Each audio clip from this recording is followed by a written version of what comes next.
Lão thôn trưởng cùng dân làng đều ngước nhìn Lâm Bảo Bảo trên sườn đồi. Trong mắt họ, chàng trai trẻ toát lên một tinh thần kiên định, phấn đấu, vô hình trung cổ vũ sĩ khí của tất cả mọi người, khiến họ bắt đầu tràn đầy hy vọng về tương lai.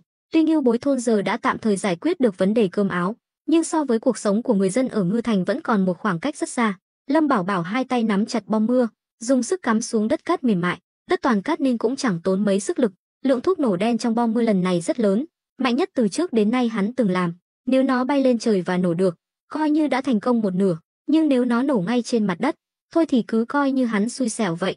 Nhẹ thì quầy cụt, nặng thì toi mạng. Hít sâu một hơi, dưới ánh mắt căng thẳng của mọi người, Lâm Bảo Bảo lấy ra một hộp quẹt, hắn hơi ngả người ra sau, tư thế chuẩn bị sẵn sàng, chỉ cần châm lửa được là hắn sẽ chuồn lẹ, được ăn cả, ngã về không. Lâm Bảo Bảo lẩm bẩm, như đang tự động viên mình. Cuối cùng, ngòi nổ cũng được châm. Lâm Bảo Bảo lăn một vòng xuống sườn đồi như con lừa trúng roi, ngòi nổ cháy nhanh, chui vào bên trong bom mưa, phát ra tiếng ầm ầm như sấm, kèm theo cột khói đen cuồn cuộn. Cảnh tượng này khiến mọi người bên dưới không khỏi kinh ngạc, chưa nói đến việc thử nghiệm có thành công hay không, chỉ riêng cái khí thế này thôi cũng đủ giống như cảnh đốt khói báo hiệu trên chiến trường. A Tam chống nặng, đứng phía sau dân làng, ngước nhìn cột khói, lòng thầm cảm khái, thập tứ gia, xem ra lần này Lâm gia đúng là nhìn lầm người rồi. Câu nói tưởng chừng đơn giản lại thể hiện rõ tâm tư của A Tam, đồng thời càng khiến hắn kiên định đi theo Lâm Bảo Bảo. Từng là thuộc hạ của Lâm Hiên, A Tam cũng có chút nhãn lực, hắn nhận ra ngay cái ống tre phun lửa này có uy lực kinh người, nếu dùng trong chiến đấu, chắc chắn sẽ khiến quân địch khiếp sợ. Lâm Bảo Bảo nhanh chóng chạy đến bên Vãn Thanh, nàng vội vàng phủi bụi trên người hắn. "Tướng công, xong rồi sao?" Lâm Bảo Bảo ôm eo nàng, cười nói, "Chưa đâu, cứ chờ xem, nó có bay lên trời được hay không đã." Bay lên trời, câu nói này khiến mọi người có mặt đều sửng sốt. Người thời này chỉ quen hoạt động trên mặt đất, ngay cả biển cả còn chưa chinh phục được, nói gì đến bầu trời. Lời của Lâm Bảo Bảo khiến Vãn Thanh và dân làng cảm thấy khó tin, cứ như đang nằm mơ vậy. Đúng lúc Lâm Bảo Bảo đang ngóng chờ thì bỗng nhiên cát bụi bay mù mịt trên sườn đồi, giống như một cơn bão cát nhỏ. Dưới ánh mắt kinh hãi của mọi người, một ngọn lửa vụt lên trời, xé toạc không gian rồi biến mất. Sau đó, mọi thứ lại chìm vào tĩnh lặng. Lúc này, tất cả đều ngây người. Ban nãy, trong lòng họ ít nhiều còn có chút tâm lý xem náo nhiệt, nhưng giờ tận mắt chứng kiến Lâm Bảo Bảo thật sự có thể khiến cái ống tre bay lên trời, thậm chí còn xuyên qua cả tầng mây. Điều này hoàn toàn vượt quá nhận thức của họ. Nhưng thật ra, Lâm Bảo Bảo còn đang căng thẳng hơn. Hắn thấy rõ bom mưa chưa vào được tầng mây, chỉ là do bay quá cao, cộng thêm sự khúc xạ ánh sáng nên mắt thường khó mà nhìn thấy. Một tiếng nổ vang lên như sấm sét, khiến cả vùng núi Ngưu Bối trong bán kính trăm dặm đều nghe thấy rõ ràng. Lâm Bảo Bảo hiểu, không phải bom mưa có uy lực lớn đến vậy, mà là ở trên cao, âm thanh truyền đi không gặp vật cản nên lan xa hơn. Vãn Thanh tưởng đã thành công, vui mừng nhảy cẫng lên, reo hò, "Thành công rồi, tướng công giỏi quá, có thể bắn lên trời được kìa. Nếu dùng chiêu này đánh địch, chắc chắn sẽ gây ra thương vong lớn." Lâm Bảo Bảo cười khổ, nàng nghĩ hay quá, nếu đơn giản như vậy thì tốt rồi. Hắn không định giải thích về kiến thức vật lý, vì nói ra cũng chẳng ai hiểu. Nếu bom mưa vừa rồi bắn thẳng về phía trước thì chắc chắn sẽ rơi xuống đất và nổ tung. Lý do rất đơn giản, bom mưa được phóng đi theo kiểu thả bom chứ không hề có quỹ đạo, hoàn toàn là bắn bừa. Hơn nữa, việc phóng bom mưa theo cách thủ công này còn phải xem xét thời tiết. Nếu gió quá lớn, rất có thể sẽ làm thay đổi hướng bay của bom mưa dẫn đến thất bại. Vì vậy, Lâm Bảo Bảo mới chọn hôm nay để thử nghiệm, bởi vì thời tiết hôm nay rất thích hợp, trời không nắng gắt cũng không có gió. Dân làng xì xào bàn tán, ánh mắt nhìn Lâm Bảo Bảo đều tràn đầy sự sùng bái. Lão thôn trưởng tiến lên hỏi, "Lâm công tử, vậy là xong rồi sao? Ngài không phải nói có thể khiến trời mưa sao? Tại sao vẫn chưa thấy mưa?" Lão thôn trưởng không phải cố tình làm khó Lâm Bảo Bảo, mà là muốn tìm hiểu rõ ràng. Theo ông, lần thử nghiệm này đã coi như thành công mỹ mãn. Cho dù sau này Ngưu Bối thôn không thể trồng trọt, nhưng với tài năng của Lâm Bảo Bảo, chắc chắn sẽ khiến mọi nhà trong làng đều có cuộc sống tốt đẹp. Lâm Bảo Bảo vẫn ngước nhìn bầu trời, cứ chờ xem đã, bây giờ nói gì cũng còn quá sớm.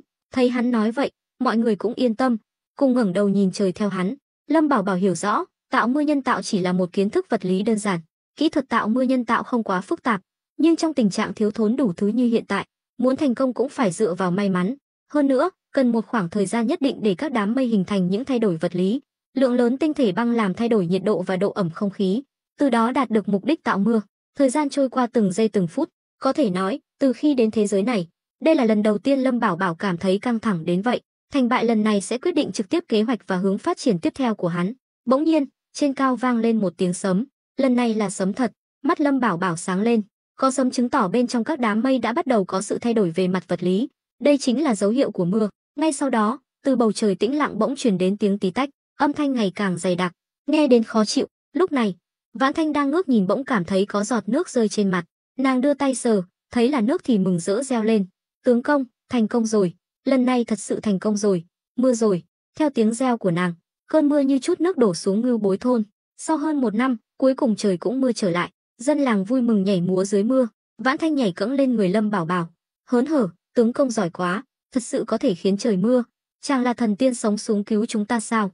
Lâm Bảo Bảo ôm chặt lấy nàng, cả hai đều ướt sũng, nhưng điều đó không hề ảnh hưởng đến tâm trạng của họ. A Tam đứng ở phía sau, nhìn cơn mưa như chút nước, cười cay đắng. Thập tứ gia, ngài giấu quá kỹ, lúc ở Lâm gia, sao ngài không thể hiện chút nào vậy? Những tử sĩ của Lâm gia từ nhiều năm trước đã bắt đầu chọn phe phái để đầu quân, những người sắp bị Lâm gia ruồng bỏ.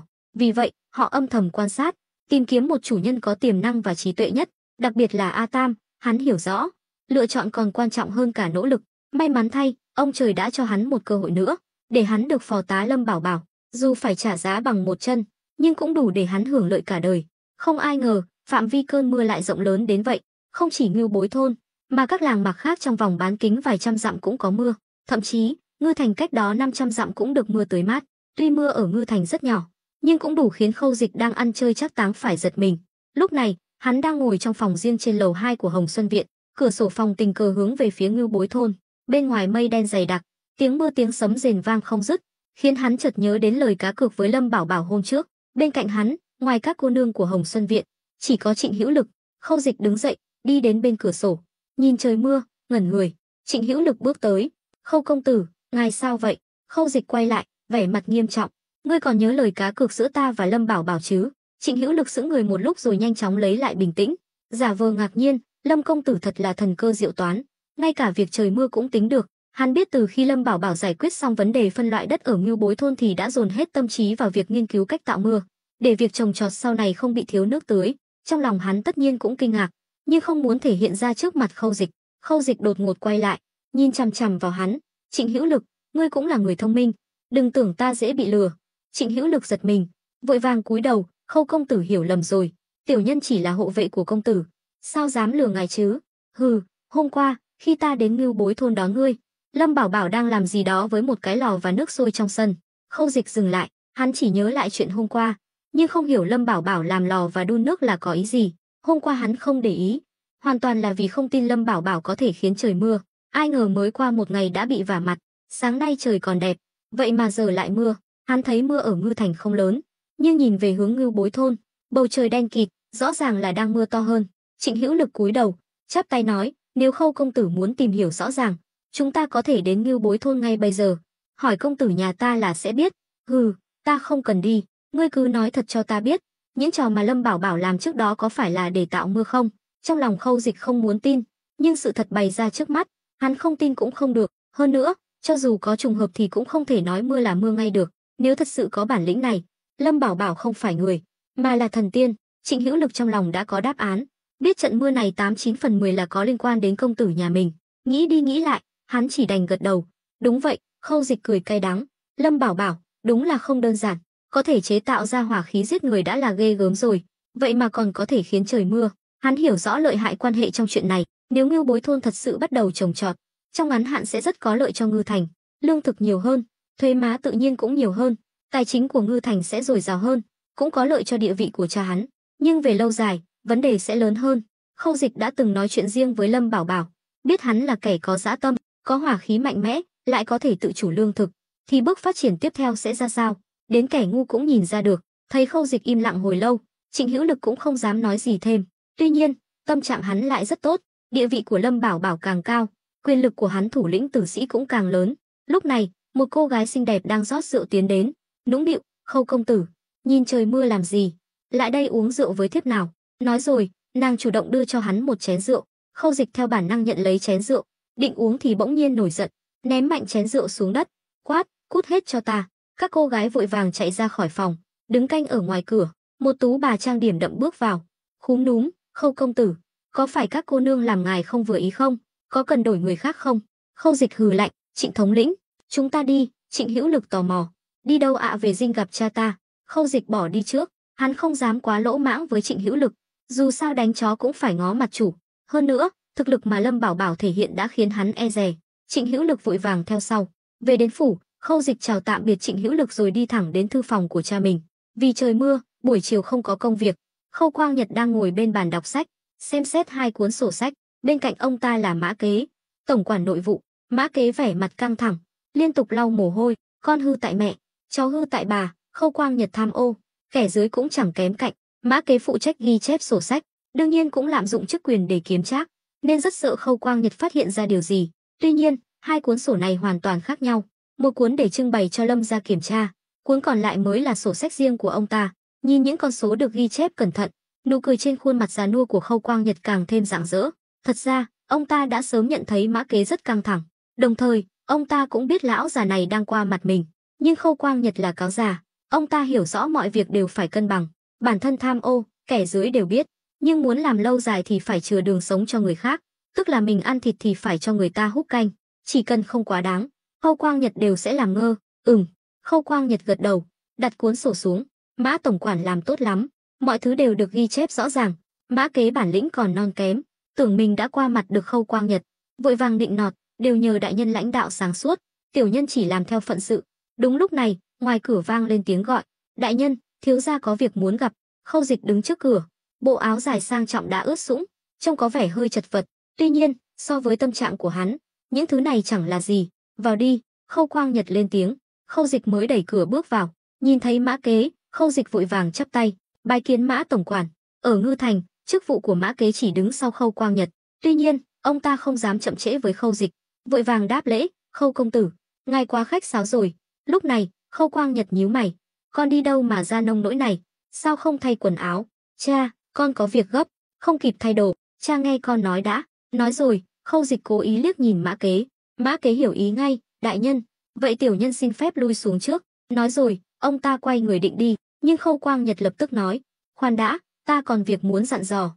Mã Kế đành phải ở lại, con có gì cứ nói thẳng, Mã tổng quản cũng không phải người ngoài. Khâu Quang Nhật nói. Thấy vậy, Khâu Dịch đành gật đầu. Cha, bên ngoài đang mưa, cha có biết tại sao không? Khâu Quang Nhật ngơ ngác, nhìn Mã Kế, cười ngây ngô. Trời mưa thì cứ mưa thôi, còn phải hỏi tại sao nữa? Con uống rượu đến ngốc rồi à? Tuy Mã Kế không dám cười ra tiếng, nhưng nhìn vẻ mặt của ông ta cũng biết là đang cố nhịn cười. Ông ta biết rõ đại nhân không hề nuông chiều đứa con trai duy nhất này, cũng biết hai cha con ngày thường nước sông không phạm nước giếng, nhất là Khâu Dịch, những năm gần đây vẫn luôn âm thầm bồi dưỡng thế lực riêng. Điều này khiến Khâu Quang Nhật rất bất mãn, nhưng những chuyện này, hai cha con chưa bao giờ nói thẳng mặt nhau, mà Khâu Quang Nhật cũng vẫn luôn giả vờ không biết. Cha nghe con nói đã. Con nói đi, cha, con làm theo lời cha. Đến Ngưu Bối thôn gặp Lâm Bảo Bảo, lúc đó, Lâm Bảo Bảo đã cá cược với con, nói là có thể khiến trời mưa, giải quyết vấn đề khô hạn ở Ngưu Bối thôn. Khâu Dịch vẻ mặt cay đắng, không được cha mình công nhận khiến hắn rất buồn bực. Khâu Quang Nhật chợt nhớ ra, đứng bật dậy, ý con là, cơn mưa bên ngoài là do Lâm Bảo Bảo gây ra. Đúng vậy, hôm qua, khi con đến Ngưu Bối thôn đón người của Lâm Bảo Bảo phái đến, đã tận mắt thấy hắn đang làm thí nghiệm gì đó ở trong sân, nói là muốn tạo mưa. Mới qua một ngày mà trời đã mưa thật, vì vậy, trận mưa này 89/10 là liên quan đến hắn. Khâu Quang Nhật ngửa mặt cười lớn, Mã Kế cũng cười xòa, công tử, tiểu nhân cũng từng gặp Lâm công tử đó một lần, nghe nói hắn đúng là nhân tài, nhưng nói hắn có thể khiến trời mưa thì thật là nực cười, làm sao có thể chứ? Mã Kế lắc đầu, thầm nghĩ hôm nay Khâu Dịch đúng là hồ đồ. Khâu Quang Nhật nghiêm giọng, con điên rồi sao? Lâm Bảo Bảo tuy có tài, nhưng cũng đừng thần thánh hóa hắn, nếu hắn có bản lĩnh khiến trời mưa, chẳng phải là thần tiên hạ phàm sao? Con tưởng ta già cả lú lẫn rồi à? Cha, con biết nói vậy khó mà khiến cha tin, hay là cha cùng con đến Ngưu Bối thôn một chuyến, chúng ta mắt thấy tai nghe là sẽ rõ. Khâu Dịch muốn nói rõ mọi chuyện để cha mình chuẩn bị trước, cũng không nên xem thường Lâm Bảo Bảo, nhưng Khâu Quang Nhật lập tức bác bỏ. Không được, ta là phủ doãn Ngư Thành, sao có thể đích thân đến cái Ngưu Bối thôn đó? Có phải Lâm Bảo Bảo xúi giục con không? Thấy vậy, Khâu Dịch hiểu rằng dù có nói gì cũng không thể khiến cha mình tin, nhưng hắn cũng có thể hiểu được, dù sao chuyện này cũng quá hoang đường. Lúc này, ngay cả hắn cũng tự hỏi mình có quá võ đoán không. Nghĩ đi nghĩ lại, Khâu Dịch nói, nếu cha không tin, vậy con xin lùi, nhưng con có một lời muốn cha nghe. Lâm Bảo Bảo bước tiếp theo định trồng trọt trên diện rộng ở Ngưu Bối thôn, nếu hắn thành công, cha nên hiểu điều đó có nghĩa là gì. Nói xong, Khâu Dịch quay người bỏ đi. Hắn cảm thấy ấm ức, mình có ý tốt đến nhắc nhở, lại bị coi là kẻ điên. Khâu Quang Nhật nhìn con trai rời đi, nụ cười trên mặt biến mất, ngồi trở lại ghế. Lúc này, Mã Kế nói, đại nhân, đại công tử tuy ngày thường thích ăn chơi, nhưng chưa bao giờ làm trái nguyên tắc. Hắn đã lên tiếng thì chắc chắn không phải nói bừa. Lâm Bảo Bảo quả thật có vấn đề, chúng ta vẫn nên cẩn thận thì hơn. Khâu Quang Nhật đáp, nhấp một ngụm trà, đúng là có chút kỳ lạ, nhưng nếu Lâm Bảo Bảo thật sự có thể khai hoang trồng trọt ở Ngưu Bối thôn, chắc chắn sẽ giải quyết được vấn đề thiếu lương thực của Ngư Thành. Sau này chúng ta cũng không cần tốn nhiều tiền mua lương thực từ Hạo Thành nữa. Đúng là vậy, nhưng lo lắng của đại công tử cũng không phải không có lý. Lâm Bảo Bảo đã có hỏa khí lợi hại trong tay, nếu lương thực cũng tự cung tự cấp được, chẳng khác nào hắn có vốn liếng để làm phản. Mã Kế lo lắng nói, thật ra, ông ta muốn chủ động xin đi Ngưu Bối thôn một chuyến nữa. Lần trước Lâm Bảo Bảo đã cho ông ta 200 lượng bạc, khiến ông ta nhớ mãi không quên, biết Ngưu Bối thôn bây giờ giàu có lắm. Tất nhiên, cũng chỉ là nói tương đối. Khâu Quang Nhật cười khẩy, chuyện đó không thể nào xảy ra, ngươi tưởng ta ăn chay à? Thôi được rồi, đã Mã tổng quản lên tiếng, vậy chuyện này giao cho ngươi đi làm, thăm dò hư thực cũng tốt, nhưng hiện tại chúng ta cần Lâm Bảo Bảo giúp đỡ, đừng đắc tội với hắn, nếu làm hỏng việc lớn của ta, cẩn thận cái đầu của ngươi. Mã Kế mừng thầm, vội vàng khom người, đại nhân cứ yên tâm, tiểu nhân sẽ làm tốt, tuyệt đối không có vấn đề gì. Tốt, vậy ngươi lui xuống đi. Nghe nói triều đình phái một vị khâm sai đến, hiện đang ở Hạo Thành, mấy hôm nay ngươi rảnh thì đi một chuyến, thay ta đưa chút bạc lên đó. Mã Kế vội vàng gật đầu, đại nhân, 1.000 lượng được không? 1.000 lượng, ngươi bố thí ăn mày à? Đó là khâm sai do triều đình phái đến, quan tam phẩm, bổng lộc hàng năm cùng các khoản phụ cấp đã hơn 1.000 lượng rồi. Hơn nữa, lần này ông ta được phái xuống các quận huyện để thị sát dân tình. Điểm dừng tiếp theo chắc chắn là Ngư Thành. Khâu Quang Nhật trợn mắt, vậy đại nhân thấy đưa bao nhiêu là hợp lý? Mã Kế không phải không hiểu, chỉ là không dám nói. Ông ta biết rõ đại nhân keo kiệt đến mức nào, đưa nhiều quá chắc chắn sẽ bị phạt. Ngươi đến kho lấy 1 vạn lượng bạc, dù sao cũng là chuyện mờ ám.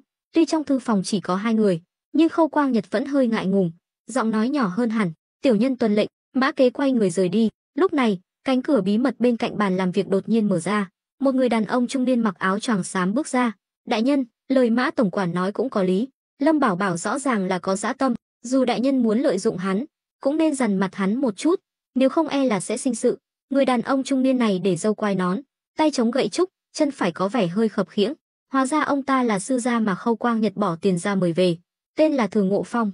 Người này cũng là một nhân vật đặc biệt, liên tiếp 10 lần thi khoa cử đều trượt, không phải do học vấn kém, mà là vì năm xưa đã đắc tội với một vị quan lớn ở kinh thành, nên mới lận đận thế này. Nhưng may mắn là ông ta không bị số phận khuất phục, sau khi từ bỏ khoa cử đã đến Ngư Thành làm sư gia. Có thể nói, Khâu Quang Nhật, một tên tham quan, có thể leo lên được chức tứ phẩm phủ doãn là nhờ vào mưu kế của Thường Ngộ Phong. Kể cả việc phái Mã Kế đến Hạo Thành đưa lễ cho khâm sai cũng là ý kiến của Thường Ngộ Phong. Khâu Quang Nhật thở dài, thật ra, ngay từ lần đầu gặp mặt Lâm Bảo Bảo, ta đã nhận ra dã tâm của hắn, nhưng ta chắc chắn hắn không nhắm vào chúng ta. Mấy hôm trước ta đã nhờ người bí mật tìm hiểu chuyện của Lâm Bảo Bảo ở Lâm gia. Tên nhóc này bị Lâm gia hại thảm rồi. Hơn nữa, tuy hắn cưới 3 vợ, nhưng lại phải gánh nợ cho cả 3. Lâm gia hoàn toàn coi những tử sĩ như bọn họ là người ngoài. Sau khi vất kiệt giá trị của họ sẽ bị vứt bỏ. Vì vậy, sau khi Lâm Bảo Bảo có quyền lực, chắc chắn sẽ trả thù Lâm gia. Tuy có một sư gia tài giỏi như vậy, nhưng bản thân Khâu Quang Nhật cũng rất khôn ngoan.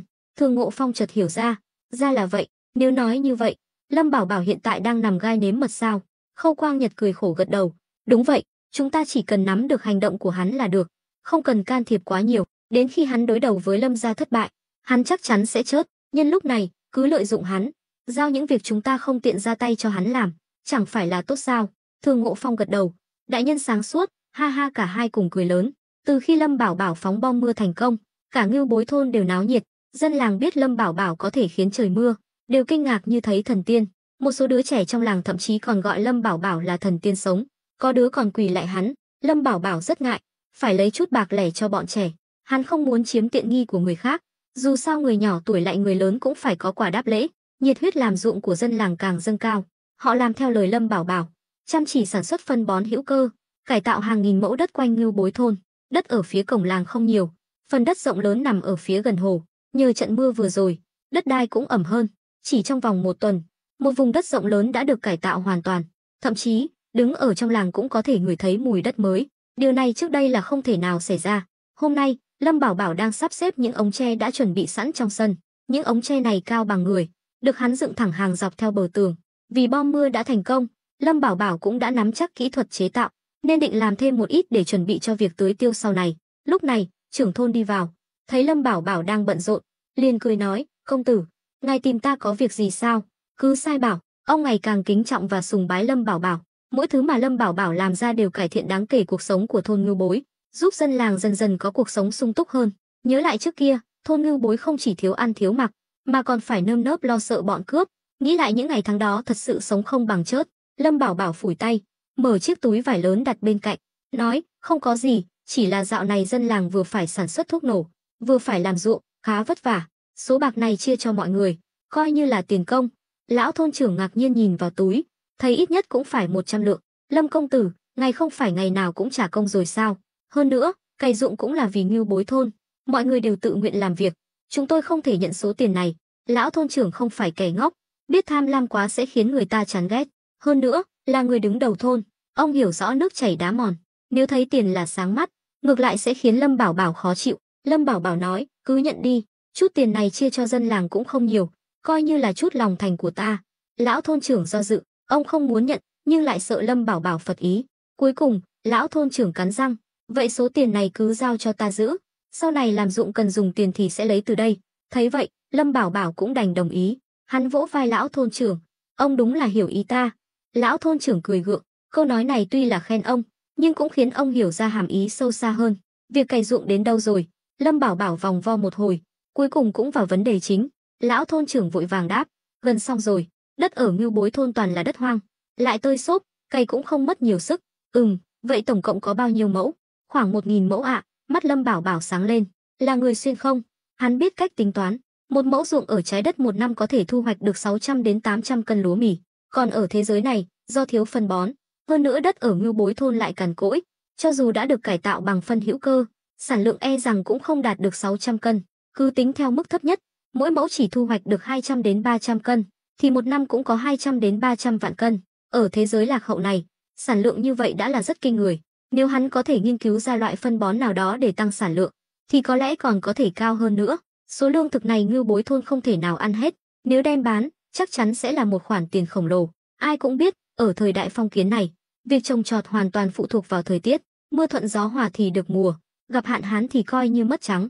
Điều này dẫn đến việc dù năm nay được mùa, giá lương thực cũng không rẻ, mà được triều đình kiểm soát, giữ ở mức giá tương đối ổn định. Như vậy, đến những năm mất mùa, nguồn cung lương thực cũng không bị thiếu hụt. Tuy nhiên, quy tắc này không áp dụng được với Lâm Bảo Bảo. Hắn có thể tạo mưa nhân tạo, hoàn toàn có thể đảm bảo năm nào cũng mưa thuận gió hòa, được mùa. Như vậy, hắn sẽ có quyền định giá, có được nhiều quyền lực hơn. Đến lúc đó, kiếm tiền là điều chắc chắn. Tham vọng lớn hơn của Lâm Bảo Bảo là kiểm soát toàn bộ nguồn lương thực của Đại Đoan.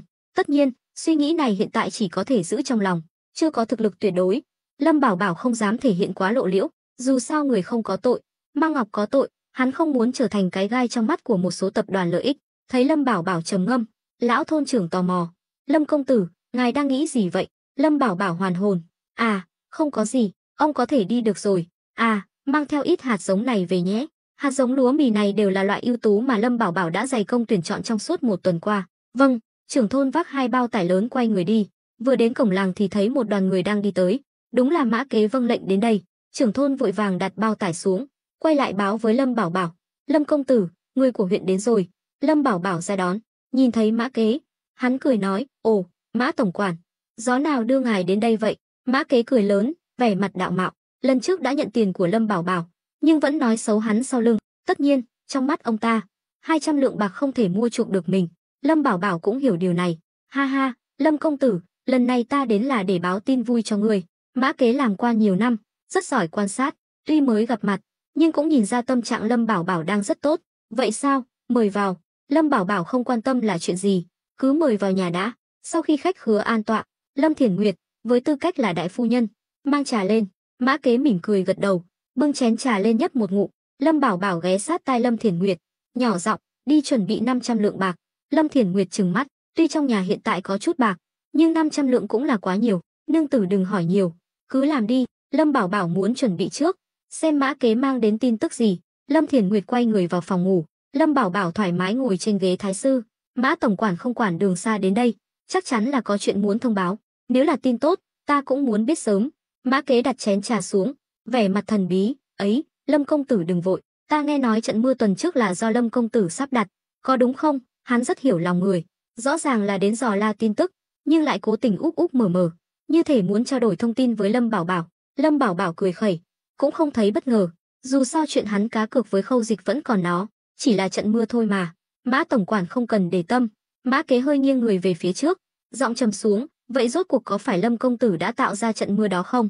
Lời nói dần trở nên gắt gao, mang theo ý ép buộc. Lâm Bảo Bảo dừng lại một chút, cười khổ, đúng là vậy, nhưng cũng chỉ là ta may mắn thôi. Mã Kế gật đầu, trong lòng thầm kinh ngạc. Tuy nhiên, ông ta lăn lộn quan trường nhiều năm, cũng biết điểm dừng, hiểu rõ hỏi kỹ hơn nữa sẽ đắc tội với người ta. Lâm công tử quả là nhân trung long phượng, đại nhân và công tử đều luôn khen ngợi ngươi, giờ xem ra quả nhiên là danh bất hư truyền. Mã tổng quản đường xa đến đây, chắc không chỉ để hỏi chuyện mưa gió chứ?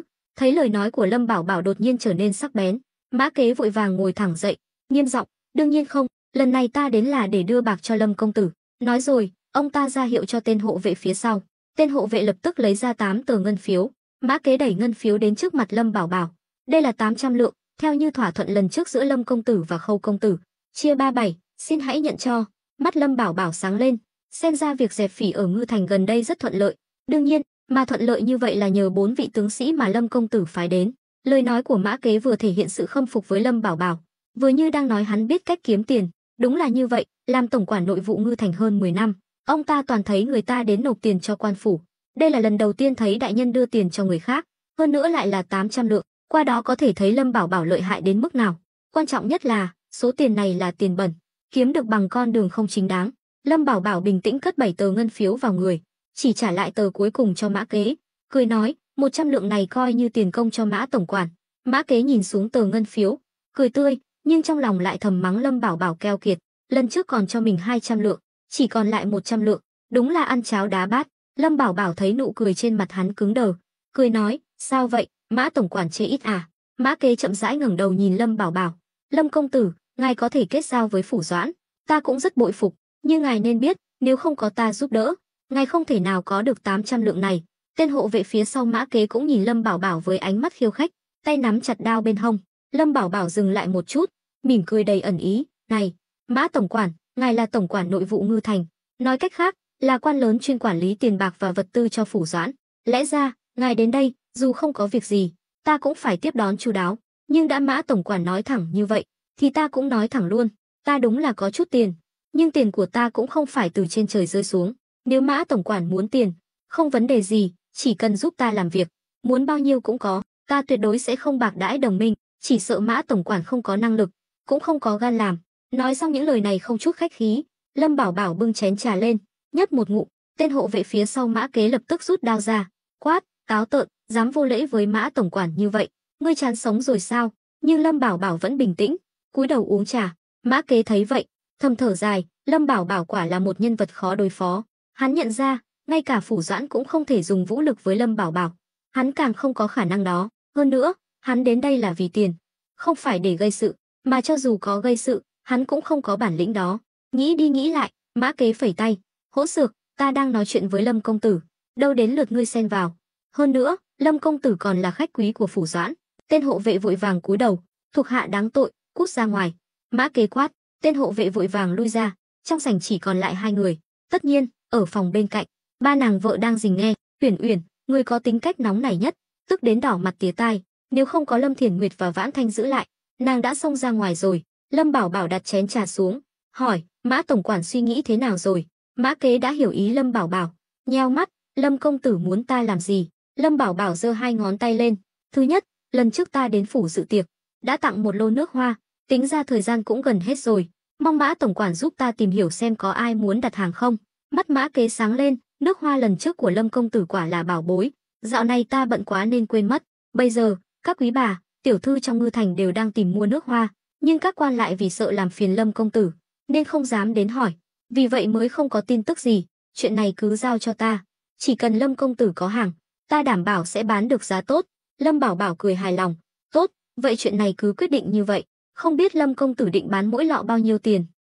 Tạm thời cứ 20 lượng bạc một lọ.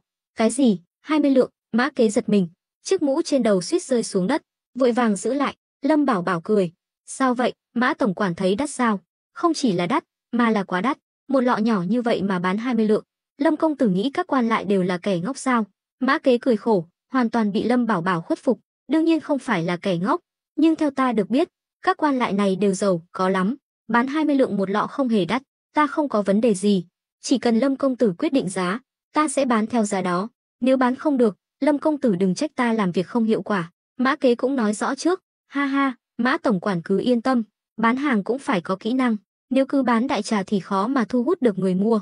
Chỉ cần Mã tổng quản động não một chút, lại lợi dụng các mối quan hệ của mình, ta tin chắc chắn sẽ mở được thị trường. Đến lúc đó, ta đảm bảo Mã tổng quản mỗi tháng đều sẽ nhận được một khoản kha khá. Là người xuyên không? Lâm Bảo Bảo rất hiểu chiến lược bán hàng kèm hoa hồng. Mã Kế sáng mắt ra, Lâm công tử có thể nói rõ hơn được không? Ta không hiểu ý ngài. Thái độ của hắn đối với Lâm Bảo Bảo đã thay đổi 180 độ. Trước đây còn vênh váo, giờ lại nói năng khép nép. Lâm Bảo Bảo cũng không ngại giải thích, dù sao cũng là vì kiếm tiền, hơn nữa khó khăn lắm mới câu được Mã Kế. Chàng không thể nào bỏ lỡ cơ hội này. Việc chúng ta cần làm bây giờ là quảng bá sản phẩm. Cách tốt nhất là bắt đầu từ người nổi tiếng nhất Ngư Thành. Nổi tiếng nhất, đó chính là Phủ Doãn đại nhân. Mã Kế suy nghĩ một chút, nói. Lâm Bảo Bảo trợn mắt. Phủ Doãn là đàn ông, không dùng nước hoa. Tìm ông ta làm gì? Phải tìm người bên cạnh Phủ Doãn. Chàng vốn định dẫn dắt Mã Kế, nhưng hắn quá chậm hiểu. Thật ra không phải hắn ngu, mà là tư tưởng của Lâm Bảo Bảo quá tân tiến, khiến Mã Kế không thể nào hiểu được. Mã Kế nhíu mày suy nghĩ, rồi thăm dò, ý của Lâm công tử là phu nhân của Phủ Doãn. Đúng vậy, chính là phu nhân của Phủ Doãn. Phu nhân cũng là người nổi tiếng trong giới thượng lưu Ngư Thành. Phụ nữ ai cũng thích nước hoa thơm tho, chỉ cần phu nhân thích, Mã tổng quản hoàn toàn có thể mượn danh tiếng của phu nhân để quảng bá công dụng của nước hoa. Những phu nhân, tiểu thư khác vốn đã thích nước hoa, lại thêm việc chồng của họ đều làm việc dưới trướng Phủ Doãn, ai cũng muốn lấy lòng Phủ Doãn. Ngươi thấy việc này có phải là một cơ hội làm ăn không?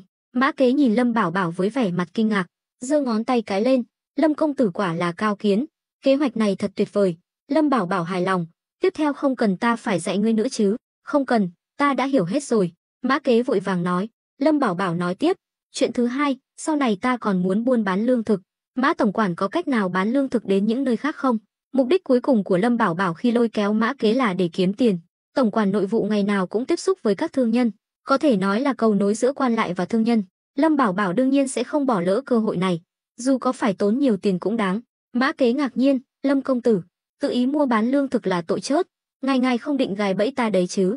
Lâm Bảo Bảo nói, đương nhiên không phải, ta chỉ muốn kiếm tiền, không muốn hại ai, nhất là người như Mã tổng quản. Ta còn muốn lôi kéo, sao có thể hãm hại được? Nhưng ngài nói bán lương thực, cũng không ai dám mua. Mã Kế nhăn nhó, ta đã nói rồi, ngươi muốn bao nhiêu tiền ta cũng có thể cho ngươi, chỉ cần ngươi có gan và có năng lực. Nếu bán lương thực ở Phượng Dương quận, chắc chắn sẽ không được, sẽ bị Lâm gia phát hiện, nhưng nếu bán sang các quận khác thì sao? Lâm Bảo Bảo gợi ý, khiến Mã Kế sáng mắt ra. Lâm Bảo Bảo đứng dậy, vỗ vai Mã Kế, làm việc gì cũng phải bắt đầu từ việc kiếm tiền. Mã tổng quản đừng vội, lương thực vẫn chưa thu hoạch, trong thời gian này, ngươi có thể tích cực mở rộng các mối quan hệ, nếu có thể kết nối với các đồng nghiệp ở quận khác, thì cơ hội kiếm tiền còn ở phía sau. Mã Kế suy nghĩ, gật đầu, có thể nói, những lời Lâm Bảo Bảo nói hôm nay đã khai thông cho hắn. Trong lòng hắn bỗng dấy lên ý muốn đi theo Lâm Bảo Bảo kiếm tiền. Nếu làm theo kế hoạch của Lâm Bảo Bảo, khả năng thành công rất cao. Dù là bán nước hoa hay bán lương thực, chắc chắn đều là những thương vụ béo bở. Nhất là lương thực, đây là vật bất ly thân. Dù ở đâu, hay muốn làm gì, lương thực đều là thứ quan trọng nhất. Cộng thêm vị trí đặc biệt của hắn, có thể nói là hoàn hảo. Lúc này, hắn mới hiểu tại sao lần trước Lâm Bảo Bảo lại đột nhiên tặng hắn 200 lượng bạc. Hóa ra, từng bước lôi kéo, tặng quà, đều có mục đích cả. Tuy nhiên, cách làm của Lâm Bảo Bảo cũng giống như việc Phủ Doãn tặng quà cho Khâm Sai, đều là để mở đường trước. Lúc này, Lâm Bảo Bảo lấy ra 500 lượng bạc đã chuẩn bị sẵn. Số bạc này là cho ngươi, nhưng ta hy vọng ngươi dùng số tiền này để lo liệu chuyện nước hoa, coi như là bài kiểm tra của ta dành cho ngươi. Nếu thành công, bước tiếp theo ta sẽ cho ngươi một thương vụ lớn hơn. Mã Kế gật đầu lia lịa, đúng là có sữa là mẹ. Còn đối với Lâm Bảo Bảo, 500 lượng bạc này coi như là đầu tư. Mã Kế rõ ràng đã bị chàng thuyết phục, chỉ cần hắn giúp chàng lo liệu ở Ngư Thành, thì việc bán nước hoa coi như đã nắm chắc. Mã Kế đứng dậy, cung kính nói, Lâm công tử, nếu không còn việc gì nữa, ta xin phép cáo lui. Trong lòng hắn, địa vị của Lâm Bảo Bảo đã ngang bằng với Khâu Quang Nhật, không thể nào chậm trễ. Khâu Quang Nhật có thể ảnh hưởng đến tương lai của hắn, còn Lâm Bảo Bảo có thể mang lại cho hắn vô số tiền tài. Hai người có quan hệ hỗ trợ lẫn nhau, hắn có tiền mới có thể lót đường, thăng quan tiến chức. Lâm Bảo Bảo cũng đứng dậy, Mã tổng quản, đừng quá coi trọng chút lợi ích trước mắt này, chỉ cần làm tốt việc ta giao, cơ hội kiếm tiền lớn còn ở phía sau. Hiểu rồi, Lâm công tử cứ chờ xem biểu hiện của ta. Nói xong, Mã Kế cầm 500 lượng bạc, quay người rời đi. Nhìn hắn đi khuất, Lâm Bảo Bảo mới duỗi lưng một cái. Lúc này, ba nàng vợ mới bước ra. Uyển Uyển tức giận, tướng công, chúng ta kiếm tiền dễ dàng lắm sao? Tên mập đó chỉ nói vài câu mà chàng đã cho hắn 500 lượng bạc. Vãn Thanh vội vàng giải thích, tam muội, muội đừng nói bừa, chúng ta muốn kiếm tiền lớn thì phải đầu tư, không có Mã Kế giúp đỡ, chúng ta khó mà tiếp cận được những người giàu có, quyền quý. Lâm Bảo Bảo mỉm cười, vẫn là nhị phu nhân hiểu ý ta. Uyển Uyển hừ lạnh, lần trước, chẳng phải chàng đã kết giao với Khâu Quang Nhật và Khâu Dịch sao? Chẳng lẽ họ không thể giúp sao? Cần gì phải hạ mình trước tên quan nhỏ này? Muội hiểu gì chứ? Đây gọi là mỗi người một việc. Công việc hàng ngày của Mã Kế là giao thiệp với các thương nhân và quan lại. Khâu Quang Nhật dù có bản lĩnh đến đâu, cũng không thể giúp được gì trong chuyện này. Lúc này, Lâm Thiển Nguyệt tò mò. Nhưng tướng công, lỡ như Mã Kế ăn cả hai đầu thì sao? Lâm Bảo Bảo sáng mắt lên. Không ngờ đại phu nhân lại có tầm nhìn xa như vậy. Lâm Thiển Nguyệt hơi đỏ mặt. Thật ra, không phải nàng nhìn xa trông rộng, mà là do bị ép buộc. Là đại phu nhân, nàng ngày nào cũng thấy Uyển Uyển và Vãn Thanh giúp Lâm Bảo Bảo làm việc, còn nàng chỉ biết nấu nướng, dọn dẹp, không giúp được gì, nên nàng phải cố gắng học hỏi, tiến bộ. Vãn Thanh cũng khen ngợi, đại tỷ nói đúng, tướng công, chàng phải cẩn thận, đám quan lại tham lam này vì tiền mà không từ thủ đoạn nào. Lâm Bảo Bảo gật đầu, nếu hắn có thể ăn cả hai đầu, thì ta cũng coi như hắn có bản lĩnh, dù sao ta cũng chỉ báo giá 20 lượng bạc một lọ, nếu hắn có thể bán được 100 lượng một lọ, thì cứ để hắn kiếm. Chàng hiểu rõ, chỉ cần chàng nắm giữ công thức cốt lõi, lại lợi dụng các mối quan hệ của Mã Kế để mở rộng thị trường, thì sau này muốn làm gì cũng là chuyện của hắn. Cũng đúng, nhưng nói thật, tướng công, chàng bán 20 lượng bạc một lọ nước hoa, có phải hơi chặt chém không? Vãn Thanh cười khổ, tướng công, chàng đúng là gian thương, chế tạo nước hoa cũng không phức tạp, nguyên liệu chỉ là một số loài hoa dại, vậy mà qua tay chàng lại có thể bán được giá trên trời. Uyển Uyển cũng phụ họa, đúng vậy, 20 lượng bạc ở Đại Đoan đủ cho một thường dân chi tiêu trong 2 năm, thậm chí có thể mua nhà, cưới vợ, sinh con. Lâm Bảo Bảo trợn mắt, hai cô nương bây giờ còn đang nợ nần chồng chất, mà lại làm người tốt sao? Hơn nữa, thương nhân vốn là như vậy, ta không thấy mình làm gì sai. Tướng công, thiếp không có ý đó, chỉ là sợ giá cao quá sẽ không bán được. Vãn Thanh vội vàng giải thích, vẻ mặt nũng nịu khiến Lâm Bảo Bảo nhìn đến ngây người. Nếu không có Uyển Uyển và Lâm Thiển Nguyệt ở đó, chàng đã ôm nàng vào lòng rồi. Yên tâm đi, dù ta có bán giá cao hơn nữa cũng sẽ có người mua. Hơn nữa, các nàng phải hiểu rõ tâm lý của những người giàu có này. Giá quá thấp họ sẽ không thèm mua, cũng không xứng với thân phận của họ. Chỉ cần định vị nước hoa là sản phẩm cao cấp, xa xỉ, họ sẽ dần dần chấp nhận. Là người xuyên không? Lâm Bảo Bảo hiểu rất rõ điều này. Thời gian thấm thoát thoi đưa, một tuần nữa lại trôi qua. Đất đai xung quanh Ngưu Bối thôn không chỉ được cải tạo hoàn toàn, mà dân làng cũng đã bắt đầu gieo trồng lúa mì và lúa gạo. Trong thời gian này, Lâm Bảo Bảo lại tạo mưa nhân tạo một lần nữa, khiến cả vùng núi Ngưu Bối trong bán kính vài trăm dặm đều tươi tốt. Tuy vẫn còn mùi lưu huỳnh nồng nặc, nhưng những trận mưa liên tiếp đã dần thay đổi vùng đất cằn cỗi này, thậm chí ở một số nơi hoang vu đã bắt đầu mọc cỏ dại. Đây là một dấu hiệu tốt. Còn Ngư Thành cũng không hề nhàn rỗi. 4 người Trịnh Hữu Lực đi theo quân đội do Khâu Dịch chỉ huy, càn quét bọn cướp trong phạm vi nghìn dặm quanh Ngư Thành. Đi đến đâu, bọn cướp bị tiêu diệt đến đó. Khâu Dịch càng thêm tham lam, vơ vét một lượng lớn tiền bạc, chỉ nộp một phần nhỏ lên trên. Trịnh Hữu Lực thấy hết mọi chuyện, nhưng không dám nói gì. Khâu Dịch đã hứa sẽ chia cho Lâm Bảo Bảo 30%, nhưng hắn không hề coi trọng lời hứa đó. Hơn nữa, đối mặt với số tiền lớn như vậy, ai mà chẳng tham lam. Trịnh Hữu Lực hiểu rõ, chỉ nộp một phần nhỏ lên trên đồng nghĩa với việc 30% của Lâm Bảo Bảo sẽ rất ít ỏi. Trịnh Hữu Lực nheo mắt hỏi, Khâu công tử, ngài làm vậy có phải hơi quá đáng không? Khâu Dịch mỉm cười, Trịnh thống lĩnh, ngươi nói vậy là sao? Số tiền này ta sẽ tự mình nộp vào kho bạc Ngư Thành. Ý ta không phải vậy, ngài đã hứa với công tử nhà ta, số tiền cướp được sẽ chia cho công tử nhà ta 30%. Suốt thời gian qua, Trịnh Hữu Lực đã bị Khâu Dịch dụ dỗ, mua chuộc, thậm chí là uy hiếp, chính là muốn lôi kéo hắn. Mấy ngày đầu, Trịnh Hữu Lực cũng đã do dự, nhưng cuối cùng hắn đã nghĩ thông, cơ hội đổi đời của hắn là do Lâm Bảo Bảo ban tặng, hắn không thể phản bội. Hơn nữa, hắn biết rõ thủ đoạn của Lâm Bảo Bảo, nếu hắn phản bội, chắc chắn sẽ không có kết cục tốt đẹp, nhất là khi nghĩ đến A Tam bị gãy chân, tuy đã được Lâm Bảo Bảo chữa khỏi, nhưng cũng trở thành tàn phế. Vì vậy, Trịnh Hữu Lực đã giữ vững lập trường, vượt qua bài kiểm tra của Lâm Bảo Bảo. Khâu Dịch nói, chẳng phải đã cho công tử nhà ngươi 800 lượng bạc rồi sao? Chẳng lẽ còn chưa đủ? Đương nhiên là không đủ. Số tiền cướp được trong tuần qua ít nhất cũng phải 10 vạn lượng bạc, theo thỏa thuận giữa ngài và công tử nhà ta. Công tử nhà ta ít nhất cũng phải được 3 vạn lượng. Ha ha, Khâu Dịch cười lớn, Trịnh Hữu Lực, ngươi nói đúng, nhưng ta đã đổi ý, không ngờ đám cướp này lại giàu có như vậy. Số tiền lớn như vậy, Ngư Thành không cần, Lâm Bảo Bảo cũng không cần. Trịnh Hữu Lực mặt mày đen sì, hỏi, vậy Khâu công tử định xử lý số tiền này thế nào? Rất đơn giản, ta thương dân, định chia số tiền này cho dân chúng Ngư Thành. Khâu Dịch ra vẻ chính nghĩa, như thể thật sự nghĩ cho dân chúng, nhưng thật ra, đừng nói là Trịnh Hữu Lực không tin, mà ngay cả đám quan binh đi theo Khâu Dịch cũng khinh thường. Hắn chia số tiền này cho dân chúng Ngư Thành, chắc chắn sẽ có cách lấy lại, hơn nữa còn là tiền sạch. Đến lúc đó, hắn có thể danh chính ngôn thuận hưởng thụ số tiền này. Trịnh Hữu Lực thấy vậy, cũng hiểu Khâu Dịch đã có kế hoạch từ trước, nói thêm cũng chỉ khiến hắn tức giận. Cuối cùng thở dài, thôi được rồi, đã Khâu công tử thương dân như vậy, ta về báo cáo cũng dễ dàng hơn, ta xin phép cáo lui. Sau đó, Trịnh Hữu Lực dẫn theo 3 thuộc hạ rời đi. Khâu Dịch nhìn chằm chằm vào bóng lưng của 4 người, ánh mắt đầy sát khí. Trong quá trình càn quét bọn cướp, hắn đã dần phát hiện ra 4 người do Lâm Bảo Bảo phái đến tuy võ công bình thường, nhưng khi có súng trúc trong tay thì lại như hổ mọc thêm cánh, có thể lấy một địch trăm. Hơn nữa, qua quan sát, hắn phát hiện ra 4 người này đều được huấn luyện đặc biệt. Nói cách khác, Lâm Bảo Bảo chắc chắn đã bí mật đào tạo một đội quân tinh nhuệ sử dụng súng trúc. Điều này khiến hắn lo lắng và e dè. Hắn đột ngột thay đổi chủ ý, sẽ bỏ thỏa thuận với Lâm Bảo Bảo, cũng là vì sợ Lâm Bảo Bảo có được số tiền lớn như vậy sẽ càng thêm mạnh, từ đó uy hiếp đến Ngư Thành. Những suy nghĩ này không phải do hắn tự nghĩ ra, cũng không phải do cha hắn nói, mà là do Thường Ngộ Phong nói riêng với hắn. Tuy Thường Ngộ Phong là sư gia do Khâu Quang Nhật mời về, nhưng vì muốn phòng thân, ông ta cũng được Khâu Dịch trọng dụng, coi như là phân tán rủi ro. Cho dù sau này Khâu Quang Nhật có ngã ngựa, ông ta cũng không bị Khâu Dịch thanh trừng. Trịnh Hữu Lực buồn bực, quất roi ngựa liên tục. 3 thuộc hạ phía sau cũng hiểu rõ nguyên nhân, nên cũng không vui. Lúc này, một người trong số họ thúc ngựa đuổi theo, hỏi: Trịnh thống lĩnh, chúng ta cứ thế này mà về báo cáo sao? Lâm công tử có trách phạt chúng ta không? Trải qua thời gian rèn luyện, Trịnh Hữu Lực đã trở nên chín chắn, điềm tĩnh hơn, càng có phong thái của một người lãnh đạo. Hắn quay lại nhìn thuộc hạ, lắc đầu: đương nhiên là không. Lâm công tử không phải là người không phân biệt phải trái. Hơn nữa, lần này Khâu Dịch trở mặt, chắc chắn là có lý do. Chúng ta mau chóng về thôi.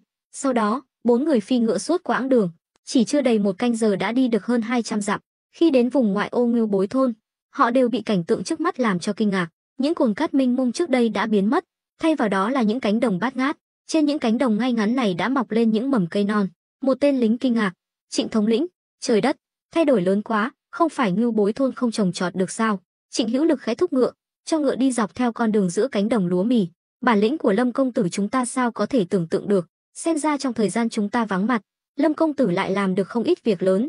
3 thuộc hạ nhìn nhau, trong lòng đều mừng thầm, lần này ra ngoài làm nhiệm vụ coi như thuận lợi. Điều đáng tiếc duy nhất là không lấy được 30% số tiền chia. Tuy nhiên, nhìn thấy Ngưu Bối thôn lột xác hoàn toàn, họ, với tư cách là một thành viên của Ngưu Bối thôn, cũng rất vui mừng. Chẳng mấy chốc, 4 người đã về đến làng. Lúc này, Lâm Bảo Bảo đang ở trong xưởng chế tạo nước hoa. Nhờ mưa thuận gió hòa, hoa cà độc dược dùng để làm nước hoa mọc rất nhanh, nên Lâm Bảo Bảo định chuẩn bị nước hoa trước, chờ tin tốt lành từ Mã Kế. Lúc này, Vãn Thanh đẩy cửa bước vào, vui mừng: tướng công, Trịnh Hữu Lực đã về rồi. Mắt Lâm Bảo Bảo sáng lên, mới nửa tháng, xem ra lần này họ càn quét bọn cướp khá thuận lợi. Nói rồi, chàng đặt lọ gỗ xuống. Trịnh Hữu Lực bước vào, mặc bộ giáp bạc mà Khâu Dịch tặng, trông rất oai phong. Hắn quỳ một gối xuống, chắp tay: thuộc hạ bái kiến Lâm công tử, lần này không phụ sự mong đợi của công tử, đã hoàn thành nhiệm vụ. Lâm Bảo Bảo cười hài lòng, đỡ hắn dậy. Trịnh Hữu Lực đã quay về báo cáo, chứng tỏ chàng đã không nhìn lầm người. Ha ha, Trịnh thống lĩnh, trải qua rèn luyện trên chiến trường, trông ngươi càng giống một vị tướng quân rồi. Nói rồi, Lâm Bảo Bảo còn dùng nắm đấm gõ nhẹ lên bộ giáp bạc của Trịnh Hữu Lực. Vãn Thanh cũng cười nói: đúng vậy, trải qua rèn luyện, Trịnh thống lĩnh chắc chắn sẽ huấn luyện tử sĩ của Ngưu Bối thôn tốt hơn. Trịnh Hữu Lực cười khiêm tốn, hắn cảm nhận rõ ràng thái độ của Lâm Bảo Bảo và Vãn Thanh đối với hắn đã tốt hơn trước. Nhị phu nhân quá khen, chỉ cần có thể giúp Lâm công tử phân ưu, bảo ta làm gì cũng được. Lâm Bảo Bảo và Vãn Thanh nhìn nhau, rất hài lòng với biểu hiện của Trịnh Hữu Lực. Vừa rồi, có một khoảnh khắc, Lâm Bảo Bảo đã nghĩ, nếu chàng cảm thấy Trịnh Hữu Lực có ý đồ khác, hoặc đã bị Khâu Dịch chiêu mộ, chàng tuyệt đối sẽ không nương tay. Nhưng may mắn thay, lo lắng của chàng là thừa. Nào, kể ta nghe tình hình nửa tháng qua. Nói rồi, Lâm Bảo Bảo nhiệt tình kéo tay Trịnh Hữu Lực đi vào chính sảnh. Trong sảnh, Lâm Thiển Nguyệt đã chuẩn bị trà bánh sẵn sàng. Sau khi chủ tớ an tọa, Lâm Bảo Bảo tự tay rót trà cho Trịnh Hữu Lực. Trịnh Hữu Lực nhận lấy chén trà, trong lòng rất cảm động. Nhìn Lâm Thiển Nguyệt và Vãn Thanh bên cạnh cũng đang nhìn mình với vẻ mặt hiền hòa. Trịnh Hữu Lực đặt chén trà xuống bàn, hành động này khiến mọi người đều ngạc nhiên. Lâm Bảo Bảo hỏi: sao vậy? Trịnh Hữu Lực quỳ xuống, nói: Lâm công tử, lần này đi theo Khâu Dịch càn quét bọn cướp tuy rất thuận lợi, nhưng cuối cùng hắn lại trở mặt, chiếm đoạt 30% số tiền lẽ ra thuộc về công tử. Lời vừa dứt, cả sảnh đường chìm vào im lặng. Lâm Thiển Nguyệt và Vãn Thanh cũng không nói gì, mà đồng loạt nhìn về phía Lâm Bảo Bảo. Lâm Bảo Bảo vẫn bình tĩnh, bưng chén trà lên, nói: ta đã nói là ngươi có tâm sự mà. Ra là chuyện này. Trịnh Hữu Lực nói: Lâm công tử, Khâu Dịch quá đáng lắm, hắn không giữ chữ tín như vậy, sau này chúng ta không nên qua lại với hắn nữa. Lâm Bảo Bảo gật đầu: thật ra ta đã đoán được rồi. Mọi người đều nhíu mày. Lâm Bảo Bảo rất thông minh, Lần trước khi Mã Kế mang 800 lượng đến, chàng đã đoán được Khâu Dịch sẽ không cam tâm để chàng dễ dàng có được số tiền lớn như vậy. Chỉ là Lâm Bảo Bảo không đoán được Khâu Dịch sẽ lấy cớ gì. Vãn Thanh hỏi, tướng công, xem ra Ngư Thành đã bắt đầu đề phòng chúng ta rồi. Lâm Bảo Bảo không trả lời Vãn Thanh, mà nói, yên tâm, thứ gì là của chúng ta thì không ai cướp được, cứ coi như tạm thời gửi ở chỗ Khâu Dịch. Đối phương chắc chắn đã biết uy lực và lợi ích mà súng trúc mang lại, nhưng muốn răn đe kẻ thù lâu dài thì cần một lượng lớn đạn dược. Chỉ cần chàng nắm chắc nguồn cung đạn dược, chàng không sợ Ngư Thành không khuất phục. Sau đó, chàng nhìn Trịnh Hữu Lực, hỏi, lần này càn quét bọn cướp thu được bao nhiêu bạc? Trịnh Hữu Lực vội vàng đáp, không tính vật tư, tổng cộng là 10 vạn lượng. Lâm Thiển Nguyệt và Vãn Thanh đều hít một hơi lạnh, 10 vạn lượng không phải là con số nhỏ. Nếu chia ra, Lâm Bảo Bảo ít nhất cũng được 3 vạn lượng. Còn nhớ lần trước khi tiêu diệt Hoàng Kim Minh, số bạc thu được cũng chưa đến 2.000 lượng. Sự chênh lệch này là gấp 10 mấy lần. Vãn Thanh đứng bật dậy, đập bàn, tướng công, chuyện này không thể bỏ qua như vậy được. Lâm Bảo Bảo gật đầu, đương nhiên là không thể, nhưng bây giờ biết làm sao, trực tiếp trở mặt với Ngư Thành. Vãn Thanh tức giận nói. Lúc này, Uyển Uyển bước vào, nói, trở mặt thì trở mặt, tướng công, cho ta 10 tay súng, ta nhất định sẽ diệt trừ cha con Khâu gia. Đến lúc đó, chàng làm phủ doãn Ngư Thành, chắc chắn sẽ tốt hơn bọn họ. Mọi người đều lắc đầu, lời nói của Uyển Uyển tuy hào phóng, nhưng lại vô nghĩa, lại càng không thể thực hiện được. Lâm Bảo Bảo cười khổ, nàng tưởng phủ doãn Ngư Thành là tự phong sao? Không có sự công nhận của triều đình, cho dù chúng ta có chiếm được Ngư Thành cũng vô dụng, ngược lại sẽ bị coi là phản tặc. Uyển Uyển hừ lạnh, ngồi xuống ghế, đúng là người Đông Lục các người phiền phức, nếu là ở Nam Man của ta, nhất định sẽ lập tức trả thù. Lâm Bảo Bảo không để ý đến lời nói của Uyển Uyển, mà nhìn Trịnh Hữu Lực, thôi được rồi, chuyện này không trách ngươi, ngươi đừng tự trách. Nói rồi, chàng nhìn Lâm Thiển Nguyệt, Thiển Nguyệt, lấy 100 lượng bạc thưởng cho Trịnh thống lĩnh. Lâm Thiển Nguyệt lập tức đứng dậy đi lấy bạc. Trịnh Hữu Lực vội vàng xua tay, công tử, chúng ta hiện tại cũng không giàu có, thôi khỏi cần bạc, hơn nữa, lần này ta cũng không giúp được gì. Trịnh Hữu Lực, số tiền này không phải thưởng cho công lao của ngươi, mà là vì biểu hiện của ngươi lần này, ngươi hiểu ý ta chứ? Lâm Bảo Bảo mỉm cười. Trịnh Hữu Lực sững người một lúc, nhưng khi nhìn vào ánh mắt sâu thẳm của Lâm Bảo Bảo, hắn chợt hiểu ra, gật đầu, hiểu rồi. Đồng thời, hắn thầm lau mồ hôi lạnh, nghĩ thầm, Lâm công tử lần này đúng là đang thử thách ta. Hắn cảm thấy sợ hãi, nếu lần này hắn thật sự bị Khâu Dịch chiêu mộ, có lẽ hắn sẽ bị ám sát liên tục. Với uy lực khủng khiếp của súng trúc, cho dù là một đứa trẻ yếu ớt cũng có thể dễ dàng giết chết hắn, không thể nào phòng bị được. Lúc này, Lâm Thiển Nguyệt đưa 100 lượng bạc cho Trịnh Hữu Lực. Trịnh Hữu Lực cảm động đến rơi nước mắt, nhận lấy bạc, nói, công tử yên tâm, ta, Trịnh Hữu Lực xin thề với trời, đời này kiếp này tuyệt đối sẽ không làm chuyện có lỗi với ngài. Lâm Bảo Bảo nói, thôi khỏi cần thề, nếu ngươi thật sự có ý đồ khác, thề cũng vô dụng, ta chỉ hy vọng ngươi sống đúng với lương tâm của mình là được. Ngươi lui xuống đi. Trịnh Hữu Lực đứng dậy rời đi. Lúc này, Lâm Thiển Nguyệt thở dài, tướng công, 800 lượng bạc mà Mã Kế đưa đến lần trước cũng đã tiêu hết, thêm vào đó, gần đây trồng trọt lại mua thêm một lượng lớn hạt giống, hơn nữa ngày nào cũng phải trả công cho dân làng sản xuất thuốc nổ, bạc trong nhà cũng sắp hết rồi. Vãn Thanh cũng than thở, tướng công, phải công nhận chàng kiếm tiền rất giỏi, nhưng tiêu tiền cũng nhanh thật, chàng tiêu xài quá hoang phí. Uyển Uyển bĩu môi, đúng là làm màu, đến lúc xoay sở không nổi, dù tướng công có bản lĩnh đến đâu cũng không thể hiện được. Nhìn ba nàng vợ vẻ mặt lo lắng, Lâm Bảo Bảo cười lớn, ba vị phu nhân đừng lo, tiền là để kiếm, chứ không phải để dành, chỉ cần dùng đúng chỗ thì không tính là hoang phí, ta đảm bảo số tiền bỏ ra sẽ thu về gấp 10, gấp trăm lần, cứ chờ thêm một thời gian nữa. Trong lòng Lâm Bảo Bảo cũng cảm thấy áp lực, chàng cứ tưởng Trịnh Hữu Lực đi càn quét bọn cướp sẽ mang về một khoản lớn, nhưng từ khi Mã Kế mang 800 lượng đến, chàng đã cảm thấy có gì đó không ổn. Khâu Dịch căn bản không đáng tin, đối mặt với loại người tham lam vô độ, không có điểm dừng này, Lâm Bảo Bảo chỉ có thể tránh xa. Hiện tại, hy vọng duy nhất của chàng đặt vào Mã Kế, mong ông ta mang lại kết quả tốt. Hơn nữa, chàng cũng không thể hiện sự hào phóng. Mã Kế là tổng quản nội vụ Ngư Thành, vốn là một chức vụ béo bở, ngày nào cũng tiếp xúc với tiền bạc và vật tư. Nếu chàng không thể hiện sự giàu có, làm sao có thể dụ dỗ được Mã Kế? Chỉ khi chàng thể hiện ra sự giàu có tột bậc mới có thể khiến đối phương một lòng một dạ theo mình. Nửa tháng nữa trôi qua, Lâm Bảo Bảo đã làm được hàng trăm lọ nước hoa, cây trồng trên ruộng cũng đã lớn hơn rất nhiều, nhưng Mã Kế lại biệt tăm biệt tích, từ lần trước đến giờ không thấy bóng dáng. Dù Lâm Bảo Bảo có tâm lý vững vàng đến đâu cũng không thể ngồi yên được nữa, đành phải phái Uyển Uyển bí mật vào thành dò la tình hình. Chờ mãi, cuối cùng cũng thấy Uyển Uyển trở về. Lâm Bảo Bảo vội vàng ra đón. Tình hình bên đó thế nào? Uyển Uyển uống một ngụm trà, nói, ta mất rất nhiều công sức mới gặp được Mã Kế. Hắn bảo tướng công cứ chờ tin tốt, gần đây Ngư Thành có một nhân vật lớn đến, nghe nói là Khâm Sai do triều đình phái xuống. Vì vậy, không chỉ Mã tổng quản, mà cả Ngư Thành đều đang rất bận rộn. Lâm Bảo Bảo nhíu mày, Không sai đến Ngư Thành làm gì, ta nghe Mã tổng quản nói là đến thị sát dân tình, mà lần này chỉ là ghé qua Ngư Thành thôi. Nghe nói là Hạo Thành bị thiên tai, trước đói rất nhiều người. Uyển Quyển cười khẩy, nàng vốn không phải người của Đại Đoan, dù có chết bao nhiêu người cũng không liên quan đến nàng, ngược lại còn coi đó là trò cười. Hạo Thành bị thiên tai, sao có thể chứ? Hạo Thành là vựa lúa của Phượng Dương quận, nếu Hạo Thành mà còn chết đói, thì chẳng phải cả Phượng Dương quận đều chết đói sao?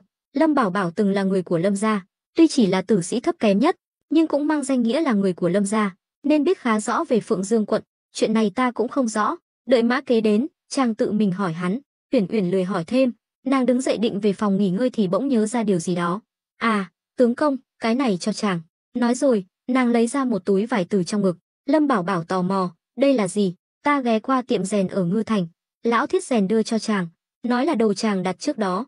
Mắt Lâm Bảo Bảo sáng lên, dạo này chàng bận quá, quên cả chuyện này. Chàng vội vàng nhận lấy túi vải, mở ra xem. Uyển Uyển tò mò, bên trong là gì vậy? Chàng không mở ra xem sao?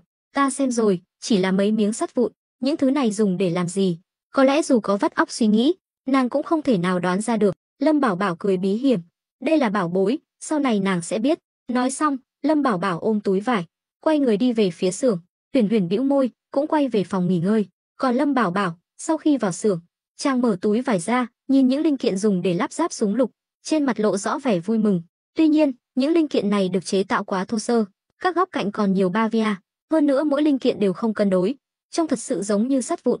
Nhưng Lâm Bảo Bảo đã chuẩn bị tâm lý từ trước, nếu tiệm rèn có thể làm ra những linh kiện hoàn hảo ngay từ đầu thì mới là lạ. Sau đó, Lâm Bảo Bảo chế tạo một chiếc máy mài đơn giản, thực chất là một cái đá mài, chỉ là đá mài này được quay bằng cách đạp chân, giống như đạp xe đạp vậy. Khi đá mài quay, chàng mới bắt đầu mài các linh kiện, gia công lại lần nữa.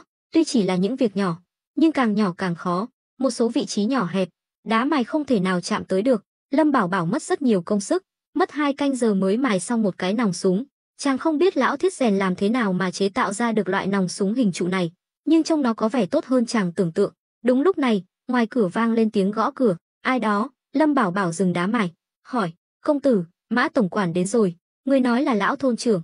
Mắt Lâm Bảo Bảo sáng lên, mau mời vào, chàng đã đợi hơn nửa tháng rồi. Cánh cửa được đẩy ra, Mã Kế và lão thôn trưởng cùng bước vào. Đây cũng là lần đầu tiên Mã Kế đến xưởng của Lâm Bảo Bảo, tuy bên trong lộn xộn, nhưng vẫn khiến ông ta kinh ngạc, bởi vì ông ta nhìn thấy rất nhiều lọ nước hoa đã được chế tạo xong, được xếp ngay ngắn trên bàn, đặc biệt là mùi hương nồng nặc, có thể ngửi thấy từ xa. Lần này Mã Kế không mặc quan phục, mà là một bộ trường bào màu đen. Hạ quan bái kiến Lâm công tử. Lâm Bảo Bảo nói, Mã tổng quản, ta mong ngài đến từng ngày, cuối cùng cũng đợi được. Mã Kế cười gượng, Lâm công tử đừng trách, lẽ ra tuần trước ta đã đến gặp ngươi, nhưng Tam phu nhân chắc cũng đã nói với ngươi rồi, triều đình phái một vị không sai đến, suốt ngày soi mói, nhất là nội vụ phủ, nên ta. Lâm Bảo Bảo phẩy tay, Mã tổng quản không cần giải thích, ta đã đoán được rồi. Thế nào, lần này có tin tốt gì không? Chàng cũng đang giả vờ bình tĩnh, thật ra chàng sắp hết sạch tiền rồi, hiện tại chàng đang tiêu tiền tiết kiệm, số tiền định dùng để trả nợ cho ba nàng vợ. Mã Kế xoa tay cười nói, đương nhiên, kế hoạch lần trước của Lâm công tử thật sự rất cao minh, ta chỉ dùng chút mưu mẹo nhỏ đã thành công khiến phu nhân của phủ Doãn giúp chúng ta quảng bá rầm rộ. Sau đó, ta nhân lúc rảnh rỗi đã đến từng nhà của các phu nhân, tiểu thư, quả nhiên họ đều rất chịu trì. Nói rồi, ông ta lấy ra một xấp ngân phiếu từ trong ngực, công tử, đây là 2.000 lượng, xin hãy nhận cho. Mắt Lâm Bảo Bảo sáng lên, bán được 100 lọ nước hoa cũng không được nhiều như vậy, chỉ là ta muốn tích trữ một ít, sau này cũng tiện bán. Mã Kế cười gượng, trên đường đến đây, ông ta cũng đã nghĩ ra lý do, nhưng dù nói thế nào cũng sẽ lộ ra ý định muốn ăn chênh lệch giá của ông ta. Ý nghĩ này xuất hiện là vì ông ta đã tự mình đến từng nhà chào hàng, nên rất tự tin. Ông ta phát hiện ra các vị phu nhân, tiểu thư này quả thật không thiếu tiền, vì vậy, ông ta đã mạnh dạn nâng giá nước hoa lên 30 lượng bạc một lọ, mà những vị phu nhân, tiểu thư này đều đồng ý, không một ai mặc cả. Điều này chứng minh lời nói của Lâm Bảo Bảo là đúng, hơn nữa việc định giá cũng rất chuẩn xác. Lâm Bảo Bảo mỉm cười đầy ẩn ý, ra là Mã tổng quản nghĩ vậy, đây là chuyện tốt, chứng tỏ Mã tổng quản đã bắt đầu hiểu chuyện rồi, nhưng ngươi muốn ăn cả hai đầu thì hơi quá đáng đấy. Mã Kế vội vàng xua tay, không, Lâm công tử hiểu lầm rồi, ta đã nghĩ kỹ rồi, sau này ngươi không cần cho ta tiền công nữa, chỉ cần cung cấp nước hoa đều đặn cho ta là được. Ông ta chỉ là trung gian kiếm lời, không cần bỏ vốn, chỉ cần dựa vào các mối quan hệ là có thể dễ dàng kiếm tiền, đương nhiên là vui mừng. Hơn nữa, mỗi lọ nước hoa nhỏ như vậy mà có thể kiếm được 10 lượng bạc, lại là hàng tiêu hao, nếu bán lâu dài, ông ta sẽ phát tài. Vì vậy, ông ta mới đột ngột thay đổi quyết định. Suốt thời gian qua không đến Ngưu Bối thôn gặp Lâm Bảo Bảo, Lâm Bảo Bảo hài lòng gật đầu. Tốt, Mã tổng quản quả nhiên đáng tin cậy, đã nói đến hợp tác đôi bên cùng có lợi, vậy xin chúc chúng ta hợp tác vui vẻ. Hợp tác vui vẻ. Mã Kế khom người bắt tay Lâm Bảo Bảo. Giờ đây, ông ta nào còn vẻ uy phong của một vị quan, mà hoàn toàn là bộ mặt của một gian thương. Có thể nói, lần hợp tác này giữa Lâm Bảo Bảo và Mã Kế đã gắn kết chặt chẽ, không ai có thể rời bỏ ai. Lâm Bảo Bảo cần mở rộng thị trường, một mình chàng không thể làm được, chỉ có Mã Kế mới giúp được. Nếu tìm đến cha con Khâu gia, chắc chắn sẽ bị chặt chém không thương tiếc. Còn Mã Kế muốn bán được giá cao thì cần có sản phẩm đảm bảo chất lượng. Lão thôn trưởng đứng bên cạnh, nhìn Lâm Bảo Bảo và Mã Kế nói cười vui vẻ, trong lòng cảm khái muôn phần. Đây mới gọi là làm ăn lớn, mỗi lần hợp tác đều có đến hàng nghìn lượng bạc. Nhưng theo ông, Lâm Bảo Bảo càng giàu có thì càng có lợi cho Ngưu Bối thôn. Hơn nữa, lúa trên đồng đã dần lớn, chỉ vài tháng nữa là đến mùa thu hoạch. Đây là vụ mùa đầu tiên của Ngưu Bối thôn. Lão thôn trưởng và toàn thể dân làng đều rất vui mừng. Lâm Bảo Bảo cất ngân phiếu, khoác vai Mã Kế. Mã tổng quản, chưa ăn tối chứ? Tối nay ở lại, chúng ta cùng nhau uống vài chén. Lâm công tử, tối nay ta lén đến đây, phải về ngay, nếu để Phủ Doãn biết, ta sẽ tiêu đời. Mã Kế vẫn còn nhát gan. Lâm Bảo Bảo mỉm cười. Mã tổng quản đừng lo, giờ này mà ngươi còn có thể lén đi làm việc riêng, thì Phủ Doãn chắc chắn cũng vậy. Cứ yên tâm ở lại uống vài chén với ta, đảm bảo không làm lỡ việc công của ngươi. Đã Lâm công tử quá nhiệt tình như vậy, ta xin phép quấy rầy. Mã Kế chắp tay cười. Thật ra, ông ta biết Lâm Bảo Bảo nói đúng, chỉ là lần này ông ta làm chuyện mờ ám, nên mới sợ hãi. Dù sao cũng là kiếm tiền dưới mí mắt Phủ Doãn, nếu bị phát hiện thì sẽ hỏng việc. Lâm Bảo Bảo dẫn Mã Kế vào chính sảnh, gọi lớn, Thiển Nguyệt, mau chuẩn bị bữa tối, ta muốn uống vài chén với Mã tổng quản. Lâm Thiển Nguyệt từ trong bếp đi ra, bữa tối sắp xong rồi, Mã tổng quản đến thật đúng lúc. Mã Kế cười lớn, làm phiền đại phu nhân rồi. Lúc này, Vãn Thanh và Uyển Uyển cũng đi tới, nhưng hai nàng ngồi cùng nhau, không xen vào, mà chỉ lắng nghe cuộc trò chuyện giữa Lâm Bảo Bảo và Mã Kế. Lâm Bảo Bảo hỏi, Mã tổng quản, ta nghe Uyển Uyển nói, không sai do triều đình phái đến là để điều tra chuyện nạn đói ở Hạo Thành. Nhắc đến chuyện này, Mã Kế thở dài, đừng nói nữa, Phủ Doãn Hạo Thành lần này e là khó giữ được chức vụ. Lâm Bảo Bảo tò mò, rốt cuộc là chuyện gì? Chẳng phải Hạo Thành là vựa lúa của Phượng Dương quận sao? Sao lại có người chết đói? Hừ, Hạo Thành đúng là có sản lượng lớn, nhưng Phủ Doãn Hạo Thành vì muốn tư lợi, năm ngoái đã ép dân chúng bán thóc với giá rẻ mạt, rồi đem bán sang các quận khác. Hắn thì giàu to, nhưng dân chúng thì khổ sở, nhất là năm nay hạn hán nghiêm trọng.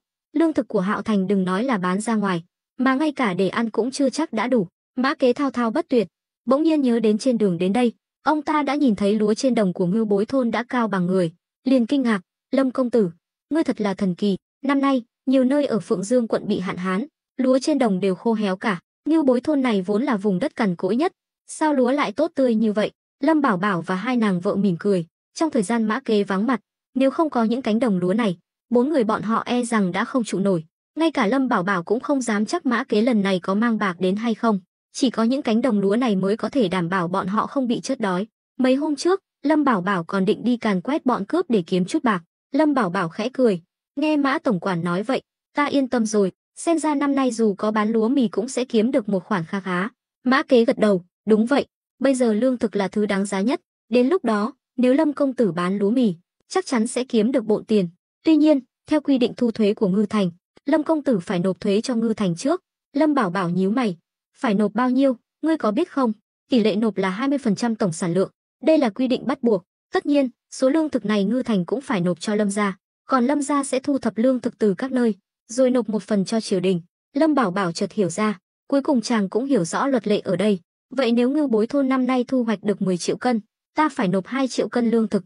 Đúng vậy, Lâm công tử đừng tiếc, nộp thuế là chuyện tốt, triều đình để khuyến khích nông dân nộp thuế, sẽ có những ưu đãi đặc biệt cho những thôn nộp đủ thuế. Ví dụ như thôn Ngưu Bối, nếu nộp đủ thuế, sẽ được hưởng một số đặc quyền, nếu làm tốt, thậm chí còn có thể được bổ nhiệm làm quan. Mắt Lâm Bảo Bảo sáng lên, thật sao? Đương nhiên là thật. Tuy nhiên, muốn đáp ứng điều kiện này, ít nhất cũng phải nộp thuế theo mức cao nhất, liên tục trong 5 năm trở lên, là tổng quản nội vụ Ngư Thành. Mã Kế rất rõ những quy định này. Thấy Lâm Bảo Bảo trầm ngâm, Mã Kế tiến lại gần, hỏi, Lâm công tử, ngươi có thể cho ta biết Ngưu Bối thôn lần này thu hoạch được bao nhiêu không? Lâm Bảo Bảo cười, điều này quan trọng lắm sao? Lâm công tử đừng hiểu lầm, ta chỉ là tò mò thôi. Hơn nữa, chúng ta bây giờ cũng coi như có quan hệ, ta sao có thể hại ngươi được, nếu có chuyện gì tốt, ta cũng sẽ giúp ngươi. Lâm Bảo Bảo hỏi ngược lại, trước khi trả lời câu hỏi của ngươi hãy nói cho ta biết, Phủ Doãn hiện tại có ý kiến gì về Ngưu Bối thôn? Chàng chắc chắn những thay đổi lớn ở Ngưu Bối thôn sẽ bị Khâu Quang Nhật phát hiện, nhưng đã lâu như vậy rồi mà vẫn không thấy động tĩnh gì, chẳng lẽ Khâu Quang Nhật thật sự ngầm đồng ý? Mã Kế ho khan một tiếng, chuyện là thế này, vì Khâm Sai đến thị sát, nên Phủ Doãn đã chọn Ngưu Bối thôn làm thôn điển hình, mời Khâm Sai đến đây thị sát. Ồ, vậy sao ngươi không nói sớm? Mã Kế cười khổ, Lâm công tử đừng hiểu lầm, không phải ta không nói, mà là chuyện này vẫn chưa chính thức được công bố, chuyện chưa chắc chắn, ta sao dám nói bừa, nhưng dù Lâm công tử không hỏi, ta cũng sẽ nói cho ngươi biết.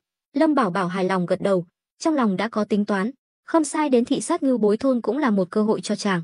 Lúc này, Vãn Thành nói, tướng công, Khâm Sai đến thị sát đúng là chuyện tốt, nhưng e là Khâu Quang Nhật không có ý tốt. Lời vừa dứt, sắc mặt Mã Kế thay đổi, ông ta chỉ cảm thấy sợ hãi, chứ không hề tức giận.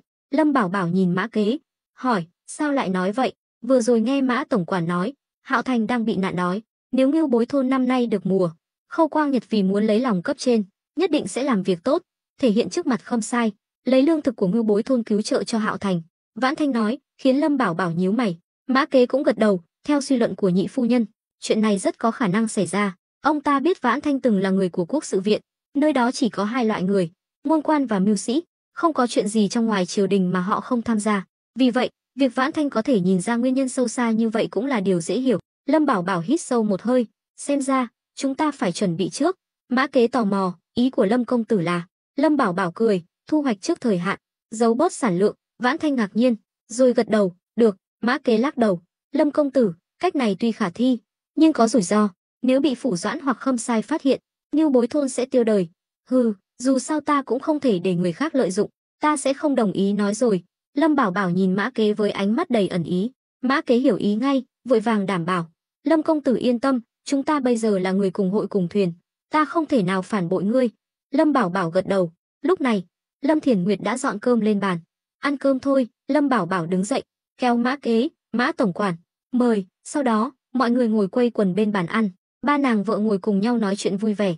Chỉ có Lâm Bảo Bảo và Mã Kế vừa uống rượu vừa trò chuyện. Lâm công tử, nhờ có ngài, ta mới có cơ hội kiếm tiền. Ngài yên tâm, chỉ cần ta còn làm tổng quản nội vụ, chuyện gì ta cũng có thể giúp. Lâm Bảo Bảo nói, có câu nói này của Mã tổng quản, ta yên tâm rồi. Nào, cạn chén. Nói rồi, hai người cùng uống cạn chén rượu. Lúc này, Lâm Bảo Bảo chợt nhớ đến chuyện Khâu Dịch chiếm đoạt 30% số tiền của chàng. Mã tổng quản, có một chuyện ta không biết ngươi có biết hay không? Mã Kế gắp một miếng thức ăn, hỏi, chuyện gì? Trong lòng ông ta cũng hồi hộp, biết rõ chuyện mà Lâm Bảo Bảo hỏi chắc chắn không phải chuyện nhỏ, chính là chuyện ta phái thuộc hạ hỗ trợ Ngư Thành càn quét bọn cướp. Mắt Mã Kế sáng lên, vội vàng đặt chén rượu xuống, suýt nữa thì quên. Lâm công tử, ta biết Khâu Dịch đã tham ô số tiền mà hắn đã thỏa thuận với ngươi. Ba nàng vợ cũng đang vểnh tai nghe, đều thầm kinh ngạc. Lâm Bảo Bảo cười khổ, không ngờ Phủ Doãn lại nói giúp ta. Phủ Doãn làm quan nhiều năm, nghe nói ông ta là người rất coi trọng quy củ. Hơn nữa, đại nhân từng nói muốn lợi dụng Lâm công tử để càn quét bọn cướp, thậm chí là thăng quan tiến chức, nhưng chưa bao giờ nói sẽ hãm hại Lâm công tử. Lâm Bảo Bảo mỉm cười gật đầu, những lời nói tốt đẹp về Khâu Quang Nhật này, chàng cũng chỉ nghe cho vui, nếu tin hết thì đúng là ngốc. Ồ, vậy sau đó thì sao? Phủ Doãn không nói gì đến việc thực hiện thỏa thuận sao? 3 vạn lượng bạc đối với Lâm Bảo Bảo bây giờ là một số tiền khổng lồ, nếu có thể lấy lại số tiền này, số nợ của ba nàng vợ cũng trả được hơn một nửa. Mã Kế trầm ngâm một lúc, nói, Lâm công tử yên tâm, chuyện này sẽ không bỏ qua như vậy, dù Phủ Doãn có quên, ta cũng sẽ nhắc. Thôi, Mã tổng quản không cần nhúng tay vào, nếu để Phủ Doãn phát hiện ra mối quan hệ giữa chúng ta thì sẽ không hay. Không sao, ta cũng coi như là người thân cận của Phủ Doãn, những lời người khác không dám nói, ta vẫn có thể nói. Ta hiểu rõ tâm tư của Phủ Doãn, hiện tại ông ta một lòng muốn thăng tiến, không thể thiếu người tài như Lâm công tử. Ngược lại, Khâu Dịch lại luôn gây trở ngại.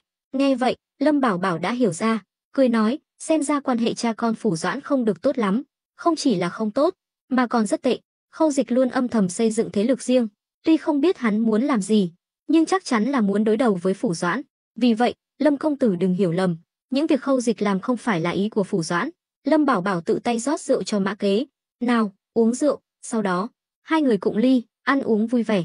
Tất nhiên, cả Lâm Bảo Bảo và Mã Kế đều đạt được mục đích của mình, coi như là đôi bên cùng có lợi. Tiễn Mã Kế đi rồi, Vãn Thành hỏi, tướng công, chàng nghĩ sao về Mã Kế?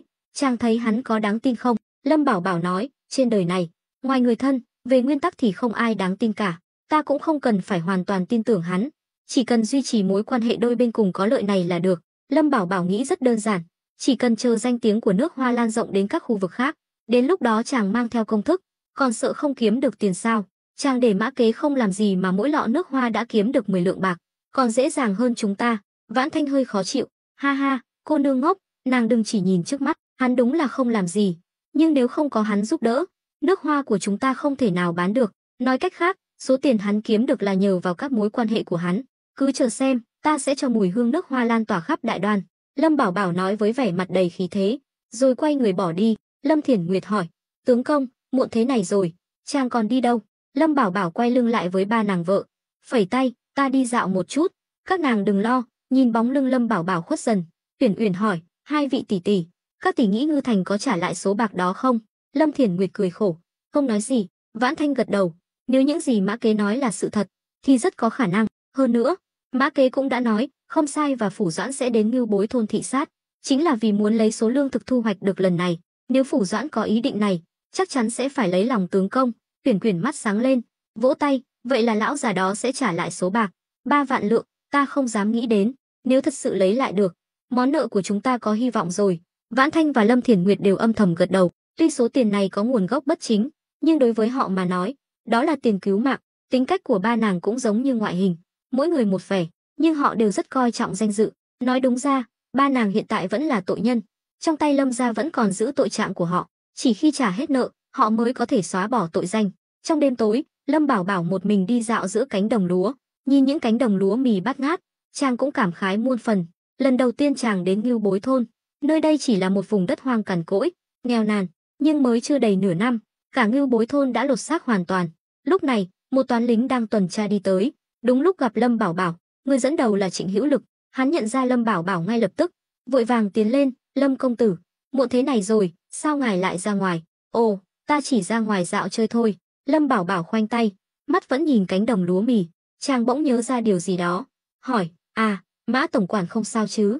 Vừa rồi hai người đã uống khá nhiều rượu, hơn nữa trước khi đi, Mã Kế còn mang theo 100 lọ nước hoa, nên Lâm Bảo Bảo cũng lo ông ta gặp nguy hiểm trên đường. Trong lòng Lâm Bảo Bảo, Mã Kế hiện tại là trợ thủ đắc lực nhất của chàng, cũng là nhân vật quan trọng giúp chàng có chỗ đứng ở Ngư Thành, nên đương nhiên không muốn ông ta xảy ra chuyện gì. Lâm công tử cứ yên tâm, con đường từ Ngưu Bối thôn đến Ngư Thành bây giờ rất an toàn, không còn cướp nữa. Lâm Bảo Bảo gật đầu, tốt, đây đều là công lao của các ngươi, về đi. À, tiện thể gọi lão thôn trưởng đến đây cho ta có chuyện muốn nói với ông ấy. Vâng, Trịnh Hữu Lực đáp, rồi dẫn đội vào làng. Khi đến cổng làng, một tên lính tò mò, thống lĩnh, xem ra tâm trạng Lâm công tử hôm nay rất tốt. Đương nhiên, ngươi không thấy Mã Kế mang theo một lô nước hoa do công tử làm sao? Công tử chắc chắn đã kiếm được bộ tiền. Trịnh Hữu Lực cũng coi như là tâm phúc của Lâm Bảo Bảo, nên biết chuyện nước hoa cũng là điều dễ hiểu. Mấy tên lính mắt sáng lên, nước hoa đó thật sự đắt như vậy sao? Bán được bao nhiêu tiền? Trịnh Hữu Lực liếc nhìn bọn họ, đừng hỏi nhiều, những chuyện này không liên quan đến các ngươi. Nhớ kỹ, chúng ta đều là tử sĩ của Lâm công tử, những tử sĩ cốt cán có nhiệm vụ bảo vệ tính mạng và tài sản của dân làng Ngưu Bối thôn. Hiểu chưa? Rõ. Mấy tên lính nhận ra mình lỡ lời, vội vàng đáp. Trịnh Hữu Lực đến trước cửa nhà lão thôn trưởng, khẽ gõ cửa. Ngay cả Lâm Bảo Bảo cũng kính trọng lão thôn trưởng. Trịnh Hữu Lực là người khôn khéo, đương nhiên không dám vô lễ. Lúc này, cửa mở ra, lão thôn trưởng tay cầm tẩu thuốc, người nồng nặc mùi rượu. Ai đấy? À, là Trịnh thống lĩnh, mau vào uống chén rượu cho ấm người. Trịnh Hữu Lực nhìn vào trong nhà, thấy mấy người dân làng đang ngồi quanh bàn nhỏ trên phản. Trên bàn bày vài món nhắm rượu, ai nấy đều mặt đỏ bừng. Tối nay ta còn nhiệm vụ, không uống rượu được. Vậy không biết Trịnh thống lĩnh đến đây có việc gì? Tuy đã uống kha khá rượu, nhưng lão thôn trưởng cũng hiểu quan hệ giữa mình và Trịnh Hữu Lực không thân thiết lắm. Hắn đến tìm mình vào giờ này chắc chắn là có việc. Là thế này, Lâm công tử đang đợi ngài ở cánh đồng lúa mì ngoài làng, nói là có việc muốn bàn bạc với ngài. Nghe Lâm Bảo Bảo tìm mình, lão thôn trưởng tỉnh rượu ngay lập tức. Được, ta đi ngay. Nói rồi, ông quay lại nói với mấy người trong nhà, các ngươi cứ tiếp tục uống, ta đi gặp Lâm công tử rồi sẽ quay lại. Mấy người dân làng vội vàng gật đầu, họ đều là người già trong làng, quan hệ với lão thôn trưởng cũng khá tốt, nhưng ở Ngưu Bối thôn, họ không có tiếng nói gì, dù sao tuổi cũng cao, không thể làm việc như những người trẻ tuổi. May mà Ngưu Bối thôn bây giờ đã giàu có, họ cũng có cuộc sống tốt hơn, thỉnh thoảng còn có thể nhâm nhi chút rượu. Lão thôn trưởng vội vàng đi ra cánh đồng lúa mì ngoài làng. Khi đến nơi, ông thấy Lâm Bảo Bảo đang ngồi một mình trên một mô đất nhỏ. Mô đất này là nơi dân làng thường ngồi nghỉ khi làm ruộng, nên rất dễ thấy. Lâm công tử, ngài tìm ta. Tuy đã khuya, nhưng lão thôn trưởng không hề phàn nàn. Ông biết Lâm Bảo Bảo tìm ông vào giờ này chắc chắn là có liên quan đến tin tức mà Mã Kế vừa mang đến. Lâm Bảo Bảo ngửi thấy mùi rượu thoang thoảng trên người lão thôn trưởng. Xin lỗi đã làm phiền hứng thú của ông. Không sao, Lâm công tử ngày đêm vất vả vì thôn Ngưu Bối, chúng tôi tuy không giúp được gì nhiều, nhưng vẫn có thể góp chút sức lực. Lâm công tử cứ sai bảo. Do đã uống rượu nên trưởng thôn càng thêm thoải mái, hào sảng. Lâm Bảo Bảo gật đầu cười. Được, vậy ta nói thẳng luôn. Theo tình hình phát triển hiện tại của lúa mì, đến mùa thu hoạch sẽ được khoảng bao nhiêu? Lão thôn trưởng ngẩn người. Lâm công tử, chúng ta không phải đã tính toán sơ bộ rồi sao? Lần trước chỉ là tính toán sơ bộ, bây giờ chỉ còn vài tháng nữa là đến mùa thu hoạch. Chúng ta phải dự tính trước, sau đó mới có thể sắp xếp kế hoạch tiếp theo. Lâm Bảo Bảo hiểu rõ, việc thu hoạch lúa mì cũng rất quan trọng, cho dù không có nguy hiểm từ bên ngoài, cũng phải làm tốt công việc cuối cùng. Ai cũng biết, thời gian thu hoạch lúa mì rất gấp rút, phải hoàn thành trong vòng vài ngày, nếu không lúa mì sẽ bị thối rữa trên ruộng. Hơn nữa, sau khi thu hoạch, lúa mì cần được bảo quản ở nơi khô ráo, thoáng mát. Lão thôn trưởng cười khổ lắc đầu, ông hiểu Lâm Bảo Bảo lại muốn sắp xếp công việc trước, tuy trong mắt những người dân làng như họ, việc này hoàn toàn vô nghĩa, nhưng lão thôn trưởng hiểu rõ, Lâm Bảo Bảo có thể giúp Ngưu Bối thôn thoát nghèo chính là nhờ thái độ làm việc nghiêm túc, cẩn thận này. Lâm công tử, mấy tháng nay, dân làng vừa làm ruộng vừa thống kê, diện tích trồng trọt lần này là 1.100 mẫu. Nhìn tình hình phát triển của lúa mì, mỗi mẫu ít nhất cũng thu hoạch được 300 cân. Nếu tính như vậy, năm nay chúng ta sẽ thu hoạch được 330.000 cân. Nói đến trồng trọt, lão thôn trưởng đương nhiên là người có tiếng nói nhất. Tuy Ngưu Bối thôn 10 năm gần đây, 8 năm không trồng trọt, nhưng khi còn trẻ, Ngưu Bối thôn cũng có một ít ruộng, nên ông cũng có kinh nghiệm. Chỉ cần nhìn ruộng là ông có thể ước tính sản lượng. Mắt Lâm Bảo Bảo sáng lên, ông chắc chắn sản lượng đạt 300 cân mẫu. Nếu là ở trái đất, với công nghệ canh tác hiện đại, sản lượng này là quá thấp, nhưng ở Đại Đoan, 300 cân mẫu là một con số khổng lồ. Hơn nữa, đây lại là Ngưu Bối thôn, vùng đất được coi là cằn cỗi nhất. Vừa rồi, lão thôn trưởng và mấy lão già khác vừa uống rượu vừa khen ngợi Lâm Bảo Bảo, không chỉ giúp Ngưu Bối thôn canh tác được trên vùng đất cằn cỗi này, mà còn đạt được sản lượng đáng kinh ngạc như vậy. Ở Đại Đoan, tuy không dám nói là nhất, nhưng cũng tuyệt đối là một hắc mã. Tin rằng sau vụ mùa bội thu này, danh tiếng của Ngưu Bối thôn sẽ dần được biết đến. Thay đổi những định kiến trước đây, ta cũng không dám chắc chắn, nhưng sản lượng sẽ vào khoảng 300 cân mẫu. Lão thôn trưởng không dám nói chắc, nếu không đạt được sản lượng dự kiến, ông sẽ bị mất mặt. Xem ra Ngưu Bối thôn chúng ta năm nay sẽ được ăn Tết lớn rồi. Lâm Bảo Bảo cười. Lão thôn trưởng tò mò. Lâm công tử, ngài nhận được tin tốt gì sao? Lâm Bảo Bảo quay sang nhìn ông, gật đầu, đúng vậy. Sau đó, chàng kể lại chuyện vừa nói với Mã Kế về việc Hạo Thành thiếu lương thực và khả năng Khâm Sai sẽ đến thị sát. Lão thôn trưởng hít một hơi lạnh, mừng rỡ. Lâm công tử, đây là tin cực kỳ tốt. Nếu có Khâm Sai đến thị sát, Ngưu Bối thôn chúng ta sẽ đổi đời. Không thể nói là hoàn toàn tốt, chỉ có thể nói là vừa mừng vừa lo. Lâm Bảo Bảo đã phân tích với Mã Kế và các nàng vợ về những khả năng có thể xảy ra, nên chàng mới mâu thuẫn như vậy. Tại sao? Lão thôn trưởng khó hiểu. Khâm Sai đến thị sát mà còn không phải là chuyện tốt, thì còn chuyện gì tốt nữa? Năm nay, nhiều nơi ở quận Phượng Dương bị hạn hán, dẫn đến thiếu lương thực. Với tính cách của Phủ Doãn, vì muốn giữ chức, e là ông ta sẽ lấy lương thực của thôn Ngưu Bối chúng ta để cứu trợ dân gặp nạn. Lâm Bảo Bảo nói ra nỗi lo lắng trong lòng. Là trưởng thôn Ngưu Bối, trưởng thôn cũng có quyền được biết chuyện này. Quả nhiên, nghe tin này, sắc mặt lão thôn trưởng trở nên khó coi. Lâm Bảo Bảo an ủi, vì vậy, vì lợi ích lâu dài của Ngưu Bối thôn, ta định thu hoạch trước thời hạn. Nếu sản lượng là 330.000 cân thì chỉ báo cáo là 220.000 cân. Như vậy, chúng ta sẽ có lương thực dự trữ, dù có chuyện gì xảy ra cũng không sợ. Lão thôn trưởng giơ ngón tay cái lên, khen ngợi, Lâm công tử quả là có tầm nhìn xa. Vậy cứ làm như thế, đám quan lại tham lam này không có đứa nào tốt đẹp cả. Lâm công tử cứ việc sắp xếp, ta nhất định sẽ huy động dân làng, dù có phải tăng ca cũng sẽ thu hoạch lúa mì trước thời hạn, không cho bọn họ cơ hội tính kế chúng ta. Lâm Bảo Bảo gật đầu, tốt, vậy cứ quyết định như vậy. Ông hãy ước tính ngày thu hoạch, rồi bắt đầu trước 3 ngày. Nhớ kỹ, chuyện này không được tiết lộ ra ngoài. Hiểu rồi, ta về họp dân làng ngay. Lão thôn trưởng quay người định đi. Khoan đã, Lâm Bảo Bảo vẫn chưa sắp xếp xong. Trưởng thôn vội vàng dừng lại. Lâm công tử, còn gì sai bảo nữa. Ngày mai, hãy huy động dân làng đào thêm một hầm chứa lương thực lớn hơn trong làng. Nhớ kỹ, hầm này dùng để chứa lương thực, phải chọn nơi khô ráo, thoáng mát. Trước khi thu hoạch lúa mì, hầm phải được chuẩn bị xong. Đến lúc đó, ta sẽ đích thân đến kiểm tra. Lâm Bảo Bảo vừa rồi vẫn luôn suy nghĩ về vấn đề này, nhưng vì công việc này rất nặng nhọc, chàng sợ dân làng sẽ phàn nàn. Lão thôn trưởng do dự một chút, rồi gật đầu, được. Sau đó, ông quay người rời đi. Tính ra, còn hơn 2 tháng nữa mới đến mùa thu hoạch. Nếu bắt đầu đào hầm từ ngày mai, thì hơn 2 tháng này sẽ không có ngày nào được nghỉ ngơi, thậm chí còn rất vất vả. Hơn nữa, có thể vừa đào hầm xong là phải thu hoạch lúa mì ngay. Nhưng dù có mệt mỏi đến đâu, ông cũng phải trấn an dân làng. Dù sao, mọi nỗ lực và cố gắng hiện tại đều là vì tương lai. Lâm Bảo Bảo sắp xếp xong mọi việc, cũng thở phào nhẹ nhõm. Nhiệm vụ đã được giao xuống, Áp lực bây giờ đặt lên vai lão thôn trưởng. Làm thế nào, có làm tốt hay không, sẽ là bài kiểm tra khả năng tổ chức của lão thôn trưởng. Mã Kế mang 100 lọ nước hoa về, lập tức sai người đưa đến nhà các quan lại. Chỉ trong vòng chưa đầy một tuần, ông ta đã thu về 3.000 lượng bạc, lãi 1.000 lượng, một tuần 1.000 lượng, một tháng là 4.000 lượng. Tốc độ kiếm tiền này quả thật là chưa từng có, thậm chí còn nhanh hơn cả tốc độ tham ô của Khâu Quang Nhật, khiến Mã Kế càng thêm trung thành với Lâm Bảo Bảo. Như người sợ nổi tiếng, lợn sợ béo, chỉ trong vòng một tuần, nước hoa đã lan rộng khắp Ngư Thành. Trong giới thượng lưu, nước hoa trở thành chủ đề bàn tán sôi nổi, không chỉ được các quý bà, tiểu thư yêu thích, mà ngay cả phụ nữ của những gia đình trí thức cũng rất ưa chuộng. Thậm chí, có người còn ví nước hoa như Long Tiên Hương mà hoàng tộc sử dụng. Chẳng mấy chốc, chuyện này đã đến tay Khâu Quang Nhật. Hôm nay, ông ta ngồi trong thư phòng, tay cầm một bức thư mật, sắc mặt âm trầm. Đứng đối diện ông ta là sư gia Thường Ngộ Phong và tổng quản nội vụ Mã Kế. Tuy nhiên, Thường Ngộ Phong lại tỏ ra bình thản, thậm chí còn phe phẩy quạt, còn Mã Kế thì mặt lạnh tanh, cúi đầu, mắt nhìn mũi, mũi nhìn tim, trông có vẻ bình tĩnh, nhưng trong lòng lại vô cùng lo lắng. Hừ, Khâu Quang Nhật đập mạnh bức thư xuống bàn, đứng bật dậy, hỏi, hai người có biết Lâm Bảo Bảo đã bán nước hoa cho các quan lại trong thành bằng cách nào không? Lâm Bảo Bảo đã từng đề cập đến chuyện bán nước hoa với ông ta, thậm chí trong bữa tiệc hôm đó, Lâm Bảo Bảo còn tặng nước hoa dùng thử cho các quan lại, nhưng lúc đó, Khâu Quang Nhật không để tâm, ông ta nghĩ một lọ nước hoa nhỏ như vậy thì đáng giá bao nhiêu, nhưng theo thông tin trong thư, một lọ nước hoa chỉ bằng ngón tay cái vậy mà lại bán được với giá 30 lượng bạc, hơn nữa còn bán được 100 lọ. Nói cách khác, hiện tại ở Ngư Thành đã có 13 gia đình quan lại mua nước hoa này.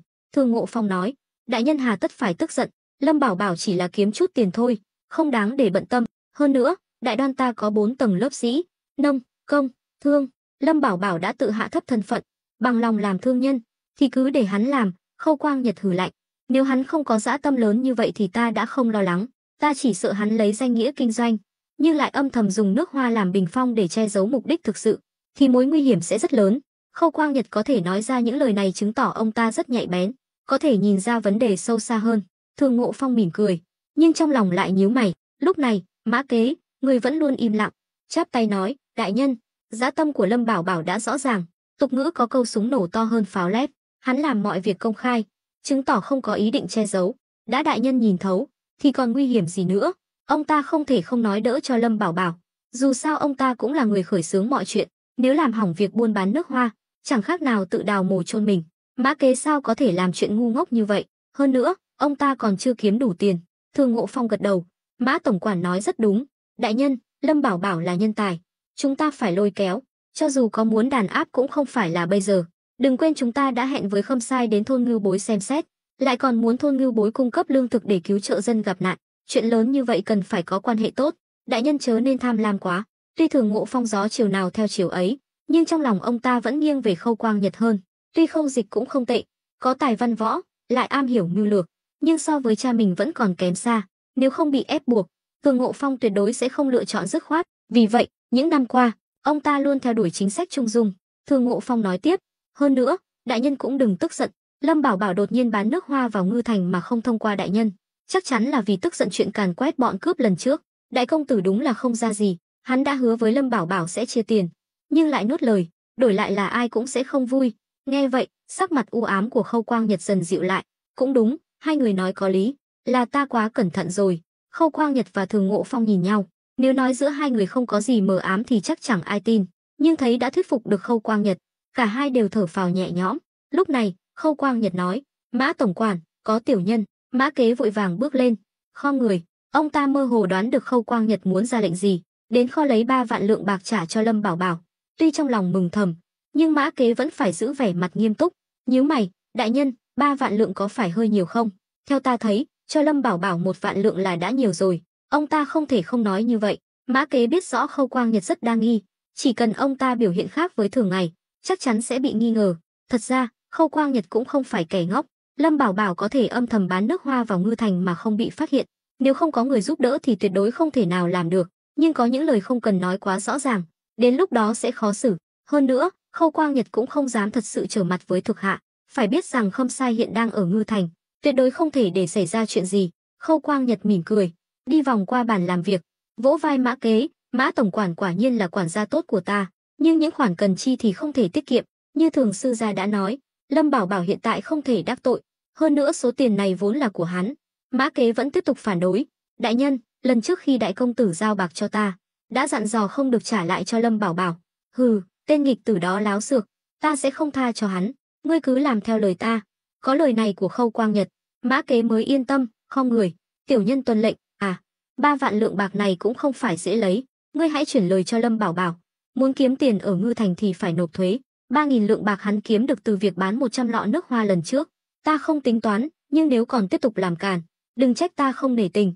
Mã Kế chắp tay, vâng, cứ giao cho ta. Nói xong, ông ta quay người rời đi. Tiễn Mã Kế đi rồi, Thường Ngộ Phong cười nói, đại nhân, chúng ta đối xử với Lâm Bảo Bảo tốt nhất là vừa đấm vừa xoa. Tại sao? Chẳng lẽ ta còn phải cầu xin hắn sao? Khâu Quang Nhật tự thấy thái độ của mình đối với Lâm Bảo Bảo đã rất tốt rồi. Nếu là người khác, đừng nói là cho 3 vạn lượng bạc, mà có thể bị mất mạng. Trong vòng 1000 dặm quanh Ngư Thành, ai mà không biết Khâu Quang Nhật là người nổi tiếng tàn nhẫn.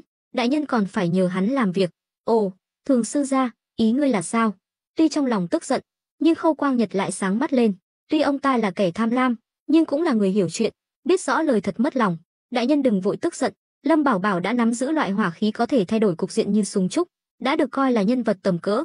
Ít nhất, chúng ta không thể đắc tội với loại người này trong thời gian ngắn.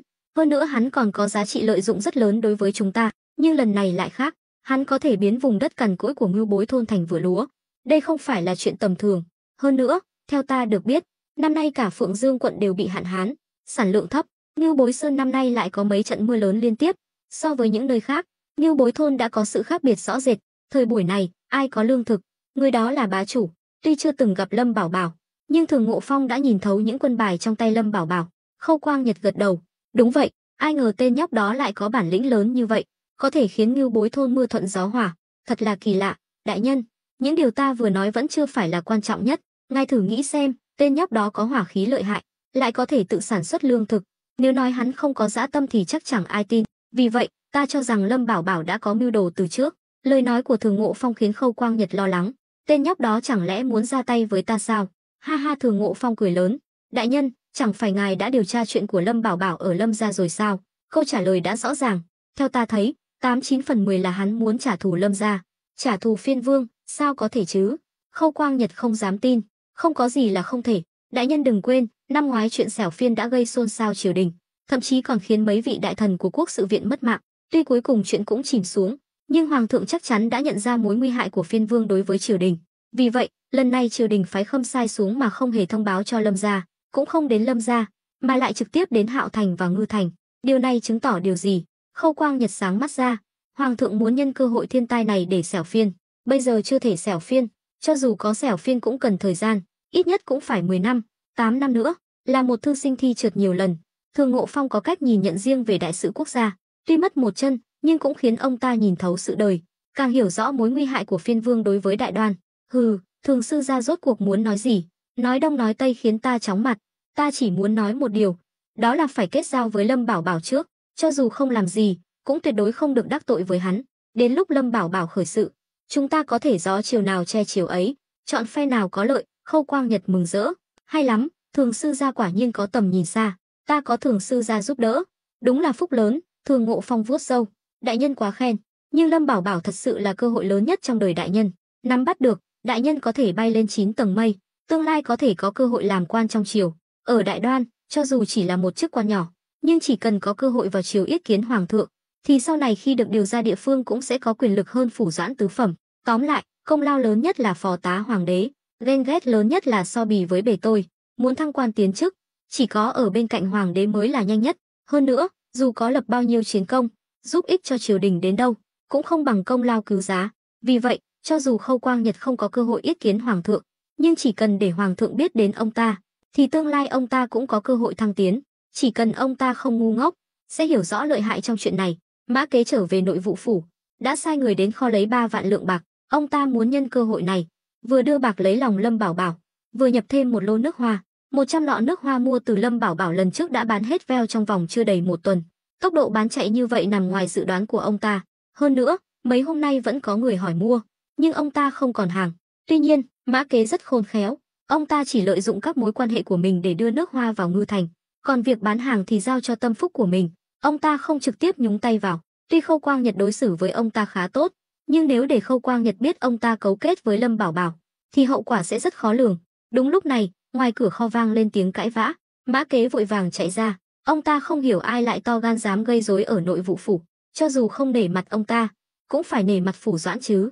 Đây đúng là muốn chết. Nhưng khi đến nơi, ông ta mới phát hiện ra đó là Khâu Dịch. Hóa ra, trong nội vụ phủ cũng có người của Khâu Dịch. Thấy Mã Kế đến kho lấy 3 vạn lượng bạc, hắn lập tức đến ngăn cản. Nhìn thấy Mã Kế, Khâu Dịch hừ lạnh, "Mã Kế, ngươi thật to gan, dám coi thường lệnh của ta." Tuy trong lòng tức giận, nhưng Mã Kế vẫn giữ vẻ mặt bình tĩnh, chỉnh lại quan phục, bước lên. "Đại công tử, sao ngài lại nói vậy? Ta làm việc cho Phủ Doãn, quản lý mọi việc của nội vụ phủ, không biết ta đã làm gì khiến đại công tử phật ý." Khâu Dịch biết Mã Kế là kẻ miệng nam mô, bụng bồ dao găm, liền nói thẳng, "Ta biết ngươi muốn lấy 3 vạn lượng bạc đó đưa cho Lâm Bảo Bảo, ngươi coi lời ta nói như gió thoảng bên tai sao?" "À, hóa ra là chuyện này." Mã Kế giả vờ như vừa mới hiểu ra, mỉm cười, "Đại công tử thật sự đã hiểu lầm ta rồi. Ta lấy 3 vạn lượng bạc này là theo lệnh của Phủ Doãn, nếu không có lệnh của đại nhân, cho ta 100 lá gan ta cũng không dám làm vậy." "Cái gì? Cha ta?" Khâu Dịch nhíu mày, "Lần trước ta đã nói chuyện này với cha ta rồi, sao ông ấy lại đồng ý?" "Là thật, ta sao dám nói dối chuyện này, nếu đại công tử không tin, có thể tự mình đi hỏi Phủ Doãn."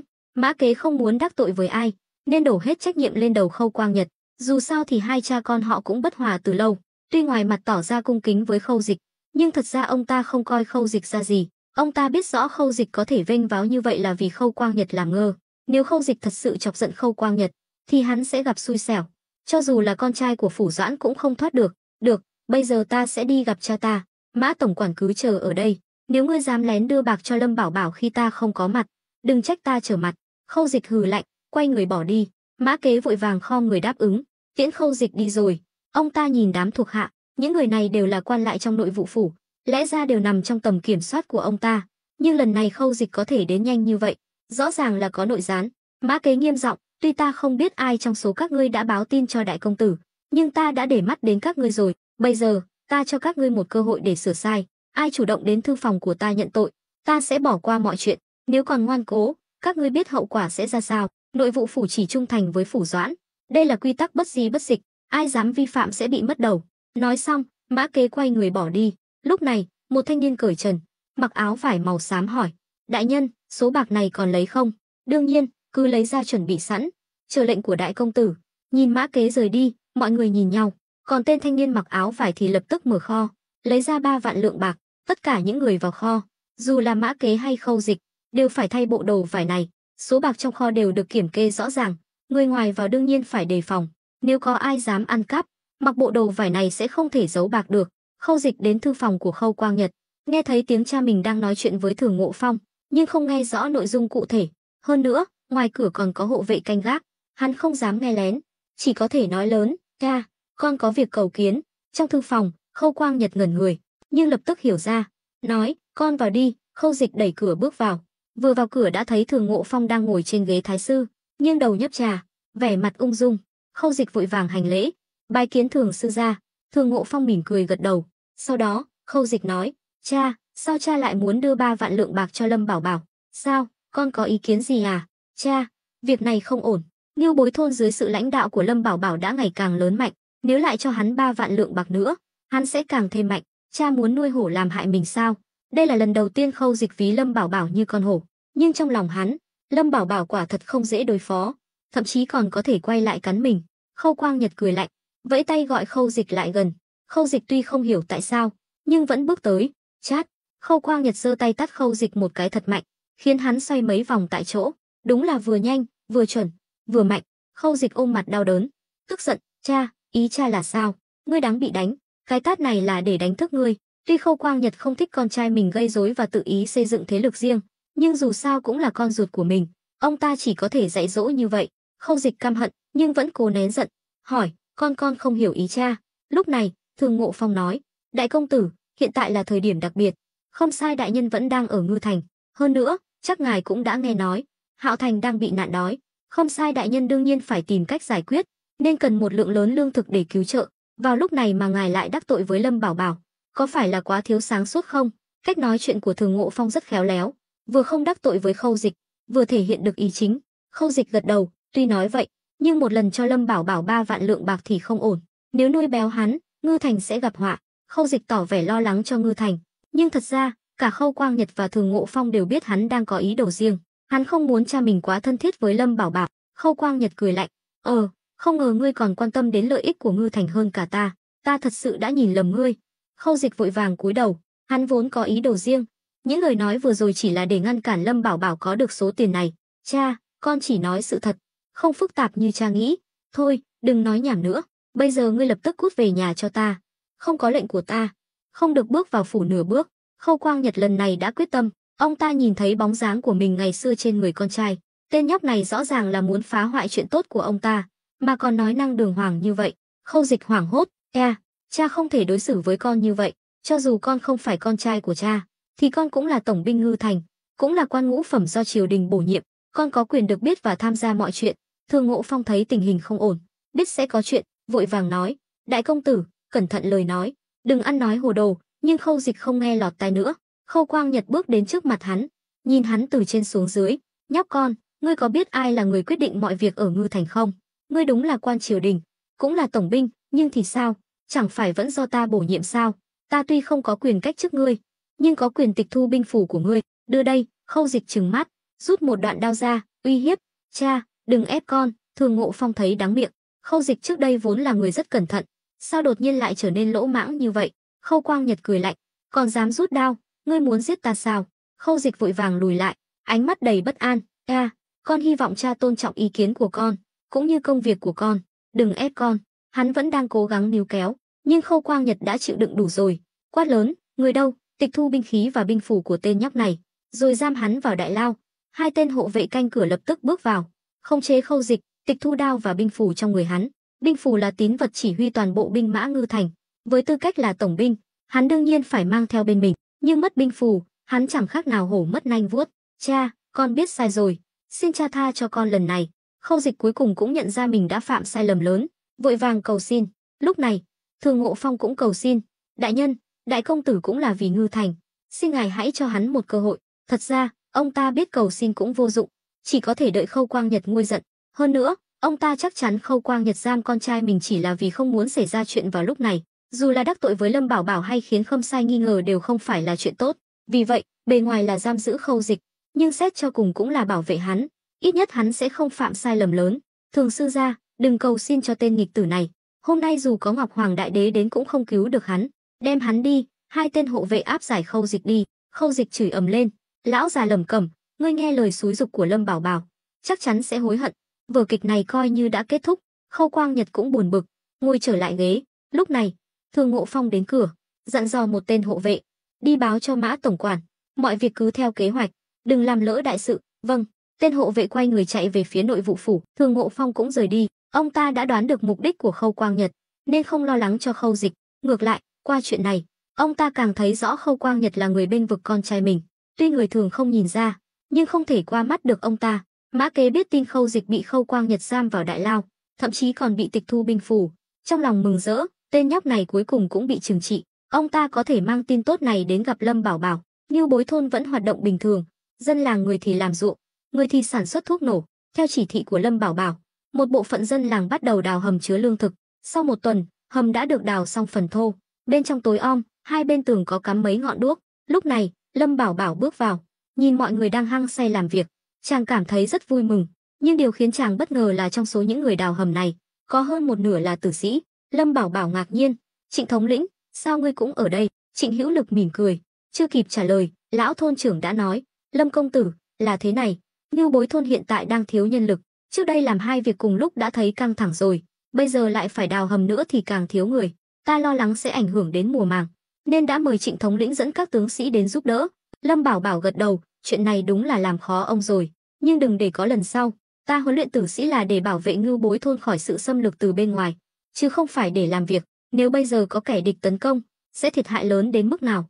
Mọi người lần đầu tiên thấy Lâm Bảo Bảo nổi giận, đều im lặng, đặc biệt là lão thôn trưởng. Ông không ngờ hậu quả lại nghiêm trọng như vậy. Lúc này, Vãn Thanh thấy sắc mặt của những người dân làng đứng sau lão thôn trưởng không được tốt, liền nói đỡ, tướng công, lão thôn trưởng cũng là có ý tốt, chỉ là chưa suy nghĩ kỹ càng, chàng đừng trách ông ấy. Mục đích cuối cùng của mọi người đều là vì Ngưu Bối thôn. Lão thôn trưởng không người, Lâm công tử nói đúng, nhị phu nhân không cần phải cầu xin cho ta, là ta suy nghĩ không chu toàn. Lâm Bảo Bảo thở dài, giọng dịu lại, trưởng thôn, ông là người lớn tuổi nhất ở thôn Ngưu Bối, ta tuy là người đứng đầu, nhưng cũng rất kính trọng ông. Ta vừa rồi không có ý trách móc ông, ta chỉ muốn nói với mọi người, chúng ta chỉ cần làm tốt công việc của mình là được. Thôn Ngưu Bối sắp trở thành nơi trọng yếu, sau khi Khâm Sai đến xem xét, chắc chắn sẽ được các thôn làng xung quanh, thậm chí là các thành lân cận biết đến. Đến lúc đó, chắc chắn sẽ có kẻ đến quấy rối. Vì vậy, chúng ta phải luôn cảnh giác, không được lơ là. Mọi người mới hiểu ra, Lâm Bảo Bảo là người quyết định, tầm nhìn của chàng không phải ai cũng có thể sánh được. Lúc này, Trịnh Hữu Lực nói, Lâm công tử, ta đã bố trí một tiểu đội tử sĩ tuần tra bên ngoài, nếu có nguy hiểm sẽ bắn súng báo động. Lâm Bảo Bảo gật đầu, rồi lại nghiêm giọng, Trịnh thống lĩnh, lão thôn trưởng là người già trong làng, ông ấy không hiểu cũng là điều dễ hiểu, nhưng ngươi là thống lĩnh tử sĩ, chẳng lẽ ngươi cũng không biết phân biệt nặng nhẹ sao? Mọi việc liên quan đến an toàn của Ngưu Bối thôn đều không phải là chuyện nhỏ, ta hy vọng ngươi cẩn thận, đừng để xảy ra chuyện tương tự nữa.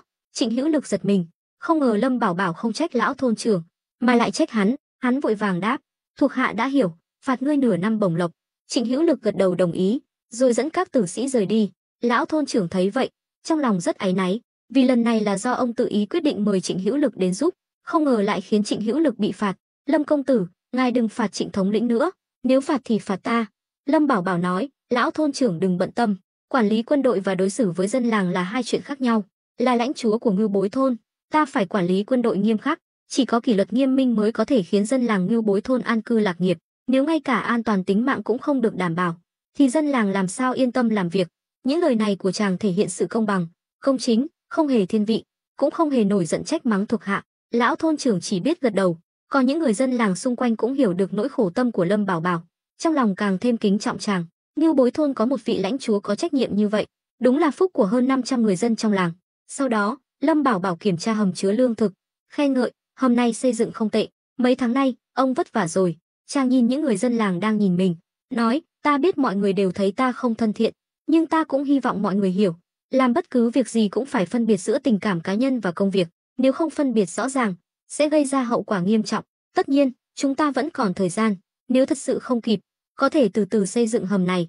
Lúc này, một người dân làng nói, Lâm công tử, ngài không cần phải giải thích với chúng tôi, mọi người đều rất tin tưởng ngài, cũng biết những gì ngài làm đều là vì Ngưu Bối thôn.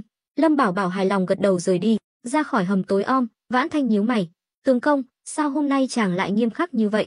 Cho dù chàng nói đúng, cũng nên nương tay một chút, như vậy mới có thể thu phục lòng người. Nếu để mọi người xa lánh chàng, sẽ rất bất lợi cho sự phát triển sau này của chúng ta. Lâm Bảo Bảo nói, ta luôn theo đuổi chính sách vừa đấm vừa xoa, thưởng phạt phân minh. Lần trước ta có thể thưởng cho Trịnh Hữu Lực, thì lần này cũng có thể phạt hắn. Ta muốn hắn hiểu, cho dù hắn nắm giữ binh quyền, cũng có những quy tắc không thể vi phạm, mà quy tắc này là ta đặt ra riêng cho hắn. Vãn Thanh nhìn Lâm Bảo Bảo với vẻ mặt phức tạp, cuối cùng thở dài, tướng công suy nghĩ thật khác người, nhưng chàng nói đúng, hắn ta hiện đang nắm giữ trọng binh, thuộc hạ lại được trang bị súng trúc, nếu để hắn ta không coi ai ra gì, làm loạn kỷ cương, thì đúng là sẽ có nguy cơ tiềm ẩn. Đúng vậy, tuy nói dùng người thì không nghi ngờ thì không dùng, nhưng cũng phải cho hắn ta hiểu rõ việc gì nên làm, việc gì không nên làm.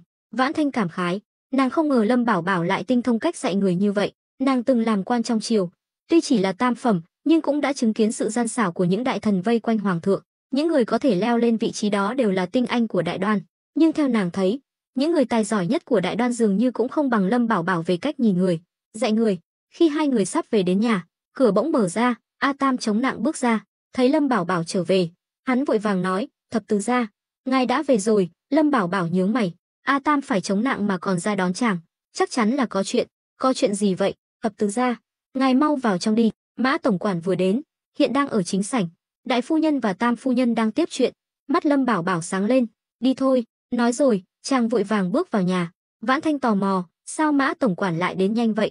Chẳng lẽ 100 lọ nước hoa đã bán hết rồi? Lâm Bảo Bảo cười, bán được nước hoa đương nhiên là chuyện tốt, nhưng xem ra lần này Mã tổng quản đến không chỉ vì chuyện đó.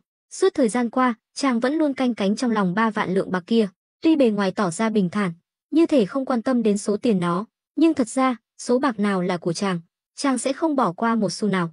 Nghe chàng nói vậy, Vãn Thanh cũng hào hứng. Ba người nhanh chóng đến chính sảnh.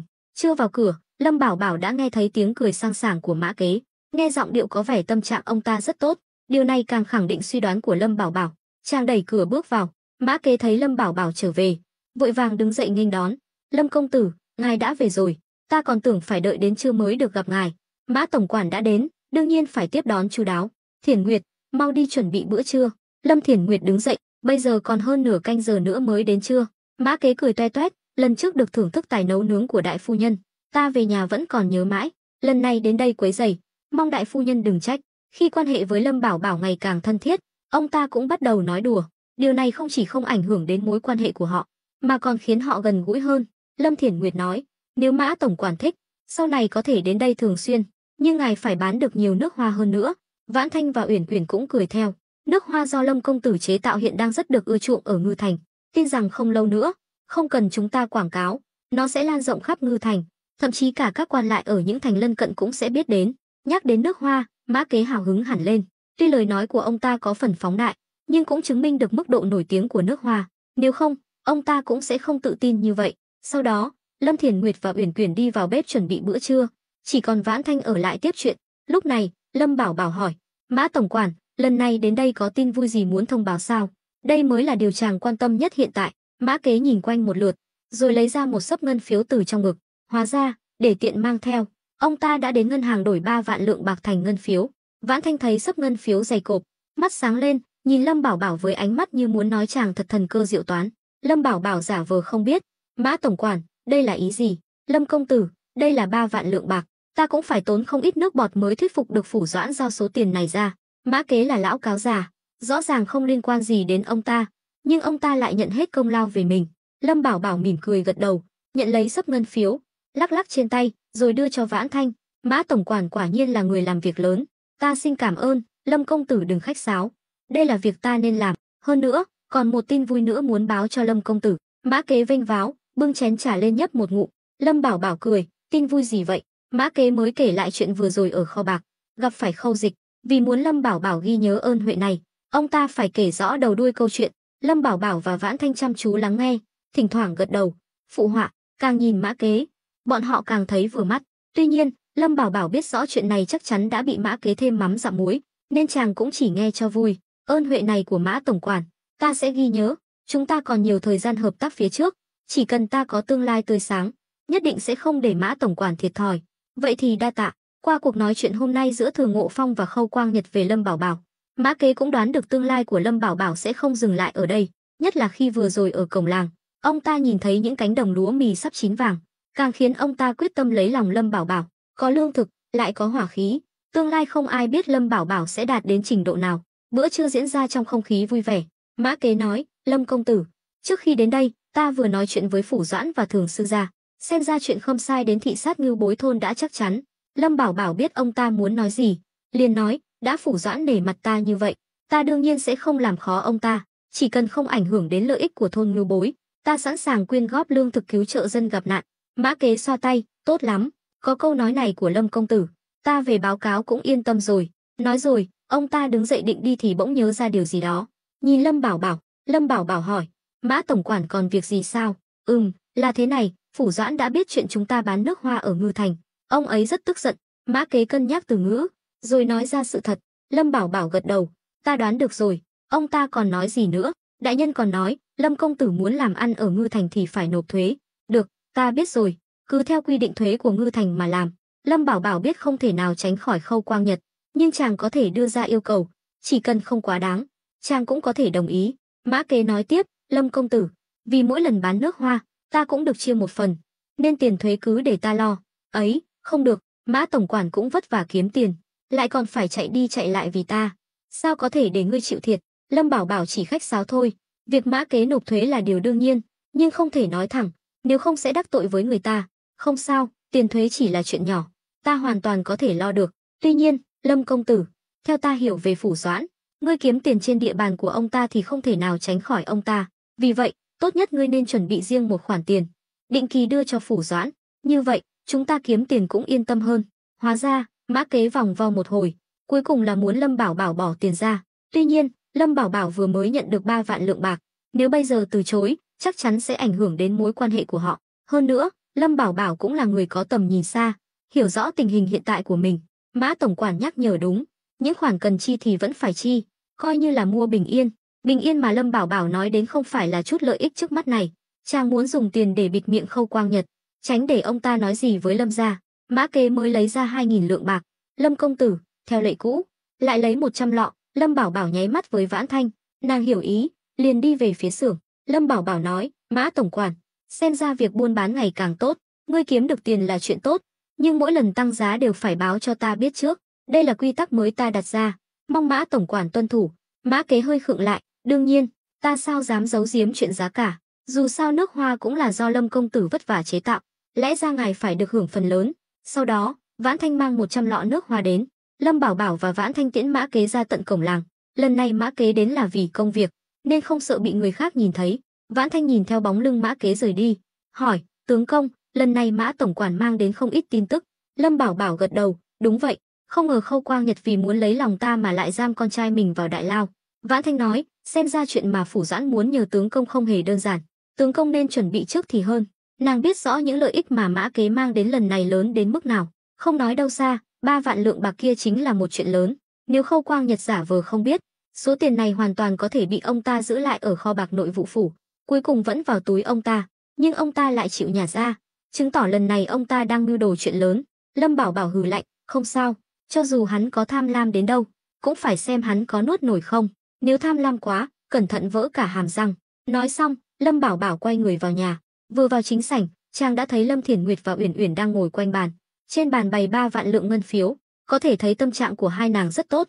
Thấy Lâm Bảo Bảo bước vào, Uyển Uyển vội vàng chạy đến, mừng rỡ, tướng công, số ngân phiếu này là tiền mà Trịnh Hữu Lực tham gia càn quét bọn cướp có được sao? Lâm Bảo Bảo gật đầu, đúng vậy, tướng công, có số tiền này, cuối cùng chúng ta cũng có thể sống thoải mái hơn rồi.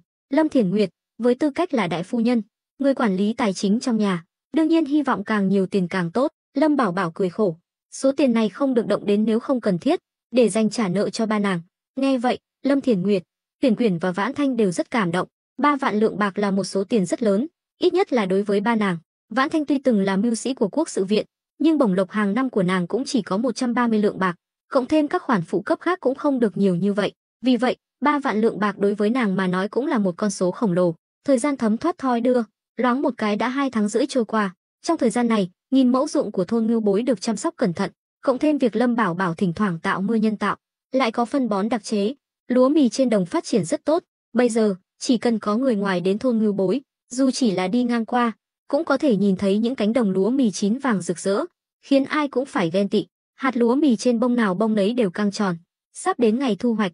Mấy hôm nay, chiều nào Lâm Bảo Bảo cũng ngồi trên mô đất, nhìn những cánh đồng lúa mì, lòng chàng tràn đầy cảm xúc. Có thể nói, trong thời gian qua, chàng đã dồn rất nhiều tâm huyết để tăng sản lượng lúa mì. Chỉ riêng việc nghiên cứu các loại phân bón hữu cơ đã khiến chàng tốn không ít bạc, nhưng số tiền này cũng đáng để chi ra. Lâm Bảo Bảo là người như vậy, đã làm thì phải làm đến cùng, ít nhất cũng phải đạt đến giới hạn của mình. 300 cân mẫu đối với chàng mà nói vẫn là quá ít, tốn cùng một thời gian, mà sản lượng lại không đạt yêu cầu, thì đúng là lãng phí. Lúc này, lão thôn trưởng dẫn theo mấy người dân làng đi tới. Ngưu Bối thôn bây giờ đã được bao quanh bởi những cánh đồng lúa mì, tâm trạng của dân làng cũng ngày càng tốt hơn. Trước đây, họ chỉ dám mơ ước được trồng trọt, nhưng bây giờ không chỉ ước mơ thành hiện thực, mà sản lượng còn cao như vậy, khiến ai cũng vui mừng.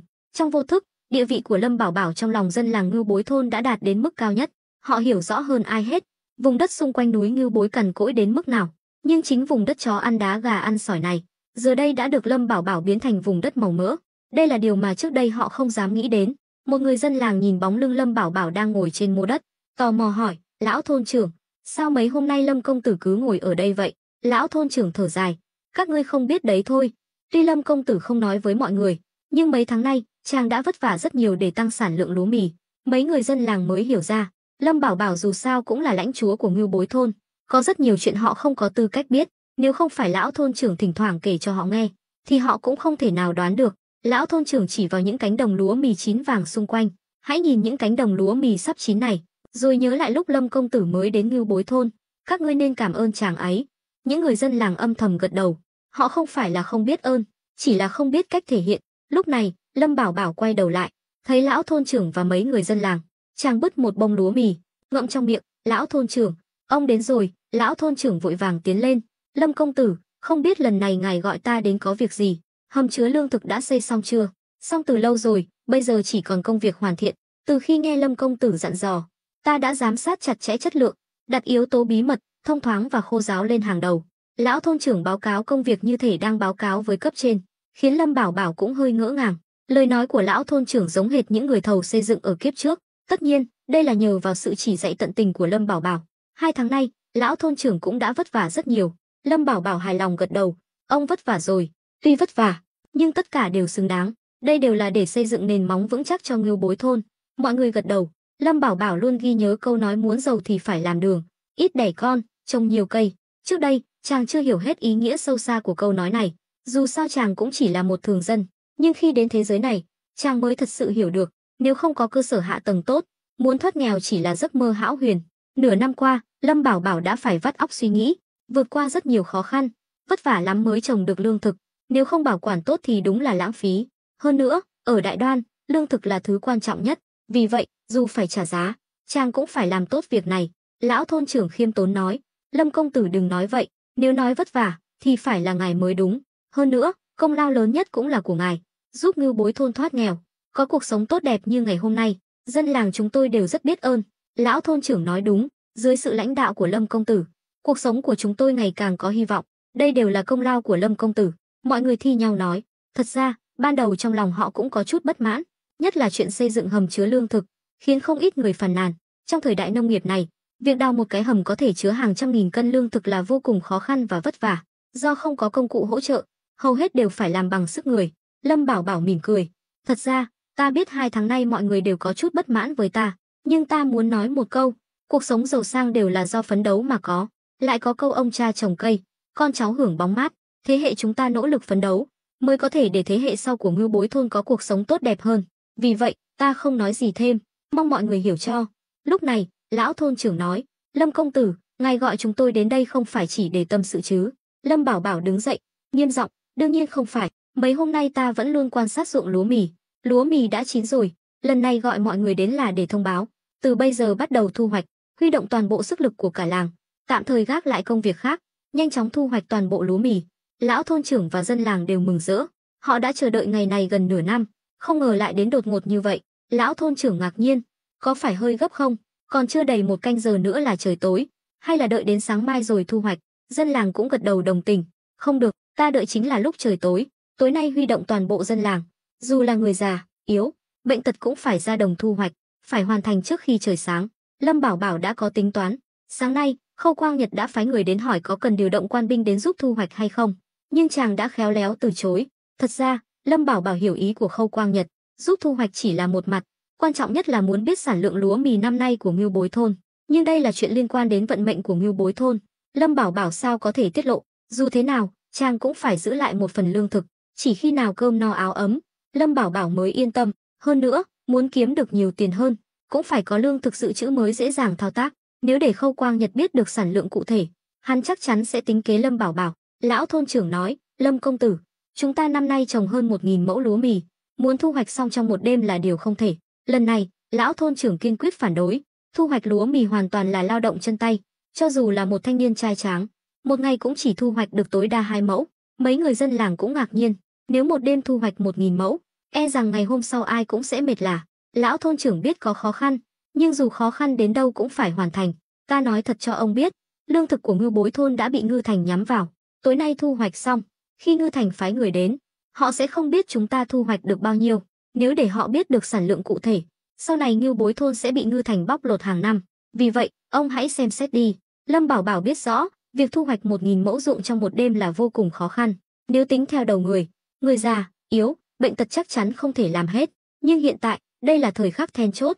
Ngưu Bối thôn phải chạy đua với thời gian, chỉ có thể thắng, không được thua.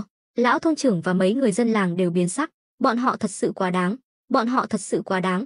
Lão thôn trưởng phàn nàn, dân làng cũng đồng tình. Lâm Bảo Bảo cười khổ, bây giờ nói những điều này cũng vô ích, thành bại đều phụ thuộc vào đêm nay. Ngưu Bối thôn có thể đổi đời hay không, đều phụ thuộc vào đêm nay. Lão thôn trưởng quay sang bàn bạc với mấy người dân làng, cuối cùng nói, được, dù có phải làm việc đến chớt, chúng ta cũng phải thu hoạch xong, không cho bọn họ cơ hội lợi dụng. Lâm Bảo Bảo gật đầu, vậy cứ quyết định như vậy, phiền ông đi huy động dân làng. Tối nay, 4 người chúng ta cũng sẽ tham gia thu hoạch, không hề có sự đối xử đặc biệt nào. Lão thôn trưởng dẫn theo mấy người dân làng rời đi.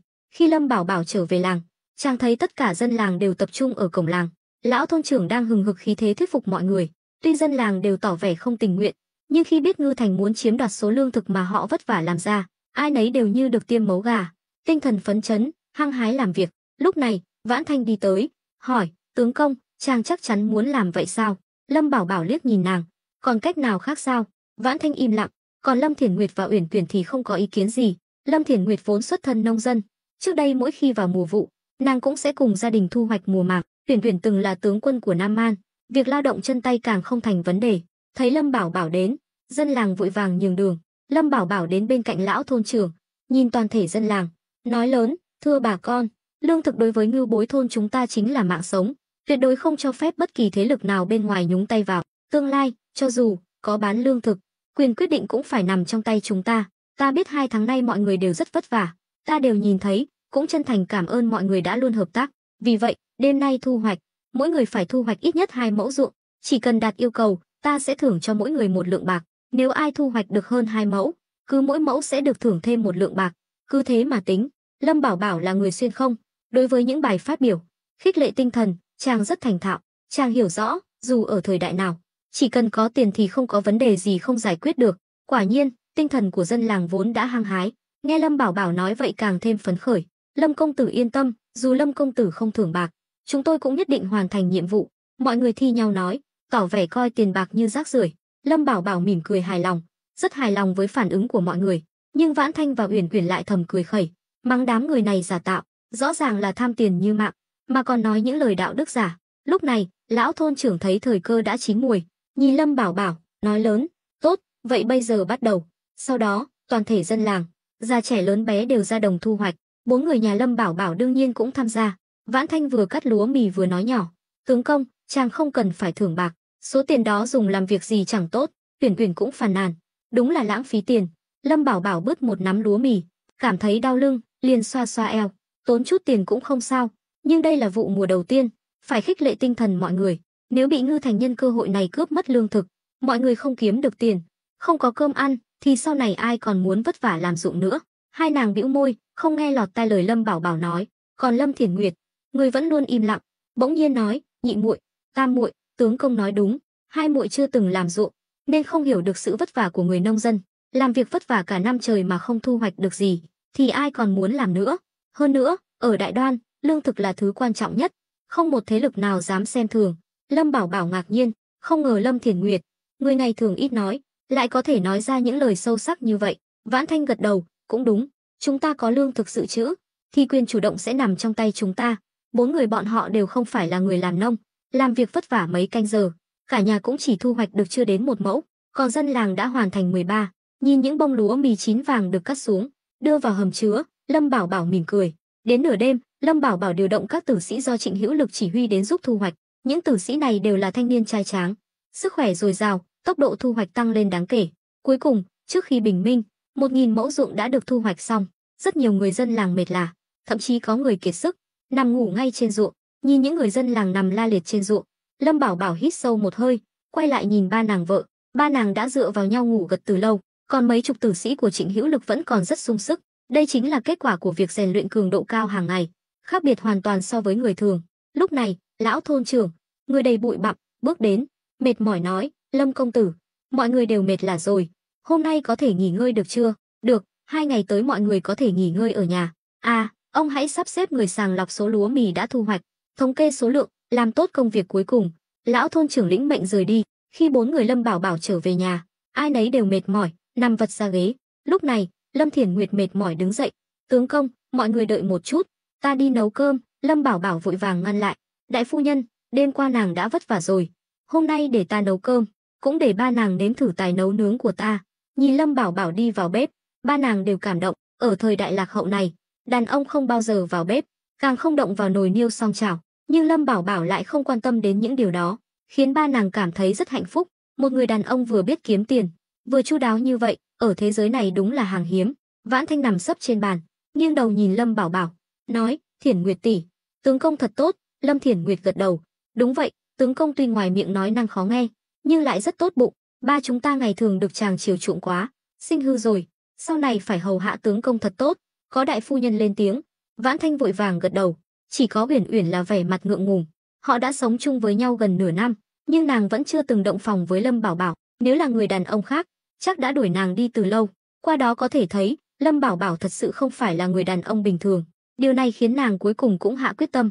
Nghĩ đến chuyện đó, Uyển Uyển đỏ mặt, tim đập nhanh, cảm thấy toàn thân nóng ran. Vãn Thanh thấy nàng có vẻ khác thường, liền đưa tay sờ trán nàng, lo lắng, "Tam muội, muội sao vậy? Sao mặt đỏ thế, không phải bị bệnh chứ?" Có sao?" Uyển Uyển lúng túng ngồi dậy, sờ sờ mặt mình, chắc là do làm việc mệt quá, không ngờ thu hoạch lúa mì lại vất vả như vậy. Uyển Uyển vừa dùng tay quạt, vừa cố tình chuyển chủ đề. Vãn Thanh không phát hiện ra điều gì, thật ra, nàng là người khỏe nhất trong 4 người, ngoài việc thức trắng đêm khiến nàng hơi buồn ngủ, nàng không cảm thấy mệt mỏi lắm. Dù sao nàng cũng từng là tướng quân của Nam Man, trên chiến trường có thể lấy một địch trăm, còn Lâm Thiển Nguyệt là người từng trải, sao có thể không nhìn ra, nhất là khi thấy ánh mắt long lanh của Uyển Uyển cứ nhìn chằm chằm vào Lâm Bảo Bảo, điều này đã nói lên tất cả. Lâm Thiển Nguyệt liền ngồi xuống bên cạnh Uyển Uyển, thân mật khoác tay nàng, "Tam muội, muội tương tư rồi à?" Một câu nói khiến Uyển Uyển càng thêm bối rối, mặt đỏ đến tận cổ, liên tục phủ nhận, "Không có, đại tỷ nói gì vậy?" Vãn Thanh cũng chợt hiểu ra, cười gian xảo, "Tam muội, nói thật, muội đã theo tướng công gần nửa năm rồi, sao vẫn chưa có động tĩnh gì?" "Muội." Uyển Uyển đứng bật dậy, hoảng hốt, "Nói gì vậy? Hai người thật là ta không thèm nói chuyện với hai người nữa." Nói rồi, nàng xấu hổ bỏ đi. Lâm Thiển Nguyệt gọi với theo, "Này, muội không ăn cơm nữa sao? Tay nghề của tướng công, lần sau chưa chắc đã được ăn đâu. Ta không đói, ta buồn ngủ, ta về ngủ trước đây." Uyển Uyển hốt hoảng chạy đi, suýt nữa thì vấp ngã. Nhìn nàng bỏ đi, Vãn Thanh cười nói, "Đại tỷ, tỷ nghĩ Uyển Uyển đã nghĩ thông chưa?" Nàng cũng từng xấu hổ như Uyển Uyển, nhưng dần dần đã bị nhân cách của Lâm Bảo Bảo chinh phục, cuối cùng hoàn toàn đổ gục. "Đừng lo, nhìn vẻ mặt vừa rồi của nàng ta, 89/10 là cửa ải sắp vỡ. Đợi nàng ta vượt ải thành công sẽ biết tướng công tốt đến mức nào." Vãn Thanh vô tình nói ra suy nghĩ trong lòng. Lâm Thiển Nguyệt cười khúc khích, khiến Vãn Thanh cũng đỏ mặt. Lúc này, Lâm Bảo Bảo bưng ra 4 bát mì trứng cà chua nóng hổi. Ở trái đất kiếp trước, chàng rất giỏi nấu nướng, chỉ là đã lâu không vào bếp, tay nghề hơi kém. Nhưng khi nhìn thấy bát mì trứng cà chua, Lâm Thiển Nguyệt và Vãn Thanh vẫn rất kinh ngạc. Lâm Bảo Bảo đặt bát mì lên bàn, tò mò, "Ủa, Uyển Uyển đâu? Nàng ta nói không đói, đi ngủ rồi à?" Lâm Thiển Nguyệt vừa nói vừa nhìn chằm chằm vào bát mì, ngửi thấy mùi thơm hấp dẫn, nuốt nước miếng. Lâm Bảo Bảo bĩu môi, con bé này đúng là không nể mặt, không ăn thì thôi, sau này đừng có ăn cơm nữa.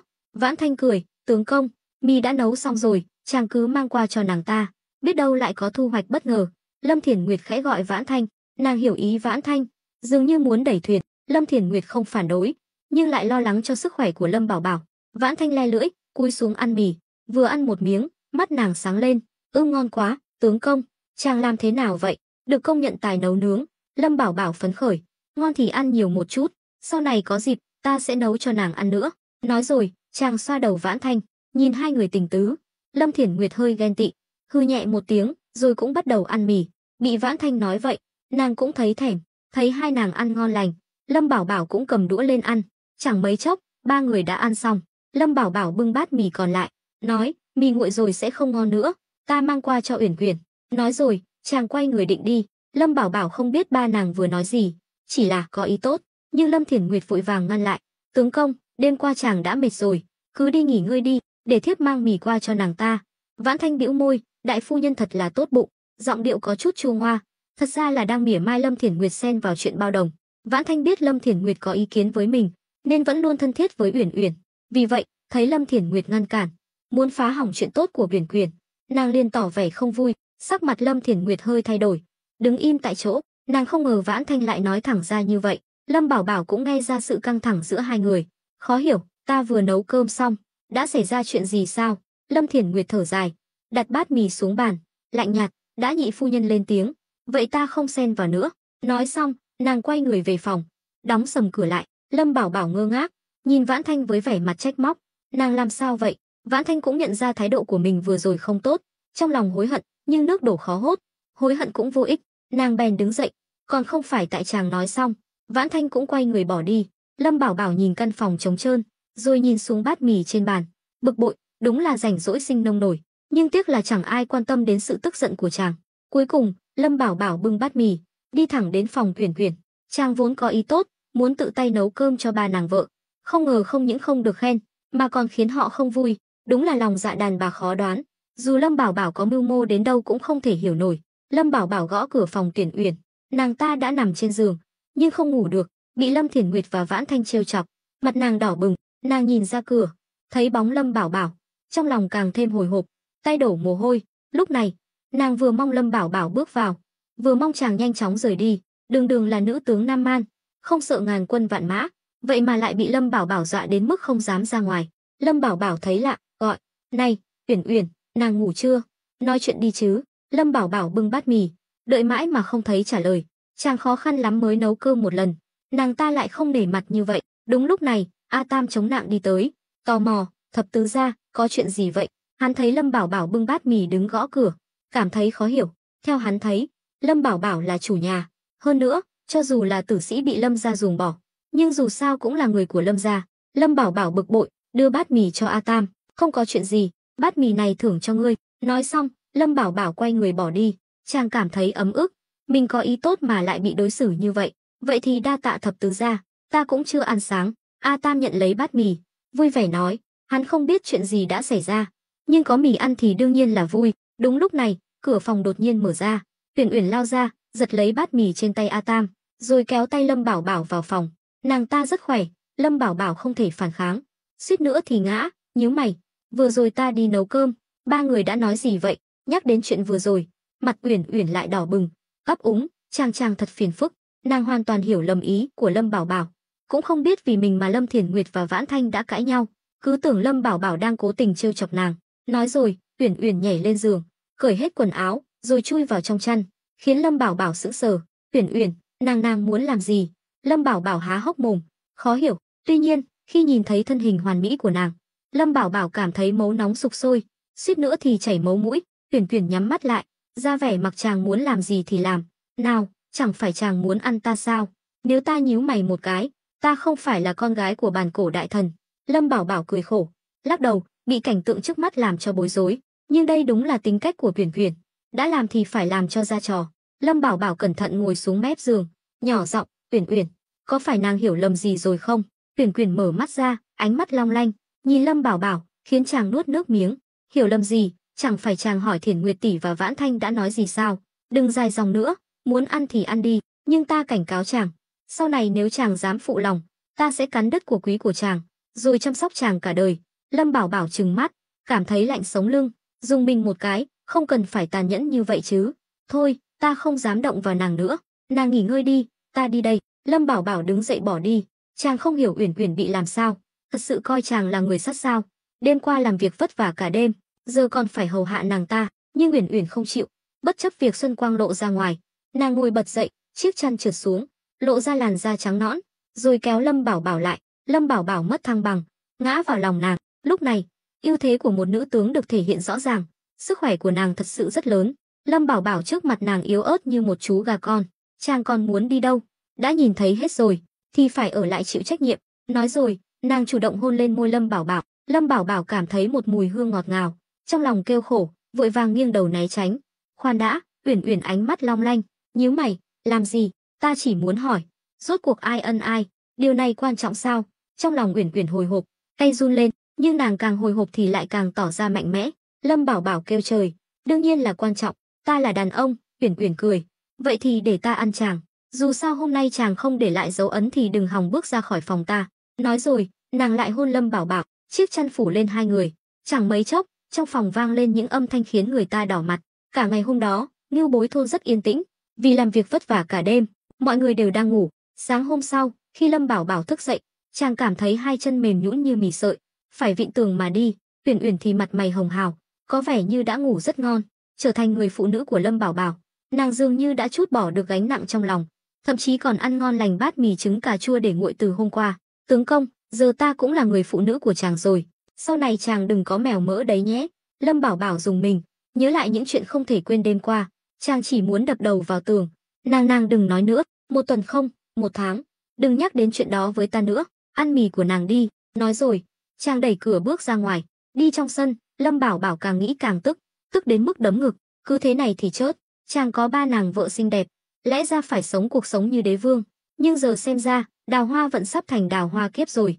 Không được, cứ tiếp tục thế này, không chừng ngày nào đó chàng sẽ chớt trên giường, ta phải tìm cách chế tạo thuốc bổ. Lâm Bảo Bảo bình tĩnh lại, lẩm bẩm, chàng đã được trải nghiệm cảm giác chân tay rã rời, kiệt sức, thân thể rỗng tuếch. Đúng lúc này, phía sau chàng vang lên một giọng nói, ồ, tướng công chịu ra rồi sao? Tam muội quả là lợi hại, khiến tướng công thân tàn ma dại thế này. Vãn Thanh cười trộm, vẻ mặt hả hê. Lâm Bảo Bảo tức giận, Hay gì hôm qua nàng và Thiển Nguyệt lại nói năng kỳ quặc như vậy, hóa ra là cố tình gài bẫy ta, đúng là hồng nhan họa thủy. Phi, chàng mới là hồng nhan họa thủy, ta làm vậy cũng là vì chàng, vậy mà chàng lại trách ta, thật là vô lương tâm. Vãn Thanh ra vẻ đau khổ, rồi tiến lên đỡ Lâm Bảo Bảo. Lâm Bảo Bảo giật mình, vội vàng đẩy nàng ra, đừng chạm vào ta đã nói là 1 tháng không gần nữ sắc, nàng tránh xa ta ra. Vãn Thanh cười khúc khích, nhìn Lâm Bảo Bảo bỏ đi với dáng vẻ lúng túng, nàng không nhịn được cười. Thật ra, nàng cũng có suy tính riêng, không phải là không quan tâm đến Lâm Bảo Bảo, mà là theo Vãn Thanh thấy, Lâm Bảo Bảo ưu tú như vậy, sau này chắc chắn sẽ thu hút thêm nhiều cô gái xinh đẹp, nếu không giữ chặt chàng, chắc chắn sẽ có chuyện. Với nguyên tắc của nhà chồng được, nàng mới đồng ý để Uyển Uyển và Lâm Bảo Bảo động phòng.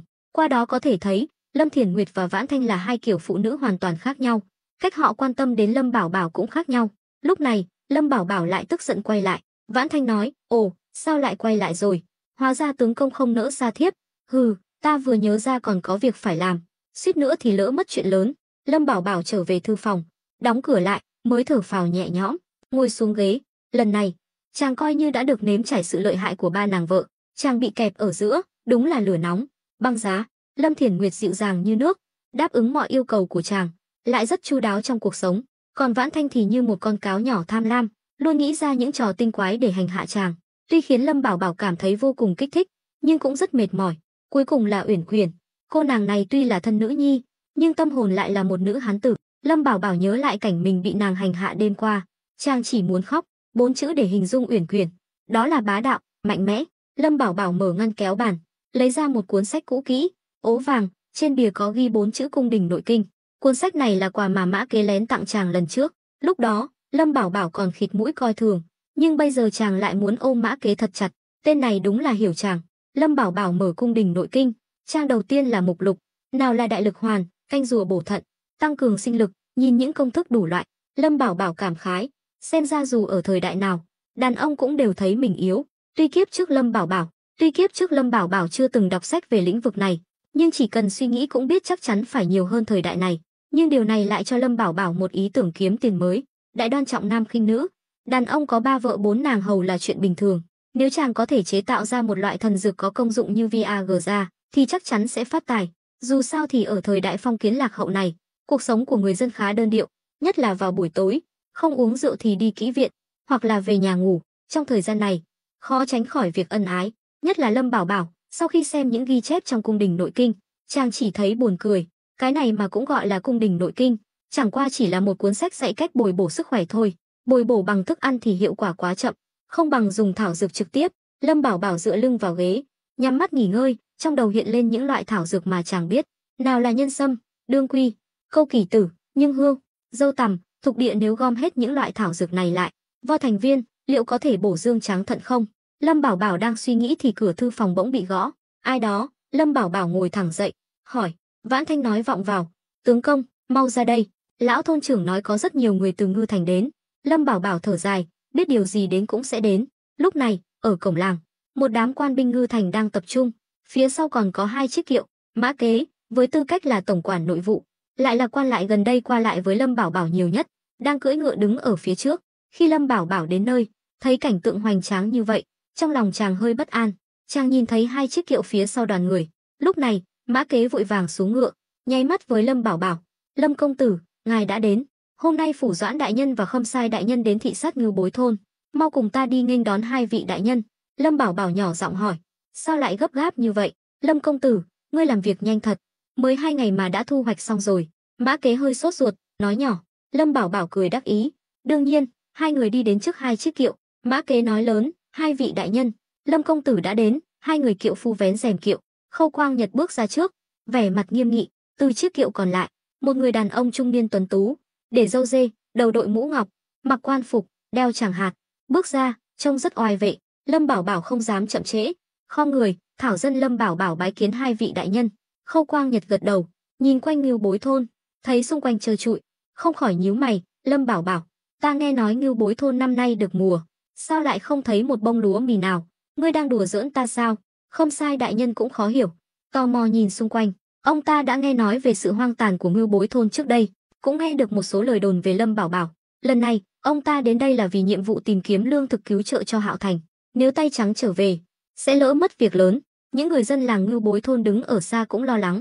Ba nàng vợ tuy tin tưởng vào khả năng của Lâm Bảo Bảo, nhưng vẫn sợ xảy ra chuyện gì, đều vẻ mặt lo lắng. Chỉ có Lâm Bảo Bảo là không hề sợ hãi, mỉm cười, "Khâu đại nhân, hôm kia Ngưu Bối thôn đã bắt đầu thu hoạch lương thực, bây giờ lương thực đã được cất vào kho, nên ngài không thấy lúa mì cũng là điều dễ hiểu. Hừ, ta đã nói trước là sẽ phái quan binh Ngư Thành đến giúp thu hoạch, ngươi dám kháng lệnh?" Khâu Quang Nhật là người từng trải, đương nhiên nhìn ra Lâm Bảo Bảo đang giở trò, trong lòng rất tức giận. "Đại nhân hiểu lầm rồi, việc thu hoạch lương thực là việc của Ngưu Bối thôn chúng tôi, sao dám làm phiền Ngư Thành, ta làm việc với tấm lòng thành, không hề có ý lừa gạt." Trong số những người có mặt, trừ Khâm Sai đại nhân không hiểu Lâm Bảo Bảo, thì Khâu Quang Nhật và Mã Kế đều biết rõ tính cách của Lâm Bảo Bảo. Những lời này nghe thì hay, nhưng thật ra hoàn toàn là nói dối. Nếu Lâm Bảo Bảo thật sự ngoan ngoãn nghe lời như vậy, thì Khâu Quang Nhật đã không phải lo lắng, thậm chí hôm nay cũng không cần phải đích thân đến đây. "Ta hỏi ngươi, Ngưu Bối thôn năm nay thu hoạch được bao nhiêu lương thực?" Đây mới là điều Khâu Quang Nhật quan tâm nhất. Mã Kế và Khâm Sai đại nhân đều nhìn chằm chằm vào Lâm Bảo Bảo. Lâm Bảo Bảo đã dặn dò lão thôn trưởng, sau khi thống kê tổng số lượng, hãy chia lương thực ra cất giữ. Chàng quay lại, vẫy tay gọi lão thôn trưởng. Lão thôn trưởng vội vàng chạy đến, ông chưa từng gặp tình huống nào như thế này, đã sợ đến run người. Lâm Bảo Bảo hỏi, "Lão thôn trưởng, hãy báo cáo với Khâu đại nhân, Ngưu Bối thôn chúng ta năm nay thu hoạch được bao nhiêu lương thực?" Lão thôn trưởng nhìn Lâm Bảo Bảo, thấy chàng nháy mắt với mình, liền hiểu ý, run giọng nói, "Bẩm phủ Doãn đại nhân, Ngưu Bối thôn năm nay thu hoạch được 120.000 cân lúa mì." Nghe con số này, Lâm Bảo Bảo thở phào nhẹ nhõm, chàng sợ lão thôn trưởng quá hồi hộp mà nói sai. Tuy lão thôn trưởng thật thà, chất phác, nhưng luôn làm theo lời Lâm Bảo Bảo một cách nghiêm túc. Còn Mã Kế, khi nghe con số này, sắc mặt ông ta trở nên khó coi, thầm mắng Lâm Bảo Bảo keo kiệt, đồng thời trong lòng cũng dấy lên một nỗi bất an. Không cần hỏi, ông ta cũng biết Lâm Bảo Bảo đã khai báo gian dối, đây là trọng tội, nếu bị quan phủ phát hiện, e rằng cả Ngưu Bối thôn sẽ bị chém đầu. Triều đình rất coi trọng lương thực, nhất là năm nay nhiều nơi bị thiên tai, lương thực càng trở nên khan hiếm. Quả nhiên, Khâu Quang Nhật trừng mắt, 120.000 cân, sao lại ít vậy? Ta nghe nói Ngưu Bối thôn năm nay khai hoang hơn 1.000 mẫu ruộng. Lâm Bảo Bảo, ngươi có biết khai báo gian dối sản lượng là tội chớt, chu di cửu tộc không? Khâu Quang Nhật biết những lời này không dọa được Lâm Bảo Bảo, ông ta nói vậy chỉ là để trốn tránh trách nhiệm, dù sao thì những lời ông ta nói đều là thay Khâm Sai hỏi. Lâm Bảo Bảo cười khổ, cho dù đại nhân có lấy mạng ta cũng không có thêm lương thực. Thấy Lâm Bảo Bảo cứng miệng như vậy, Khâu Quang Nhật cũng không nói gì thêm, quay sang chắp tay với Khâm Sai. "Khâm Sai đại nhân, ngài xem, thật là ta cứ tưởng sản lượng của Ngưu Bối thôn năm nay đủ để cứu trợ cho Hạo Thành, chuyện này không trách Khâu đại nhân." Khâm Sai phẩy tay, bước lên đỡ Lâm Bảo Bảo dậy. "Ngươi tên là Lâm Bảo Bảo phải không?" Lâm Bảo Bảo cố tình tỏ ra chất phác, mỉm cười, "Vâng, Khâm Sai đại nhân, ta tên là Thôi Minh Sung, là thị lang bộ hộ, lần này vâng lệnh hoàng thượng làm Khâm Sai, chủ yếu là đến đây tìm lương thực cứu trợ cho Hạo Thành." Thôi Minh Sung vẻ mặt hiền từ, cười tươi. Lâm Bảo Bảo hơi nhướng mày, không hiểu tại sao ông ta lại tự giới thiệu thân phận. Thảo dân đã biết mục đích của Thôi đại nhân đến đây, nhưng Ngưu Bối thôn vốn là vùng đất cằn cỗi, Thảo dân đã phải vất vả lắm mới có thể trồng trọt được. Tuy có 1.000 mẫu ruộng, nhưng sản lượng lại rất thấp, mong Thôi đại nhân thông cảm. Ta hiểu nỗi khổ tâm của ngươi có thể giúp Ngưu Bối thôn thoát nghèo đã là lập đại công. Đợi ta hồi kinh báo cáo, nhất định sẽ tâu với hoàng thượng. Lâm Bảo Bảo thầm mắng, Thôi Minh Sung bề ngoài là khen ngợi chàng, nhưng thật ra là đang uy hiếp chàng. Nếu chàng không chịu nộp lương thực, ông ta sẽ báo cáo với hoàng thượng. Mã Kế và Khâu Quang Nhật nghe vậy, trong lòng đều có suy tính riêng. Mã Kế đương nhiên hy vọng Lâm Bảo Bảo càng ngày càng tốt, ông ta mới có thể kiếm được nhiều tiền hơn. Nhưng suy nghĩ của Khâu Quang Nhật thì phức tạp hơn.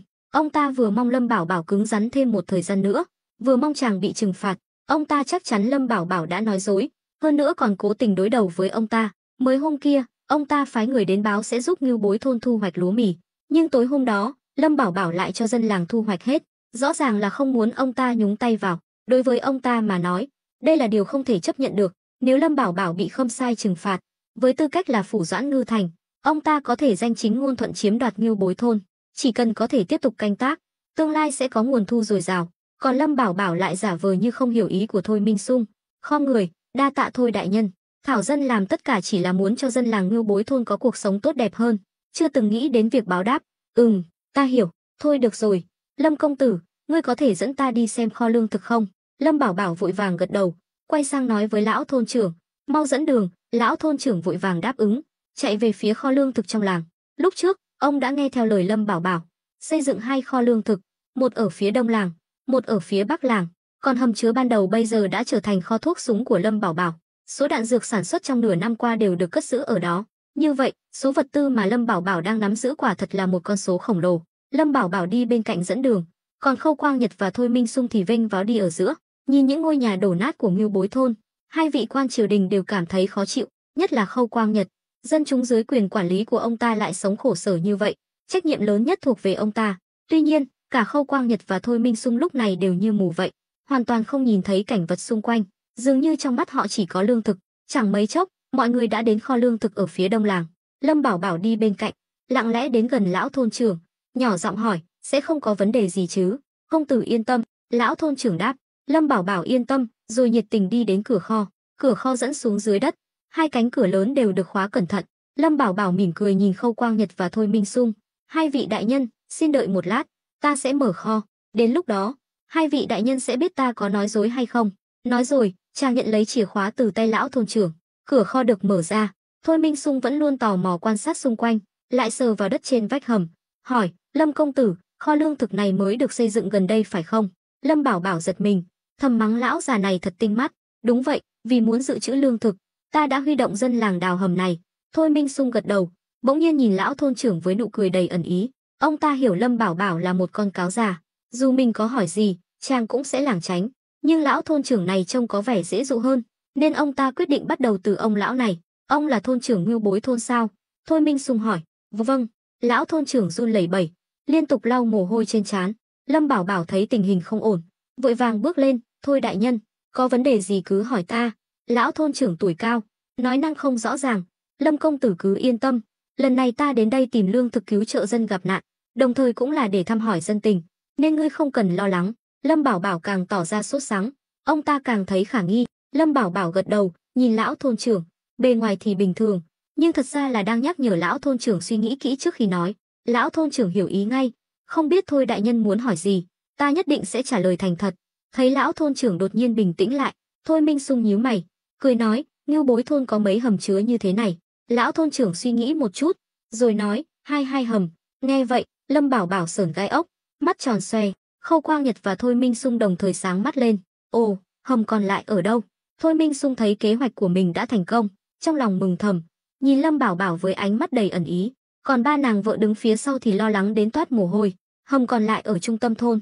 Lão thôn trưởng nói. Nghe vậy, Lâm Bảo Bảo sững người, nhưng ngay sau đó cũng hiểu ra, mỉm cười, chàng thầm thở dài. Lão thôn trưởng này đúng là biết cách hù người. Chàng còn tưởng lão thôn trưởng lỡ miệng nói ra sự thật, nhưng hầm chứa ở trung tâm thôn rất nhỏ, bên trong chỉ chứa một ít cá khô. Đây là bí mật mà lão thôn trưởng tiết lộ sau khi Lâm Bảo Bảo dần dần được dân làng tin tưởng. Vì trước đây, Ngưu Bối thôn thường xuyên bị bọn cướp quấy nhiễu, nên để dự trữ lương thực, họ đã xây dựng thêm một hầm chứa ở trung tâm thôn, phòng trường hợp bất trắc. Lúc này, Lâm Bảo Bảo hỏi, Thôi đại nhân, ngài còn muốn vào xem không? Thôi Minh Sung mỉm cười gật đầu, đã đến rồi, đương nhiên phải xem Lâm công tử nửa năm qua đã làm được những gì. Nói rồi, ông ta dẫn đầu bước vào kho lương thực, mọi người cũng đi theo. Vừa vào cửa, mọi người đều cảm thấy không khí ngột ngạt. 120.000 cân lương thực chất đầy bên trong, chiếm rất nhiều diện tích, khiến bên trong yên tĩnh lạ thường. Ngay cả tiếng sột soạt của tay áo cũng có thể nghe thấy rõ ràng. Khi Thôi Minh Sung và Khâu Quang Nhật nhìn thấy kho lương thực chất đầy, hai người đều sáng mắt lên. Tốt, tốt, tốt. Thôi Minh Sung liên tục nói 3 tiếng tốt. Lâm công tử, ngươi thật sự đã làm một việc lớn cho đại đoan. Lời này là thật lòng. Lâm Bảo Bảo mỉm cười. Thôi đại nhân quá khen, ta cũng chỉ là làm hết sức mình, có được thành quả như vậy là nhờ hoàng đế đại đoan anh minh. Lâm Bảo Bảo cũng không ngại nịnh nọt. Ba nàng vợ đứng phía sau thấy vậy đều im lặng. Khâu Quang Nhật nhếch mép. Lâm Bảo Bảo quả là nhân vật, bị không sai đại nhân phát hiện ra hầm chứa thứ hai mà vẫn có thể bình tĩnh như vậy, không hề nao núng. Mã Kế đứng bên cạnh cũng không biết nói gì. Hiện tại, ngoài việc lo lắng cho Lâm Bảo Bảo, ông ta không thể làm gì khác, chỉ sợ mình lỡ lời mà bị liên lũ. Thôi Minh Sung cười gật đầu. Tốt, Lâm công tử có tấm lòng vì triều đình như vậy, ta nhất định sẽ bẩm báo với hoàng thượng. Nói rồi, ông ta chuyển giọng. Vậy hãy dẫn ta đến hầm chứa ở trung tâm thôn xem thử. Lâm công tử không có ý kiến gì chứ? Lâm Bảo Bảo cười nói. Đương nhiên, đã là ý của Thôi đại nhân, cho ta 100 lá gan ta cũng không dám cãi lời. Mời ngài. Lâm Bảo Bảo làm động tác mời, khiến Thôi Minh Sung hơi ngạc nhiên. Theo ông ta thấy, Lâm Bảo Bảo bây giờ đáng lẽ phải lo lắng, sợ hãi mới đúng, nhưng lại không thấy chàng có chút bất an nào. Kỳ lạ, chẳng lẽ ta đoán sai? Thôi Minh Sung thầm nghĩ. Sau đó, mọi người rời khỏi kho lương thực, nhanh chóng đến trung tâm thôn. Lão thôn trưởng ra hiệu cho một người dân làng, mở hầm chứa ra cho Thôi đại nhân xem. Mấy người dân làng nhìn nhau. Hầm chứa ở trung tâm thôn đã hơn nửa năm không mở, bên trong toàn là cá khô. chắc chắn mùi rất khó chịu, còn đứng ngây ra đó làm gì, mau mở ra. Lâm Bảo Bảo giả vờ giục giã, mấy người dân làng khó hiểu, đành phải cúi xuống mở hầm. Thôi Minh Xung và Khâu Quang Nhật đều đứng bên cạnh hầm, muốn xem Lâm Bảo Bảo sẽ xử lý thế nào. Ngay cả Mã Kế cũng tò mò, nhưng với những gì ông ta biết về Lâm Bảo Bảo, thấy chàng vẫn bình tĩnh như vậy, ông ta cũng yên tâm phần nào, hiểu rằng Lâm Bảo Bảo chắc chắn đã có đôi sách. Lúc này, hai người dân làng cùng nhau mở cánh cửa gỗ mục nát của hầm chứa, phù một mùi hôi thối bốc lên, xộc thẳng vào mũi Thôi Minh Xung và Khâu Quang Nhật, khiến hai người suýt ngã. Cả hai đều là quan triều đình, quanh năm sống trong nhung lụa, chưa bao giờ gặp phải tình huống này, bị mùi hôi xộc lên đến mức muốn nôn. Thấy hai vị quan triều đình ăn quả đắng, những người dân làng xung quanh đều nín cười, mặt đỏ tía tai, ngay cả ba nàng vợ cũng không nhịn được cười, quay người bỏ đi. Lâm Bảo Bảo biết trước sẽ có kết quả này, cười nói, xin lỗi, đã để hai vị đại nhân chê cười. Thôi Minh Xung mặt mày đen xì, hỏi lão thôn trưởng, đây chính là hầm chứa thứ hai mà ông nói. Lão thôn trưởng ngây người, gật đầu, đúng vậy, hầm này là nơi Ngưu Bối thôn chúng tôi cất giữ cá khô, bình thường không mở ra, chỉ khi nào thiếu lương thực mới dùng để cứu đói. Hơn nữa, Thôi đại nhân là khâm sai của triều đình, ta càng không dám giấu giếm, thật sự xin lỗi. Có thể nói, diễn xuất của lão thôn trưởng rất hoàn hảo, vẻ mặt ngây thơ khiến Lâm Bảo Bảo cũng phải thán phục. Thôi Minh Xung buồn bực, ông ta vốn định vạch trần Lâm Bảo Bảo, nắm thóp chàng, có đủ lương thực, không chỉ giải quyết được vấn đề cứu trợ cho Hạo Thành, mà ông ta còn có thể kiếm trác được một chút. Ai ngờ lại gậy ông đập lưng ông. Lâm Bảo Bảo bước lên, chắp tay, thôi đại nhân, lần này ngài đã tin ta không nói dối chứ? Thôi Minh Xung mất kiên nhẫn, hỏi, Ngưu Bối thôn năm nay thật sự chỉ thu hoạch được 120.000 cân lương thực. Lâm Bảo Bảo vỗ ngực, nói dối không chớp mắt, ta xin thề với trời, thật sự chỉ có 120.000 cân. Thôi Minh Xung hết cách, quay sang nhìn Khâu Quang Nhật, hai người, một là khâm sai do triều đình phái xuống, một là phủ doãn ngư thành, đều là quan triều đình, lần này đến đây tìm lương thực, đã có kết quả, đương nhiên phải bàn bạc đối sách. Hai người đi sang một bên, nhỏ giọng bàn bạc, còn Mã Kế thì lặng lẽ giơ ngón tay cái với Lâm Bảo Bảo. Quan phục của ông ta rộng thùng thình, tay giấu bên dưới, người thường khó mà phát hiện. Lâm Bảo Bảo chỉ khẽ nhếch mép, trong lòng rất đắc ý. Chàng liếc nhìn lão thôn trưởng, nhỏ giọng nói, ông đúng là muốn dọa chết người mà. Lão thôn trưởng cười trừ, tâm trạng rất tốt, lần này, ngay cả Lâm Bảo Bảo cũng suýt bị ông lừa. Nếu có chuyện gì xảy ra, mạng nhỏ của ông cũng khó giữ, Ngưu Bối thôn cũng sẽ gặp họa. Khoảng một chén trà sau, Thôi Minh Xung và Khâu Quang Nhật quay lại. Thôi Minh Xung nghiêm giọng, Lâm Bảo Bảo, lại đây. Lâm Bảo Bảo vội vàng bước lên, khom người, tuy ngươi là tử sĩ của phiên vương Lâm gia, lẽ ra không được bổ nhiệm làm quan, nhưng ngươi đã dẫn dắt dân làng Ngưu Bối thôn thay đổi cuộc sống, lại nộp thuế 100.000 cân lương thực, lập đại công cho triều đình. Vì vậy, ta và phủ doãn đã bàn bạc, quyết định phong cho ngươi chức chủ sự nội vụ phủ Ngư Thành. Lâm Bảo Bảo thầm mắng, hai lão già này đúng là vặt lông vịt, 120.000 cân lương thực mà lấy đi 100.000 cân, rồi cho chàng một chức chủ sự còn con để bịt miệng. Mã Kế thì thầm mừng rỡ, Lâm Bảo Bảo được phong làm chủ sự nội vụ phủ, chính là làm việc dưới trướng ông ta. Quan hệ của hai người bây giờ, sau này lại là đồng nghiệp, chẳng phải sẽ dễ dàng bàn bạc chuyện làm ăn hơn sao? Tuy trong lòng không vui, nhưng Lâm Bảo Bảo vẫn tươi cười nói, đa tạ hai vị đại nhân, thảo dân nhất định sẽ dốc hết sức lực, không phụ lòng hai vị đại nhân. Tuy nhiên, Lâm Bảo Bảo hiểu rõ, Khâu Quang Nhật đồng ý cho chàng chức chủ sự chắc chắn là có mục đích, điều này khiến chàng hơi lo lắng. Dù sao, làm thường dân, chàng có thể không cần giao thiệp với quan phủ, nhưng trở thành quan lại dưới trướng Khâu Quang Nhật thì lại khác. Có thể nói, mọi hành động, lời nói của chàng sau này đều sẽ bị Khâu Quang Nhật nắm thóp. Khâu Quang Nhật cười nói, Lâm Bảo Bảo, ta đã nói rồi, chỉ cần ngươi hết lòng vì triều đình sẽ không bạc đãi ngươi. Lâm Bảo Bảo gật đầu, Khâu đại nhân nói đúng, nhưng chức chủ sự này là quan phẩm gì? Chàng tò mò, những người dân làng xung quanh cũng tò mò. Khâu Quang Nhật và Thôi Minh Xung nhìn nhau, rồi cười lớn. Câu hỏi này của Lâm Bảo Bảo thật sự là ngây thơ, nhưng chàng thật sự không biết chủ sự là quan gì, vì chàng chưa từng nghe đến. Mã Kế vội vàng nhắc nhở, Lâm công tử, chủ sự chỉ là chức quan nhỏ, nếu phải xếp loại thì chắc là quan cửu phẩm. Lâm Bảo Bảo chợt hiểu ra, nhưng trong lòng lại chửi thầm, mẹ kiếp, hai lão già này lấy của ta 100.000 cân lương thực, mà chỉ cho ta một chức quan cửu phẩm còn con, đúng là bố thí. Lúc này, Khâu Quang Nhật ho khan một tiếng, che giấu sự lúng túng, ngươi đừng chê chức nhỏ, vạn sự khởi đầu nan, biết bao nhiêu người muốn làm quan mà không được, tuy ngươi chỉ là quan cửu phẩm, nhưng dù sao cũng đã bước chân vào quan trường, chỉ cần ngươi làm tốt, với năng lực của ngươi, tương lai tiền đồ vô lượng. Lâm Bảo Bảo hiểu rõ, đây là chiêu trò vẽ bánh của cấp trên cho cấp dưới, tiền đồ vô lượng, năng lực siêu quần, tất cả đều là nói dối. Lâm Bảo Bảo cười khổ gật đầu, ta hiểu rồi, ta nhất định sẽ cố gắng, không phụ sự kỳ vọng của đại nhân. Sau đó, Thôi Minh Xung và Khâu Quang Nhật lên kiệu rời đi, số quan binh còn lại bắt đầu vận chuyển 100.000 cân lương thực. mãi đến tối mới xong việc. Mã Kế, với tư cách là tổng quản nội vụ, lúc này đương nhiên phải ở lại. Sau khi dặn dò thuộc hạ xong, ông ta đến nhà Lâm Bảo Bảo. Lúc này, Lâm Bảo Bảo đang ở trong thư phòng. Lão thôn trưởng ngồi đối diện chàng. Lâm Bảo Bảo cười nói, hôm nay ông thật sự khiến ta mở mang tầm mắt, suýt chút nữa bị ông dọa chết. Lão thôn trưởng gãi đầu, công tử, ta thật sự không nghĩ nhiều như vậy, ngài đã dặn ta không được tiết lộ, nhưng ta sợ mình nhớ nhầm, nên đã tính cả hầm chứa ở trung tâm thôn.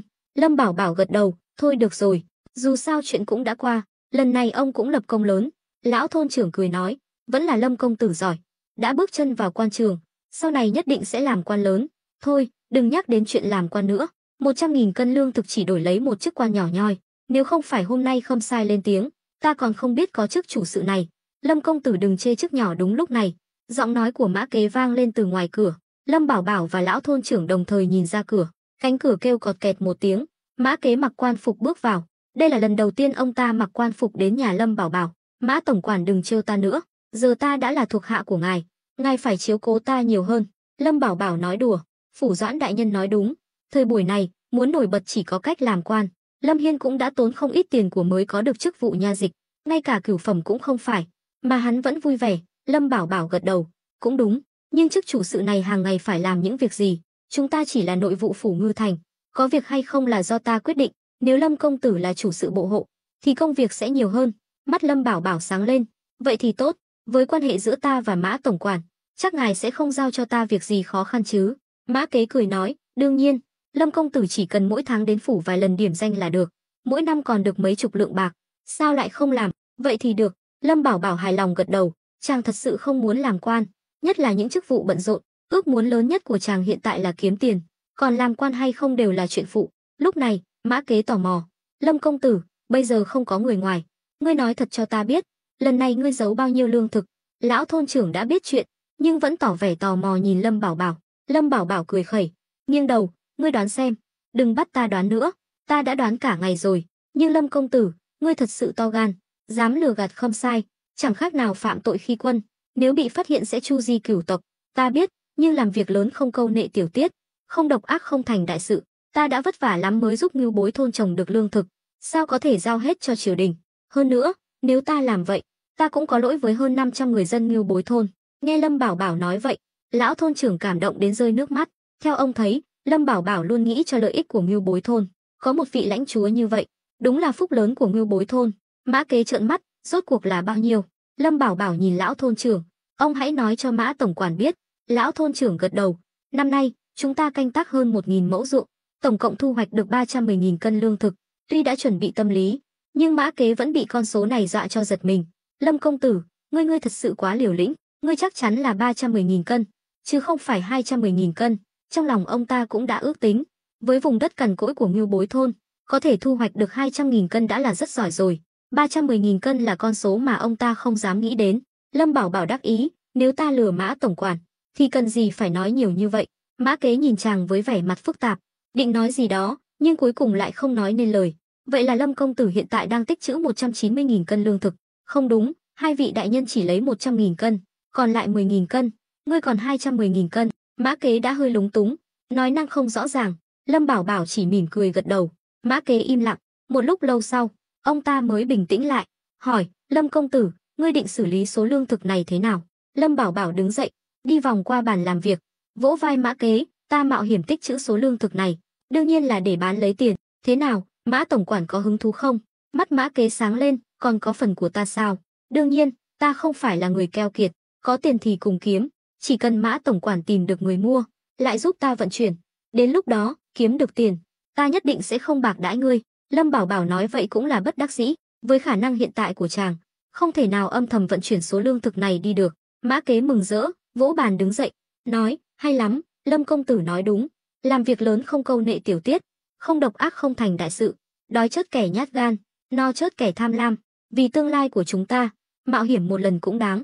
Lão thôn trưởng thấy Lâm Bảo Bảo và Mã Kế đều hào hứng, liền lắc đầu cười khổ, chuyện này thật sự quá điên rồ, giấu giếm không sai, tích trữ 210.000 cân lương thực, nếu chuyện này bị lộ ra ngoài, chắc chắn sẽ chấn động triều đình, e rằng ngay cả thượng thư bộ hộ, vị quan nhất phẩm nắm giữ quyền hành lớn, phụ trách thu thuế ruộng đất, cũng không dám liều lĩnh như vậy. Lâm Bảo Bảo gật đầu, Mã tổng quản đừng vội, lần này chúng ta làm ăn là chuyện đánh cược cả mạng sống, phải tính toán kỹ lưỡng, ngươi hãy tìm khách hàng trước, sau khi chắc chắn không có vấn đề gì mới phái người đi thương lượng, sau khi thỏa thuận xong mới tính đến lộ trình vận chuyển, cuối cùng mới là bước giao hàng quan trọng. Nghe thấy việc này phức tạp như vậy, Mã Kế nhăn nhó, ý của Lâm công tử là chúng ta sẽ làm ăn buôn lậu. Đúng vậy, việc này không ổn lắm, buôn lậu cần một tuyến đường an toàn, nhưng hiện tại, trong phạm vi nghìn dặm quanh Ngư Thành không còn bọn cướp, rất an toàn. Tình huống này càng bất lợi cho việc buôn lậu, rất dễ bị Ngư Thành phát hiện.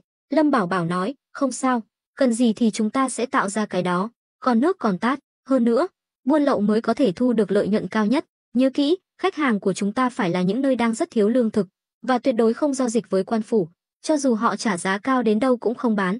Lâm Bảo Bảo đã suy nghĩ kỹ, bán cho quan lại rất dễ xảy ra vấn đề. Một khi bị thả câu, đối phương sẽ lần ra được Ngưu Bối thôn, nhưng nếu chỉ giao dịch với chợ đen, mọi việc sẽ đơn giản hơn. Mã Kế hỏi, ý của Lâm công tử là muốn nuôi dưỡng một đám cướp sao? Chi kỷ a. Lâm Bảo Bảo cười toe toét. Mã Kế hoàn toàn im lặng, giờ thì ông ta đã hoàn toàn tâm phục khẩu phục. Lâm Bảo Bảo vì kiếm tiền mà không từ thủ đoạn nào, chỉ cần có thể đạt được mục đích, chàng không hề có giới hạn. Lời của Lâm công tử khiến ta rất phấn khích, nhưng việc này làm rất khó. Mã Kế nói thật, muốn mở một tuyến đường buôn lậu ở Ngưu Bối thôn là vô cùng khó khăn. Khâu Quang Nhật tuy là tham quan, nhưng lại có khả năng kiểm soát rất mạnh, tuyệt đối không cho phép xuất hiện những yếu tố nằm ngoài tầm kiểm soát của ông ta trên địa bàn mình quản lý. Hơn nữa, Lâm công tử có phải đã đánh giá thấp Phủ Doãn rồi không? Chuyện sản lượng của Ngưu Bối thôn có thể giấu được một thời gian, nhưng không thể giấu mãi, sớm muộn gì Phủ Doãn cũng sẽ biết. Mã Kế suy nghĩ một hồi, rồi nói ra suy nghĩ của mình. Lâm Bảo Bảo gật đầu, vậy ý của Mã tổng quản là, rủi ro lớn nhất của việc buôn lậu lương thực là vận chuyển, nhất là mấy trăm nghìn cân lương thực, muốn không bị Ngư Thành phát hiện là điều không thể. Vì vậy, ta cho rằng Lâm công tử nên trực tiếp thương lượng với Phủ Doãn. Theo ta được biết, Phủ Doãn là người thấy tiền sáng mắt, chỉ cần có lợi ích đủ lớn, ông ta chắc chắn sẽ đồng ý tham gia. Hơn nữa, chúng ta hiện tại chỉ mới gặp khó khăn ở Ngư Thành. Lâm công tử đừng quên, Ngư Thành chỉ là một phần của Phượng Dương quận, nếu muốn buôn lậu sang các phiên khác, chắc chắn sẽ bị Lâm gia phát hiện. Lời nói của Mã Kế rất có lý. Lâm Bảo Bảo cũng nhíu mày. Mã tổng quản nói đúng, xem ra ta đã quá lạc quan. Vì vậy, nếu Lâm công tử muốn kiếm tiền từ lương thực, thì không thể nào qua mặt được Phủ Doãn. Ta sẵn sàng chia 50% lợi nhuận của mình cho Phủ Doãn, để ông ta giúp đỡ chúng ta. Mã Kế tỏ ra hào phóng, nhưng thật ra, trong lòng ông ta hiểu rõ, 200.000 cân lương thực bán ra chắc chắn sẽ thu được một số tiền khổng lồ. Cho dù ông ta chỉ lấy 50%, thì vẫn là một khoản kết xù. Hơn nữa, còn thể hiện được tầm nhìn và tư chất của ông ta. Lâm Bảo Bảo suy nghĩ một lúc, rồi nói, thôi, chuyện này đừng vội, cứ chờ xem sao, biết đâu sẽ có chuyển biến. Mã Kế đành phải đồng ý, rồi đứng dậy cáo từ. Ông ta đoán được suy nghĩ của Lâm Bảo Bảo, biết chàng không nỡ chia cho Khâu Quang Nhật, một kẻ tham lam vô độ. Một khi Khâu Quang Nhật tham gia, với tính cách và địa vị của ông ta, chắc chắn sẽ nắm quyền chủ đạo. Đến lúc đó, Lâm Bảo Bảo có thể chỉ được húp cháo, phần lớn lợi nhuận chắc chắn sẽ thuộc về Khâu Quang Nhật. Vì vậy, cứ chờ đợi cũng tốt. Dù sao hiện tại ông ta cũng không có cách nào khác. Tiễn Mã Kế đi rồi, Lâm Bảo Bảo và lão thôn trưởng mới quay lại thư phòng. Không còn người ngoài. Lão thôn trưởng không cần phải che giấu nữa, mừng rỡ nói, Lâm công tử, hôm nay cứ như nằm mơ vậy. Ngưu Bối thôn chúng ta vậy mà lại tích trữ được 210.000 cân lương thực, thật không thể tin nổi. Lâm Bảo Bảo mỉm cười, ngồi xuống ghế, đây mới chỉ là bắt đầu, ông phải học cách thích nghi. Lão thôn trưởng gật đầu lia lịa, cười không ngậm được miệng. Được rồi, nói chuyện chính, ông hãy tập trung dân làng, cày lại ruộng một lần nữa, nhớ kỹ, dùng cách làm phân bón mà ta đã dạy cho dân làng, chăm sóc ruộng thật tốt. Lão thôn trưởng khó hiểu, Lâm công tử, đã thu hoạch xong rồi, phải đợi đến mùa xuân năm sau mới gieo trồng, sao phải vội vàng như vậy? Lâm Bảo Bảo trợn mắt, ai nói thu hoạch xong thì không trồng nữa, bây giờ còn lâu mới đến mùa đông, đừng dừng lại, tiếp tục trồng. Lão thôn trưởng hít một hơi lạnh, chuyện này sao có thể? Đến lúc trời rét đậm, lúa mì cho dù có mọc lên cũng không thể sống được, cuối cùng sẽ bị chớt rét. Lâm Bảo Bảo cười bí hiểm, không giải thích, ông cứ làm theo lời ta là được, ta tự có tính toán. Lão thôn trưởng nhìn chàng, cuối cùng cười khổ lắc đầu, được rồi, ta đi sắp xếp ngay. Lâm Bảo Bảo gật đầu, rồi lại nhớ ra điều gì đó, à, chuẩn bị sẵn hạt giống lúa mì, rồi mang đến cho ta. Lão thôn trưởng đáp ứng rồi mới quay người rời đi. Tuy kiếp trước Lâm Bảo Bảo không phải nông dân, cũng không hiểu biết nhiều về trồng trọt, nhưng dù sao cũng là người hai kiếp, muốn trồng 2 vụ lúa mì một năm cũng không phải là chuyện khó. Nếu trời rét đậm, hoàn toàn có thể làm nhà kính, chỉ cần có đủ ánh sáng mặt trời và nước, môi trường trong nhà kính hoàn toàn thích hợp cho việc trồng trọt, cho dù thời gian sinh trưởng có chậm hơn một chút cũng không sao. Hơn nữa, Lâm Bảo Bảo biết rõ, cây trồng có thời gian sinh trưởng dài, không chỉ sản lượng cao mà chất lượng cũng tốt hơn. Chàng hoàn toàn có thể đóng gói số lúa mì này, rồi bán với giá cao. Chỉ cần nghĩ đến thôi, Lâm Bảo Bảo đã thấy phấn khích. Nhưng hiện tại, vấn đề duy nhất là dùng gì để thay thế màng nhựa. Ở trái đất, nhà kính đều được làm bằng nhựa, vừa giữ được nhiệt độ, vừa giữ được độ ẩm. Nhưng ở thời đại phong kiến này, không thể nào sản xuất được nhựa. Tuy Lâm Bảo Bảo biết sơ lược về nguyên lý sản xuất nhựa, nhưng muốn làm ra được thì gần như là nhiệm vụ bất khả thi. Vì vậy, Lâm Bảo Bảo phải tìm một vật liệu có thể thay thế nhựa để làm nhà kính. Nghĩ đi nghĩ lại, chàng bỗng nhiên nghĩ đến thủy tinh. Ai cũng biết, nhựa được làm từ nhiều hợp chất, nguyên liệu chính là dầu mỏ. Sau khi tinh chế sẽ tạo ra nhựa tổng hợp, không nói đến độ khó trong quá trình sản xuất, chỉ riêng dầu mỏ, Lâm Bảo Bảo cũng không có. Có lẽ đào sâu xuống đất có thể tìm thấy dầu mỏ, nhưng chàng không có công cụ để khai thác và thăm dò. Còn sản xuất thủy tinh thì đơn giản hơn, chỉ cần đến biển lấy cát mịn, dùng lò nung nóng chảy là có thể tạo ra thủy tinh. Hơn nữa, thủy tinh còn tốt hơn nhựa, không chỉ giữ được nhiệt độ và độ ẩm, mà còn không sợ bị phá hoại. Nhược điểm duy nhất là quá mỏng manh, dễ vỡ. Tuy nhiên, đây đã là cách tốt nhất mà Lâm Bảo Bảo nghĩ ra được. Nếu thật sự áp dụng, đây chắc chắn lại là một công trình lớn, cần huy động toàn bộ sức lao động của cả làng. Đúng lúc này, Uyển Uyển đột nhiên xông vào thư phòng, khiến Lâm Bảo Bảo giật mình. Trời đất, nàng làm gì vậy? Bây giờ, cứ nhìn thấy Uyển Uyển là Lâm Bảo Bảo lại thấy run chân. Uyển Uyển kéo chàng dậy khỏi ghế. "Tướng công, mau ra xem đi, đại tỷ và nhị tỷ cãi nhau rồi." Lâm Bảo Bảo nhíu mày, chàng đã biết nguyên nhân khiến hai nàng cãi nhau lần trước. Chàng giật tay ra khỏi tay Uyển Uyển, ngồi xuống lại. "Nàng muốn ta ra xem cái gì? Nàng nghĩ ta có thể giải quyết được sao?" Chàng cũng không thể mặc kệ chứ, nhỡ họ đánh nhau thì sao? Uyển Uyển lo lắng, nàng không hiểu thái độ của Lâm Bảo Bảo, đánh thì đánh, miễn là không đánh ta là được. Lâm Bảo Bảo biết mâu thuẫn giữa Lâm Thiền Nguyệt và Vãn Thanh là do chàng, nếu chàng ra mặt lúc này, không những không thể khuyên can, mà còn thêm dầu vào lửa. Tên khốn, hai vị tỷ tỷ vì chàng mà cãi nhau, vậy mà chàng lại mặc kệ, đúng là được voi đòi tiên. Uyển Uyển nói móc. Lâm Bảo Bảo trợn mắt, cái gì mà được voi đòi tiên? Nàng nói cho ta biết, bây giờ ta ra can ngăn thì nên bênh ai? Uyển Uyển cứng họng, trừng mắt nhìn chàng, không biết nói sao. Lâm Bảo Bảo cười, Lâm Thiền Nguyệt và Vãn Thanh đều là vợ ta bênh ai cũng sẽ đắc tội với người kia. Hơn nữa, giải chuông còn phải do người buộc chuông, cứ cho họ không gian riêng, để họ tự giải quyết đi. Nói rồi, Lâm Bảo Bảo rót một chén trà, vừa uống một ngụm, Uyển Uyển đã giật lấy chén trà, hắt thẳng vào mặt chàng. Lâm Bảo Bảo giật mình, tức giận, nàng làm gì vậy? Chàng đừng có nói đạo lý với ta, dù chàng có thành công đến đâu, nếu hậu phương bất ổn, thì chàng nghĩ có thể lâu dài được sao? Tuy Uyển Uyển không hiểu nhiều đạo lý như chàng, nhưng những điều cơ bản nàng vẫn biết. Lâm Bảo Bảo đứng dậy, lau nước trên mặt. "Cô nương, nàng còn dạy đời ta sao?" "Nàng yên tâm, ta đảm bảo tối đa nửa canh giờ nữa, hai người họ sẽ làm lành." Lâm Bảo Bảo hiểu khá rõ hai nàng vợ kia, nếu vì ghen tuông mà cơm không lành, canh không ngọt, thì chàng tuyệt đối sẽ không dung túng. Nhưng chàng biết hai nàng đều hiểu chuyện, việc cãi nhau chỉ là để ép chàng ra mặt. Cái bẫy này, Lâm Bảo Bảo sao có thể nhảy vào? Uyển Uyển gật đầu, coi như là tạm thời tin tưởng, rồi ngồi xuống ghế mà Lâm Bảo Bảo vừa ngồi, tiện tay mở ngăn kéo, thấy cuốn cung đình nội kinh, mắt nàng sáng lên, cầm cuốn sách lên. Lâm Bảo Bảo vẫn chưa biết chuyện. Khi lau khô người, chàng vừa hay thấy Uyển Uyển đang xem cung đình nội kinh, chàng giật mình, vội vàng giật lại. Uyển Uyển nhanh tay lẹ mắt, né tránh, giấu cuốn sách vào người, cười, "Tướng công, cuối cùng cũng lộ tẩy rồi nhé. Trước đây còn giả vờ thanh cao, ta còn tưởng chàng suốt ngày bận rộn làm việc ở xưởng và thư phòng, hóa ra là xem loại sách này." Lâm Bảo Bảo ngượng ngùng, "Trả lại cho ta, cuốn sách này là Mã tổng quản tặng ta lần trước, ta chỉ tò mò nên mới xem thôi." "Chỉ là xem thôi sao?" Uyển Uyển cười gian xảo, nhìn Lâm Bảo Bảo từ trên xuống dưới. "Đương nhiên là thật." Lâm Bảo Bảo gãi đầu, bỗng nhiên nhớ đến ý tưởng sáng nay của mình, liền nói, "Ta nghiên cứu thì sao? Chẳng lẽ ta muốn kiếm thêm tiền cũng là sai sao?" "Kiếm tiền? Việc này liên quan gì đến kiếm tiền?" Thấy đã thành công chuyển hướng sự chú ý của Uyển Uyển, Lâm Bảo Bảo liền đổ thêm dầu vào lửa.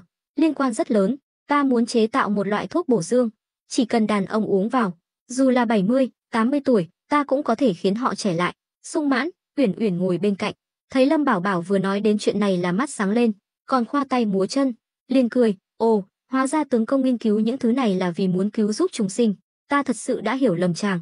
Lâm Bảo Bảo thấy nàng nói móc, liền hắng giọng, "Dù nàng có tin hay không, thì ta vẫn nói sự thật, trả sách lại cho ta." Lâm Bảo Bảo biết muốn cướp đồ từ tay Uyển Uyển là điều không thể, nên chỉ có thể đòi lại một cách đường hoàng.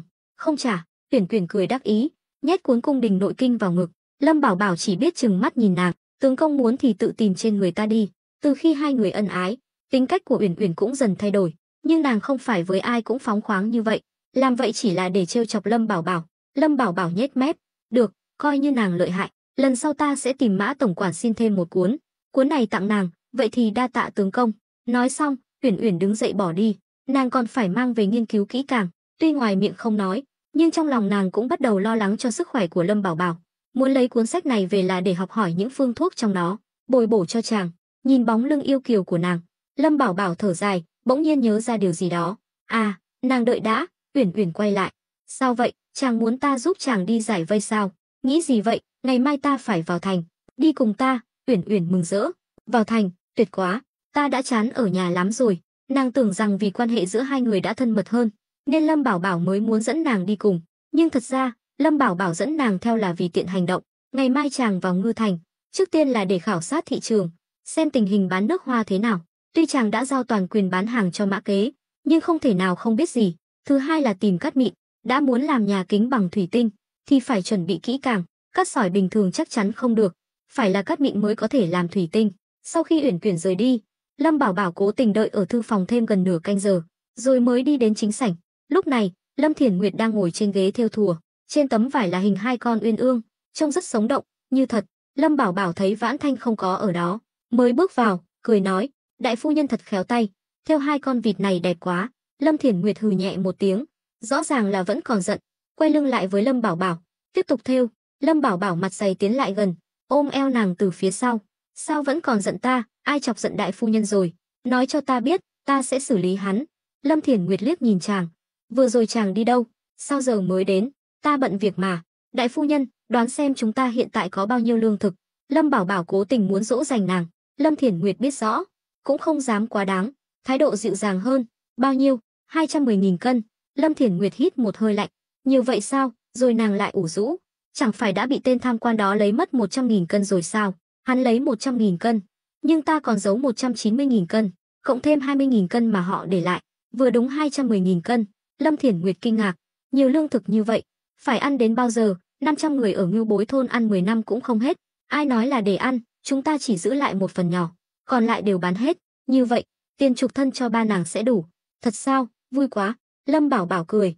Vui chứ? Vui, tướng công vất vả vì gia đình như vậy, thiếp không giúp được gì, chỉ muốn cố gắng chăm sóc sức khỏe cho tướng công, nhưng e là có người không muốn. Lâm Thiển Nguyệt nói móc, rõ ràng là đang ám chỉ Vãn Thanh. Nàng không biết Vãn Thanh vẫn chưa đi, mà vẫn ở trong bếp. Lúc này, Vãn Thanh vừa bước ra, nghe thấy lời nói của Lâm Thiển Nguyệt, liền tức giận, bưng bát canh gà ra, nói: "Đại tỷ, tỷ hà tất phải nói móc ta trước mặt tướng công, chẳng lẽ ta không biết lo lắng cho tướng công sao?" Lâm Bảo Bảo giật mình, vội vàng buông Lâm Thiển Nguyệt ra, quay sang nhìn Vãn Thanh. "Vãn Thanh, sao nàng còn ở đây? Ta tưởng nàng về phòng nghỉ ngơi rồi." Lâm Thiển Nguyệt đặt đồ xuống bàn, nói: "Ta biết nhị phu nhân không có ác ý, nhưng tướng công đã để ta làm đại phu nhân, có vài chuyện ta phải nói, cho dù có đắc tội với nhị phu nhân cũng không sao." Lâm Bảo Bảo lúc này đúng là tiến thoái lưỡng nan, đứng giữa hai người, không biết làm sao. Vãn Thanh cười lạnh: "Đúng vậy, đại phu nhân là vợ cả, còn ta và Uyển Uyển chỉ là thiếp, đương nhiên không thể so sánh với tỷ, nhưng tướng công không phải chỉ của riêng tỷ, mà còn là của ta và Uyển Uyển. Tỷ dựa vào cái gì mà muốn làm gì thì làm?" Lâm Thiển Nguyệt tức giận, đứng dậy, trừng mắt nhìn Vãn Thanh. Vãn Thanh rất khôn khéo, có Lâm Bảo Bảo ở đây không phải là lúc để đấu đá. Nàng vội vàng bưng bát canh gà đã hầm xong lên, dịu dàng thổi nguội, nói: "Tướng công, bát canh gà này là thiếp đặc biệt chuẩn bị cho chàng, mau uống cho nóng, rất tốt cho sức khỏe." Lâm Bảo Bảo nhìn Lâm Thiển Nguyệt, rồi nhận lấy bát canh gà, đưa lên mũi ngửi, thấy mùi vị cũng được, chàng liền uống một hơi cạn sạch. Vãn Thanh mong chờ hỏi: "Thế nào, tướng công, mùi vị được không?" Cũng được, nhị phu nhân hầm canh gà rất ngon, lần sau đừng làm nữa." Lâm Bảo Bảo bị canh mặn muốn chớt, suýt nữa thì phun ra, nhưng lại sợ mất mặt nàng, nên cố nuốt xuống. Lúc này chàng cảm thấy lưỡi mình tê cứng. Ai cũng biết, nếu canh quá mặn sẽ có vị đắng, có thể thấy Lâm Bảo Bảo đã phải chịu đựng đến mức nào. "Hi hi, tướng công thích uống, thì lần sau thiếp lại hầm cho chàng." Vãn Thanh không hiểu ý của Lâm Bảo Bảo, còn tỏ vẻ đắc ý. Lâm Bảo Bảo ho khan một tiếng, giả vờ vui mừng: "Nhị phu nhân, canh gà này thật sự rất hiệu nghiệm, ta cảm thấy nóng hết cả người." "Không được, trong phòng nóng quá, ta phải ra ngoài đi dạo một chút." Nói xong, chàng vội vàng bỏ đi. Vãn Thanh đắc ý nhìn Lâm Thiển Nguyệt: "Đại phu nhân, tỷ thấy chưa, không phải chỉ có tỷ mới có thể chăm sóc tướng công. Tướng công vừa uống canh gà ta hầm xong, đã thấy khỏe khoắn hẳn ra." Lâm Thiển Nguyệt cười khẩy: "Nhị phu nhân từng là trụ cột quốc gia của Quốc sự viện, sao giờ lại không phân biệt được lời nói thật giả? Tướng công vừa rồi nói là bảo muội lần sau đừng làm nữa, muội không hiểu ý chàng sao? Tướng công chắc là sợ ta vất vả nên mới nói vậy, nhưng vì sức khỏe của tướng công, dù có vất vả hơn nữa ta cũng cam lòng." Vãn Thanh đương nhiên nghe thấy lời Lâm Bảo Bảo nói, nàng chỉ không muốn mất mặt trước Lâm Thiển Nguyệt mà thôi. Lâm Thiển Nguyệt đi đến bàn, thấy trong bát còn một ít canh, liền nói, đã nhị phu nhân tự tin với tài nấu nướng của mình như vậy, sao không tự mình nếm thử xem mùi vị thế nào. Lâm Thiển Nguyệt ngày nào cũng quanh quẩn bên bếp, rất hiểu khẩu vị của Lâm Bảo Bảo. Hơn nữa, vừa rồi khi uống canh gà, chàng rõ ràng đã do dự một chút, nên Lâm Thiển Nguyệt chắc chắn bát canh này không ngon, ít nhất là không hợp khẩu vị của Lâm Bảo Bảo. Tuy ta là lần đầu tiên nấu nướng, nhưng nấu ăn chắc chắn không thành vấn đề. Nói rồi, nàng bưng bát canh lên, uống một hơi, nhưng mới nuốt được một nửa, sắc mặt nàng đột nhiên thay đổi, phun hết canh ra, trông rất thảm hại, khác hẳn với vẻ đắc ý vừa rồi. Sao lại mặn thế này? Vãn Thanh lẩm bẩm, nhớ lại vừa rồi Lâm Bảo Bảo đã phải cố gắng nuốt xuống, nàng cảm thấy vô cùng xấu hổ. Lâm Thiển Nguyệt thở dài, lần này muội đã biết vị trí của mình rồi chứ? Vãn Thanh, tướng công đã từng nói, ba chúng ta mỗi người một việc, đừng vượt quá giới hạn. Về công việc, ta thừa nhận chỉ có muội mới giúp được tướng công, chuyện này ta tuyệt đối không tranh giành với muội, nhưng về cuộc sống, ta hy vọng sau này muội nể mặt ta một chút, đừng làm khó tướng công nữa. Vãn Thanh che miệng, im lặng gật đầu. Lúc này, nàng chỉ muốn chạy ra ngoài xúc miệng ngay lập tức, nhưng những lời Lâm Thiển Nguyệt nói rất có lý, nàng không phải là người không hiểu chuyện, chỉ là sau khi yêu Lâm Bảo Bảo, nàng đã hơi mất phương hướng, nhưng nghe Lâm Thiển Nguyệt nói vậy, nàng cũng nhận ra mình đã sai. Vãn Thanh cúi đầu, Thiển Nguyệt tỷ, xin lỗi, trước đây là ta không đúng, ta đã không nể mặt tỷ, khiến tỷ khó xử trước mặt tướng công. Lâm Thiển Nguyệt cười khổ, thôi được rồi, chúng ta nói rõ ràng là được, tướng công không hề can thiệp vào chuyện của chúng ta, chính là muốn cho chúng ta thời gian tự giải quyết, đừng để chàng khó xử nữa.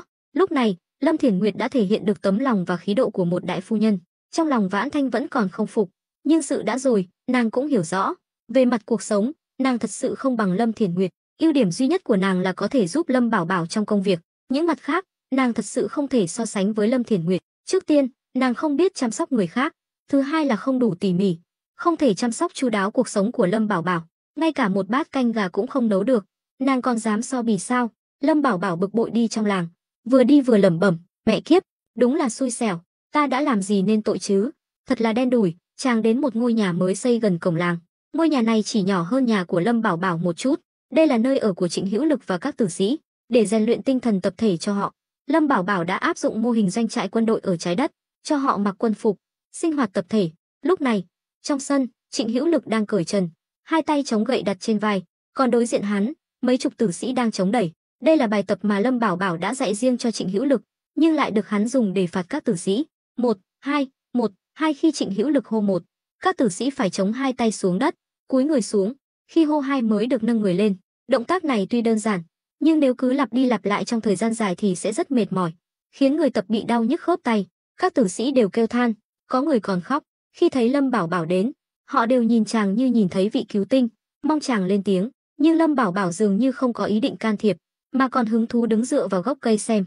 Cứ như vậy, sau một nén nhang, các tử sĩ đều kiệt sức, mồ hôi nhễ nhại, cuối cùng, theo hiệu lệnh của Trịnh Hữu Lực, họ mới được nghỉ ngơi. Trịnh Hữu Lực quay người lại, vừa bưng chén trà lên uống thì thấy Lâm Bảo Bảo đang nhìn mình cười, hắn giật mình, "Lâm công tử, ngài đến khi nào vậy?" Lâm Bảo Bảo hắng giọng, "Đến một lúc rồi." "Được đấy, không ngờ ngươi huấn luyện cũng ra trò." Lâm Bảo Bảo nhìn thấy bóng dáng của người huấn luyện viên hồi chàng học đại học trên người Trịnh Hữu Lực, những người huấn luyện viên đó đều là quân nhân, có tố chất quân sự rất cao, cho dù chỉ đứng im bất động, họ cũng toát ra một khí thế áp đảo. Trịnh Hữu Lực bây giờ cũng có khí chất đó, đây chính là kết quả của việc huấn luyện quân sự lâu dài.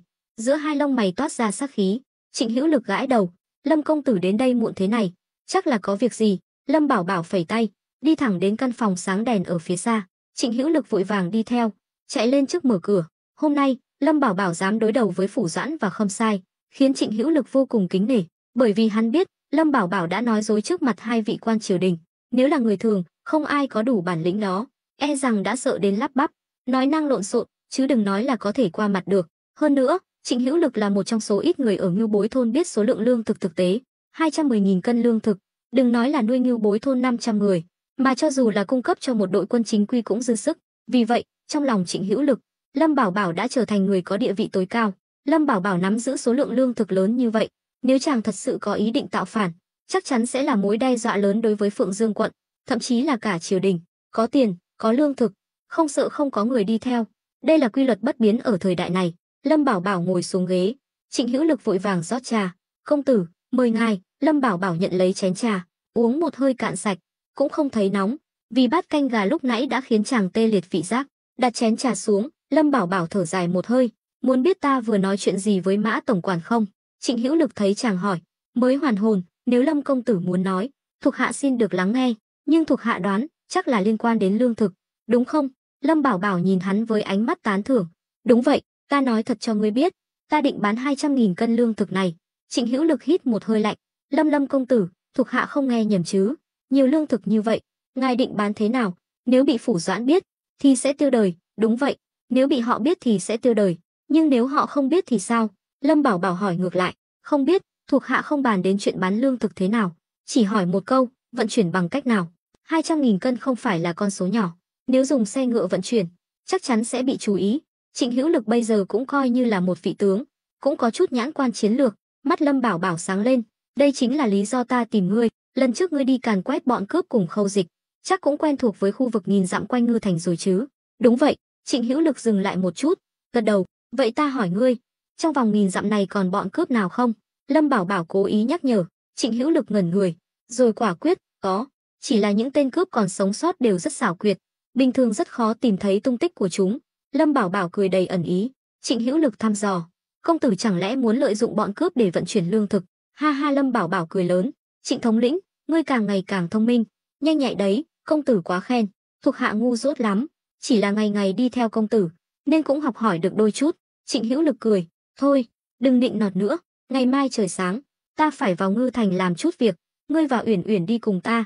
Công tử, Tam phu nhân vẫn luôn có chút ý kiến với thuộc hạ, nếu ta đi, e rằng Trịnh Hữu Lực cũng có chút tự ái, hắn rất nể phục Uyển Uyển, dù sao nàng cũng từng là nữ tướng Nam Man, có thể 7 lần ra trận, 7 lần toàn thắng, không phải là người tầm thường, nhưng thái độ của Uyển Uyển đối với hắn khiến hắn rất khó chịu. Hắn thấy Uyển Uyển khinh thường xuất thân của hắn, luôn cho rằng hắn có tiền án, tiền sự, sau này sẽ gây họa. Lâm Bảo Bảo đứng dậy, nghiêm túc nói, thôi được rồi, Tam phu nhân tính tình thẳng thắn, ngươi đừng để bụng, nếu Tam phu nhân cứ giữ trong lòng mới là tai họa cho ngươi.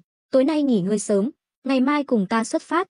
Vâng. Trịnh Hữu Lực khom người. Lâm Bảo Bảo bước ra ngoài. Trong phủ, từ khi Thôi Minh Sung lấy được 100.000 cân lương thực từ Ngưu Bối thôn, tâm trạng ông ta vẫn luôn rất tốt, có thể nói, có 100.000 cân lương thực này, vấn đề cấp bách của Hạo Thành đã được giải quyết, nhiệm vụ lần này của ông ta coi như hoàn thành.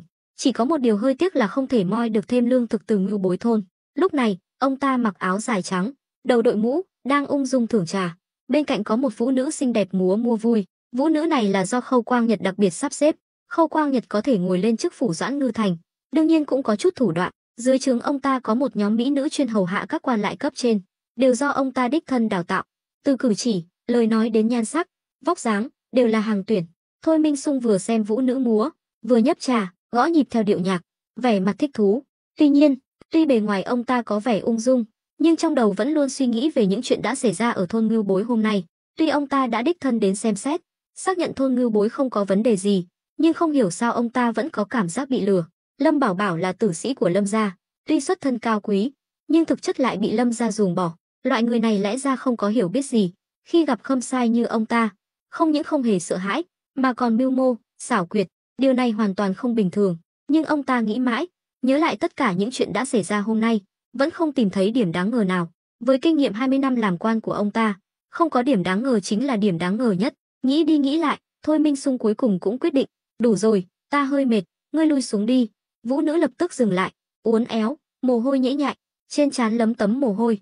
Khâu Quang Nhật đã dặn dò, dù thế nào cũng phải hầu hạ vị đại nhân này cho tốt. Múa chỉ là bước dạo đầu, tiếp theo là lên giường hầu hạ, nhưng không ngờ, nàng đã cố gắng biểu diễn mà vẫn không khơi gợi được ham muốn của vị đại nhân này, ngược lại còn bị đuổi đi. Nếu để Phủ Doãn biết chuyện này, nàng chắc chắn sẽ bị phạt. Thôi Minh Sung lắc đầu, không phải, ngươi múa rất đẹp, nhưng ta mệt mỏi không liên quan gì đến ngươi, lui xuống đi, vậy để thiếp hầu hạ lão gia nghỉ ngơi. Vũ nữ chủ động tiến lên, ôm lấy cánh tay Thôi Minh Sung, dùng bộ ngực đầy đặn cọ sát vào người ông ta. Thôi Minh Sung không phải kẻ ngốc, loại tình huống này ông ta đã gặp vô số lần ở kinh thành, nhưng hiện tại, đầu óc ông ta toàn nghĩ đến Ngưu Bối thôn, không còn tâm trí nào cho chuyện khác, liền khó chịu, hỗn xược, ta không phải tàn phế, cần gì ngươi hầu hạ, cút ra ngoài.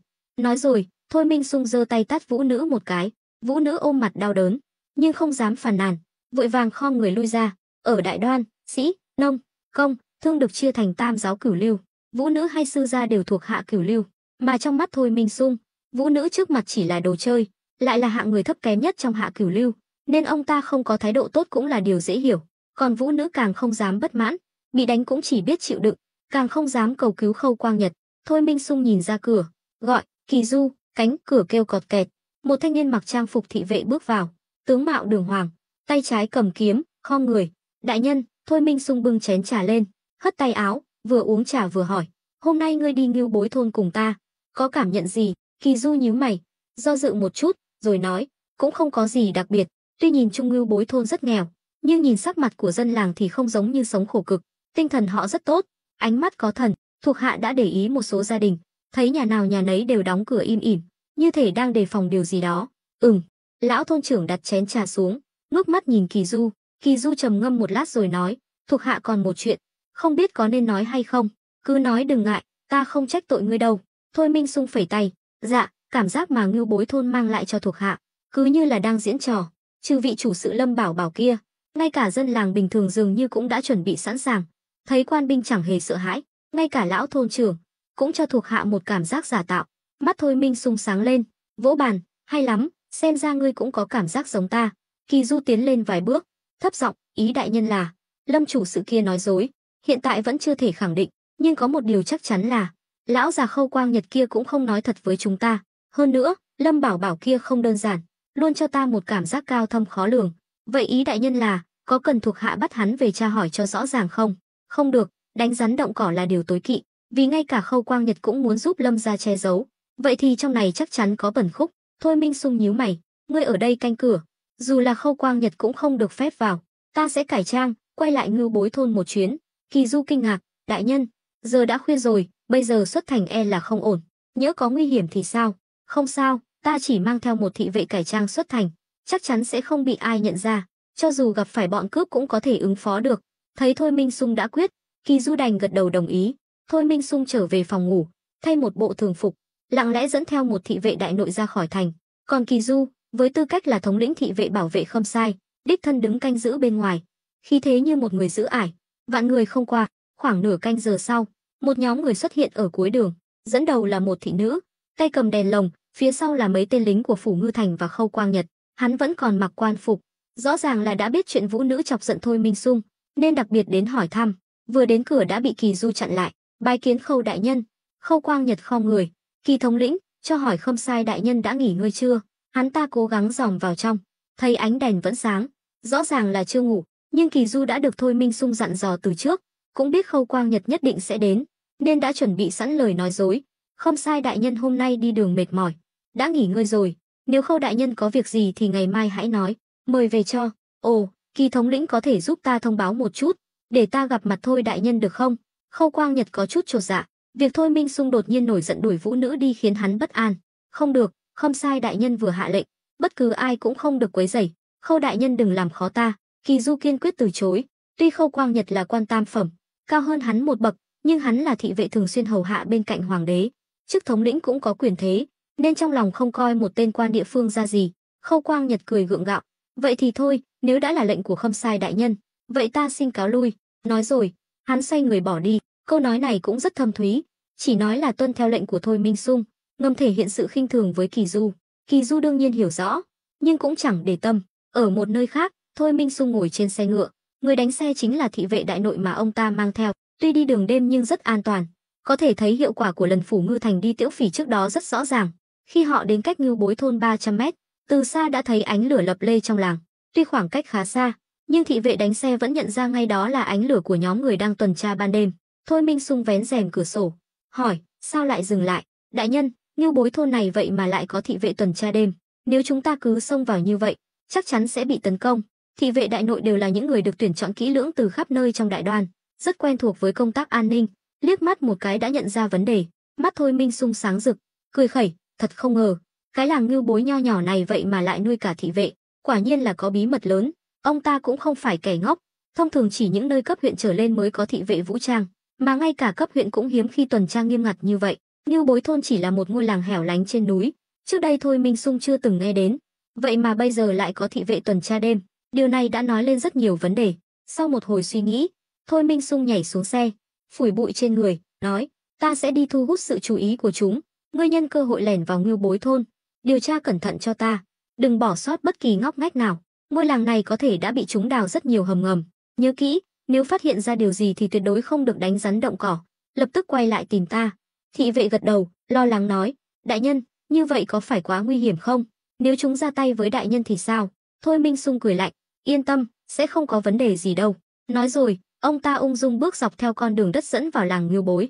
Thị vệ giấu xe ngựa xong, lặng lẽ đi theo. Bên này, đội tuần tra 6 người của Ngưu Bối thôn vẫn tuần tra như thường lệ. Mấy tên lính đã quen thuộc với địa hình xung quanh, lại thêm việc lâu nay không có chuyện gì xảy ra, nên đều ít nhiều lơ là cảnh giác. Bỗng nhiên, người dẫn đầu nghe thấy tiếng bước chân phía trước, nhìn kỹ, thì ra là một bóng người. Hắn giật mình, vội vàng quát, kẻ nào ở phía trước, dám xông vào Ngưu Bối thôn. Những tên lính khác lập tức rút đao, dàn trận, chặn đường vào làng. Trong bóng tối, Thôi Minh Sung giang hai tay, tiến lên, cao giọng nói, ta là Khâm Sai triều đình. Thôi Minh Sung, ban ngày đã dẫn người phủ Ngư Thành đến đây thị sát, mau đi báo cho Lâm Bảo Bảo ra gặp ta. Thôi Minh Sung cố tình nói lớn, mục đích là để thu hút sự chú ý của đám thị vệ, nhưng kỳ thực, những người trước mặt không phải thị vệ, mà là tử sĩ do Lâm Bảo Bảo huấn luyện, sức chiến đấu vượt trội hơn hẳn thị vệ thông thường. 6 tử sĩ đều kinh ngạc, không ngờ người đến lại là Khâm Sai. Tối nay lúc ăn cơm, họ còn bàn tán về chuyện ban ngày, nên đương nhiên nhận ra Thôi Minh Sung. Tên tử sĩ dẫn đầu cầm đèn lồng tiến lên, soi rõ mặt Thôi Minh Sung. Sau khi xác nhận, hắn lập tức hành lễ, bái kiến Khâm Sai đại nhân. Thôi, không cần đa lễ, mau đi thông báo cho Lâm Bảo Bảo ra đây, nói ta có việc tìm hắn. Tên tử sĩ ra hiệu cho một người bên cạnh, người đó lập tức quay người rời đi. Họ rất cảnh giác, tuy trước mặt chỉ có một mình Thôi Minh Sung, nhưng vẫn hết sức cẩn thận, liên tục quan sát xung quanh, đề phòng có mai phục. Thôi Minh Sung nhìn thấy hết mọi hành động của họ, ánh mắt lộ vẻ tán thưởng. Không ngờ cái làng Ngưu Bối nho nhỏ này lại huấn luyện được những tử sĩ tận tụy như vậy. Lâm công tử quả nhiên không tầm thường. Ông ta nói vậy chỉ để che mắt, sợ thuộc hạ mình bị phát hiện, nhưng thị vệ đại nội không phải người thường, tuy không đến mức bay nhảy trên mái nhà, nhưng cũng không dễ bị phát hiện. Ở một nơi khác, Lâm Bảo Bảo vừa thu xếp xong mọi việc, đang định về phòng Ngũ Nguyệt nghỉ ngơi thì nghe thấy tiếng gõ cửa dồn dập. Lâm Bảo Bảo cau mày, khoác áo trắng đứng trong sân, quát, ai đó? Lâm công tử, ngài mau ra đây, vị Khâm Sai ban ngày lại đến rồi.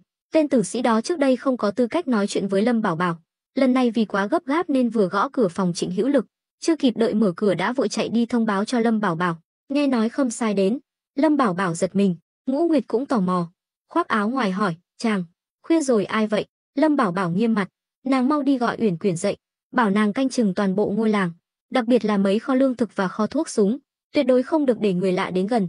Ngũ Nguyệt cũng cảm thấy có điều chẳng lành, không dám hỏi nhiều, vội vàng gật đầu. Nhưng Lâm Bảo Bảo còn chưa dứt lời, Uyển Uyển đã đẩy cửa bước ra, đã thay một bộ đồ gọn gàng, bĩu môi, không cần gọi ta có phải điếc đâu. Mắt Lâm Bảo Bảo sáng lên, Uyển Uyển, nàng mau đi canh chừng mấy chỗ quan trọng, đừng để ai đến gần, nhớ kỹ, nếu thật sự có người đến gần thì đừng làm họ bị thương, bắt sống, đợi lệnh của ta.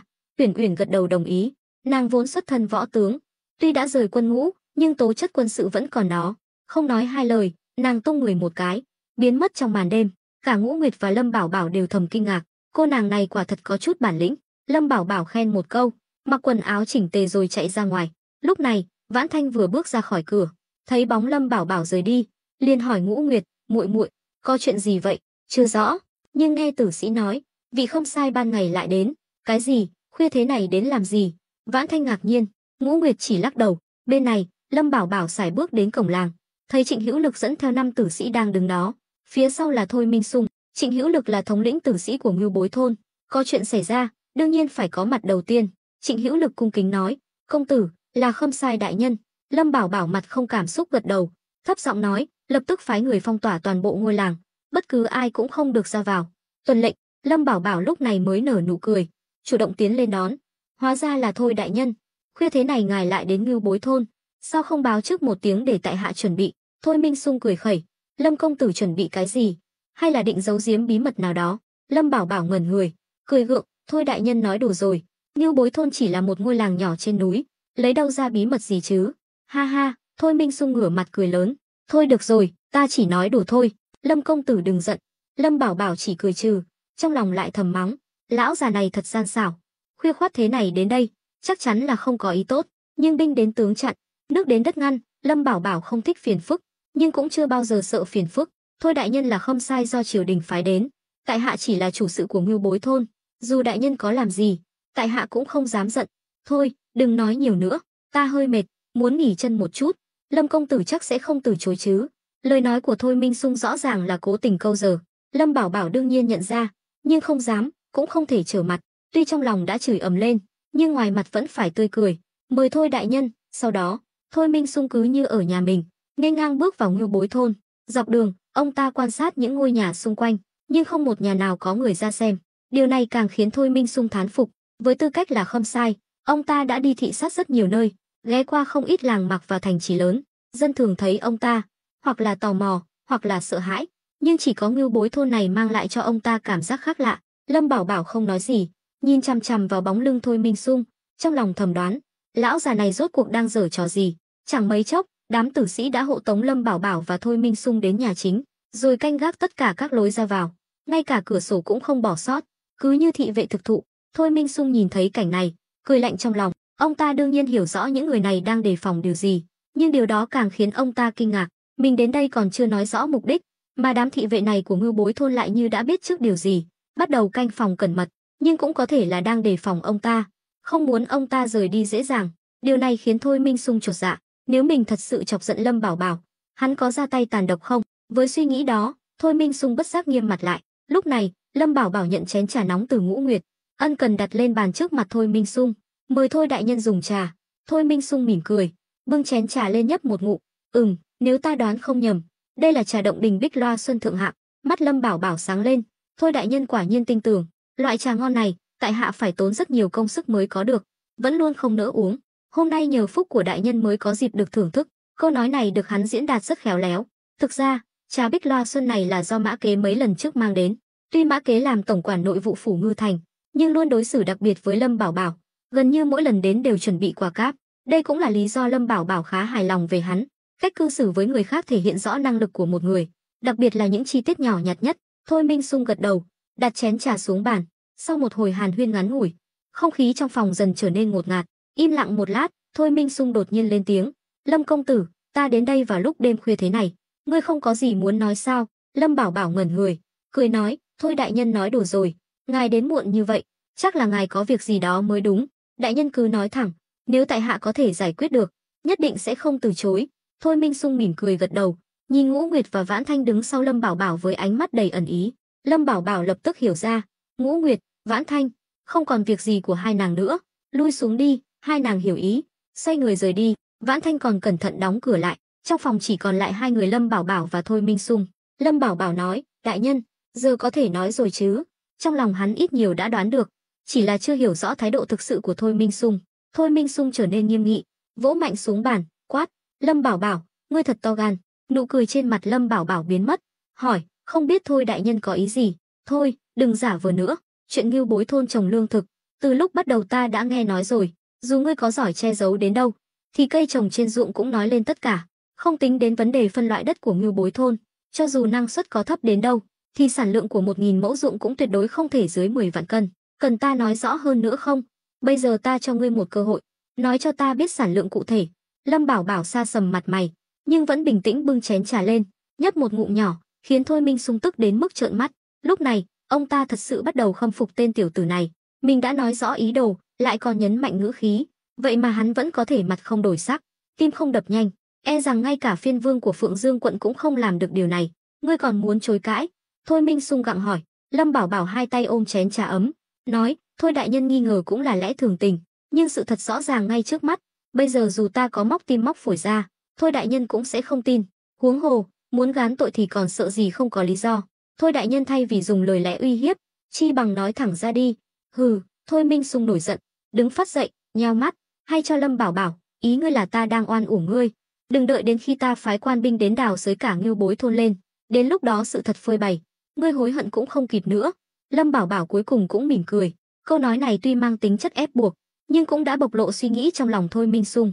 Lâm Bảo Bảo cười nói, thôi đại nhân nói vậy, có phải là ý muốn nói, mọi chuyện đều có thể thương lượng? Khóe miệng Thôi Minh Sung nhếch lên, thương lượng hay không, còn phải xem thái độ của ngươi. Lúc này, Lâm Bảo Bảo mới hiểu, Thôi Minh Sung đến đây chỉ là để vòi vĩnh, điều này ngược lại khiến hắn thở phào nhẹ nhõm. Nếu Thôi Minh Sung nhất quyết điều tra Ngưu Bối thôn, thì dù hắn nói gì, làm gì cũng vô ích, nhưng nếu chỉ vì lợi ích, thì vấn đề lại trở nên đơn giản. Lâm Bảo Bảo đứng dậy, đi vào phòng Ngũ Nguyệt, lấy ra một xấp ngân phiếu từ ngân kéo bàn trang điểm, tổng cộng 1 vạn lượng bạc. Nếu là trước đây, Lâm Bảo Bảo chắc chắn sẽ không nỡ, nhưng chỉ cần giữ được số lương thực tích trữ, Một khi bán đi, lợi ích thu về sẽ không chỉ dừng lại ở 1 vạn lượng bạc. Lâm Bảo Bảo quay lại, đẩy xấp ngân phiếu đến trước mặt Thôi Minh Sung. Thôi đại nhân, giờ ngài hài lòng chưa? Thôi Minh Sung không hề động đến xấp ngân phiếu, ông ta cũng có suy tính riêng. Lâm Bảo Bảo sẵn sàng bỏ tiền ra để tránh tai họa, đủ để chứng minh Ngưu Bối thôn có vấn đề. Hơn nữa, Lâm Bảo Bảo có thể dễ dàng lấy ra 1 vạn lượng, chứng tỏ thứ hắn muốn bảo vệ có giá trị hơn 1 vạn lượng rất nhiều. Ông ta cười lạnh, Lâm công tử, ngươi có ý gì? Ta không hiểu, chẳng lẽ ngươi muốn công khai hối lộ ta sao? Lâm Bảo Bảo nói, đương nhiên không phải. Thôi đại nhân đường xa đến Ngưu Bối thôn, vùng đất nghèo nàn này, tại hạ đương nhiên phải có chút quà mọn. Số bạc này coi như là chút lòng thành của tại hạ, mong đại nhân đừng chê. Hắn đã nói rất khéo léo, nếu Thôi Minh Sung vẫn chưa vừa lòng, thì đừng trách hắn vô tình. Lâm Bảo Bảo chắc chắn rằng số lương thực tích trữ sẽ thu hút sự chú ý, nhưng nếu lòng tham không đáy, thì hắn cũng sẽ không nhân nhượng. Thôi Minh Sung đưa tay cầm xấp ngân phiếu lên, liếc mắt thấy một bóng người lướt qua ngoài cửa sổ, trong lòng chợt giật mình. Vào đi. Lâm Bảo Bảo ngạc nhiên, Thôi đại nhân nói gì vậy? Thôi Minh Sung nhíu mày nhìn ra cửa, mình đã ở đây câu giờ gần nửa canh giờ, thị vệ đại nội phái đi lẽ ra phải quay lại báo cáo rồi, chẳng lẽ vừa rồi mình nhìn nhầm? Thấy vẻ mặt kinh ngạc của Thôi Minh Sung, lại liên tưởng đến bóng người vừa lướt qua cửa sổ, Lâm Bảo Bảo bỗng hiểu ra mọi chuyện. Hắn mỉm cười, vỗ tay, tiếng vỗ tay trong trẻo vang lên, cánh cửa lập tức bật mở, Tuyển Tuyển bước vào, một thân đồ bó đen tuyền, tay xách theo tên thị vệ đại nội đang bất tỉnh. Thôi Minh Sung hít một hơi lạnh, bật dậy. Lâm Bảo Bảo cũng đứng lên, mỉm cười đi đến bên cạnh Tuyển Uyển, gật đầu hài lòng với nàng rồi mới nhìn Thôi Minh Sung, giọng nói đầy ẩn ý, "Thôi đại nhân, vừa rồi ngài gọi, không phải là hắn chứ?" Lúc này, Thôi Minh Sung mới hiểu, Ngưu Bối thôn này quả thực là long đàm hổ huyệt, tuy người hắn mang theo không phải Kỳ Du thống lĩnh thị vệ đại nội, nhưng dù là thị vệ đại nội bình thường nhất cũng là cao thủ hàng đầu, đừng nói là 3-5 người, cho dù 10-8 người cũng khó mà chiếm được tiện nghi, nếu không thì cái danh ngự tiền thị vệ bên cạnh hoàng đế chỉ là trò cười. Thôi Minh Sung quát, Lâm Bảo Bảo, ngươi thật to gan, dám ra tay với thị vệ đại nội của ta. Chẳng lẽ ngươi muốn liên lụy cả Lâm gia bị Chu Di cửu tộc sao? Lâm Bảo Bảo lắc đầu, trước khi sự việc xảy ra, ta không hề biết hắn là thị vệ đại nội, chỉ vì Thôi đại nhân đến đây, nên ta mới tăng cường cảnh giác để bảo vệ đại nhân chu toàn. Hơn nữa, vị thị vệ này chỉ bị hôn mê, chứ có chết đâu, sao đại nhân lại nói vậy? Thôi Minh Sung chỉ biết gật đầu. Đến nước này, ông ta hiểu rằng hành động đêm nay của mình đã thất bại. Đúng lúc này, tên thị vệ đại nội kia tỉnh lại, nhận thấy tình hình bất lợi, hắn lập tức đứng dậy, bày ra tư thế chiến đấu. Nhưng khi thấy Thôi Minh Sung trước mặt, hắn ngẩn người. Đại nhân, đồ vô dụng. Thôi Minh Sung mắng. Ông ta cứ tưởng phái thị vệ đại nội đến đối phó với cái làng Ngưu Bối nhỏ bé này sẽ dễ như trở bàn tay, nào ngờ lại bị lật thuyền trong mương, đẩy mình vào thế khó. Tên thị vệ xấu hổ, chắp tay nói, đại nhân, Ngưu Bối thôn này quả thật có vấn đề. Thuộc hạ phát hiện một kho lương thực chất thành núi, tuy không biết số lượng cụ thể, nhưng ít nhất cũng nhiều hơn 10 vạn cân mà chúng ta đã vận chuyển ban ngày. Mắt Thôi Minh Sung sáng lên, nhìn Lâm Bảo Bảo với vẻ khiêu khích. Thế nào, Lâm Bảo Bảo, ngươi còn gì để nói nữa không? Lúc này, Uyển Uyển rút đoàn kiếm bên hông, nhanh như chớp kẹp lấy cằm Thôi Minh Sung, mũi kiếm đặt lên cổ hắn, cảm nhận được sát khí lạnh lẽo từ mũi kiếm. Thôi Minh Sung sợ đến hồn bay phách lạc, toàn thân run rẩy. Tên thị vệ đại nội càng hoảng sợ hơn. Thôi Minh Sung là khâm sai do hoàng đế đích thân bổ nhiệm, lại là tả thị lang bộ hộ, quan nhị phẩm, nếu ông ta bị giết trước mặt mình, thì hắn cũng tiêu đời, còn liên lụy đến cả gia tộc. Nghĩ đến hậu quả khủng khiếp đó, hắn không khỏi dùng mình. Tên điên, mau thả khâm sai đại nhân ra, nếu ngươi dám làm loạn, sẽ không còn chỗ dung thân trong đại đoan nữa. Khâm sai bị giết cũng đồng nghĩa với việc đánh vào mặt hoàng đế, một khi chuyện này truyền về triều, hậu quả sẽ khôn lường. Lâm Bảo Bảo cũng không ngờ Uyển Uyển lại ra tay nhanh như vậy. Thôi Minh Sung dần lấy lại bình tĩnh, trầm giọng nói, Lâm Bảo Bảo, đêm nay ta đến đây không phải để định tội ngươi, nếu không đã chẳng đến vào lúc đêm khuya thế này. Nếu ngươi cứ giữ thái độ này, cho dù giết ta, ngươi cũng khó thoát khỏi cái chết. Lâm Bảo Bảo hít sâu một hơi, lạnh lùng nói, vậy ý Thôi đại nhân là thả ta ra, chúng ta có thể tiếp tục nói chuyện.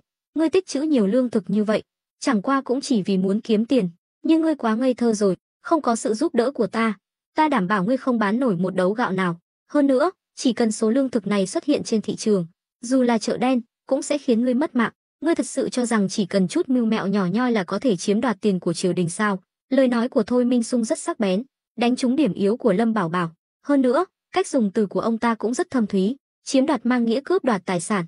Lâm Bảo Bảo tự ý tích trữ lương thực rồi bán ra, chắc chắn sẽ phải buôn lậu, trốn thuế, đồng nghĩa với việc cướp đoạt tài sản của triều đình. Lâm Bảo Bảo im lặng. Uyển Uyển bực tức nói, chàng, cần gì phải nói nhiều với tên quan chó này, để ta giết hắn, rồi diệt khẩu tất cả những kẻ biết chuyện ở phủ Ngư Thành. Đến lúc đó chớt không đối chứng, triều đình cũng chẳng làm gì được chúng ta. Thôi Minh Sung nhìn thấy hình xăm đầu sói trên cánh tay Quyển Quyển, bỗng hiểu ra, cô nương, ngươi quá coi thường năng lực của Đại Đoan rồi, ta là Khâm Sai do Hoàng thượng đích thân bổ nhiệm, dọc đường đều có người bảo vệ, cho dù lần này ta đến đây là tự ý, nhưng nếu ta gặp chuyện, tin tức sẽ được truyền về tay Hoàng thượng ngay lập tức. Quyển Quyển chùn bước, nhưng cung đã lên dây, dù hối hận vì hành động nông nổi của mình, thì bây giờ nói gì cũng đã muộn. Lâm Bảo Bảo đương nhiên hiểu rõ sát khí trong mắt Quyển Quyển, liền nói, Quyển Quyển, thôi, thả thôi đại nhân ra, chàng, lần này ta đã ra tay rồi, coi như xé rách mặt, nếu bây giờ dừng lại, tên quan chó này sau này nhất định sẽ trả thù. Quyển Quyển lộ rõ vẻ do dự. Thôi Minh Sung vội vàng nói thêm, Lâm Bảo Bảo, chẳng lẽ ngươi vẫn chưa hiểu ý ta sao? Thực ra trong lòng ông ta cũng sợ hãi, nhưng kinh nghiệm nhiều năm làm quan mách bảo, trong những tình huống nguy hiểm càng phải bình tĩnh, nếu không sẽ hỏng việc. Quả nhiên, câu nói cuối cùng này khiến Lâm Bảo Bảo quyết định, hắn nhíu mày, ta bảo ngươi thả ra. Thấy Lâm Bảo Bảo nổi giận, Quyển Quyển đành buông tay, Thôi Minh Sung được tự do, ho sặc sụa vài tiếng rồi mới lại mỉm cười, chủ động làm động tác mời Lâm Bảo Bảo ngồi xuống. Mời ngồi, Lâm công tử. Lâm Bảo Bảo gật đầu, thầm nghĩ, từ khi đến thế giới này, đây là lần đầu tiên mình bị động như vậy. Tuy mình luôn chiếm thế thượng phong, nhưng bí mật quan trọng nhất đã bị lộ, khiến hắn bất lực, thầm than, quan lại trong triều quả nhiên không phải hạng tầm thường. Thôi Minh Sung này càng không phải ngoại lệ, hắn vừa gan dạ vừa cẩn thận, tâm tư kín đáo, làm việc lão luyện trầm ổn, mấy trò vặt của mình trước mặt hắn chẳng đáng nhắc đến. Lâm Bảo Bảo ngồi xuống ghế, phẩy tay, Uyển Uyển, nàng ra ngoài trước đi. Uyển Uyển bất mãn bỏ đi. Thôi Minh Sung ra hiệu cho tên thị vệ đại nội, hắn cũng xoay người rời khỏi. Trải qua màn đấu trí vừa rồi, cả Lâm Bảo Bảo và Thôi Minh Sung đều đã hiểu rõ đối phương. Thôi Minh Sung nói, được rồi, giờ chúng ta có thể bàn chuyện chính sự rồi chứ? Lâm Bảo Bảo nhớn mày, theo ý tứ trong lời nói vừa rồi của Thôi đại nhân, chẳng lẽ ngài muốn chia phần? Ha ha, ngươi nói xem. Thôi Minh Sung luôn nói nước đôi, khiến Lâm Bảo Bảo không thể nào đoán được suy nghĩ thực sự của ông ta. Đây chính là cách ứng xử của quan lại trong triều, không bao giờ nói tuyệt đối, luôn chừa đường lui cho mình, khiến Lâm Bảo Bảo cảm thấy khó chịu. Thôi đại nhân, đúng như ngài nói, ta quả thật có chút mưu mẹo nhỏ nhoi, có lẽ không lọt vào mắt xanh của đại nhân, nhưng nếu đổi một cách khác, ngài hay là triều đình phía sau ngài cũng chưa chắc đã là đối thủ của ta. Lâm Bảo Bảo cũng không phải tay vừa, nếu thật sự muốn trở mặt, cho dù triều đình phái quân đến đàn áp, hắn cũng không sợ. Thôi Minh Sung cũng nhận ra tên tiểu tử này không dễ chọc, liền chuyển sang thái độ hòa hoãn. Thôi được rồi, ngươi cũng đừng dọa ta nữa, ta chỉ muốn chia phần thôi. Tuy ta rất tò mò, ngươi dùng cách nào để trồng được nhiều lương thực như vậy ở cái vùng đất chó ăn đá gà ăn sỏi này, nhưng điều đó không còn quan trọng nữa. Mắt Lâm Bảo Bảo sáng lên, nghiêng người về phía trước. Thôi đại nhân có cao kiến gì? Cao kiến thì không có, nhưng số lương thực trong làng của ngươi, chỉ cần giao cho ta nhất định có thể giúp ngươi tiêu thụ hết. Ta cũng không tham lam, chỉ cần 30% lợi nhuận, 30% đã là không ít, huống hồ ông ta chỉ là người trung gian, không cần gánh chịu rủi ro. Hơn nữa, việc ông ta đòi hỏi lợi nhuận cũng rất khôn khéo, đòi ít quá sẽ khiến Lâm Bảo Bảo nghi ngờ, đòi nhiều quá sẽ đổ bể ngay, đều bất lợi cho ông ta. Vì vậy, 30% là vừa đủ, nằm trong giới hạn chấp nhận được của Lâm Bảo Bảo. Lâm Bảo Bảo thầm kinh ngạc, càng tiếp xúc, hắn càng phát hiện ra Thôi Minh Sung câu nào cũng là tính toán, nếu mình không cẩn thận, có khi bị bán rồi, còn giúp hắn đếm tiền. Thấy Lâm Bảo Bảo im lặng hồi lâu, Thôi Minh Sung liền hỏi, Lâm công tử, nghĩ thế nào rồi? 30% lợi nhuận, không thành vấn đề chứ? Được, 30% lợi nhuận không vấn đề gì, nhưng có một điều ta phải nói rõ trước, mọi giao dịch ta đều phải biết tường tận, ta không quan tâm Thôi đại nhân hợp tác với ai, ta đều phải tham gia. Lâm Bảo Bảo cũng không ngốc, Thôi Minh Sung hiện tại vẫn chưa đáng tin, nếu hắn không đề phòng chút nào thì thật sự không yên tâm. Hơn nữa, hắn trồng lương thực là để tìm cơ hội bước chân vào con đường làm quan. Tuy hắn đã là chủ sự ở phủ nội vụ Ngư Thành, nhưng cũng chỉ là chức quan nhỏ, không có thực quyền. Được, vậy quyết định như thế, Lâm công tử cứ giữ gìn số lương thực cho tốt. Khi nào kế hoạch chính thức bắt đầu, ta sẽ phái người đến. Thôi Minh Sung cười rất tươi, đêm nay ông ta mạo hiểm lớn như vậy, suýt mất mạng, cuối cùng cũng nhận được phần thưởng xứng đáng. Thôi đại nhân định khi nào bắt đầu? Ấy, Lâm công tử đừng vội, đời người 10 việc thì 8-9 việc không như ý, 1-2 việc còn lại cũng phải từ từ mà đến. Huống hồ là một vụ giao dịch lớn như vậy, ngươi nghĩ có thể làm ngay được sao? Ta nói cho ngươi biết, không có 1 năm rưỡi thì đừng hỏng. Lâm Bảo Bảo cười tự giễu, cũng đúng, là ta quá nóng vội rồi. 20 vạn cân lương thực, muốn âm thầm bán đi quả thật không phải chuyện dễ dàng. Được rồi, giờ ngươi có thể nói cho ta biết, trong tay ngươi có tổng cộng bao nhiêu lương thực rồi chứ? Mắt Thôi Minh Sung sáng rực, vẻ mặt đầy mong đợi. Lâm Bảo Bảo cười danh mãnh, chậm chậm giơ hai nắm tay lên. Thôi Minh Sung nhíu mày, đây là ý gì? 10 vạn cân, chắc không chỉ vậy chứ? Ông ta vừa nghe thuộc hạ báo cáo, nên không tin lời Lâm Bảo Bảo. Lâm Bảo Bảo nói, không phải 10 vạn cân, mà là 20 vạn cân. Tuy đã chuẩn bị tâm lý, Nhưng khi nghe con số này, Thôi Minh Sung vẫn giật mình, đứng bật dậy, chiếc ghế phía sau đổ xuống đất kêu két một tiếng. Cái gì? 20 vạn cân? Ngươi điên rồi. Cách đây không lâu, Trấn Nam Vương của Đại Đoan giao chiến với Man Di phương Bắc, phái đi 1 vạn tinh binh, triều đình điều động lương thảo cũng chỉ hơn 10 vạn cân, dự tính kết thúc chiến đấu trong vòng 10 ngày, tính theo mỗi người 1 cân lương mỗi ngày, 1 vạn người sẽ tiêu thụ 1 vạn cân lương, 10 ngày vừa đúng 10 vạn cân. 20 vạn cân lương của Lâm Bảo Bảo đủ để nuôi 1 vạn quân chính quy chiến đấu trong 20 ngày. Đánh giặc chính là đánh hậu cần, còn có câu binh mã chưa động, lương thảo đi trước, từ đó có thể thấy tầm quan trọng của lương thực tuyệt đối đứng trên con người. Nếu không có lương thảo dự trữ đầy đủ, cho dù Đại Đoan có mạnh đến đâu cũng không dám khơi mào chiến tranh. Lâm Bảo Bảo không ngờ Thôi Minh Sung lại phản ứng mạnh như vậy, cũng giật mình, nhưng cũng có thể hiểu được, dù là Mã Kế hay Trịnh Hữu Lực, tầm nhìn của họ vẫn còn hạn hẹp, còn Thôi Minh Sung là Tả Thị Lang bộ hộ, nếu ở trái đất, đó chính là thứ trưởng bộ tài chính. Trong chiến tranh, việc điều động lương thảo và các công việc hậu cần khác đều là trách nhiệm của ông ta. Lâm Bảo Bảo thầm mừng, nếu mình có thể leo lên cành với một vị quan lớn như vậy, sau này đối phó với Lâm gia sẽ càng thuận lợi hơn. Hắn liền nói, thôi đại nhân đừng ngạc nhiên, chỉ cần có nguồn cung cấp ổn định và tuyến đường vận chuyển an toàn, ta đảm bảo lương thực có thể cung cấp liên tục, không bị ảnh hưởng bởi thiên tai hay nhân họa. Câu nói này nếu ở trái đất thì chẳng có gì đặc biệt, nhưng đây là thời phong kiến, nông dân trồng trọt cũng giống như cầu trời khấn Phật, trông chờ vào ông trời, nếu gặp thiên tai hay nhân họa, chắc chắn sẽ ảnh hưởng đến mùa màng. Vì vậy, không ai dám tự tin khẳng định năm nào cũng được mùa. Thôi Minh Sung hít sâu một hơi, nhìn Lâm Bảo Bảo với ánh mắt khác hẳn. Ban đầu, ông ta cứ tưởng Lâm Bảo Bảo tích trữ được 12 vạn cân lương thực đã là ghê gớm lắm rồi, cũng đủ để mình kiếm bộn tiền. Hơn nữa, xét trên toàn bộ Đại Đoan, Lâm Bảo Bảo tuy còn lâu mới đạt đến mức độ hào cường, nhưng đã có tiềm lực đáng kinh ngạc. Dù sao cũng không ai có gan lớn như vậy, dám tự ý tích trữ số lượng lương thực khổng lồ như thế. Ông ta nằm mơ cũng không ngờ con số lại là 20 vạn cân. Nhưng chính vì Lâm Bảo Bảo dám làm liều, nên Thôi Minh Sung càng đánh giá cao hắn. Thậm chí trong lòng ông ta còn nảy sinh ý định muốn thu nạp Lâm Bảo Bảo. Ai cũng thấy rõ, tên tử sĩ bị Lâm gia dùng bỏ này không phải là vật trong ao. Nhưng trước khi đưa ra quyết định, Thôi Minh Sung vẫn cần phải tiếp tục xem xét. Ông ta năm nay mới ngoài 40, đã ngồi lên chức Tả Thị Lang bộ hộ, quan nhị phẩm, chỉ cần trong nhiệm kỳ không xảy ra vấn đề gì, lại lập thêm vài công lớn, tương lai chắc chắn sẽ còn thăng tiến. Lên chức thượng thư bộ hộ chỉ là chuyện sớm muộn. Vì vậy, ông ta nhìn thấy hy vọng thăng tiến ở Lâm Bảo Bảo. Những suy nghĩ này chỉ thoáng qua trong đầu Thôi Minh Sung. Hiện tại, ông ta lo lắng hơn về dã tâm của Lâm Bảo Bảo. Nếu có thể lợi dụng được hắn thì tốt nhất, nếu không kiểm soát được, thì để lại hậu họa về sau.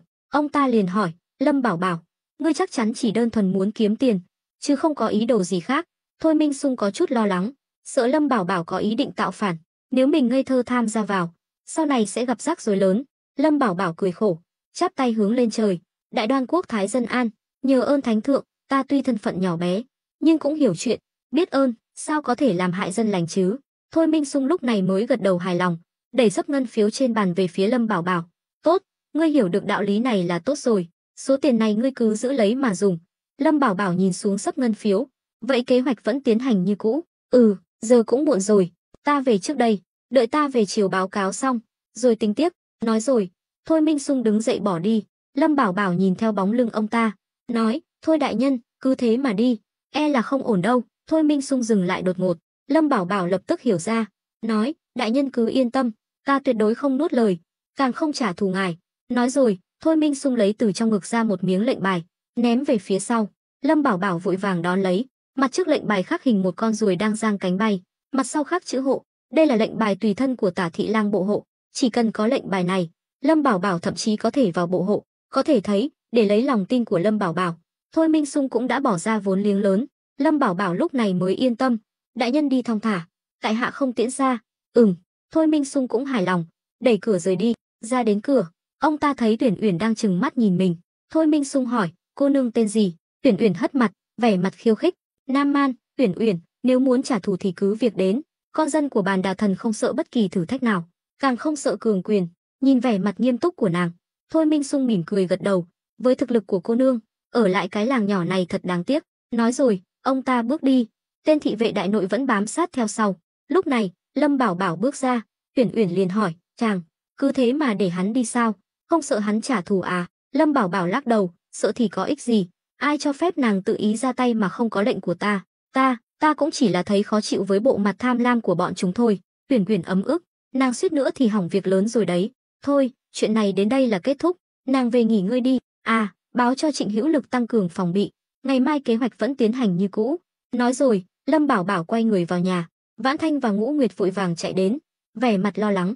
Trong mắt hai nàng, không sai đột nhiên đến vào đêm khuya thế này, chắc chắn là có chuyện lớn xảy ra, chỉ là họ chưa biết cụ thể là gì. Lâm Bảo Bảo cười khổ, hai nàng nhìn ta làm gì? Vãn Thanh khoanh tay, nhìn hắn từ trên xuống dưới. Chàng không có gì muốn nói sao? Nói gì? Nàng đừng giả vờ nữa. Thôi Minh Sung đến tìm chàng muộn như vậy, rốt cuộc là vì chuyện gì?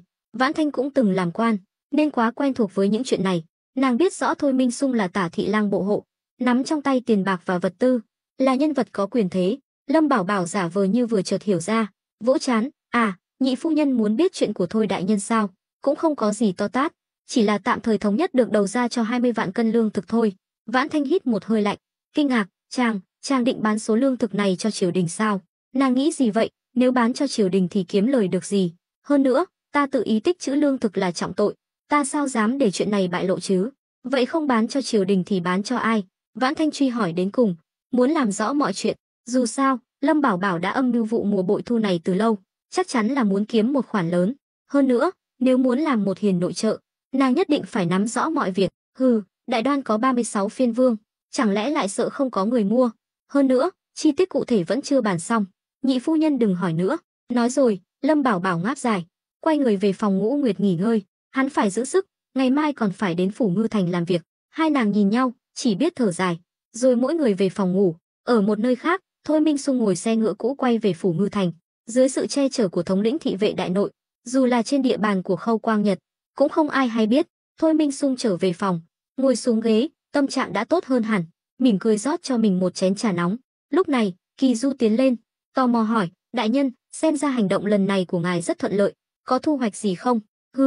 Đương nhiên, ta đích thân ra tay, chắc chắn phải có thu hoạch, hơn nữa còn không nhỏ. Thôi Minh Sung đương nhiên không thể nói rõ với hắn, tuy Kỳ Du là tâm phúc của mình, nhưng chuyện đêm nay bàn bạc là chuyện có thể mất đầu, ông ta không dám lơ là. Mắt Kỳ Du sáng lên, đại nhân, vậy có cần thuộc hạ sáng mai đến Ngưu Bối thôn bắt người, rồi lục soát cả làng không?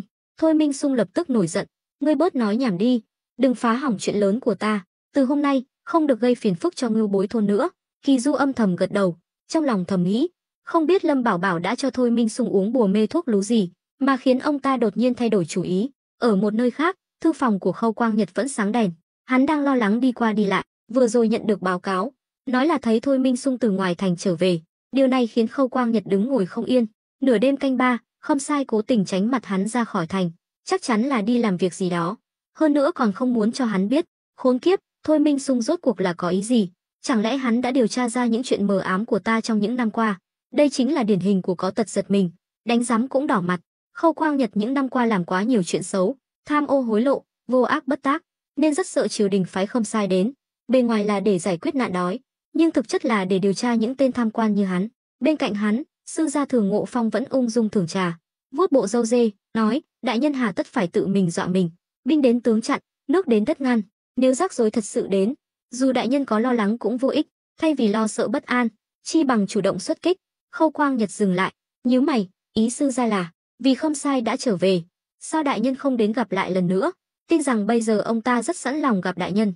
Thường Ngộ Phong rất tự tin, dường như đã tính toán hết mọi chuyện. Ồ, sao sư gia lại chắc chắn như vậy? Nhỡ ta đoán sai, chọc giận Khâm Sai thì chẳng phải tự tìm đường chết sao? Đại nhân nói sai rồi, lần này Khâm Sai căn bản không để tâm đến đại nhân, chắc chắn bây giờ đầu óc ông ta toàn là Lâm Bảo Bảo và lương thực.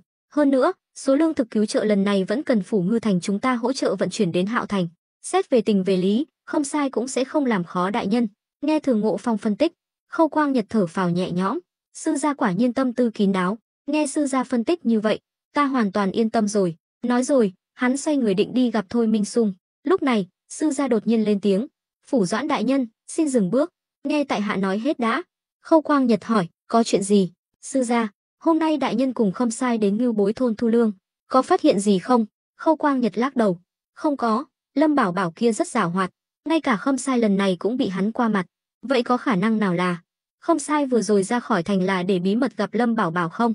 Lời nói của sư gia khiến Khâu Quang Nhật sững sờ.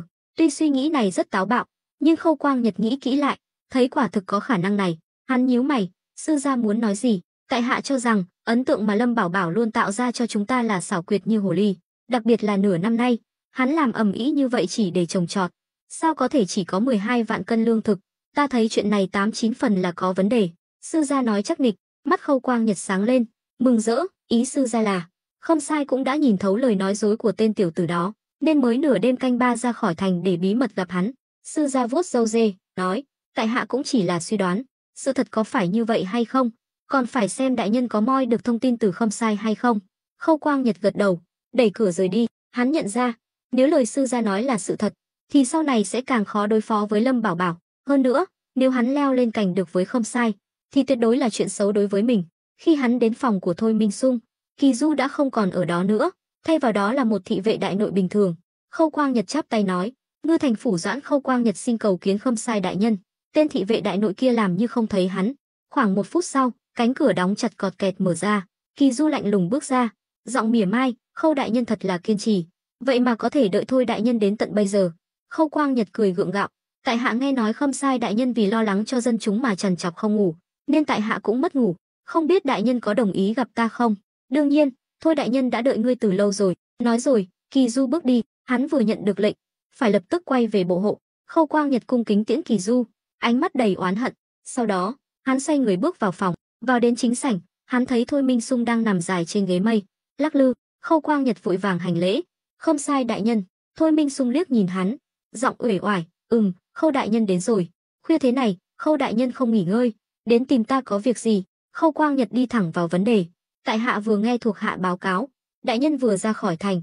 Sắc mặt Thôi Minh Sung thay đổi, trợn mắt, Khâu Quang Nhật, ngươi thật to gan, dám theo dõi ta. Khâu Quang Nhật bịch một tiếng quỳ xuống, chắp tay nói, tại hạ không dám, thuộc hạ của tại hạ chỉ tình cờ phát hiện trong thành, không hề biết đại nhân đã đi đâu. Tuy hắn tỏ vẻ hoảng sợ và khép nép, nhưng thực chất câu nói này lại đang thăm dò Thôi Minh Sung. Thôi Minh Sung lập tức hiểu ra, nhìn chằm chằm vào hắn, hít sâu một hơi, nói, thôi được rồi, vốn ta không định nói cho ngươi biết, nhưng vì phủ Doãn đại nhân đã biết rồi, thì nói cho ngươi cũng không sao. Nói rồi, ông ta cười khẩy, vẫy tay gọi Khâu Quang Nhật lại gần. Khâu Quang Nhật vội vàng tiến lên, chát, một cái tát giáng xuống mặt hắn. Khâu Quang Nhật làm quan nhiều năm, toàn là hắn đánh người khác, đây là lần đầu tiên bị tát, nhất thời sững sờ. Thôi Minh Sung hừ lạnh, ta là Khâm Sai do hoàng thượng phái đến. Vi hành, phủ Ngư Thành nho nhỏ của ngươi cũng dám tự ý dò hỏi, thật là không biết sống chết. Tại hạ biết lỗi rồi, mong đại nhân tha tội. Lần này, Khâu Quang Nhật đã đá phải tấm sắt, trong lòng thầm mắng sư gia vô số lần, cút, trước khi ta về chiều báo cáo, đừng để ta gặp lại ngươi nữa. Thôi Minh Sung vừa dứt lời, Khâu Quang Nhật đã sợ hãi bỏ chạy, bộ dạng vô cùng chật vật. Lẽ ra dù Khâu Quang Nhật có quá đáng đến đâu, Thôi Minh Sung cũng không nên đối xử với hắn như vậy, nhưng vì chuyện 20 vạn cân lương thực, ông ta không dám để lộ. Hơn nữa, trước khi đến đây, ông ta đã nghe nói Khâu Quang Nhật rất tham lam, nếu để hắn biết trên địa bàn của mình có nhiều lương thực như vậy, còn không biết sẽ gây ra chuyện gì. Nhưng Thôi Minh Sung cũng hiểu, Khâu Quang Nhật không moi được thông tin từ mình, nhất định sẽ đi ép hỏi Lâm Bảo Bảo, tiếp theo sẽ phải xem bản lĩnh của Lâm Bảo Bảo, coi như đây là một bài kiểm tra dành cho hắn. Nếu hắn không thể đối phó được với phủ Ngư Thành, thì không có tư cách làm đối tác của Tả thị lang bộ hộ. Sáng hôm sau, khi Lâm Bảo Bảo tỉnh dậy, mặt trời đã lên cao, bên cạnh giường, Lâm Thiển Nguyệt chỉ mặc một chiếc yếm đỏ, nằm nghiêng nhìn hắn, ánh mắt dịu dàng, dường như rất thích ngắm nhìn hắn lúc yên tĩnh như vậy. Lâm Bảo Bảo thấy hơi ngại, hỏi, đại phu nhân, giờ là gì rồi? Lâm Thiển Nguyệt đáp, đã giờ mão rồi. Cái gì? Giờ mão? Sao nàng không gọi ta dậy? Lâm Bảo Bảo bật dậy, thiếp không phải muốn chàng nghỉ ngơi thêm một chút sao? Dù hôm nay phải đến phủ Ngư Thành, cũng không vội vàng trong chốc lát. Thế nào, ngủ thêm nửa khắc, có thấy thoải mái không? Nói rồi, Lâm Thiển Nguyệt đứng dậy, nàng chỉ mặc độc một chiếc yếm đỏ, làn da trắng nõn lộ ra vô cùng quyến rũ. Hơn nữa, hương hoa mạn đà la còn vương vấn trên người nàng, hòa quyện với mùi hương cơ thể, tạo thành một mùi hương đặc biệt, khiến Lâm Bảo Bảo ngửi thấy tim đập nhanh hơn. Lâm Thiển Nguyệt vòng tay ôm eo Lâm Bảo Bảo, nũng nịu, chàng có thể hứa với thiếp một chuyện được không? Lâm Bảo Bảo không chịu nổi, cố gắng kìm nén máu mũi sắp phun ra, nói, nàng ngốc, nàng là thê tử của ta, đừng nói là một chuyện, cho dù 8 chuyện ta cũng hứa. Hi hi, vậy chàng phải hứa với thiếp, trong tuần này, dù Vãn Thanh hay Uyển Quyển có tìm chàng cũng không được ngủ với họ. Lâm Bảo Bảo nhớn mày, nheo mắt, Thiển Nguyệt, bây giờ nàng càng ngày càng giống một đại phu nhân rồi đấy. Trong mắt hắn, Lâm Thiển Nguyệt làm vậy chẳng qua là muốn thể hiện quyền lợi của chính thất. Còn nữa, chàng đừng hiểu lầm, nếu không Uyển Uyển và Vãn Thanh sẽ ghét thiếp mất. Vậy ý nàng là gì? Tại sao không cho ta ngủ với họ? Thiếp không phải lo lắng cho sức khỏe của chàng sao? Chàng muốn luôn giữ được đầu óc minh mẫn thì không được quá chìm đắm nữ sắc. Tục ngữ có câu chỉ có trâu chớt vì cày, chứ không có ruộng hỏng vì cày. Hai cô nương đó vừa mới vào cửa, căn bản không biết tiết chế. Thiếp là đại phu nhân, đương nhiên phải quản. Lâm Bảo Bảo bừng tỉnh đại ngộ, chợt dùng mình, nhớ lại cái ngày mình rơi vào tay Tuyển Kiền, đến giờ vẫn còn ám ảnh. Lúc này, hắn mới cảm nhận được tấm lòng của Lâm Thiển Nguyệt, được vợ như vậy, còn mong gì hơn nữa. Thấy Lâm Bảo Bảo nhìn mình với ánh mắt trìu mến, Lâm Thiển Nguyệt đắc ý. Lâm Bảo Bảo thay trường bào, đẩy cửa bước ra, vừa ra khỏi chính sảnh, Tuyển Tuyển đã nhảy ra từ phía sau cánh cửa, bực tức nói: "Chàng là đồ lừa đảo, không phải nói trời vừa sáng là xuất phát sao? Để ta ở ngoài đợi cả canh giờ, còn chàng thì ngủ nướng trong chăn ấm nệm êm." Lâm Bảo Bảo giật mình, thấy là Uyển Uyển mới thở phào nhẹ nhõm, cười khổ: "Xin lỗi, dạo này ta hơi mệt, nên ngủ quên mất." Là dạo này mệt, hay là tối qua mệt?" Tuyển Tuyển cười đầy ẩn ý. Lâm Bảo Bảo búng nhẹ vào trán nàng, bực bội, nói bậy bạ gì đó. Nàng nghĩ Thiển Nguyệt giống nàng và Vãn Thanh, thích làm loạn sao? Lâm Bảo Bảo vừa khởi động người, vừa bước ra khỏi nhà. "Này, đợi ta với." Tuyển Tuyển vội vàng đuổi theo. Khi hai người đến cổng làng, Trịnh Hữu Lực đã đợi sẵn ở đó từ lâu. Cùng với sự phát triển của Ngưu Bối thôn, cơ sở hạ tầng trong làng cũng dần được cải thiện. Nuôi ngựa một phần là để tiện đi lại, một phần là để chuẩn bị cho đội tử sĩ. Lâm Bảo Bảo muốn huấn luyện đội tử sĩ thành những người toàn năng, vừa có thể làm bộ binh mạnh mẽ, vừa có thể làm kỵ binh, đặc biệt là khi được trang bị hỏa khí, khả năng truy đuổi và sát thương sẽ được nâng cao đáng kể. Lúc này, Trịnh Hữu Lực đang lấy cỏ khô cho ngựa ăn, thấy Lâm Bảo Bảo đến, hắn vội vàng tiến lên. "Lâm công tử, ngài cuối cùng cũng ra rồi, thuộc hạ còn tưởng mình nhớ nhầm giờ chứ." Chưa kịp để Lâm Bảo Bảo trả lời, Uyển Uyển đã chen ngang: Lâm công tử của các ngươi vừa mới ngủ dậy, xem kìa, còn chưa rửa mặt." Trịnh Hữu Lực ngẩn người, tò mò nhìn mặt Lâm Bảo Bảo. Lâm Bảo Bảo thầm rủa, trên đầu như có 3 vạch đen, bực bội nói: "Nhìn cái gì mà nhìn, đi thôi." Trịnh Hữu Lực bị mắng oan, trong lòng ấm ức, nhưng thấy thái độ của Uyển Uyển đối với mình có vẻ tốt hơn lần trước, hắn cũng thở phào nhẹ nhõm. Lâm Bảo Bảo xoay người lên ngựa, phi nước đại. Trên đường đến Ngư Thành, ba người đi một lúc lại dừng lại. Khi đến gần Ngư Thành, còn khoảng 10 dặm nữa, Lâm Bảo Bảo bỗng thấy bên đường có một con đường nhỏ mới mở. Nhìn từ xa, có thể thấy một tòa nhà cổ kính, rất cao lớn, còn to hơn cả nhà chính ở Ngưu Bối thôn. Nhưng xung quanh tòa nhà được bao bọc bởi tường trắng ngói xám, trông rất kỳ lạ. Lâm Bảo Bảo nhíu mày, đây là nơi nào? Hắn đã nhiều lần đi lại giữa Ngưu Bối thôn và Ngư Thành, nhưng chưa bao giờ thấy tòa nhà này. Trịnh Hữu Lực thúc ngựa tiến lên, nhìn kỹ một lúc rồi nói: "Lâm công tử, đây là nghĩa trang, là nơi các vị quan lại và hào phú ở Ngư Thành góp tiền xây dựng, chuyên dùng để chứa thi thể. Nơi này quá xui xẻo, chúng ta mau rời khỏi đây thôi." Tuy Trịnh Hữu Lực không tin chuyện ma quỷ, nhưng người sống đến nơi ở của người chết, trong lòng cũng thấy bất an. Ngay cả Uyển Uyển, người luôn gan dạ, nghe nói là nghĩa trang, cũng sợ hãi lùi lại, nấp cách đó 10 mét.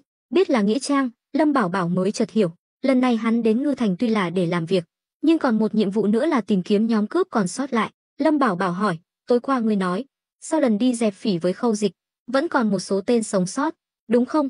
Trịnh Hữu Lực gật đầu: "Đúng vậy, có thể trốn thoát khỏi sự truy lùng của quan phủ, chứng tỏ những tên cướp còn sống sót này không phải hạng tầm thường. Muốn tìm ra chúng rất khó, có lẽ ban ngày chúng là dân thường, đến tối mới lộ mặt, đi cướp bóc các làng xung quanh. Hắn từng là cướp, nên rất hiểu bọn cướp." Lâm Bảo Bảo tán thưởng: "Ngươi nói đúng, Trịnh thống lĩnh, ngươi đoán xem, nghĩa trang này có phải là nơi ẩn náu của bọn cướp không?" Đây cũng chỉ là suy đoán của Lâm Bảo Bảo. Xét từ góc độ của những tên cướp hung ác, nghĩa trang quả thực là một nơi ẩn náu lý tưởng. Dù là quan phủ đến nghĩa trang, cũng sẽ thấy xui xẻo mà không muốn vào. Trịnh Hữu Lực cười khổ: "Lâm công tử, suy nghĩ của ngài luôn khác người, nhưng theo lời ngài nói, thì quả thực có khả năng này. Hay là chúng ta vào xem sao?" Ngay cả nghĩa trang cũng là do các quan lại và hào phú ở Ngư Thành góp tiền xây dựng, nên những người làm công việc khuân vác thi thể ở đây đa phần đều là những người lai lịch bất minh. Tuy công việc này kiếm ra tiền, nhưng chẳng mấy ai muốn làm, càng không ai muốn kết giao với những người làm nghề này. Nhưng không ai ngờ, khi Lâm Bảo Bảo và Trịnh Hữu Lực còn đang do dự, thì trong tháp canh của nghĩa trang, có một đôi mắt đầy sắc khí đang nhìn chằm chằm vào họ, tay nắm chặt một thanh đao sáng loáng. Người này tuy mặt mày tiều tụy, đầu tóc rối bù, nhưng khí thế bất phàm. Trên mặt hắn có một vết sẹo dài, râu ria xồm xoàm. Lúc này, một thanh niên phía sau hắn lo lắng nói: "Đại ca, hình như bọn chúng định xông vào." Quả nhiên như Lâm Bảo Bảo dự đoán, nơi này đã bị bọn cướp chiếm đóng. Chúng ngày nào cũng gặp rất nhiều người, nên liếc mắt một cái là có thể phân biệt được ai là đến viếng người chết, ai là có ý đồ khác. Tên trung niên mặt sẹo lắc đầu: "Đừng manh động, nhưng phải chuẩn bị sẵn sàng. Nếu đối phương là người do quan phủ phái đến điều tra, thì giết chúng." Từ sau lần phủ Ngư Thành mạnh tay đàn áp bọn cướp, những tên cướp trong vòng nghìn dặm đều khiếp sợ, chỉ cần sơ sẩy một chút là sẽ bị lộ thân phận, chuốc họa vào thân. Tuân lệnh. Tên thanh niên nhận lệnh, quay người đi thông báo cho thuộc hạ đang ẩn nấp khắp nghĩa trang. Vô số lưỡi kiếm sắc bén đã chĩa về phía hai người. Bên này, hai người vẫn chưa biết nguy hiểm đang rình rập. Lâm Bảo Bảo cảnh giác quan sát tình hình nghĩa trang, lắc đầu, thôi bỏ đi, chúng ta đi thôi. Hắn cảm thấy có gì đó không ổn. Nghĩa trang này bề ngoài trông rất yên bình, nhưng không hiểu sao lại cho hắn một cảm giác bất an. Có lẽ đây chính là linh cảm của con người. Trịnh Hữu Lực là thuộc hạ, đương nhiên là đa nhất sự bất như thiểu nhất sự. Lâm Bảo Bảo đã lên tiếng, hắn cũng không cần thiết phải gây thêm rắc rối. Sau đó, hai người quay ngựa rời đi, khiến đám cướp trong nghĩa trang thở phào nhẹ nhõm. Ngoại trừ tên trung niên mặt sẹo vừa nãy ở trên tháp canh, những tên cướp khác trong nghĩa trang đều mặc áo dài trắng đen. Hai màu này kết hợp với nhau vốn đã mang ý nghĩa chẳng lành, tượng trưng cho cái chết. Lúc này, tên trung niên mặt sẹo bước ra khỏi tháp canh, quát lớn, Mạnh Hổ. Tên cướp trẻ tuổi lúc nãy chạy đến, đại ca, có gì phân phó? Lập tức phái người theo dõi hai người đó, điều tra rõ lai lịch của chúng, nhưng không được đánh rắn động cỏ. Tên trung niên mặt sẹo rất cẩn thận, hắn thấy rõ, tuy đối phương không xông vào, nhưng không khó để nhận ra nghĩa trang này đã bị để mắt tới. Có lẽ lần sau số người đến điều tra sẽ đông hơn, nên hắn muốn ra tay trước. Vâng, đại ca cứ yên tâm, để tiểu đệ tự mình đi một chuyến, nếu có cơ hội, tiểu đệ sẽ giải quyết chúng ở bên ngoài. Tên thanh niên chắp tay nhận lệnh rồi bỏ đi. Ở một nơi khác, Lâm Bảo Bảo, Tuyển Tuyển và Trịnh Hữu Lực đã đến cổng thành Ngư Thành. Lúc này, cổng thành đông nghịt người, ai muốn vào thành cũng phải xếp hàng, nộp 10 văn tiền, coi như là thuế của phủ Ngư Thành. Lâm Bảo Bảo nhíu mày, nhiều người xếp hàng thế này, không biết đến bao giờ mới vào được. Tuyển Uyển nói, chàng, phủ Doãn đại nhân không phải đã phong cho chàng chức chủ sự phủ nội vụ sao? Tuy chỉ là chức quan nhỏ, nhưng dù sao cũng là quan, vào thành không cần phải nộp tiền chứ? Mắt Lâm Bảo Bảo sáng lên, đúng rồi, sao ta lại quên mất chuyện này? Chức chủ sự phủ nội vụ nhỏ nhoi này, hắn căn bản không coi ra gì, nhưng lúc này lại rất hữu dụng. Nói rồi, hắn lấy từ trong tay áo ra một miếng lệnh bài của phủ Ngư Thành. Phủ Ngư Thành có 4 loại lệnh bài, làm bằng vàng, bạc, đồng và sắt. Lệnh bài trong tay Lâm Bảo Bảo là bằng sắt, trông rất thô kệch, mặt trước chỉ khắc 3 chữ nội vụ phủ. Sau đó, ba người không xếp hàng nữa, mà đi thẳng đến cổng thành. Lúc này, một tên lính mặc quân phục, ngực áo thêu chữ Vĩnh, quát lớn, này, này, nói người đó, không biết xếp hàng à?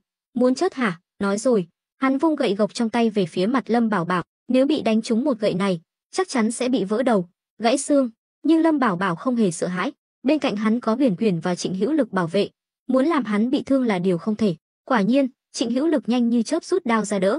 Keng, một tiếng vang lên, Trịnh Hữu Lực quát, to gan, Lâm công tử là quan viên phủ nội vụ, ngươi là lính quèn mà dám hỗn láo.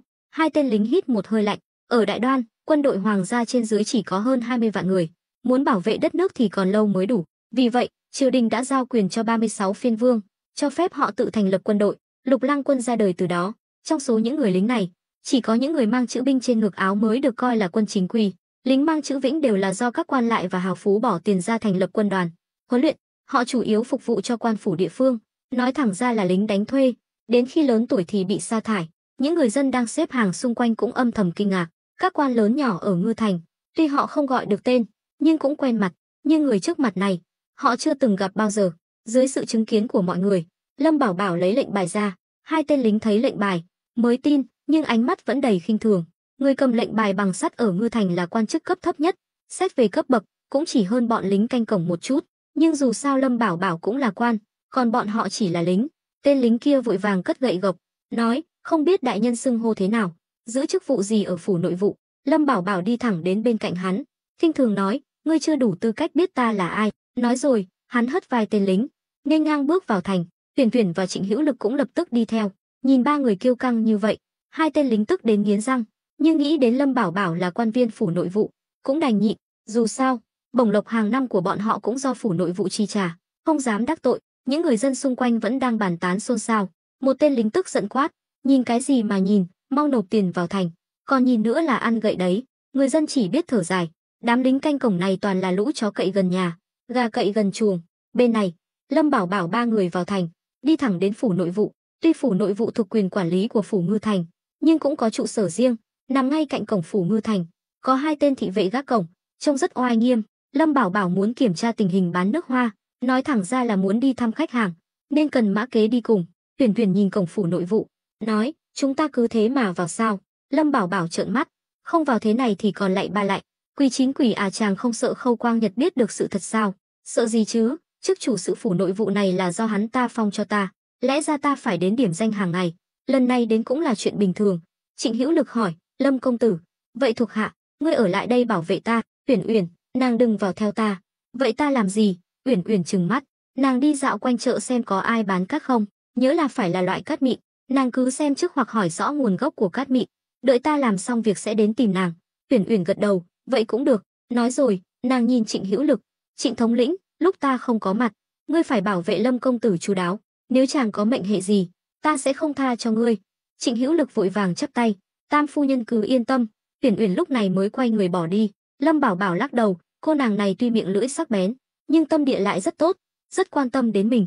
Được rồi, chúng ta vào thôi. Nói rồi, hắn bước lên bậc thang của phủ nội vụ. Lúc này, hai tên thị vệ chắn ngang đường hắn, quát, phủ nội vụ trọng địa, người không phận sự cấm lại gần, không muốn chết thì cút ngay. Trong mắt bọn họ, Lâm Bảo Bảo tuy ăn mặc như công tử bột, nhưng cũng chẳng là gì.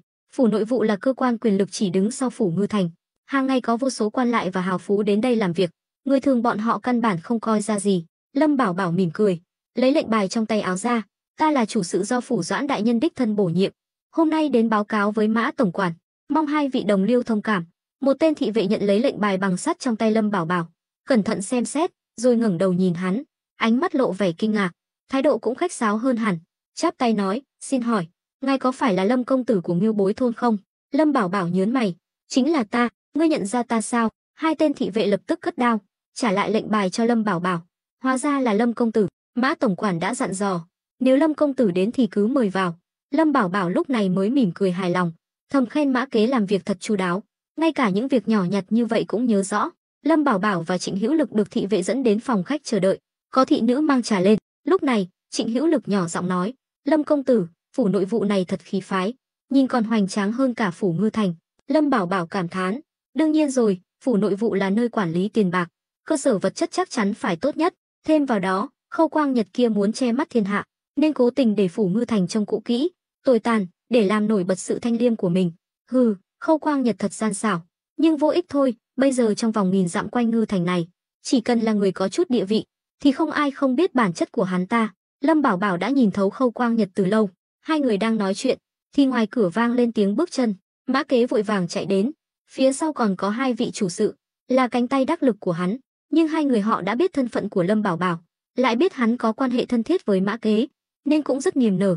Lâm Bảo Bảo lập tức đứng dậy, chắp tay cười nói, thuộc hạ Lâm Bảo Bảo, bái kiến Mã tổng quản. Tuy quan hệ giữa hắn và Mã kế đã rất tốt, nhưng những chuyện xã giao vẫn phải làm cho đúng.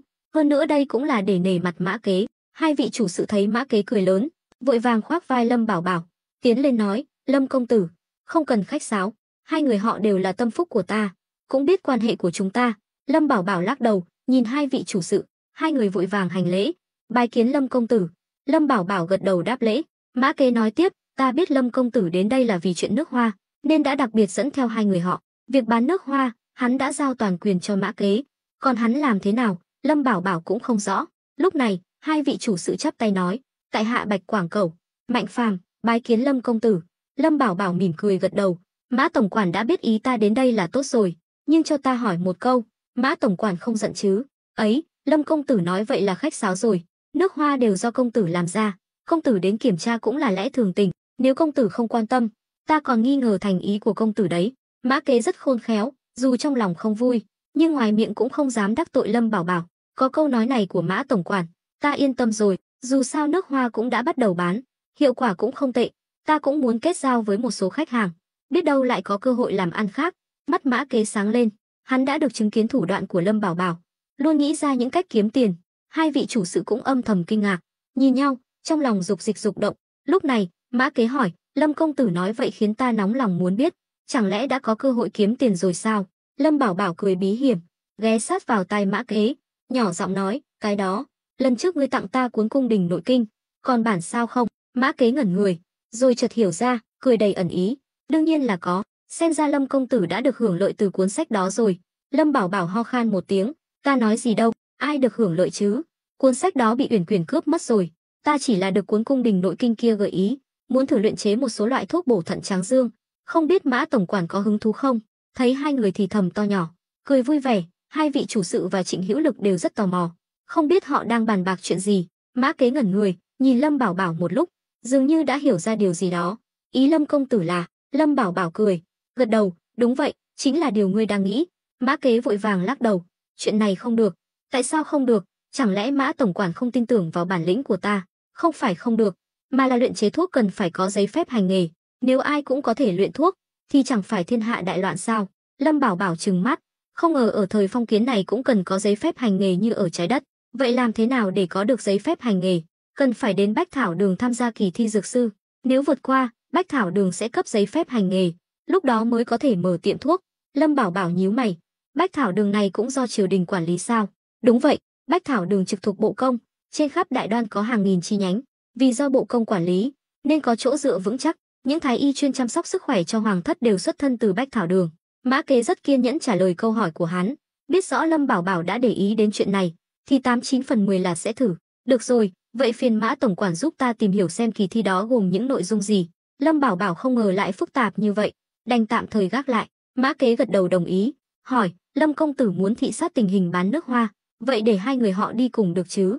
Dù sao ta cũng là tổng quản phủ nội vụ, không tiện xuất hiện, hắn cũng sợ bị tai mắt của Khâu Quang Nhật phát hiện, không cần phiền phức như vậy. Mã tổng quản chỉ cần mời 1-2 khách hàng đến là được. Lâm Bảo Bảo không phải là không tin tưởng Mã Kế, mà là muốn khảo sát xem khách hàng có hài lòng với hương hoa Mạn Đà La hay không, hoặc hỏi xem mùi hương nào được ưa chuộng. Đã là buôn bán, không thể đóng cửa tạo xe, phải nắm bắt thị hiếu mới có thể phát triển lớn mạnh. Nhưng tư tưởng kinh doanh tân tiến như vậy, dù Lâm Bảo Bảo có nói với Mã Kế, hắn cũng chưa chắc đã hiểu được. Được, vậy Lâm công tử đợi một lát. Nói rồi, Mã Kế nhìn Bạch Quảng Cẩu và Mạnh Phàm, hai người đã nghe thấy rồi chứ? Mau đi mời đại tiểu thư của Tôn phủ và Vương phủ đến đây, nói là có một lô nước hoa mới về. Bạch Quảng Cẩu và Mạnh Phàm vội vàng lĩnh mệnh rời đi, không còn người ngoài. Mã Kế ho khan một tiếng, cái đó, Lâm công tử, có một chuyện ta không biết có nên hỏi hay không. Mã tổng quản cứ nói thẳng, với mối quan hệ của chúng ta, không cần phải giấu giếm. Lâm Bảo Bảo rất hài lòng với biểu hiện của Mã Kế hôm nay. Mã Kế tự mình rót cho Lâm Bảo Bảo một chén trà nóng, rồi mới lên tiếng, sáng nay ta đến phủ thành chủ điểm danh, bị phủ Doãn đại nhân gọi vào hỏi chuyện, thấy nửa mặt ông ta bị sưng vù. Ban đầu ta cũng không biết chuyện gì xảy ra, nhưng phủ Doãn đại nhân nói tối qua Khâm Sai đã bí mật ra khỏi thành, ông ta nghi ngờ là đi gặp Lâm công tử. Mã Kế cũng không ngốc, khi nghe Khâu Quang Nhật nói vậy, hắn lập tức hiểu ra chuyện này 89/10 là thật, nhưng hắn không quan tâm đến ý đồ của Khâu Quang Nhật, mà lo lắng Lâm Bảo Bảo lén lút kết giao với Khâm Sai. Nếu vậy, sau này hắn rất có thể sẽ bị gặt ra rìa. Dù sao, chút bản lĩnh của hắn cũng chỉ có tác dụng ở mấy làng mạc dưới quyền ngư thành. Khâm Sai là quan triều đình, nếu Lâm Bảo Bảo thật sự muốn kết thân, thì chắc chắn sẽ thăng tiến nhanh chóng. Chỉ vì Lâm Bảo Bảo có 20 vạn cân lương thực trong tay, mà hắn là một trong những người biết chuyện. Lâm Bảo Bảo mỉm cười đầy ẩn ý, Mã tổng quản quả nhiên tin tức nhanh nhạy, mới qua một đêm đã biết rồi, ta cũng không giấu giếm, tối qua Khâm Sai quả thật có đến tìm ta, chủ đề bàn luận cũng chính là số lương thực kia. Vừa nghe vậy, Mã Kế giật thót mình, mặt mày tái mét, Lâm công tử, tại hạ hiểu, ngài hợp tác với Khâm Sai chắc chắn sẽ tốt hơn là hợp tác với tại hạ, nhưng tại hạ đối với công tử cũng là hết lòng hết dạ, mong công tử nể tình xưa nay. Mã Kế đã bắt đầu nói lời ngon tiếng ngọt. Lâm Bảo Bảo cười lớn, vỗ vai hắn, Mã tổng quản đừng lo lắng, ta hợp tác với Khâm Sai là bất đắc dĩ, lý do chắc ngươi cũng hiểu, không cần ta phải nói nhiều, nhưng dù ta hợp tác với Khâm Sai hay với Mã tổng quản, cũng không mâu thuẫn gì. Mã tổng quản nghe rõ chứ? Mắt Mã Kế sáng lên, ý Lâm công tử là kiếm tiền thì cùng nhau kiếm. Lâm công tử vốn là người hào phóng, tại hạ tin tưởng công tử. Đúng vậy, đúng vậy, Lâm công tử là người trọng tình trọng nghĩa, nếu không tại hạ sao có thể một lòng một dạ đi theo công tử chứ? Giờ ngươi yên tâm rồi chứ? Lâm Bảo Bảo an ủi. Mã Kế vội vàng gật đầu, yên tâm rồi. Vậy không biết Lâm công tử và Khâm Sai đã bàn bạc được kết quả gì? Lâm Bảo Bảo cười, nói cho ngươi biết cũng được, nhưng ngươi phải thề, tuyệt đối không được tiết lộ cho người thứ ba. Ngươi cũng biết, chuyện chúng ta đang làm là chuyện có thể mất đầu. Tại hạ đương nhiên hiểu, có Khâm Sai tham gia, tại hạ rất tự tin. Lâm công tử cứ nói, có gì cần tại hạ giúp đỡ, tại hạ nhất định sẽ tận lực. Tối qua chúng ta chỉ mới xác định quan hệ hợp tác, còn kế hoạch bán hàng thì vẫn chưa có. Chưa có? Sao có thể như vậy được? Mã Kế không tin, ngươi đừng không tin, số lương thực này, không có 1 năm rưỡi thì đừng hòng có kết quả gì. Lâm Bảo Bảo giơ hai nắm đấm lên, bắt chước dáng vẻ của Thôi Minh Sung tối qua. Mã Kế suy nghĩ một lúc, tán thưởng, cũng đúng, chưa nói đến việc bán, chỉ riêng việc vận chuyển đã là vấn đề lớn rồi. Vậy chuyện này chúng ta không cần thông qua phủ Doãn nữa. Lâm Bảo Bảo lắc đầu, vẫn chưa chắc chắn. Đợi Khâm Sai về chiều báo cáo xong, ông ta sẽ tự mình lên kế hoạch. Đến lúc đó có liên lạc với phủ Doãn hay không thì tính sau. Lúc này, Trịnh Hữu Lực, người vẫn luôn im lặng lắng nghe, đột nhiên lên tiếng, công tử, Mã tổng quản rất quen thuộc ngư thành, sao ngài không hỏi thẳng ông ta về chuyện cát? Lâm Bảo Bảo chợt nhớ ra, mình mải lo chuyện chính sự, suýt thì quên mất chuyện này. Mã Kế ngạc nhiên, cát gì vậy? Lâm Bảo Bảo ho khan một tiếng, Mã tổng quản, ở ngư thành này có chỗ nào bán cát mịn không? Cát mịn, cát gì? Lâm Bảo Bảo trừng mắt. Cát dưới đất, ngươi không biết à? À, ta biết, nhưng trong Ngư Thành không có bán thứ này. Lâm công tử muốn mua cát làm gì? Trong mắt Mã Kế, cát chỉ là thứ vơ một nắm dưới đất là có, căn bản không đáng tiền. Lâm Bảo Bảo lắc đầu, cát ở Ngưu Bối thôn không phải là cát, đó là do đất bị xói mòn nên bị sạn hóa, ta cần loại cát mịn, không có. Mã Kế lắc đầu nguầy nguậy, từ ngày quen biết Lâm Bảo Bảo, hắn chưa bao giờ đoán được suy nghĩ của Lâm Bảo Bảo. Lâm công tử muốn mua cát mịn làm gì? Để xây nhà sao? Ta xây nhà làm gì? Ta là muốn, mà thôi, ngươi chỉ cần biết cát mịn rất hữu ích cho việc trồng trọt của ta là được. Trồng trọt, giờ đã là tháng 11 rồi, nhiều nhất là nửa tháng nữa là vào đông, bây giờ trồng trọt chẳng phải sẽ mất trắng sao? Hắn biết Lâm Bảo Bảo có thể cầu mưa, cũng biết Lâm Bảo Bảo có thể biến đất cằn thành đất màu mỡ, khiến Ngưu Bối thôn bội thu, nhưng trồng trọt vào mùa đông thì thật sự quá sức tưởng tượng, đã đi ngược lại quy luật tự nhiên. Dù Lâm Bảo Bảo có nói gì khác, hắn cũng tin, nhưng riêng chuyện trồng trọt mùa đông thì dù có đánh chết hắn cũng không tin. Trịnh Hữu Lực đứng bên cạnh cũng ngẩn người. Trước đây hắn chỉ biết Lâm Bảo Bảo muốn mua cát, tuy không biết để làm gì, nhưng những chuyện kỳ quặc thế này, Lâm Bảo Bảo cũng không phải lần đầu làm, hắn đã quen rồi, nhưng trồng trọt mùa đông thì ngay cả hắn cũng không dám tin. Nhưng theo như hắn biết, Lâm Bảo Bảo chưa bao giờ nói dối, ít nhất là từ khi hắn đầu quân cho Lâm Bảo Bảo. Mọi chuyện Lâm Bảo Bảo nói đều đã làm được, Lâm Bảo Bảo cũng lười được giải thích. Thôi, ngươi đừng hỏi nữa, đợi ta trồng được mùa màng, ngươi sẽ hiểu, ngươi cứ nghĩ cách giúp ta tìm chỗ nào có cát mịn đã. Mã Kế gật đầu, có vậy sao? Nhất thiết phải là cát mịn à? Bỗng nhiên, mắt hắn sáng lên, vỗ đùi, ta biết rồi, phía tây đảo Nguyên Trấn có một bãi cát mênh mông, toàn là cát mịn, hàng năm đều có thương nhân lạc đường trong đó, thậm chí còn bị cát lún nuốt chửng. Trịnh Hữu Lực vỗ trán, ta nhớ ra rồi, Mã tổng quản nói đúng, bãi cát đó đúng là phù hợp với yêu cầu của công tử. Lâm Bảo Bảo nói, vậy thì tốt quá, hắn đã ghi nhớ tất cả các khu vực dưới quyền Ngư Thành, nên không cần xem bản đồ cũng biết vị trí đó ở đâu, đặc biệt là đảo Nguyên Trấn, vì đó là lãnh địa của Lâm Hiên, hắn đã từng tìm hiểu kỹ, thêm vào đó, A Tam đã nói cho hắn biết, Lâm Hiên đã phát hiện ra đồng bọn của Mã Kế ở đảo Nguyên Trấn. Mã Kế nói, công tử, có cần ta phái người đi giúp không? Tuy hắn không tin Lâm Bảo Bảo có thể trồng trọt mùa đông, nhưng thấy Lâm Bảo Bảo tự tin như vậy, trong lòng hắn cũng nhen nhóm một tia hy vọng, nếu thật sự làm được, thì phát tài rồi, một năm trồng 2 vụ, nếu vẫn đạt sản lượng 30 vạn cân, thì lợi nhuận sẽ tăng gấp đôi, chuyện này không làm phiền Mã tổng quản, hơn nữa, nếu ngươi điều động thuộc hạ, chắc chắn sẽ bị Phủ Doãn nghi ngờ, lại càng không hay. Lâm Bảo Bảo cũng không muốn Mã Kế mạo hiểm, hắn còn có tác dụng lớn đối với mình, ít nhất là trong phạm vi phủ Ngư Thành, Mã Kế vẫn có thể làm được rất nhiều việc. Lúc này, Trịnh Hữu Lực nói, công tử, đào Nguyên Trấn là lãnh địa của Bát Ca, chúng ta đến đó hoạt động, có thể sẽ bị hắn quấy rối.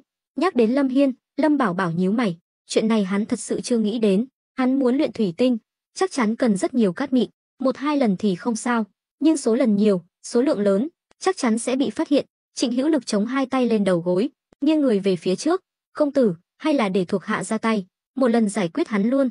Trịnh Hữu Lực biết rõ quan hệ giữa Lâm Bảo Bảo và Lâm Hiên rất xấu, nên mới dám nói vậy. Mã Kế nghe mà rợn tóc gáy, cười khổ, Lâm công tử, dù sao Lâm Hiên cũng là chủ sự đào Nguyên Trấn, tuy trước đây đã bị Phủ Doãn cách chức, nhưng dù sao cũng là một phương chư hầu, nếu Lâm Hiên đột nhiên chớt, chắc chắn sẽ bị Phủ Doãn nghi ngờ.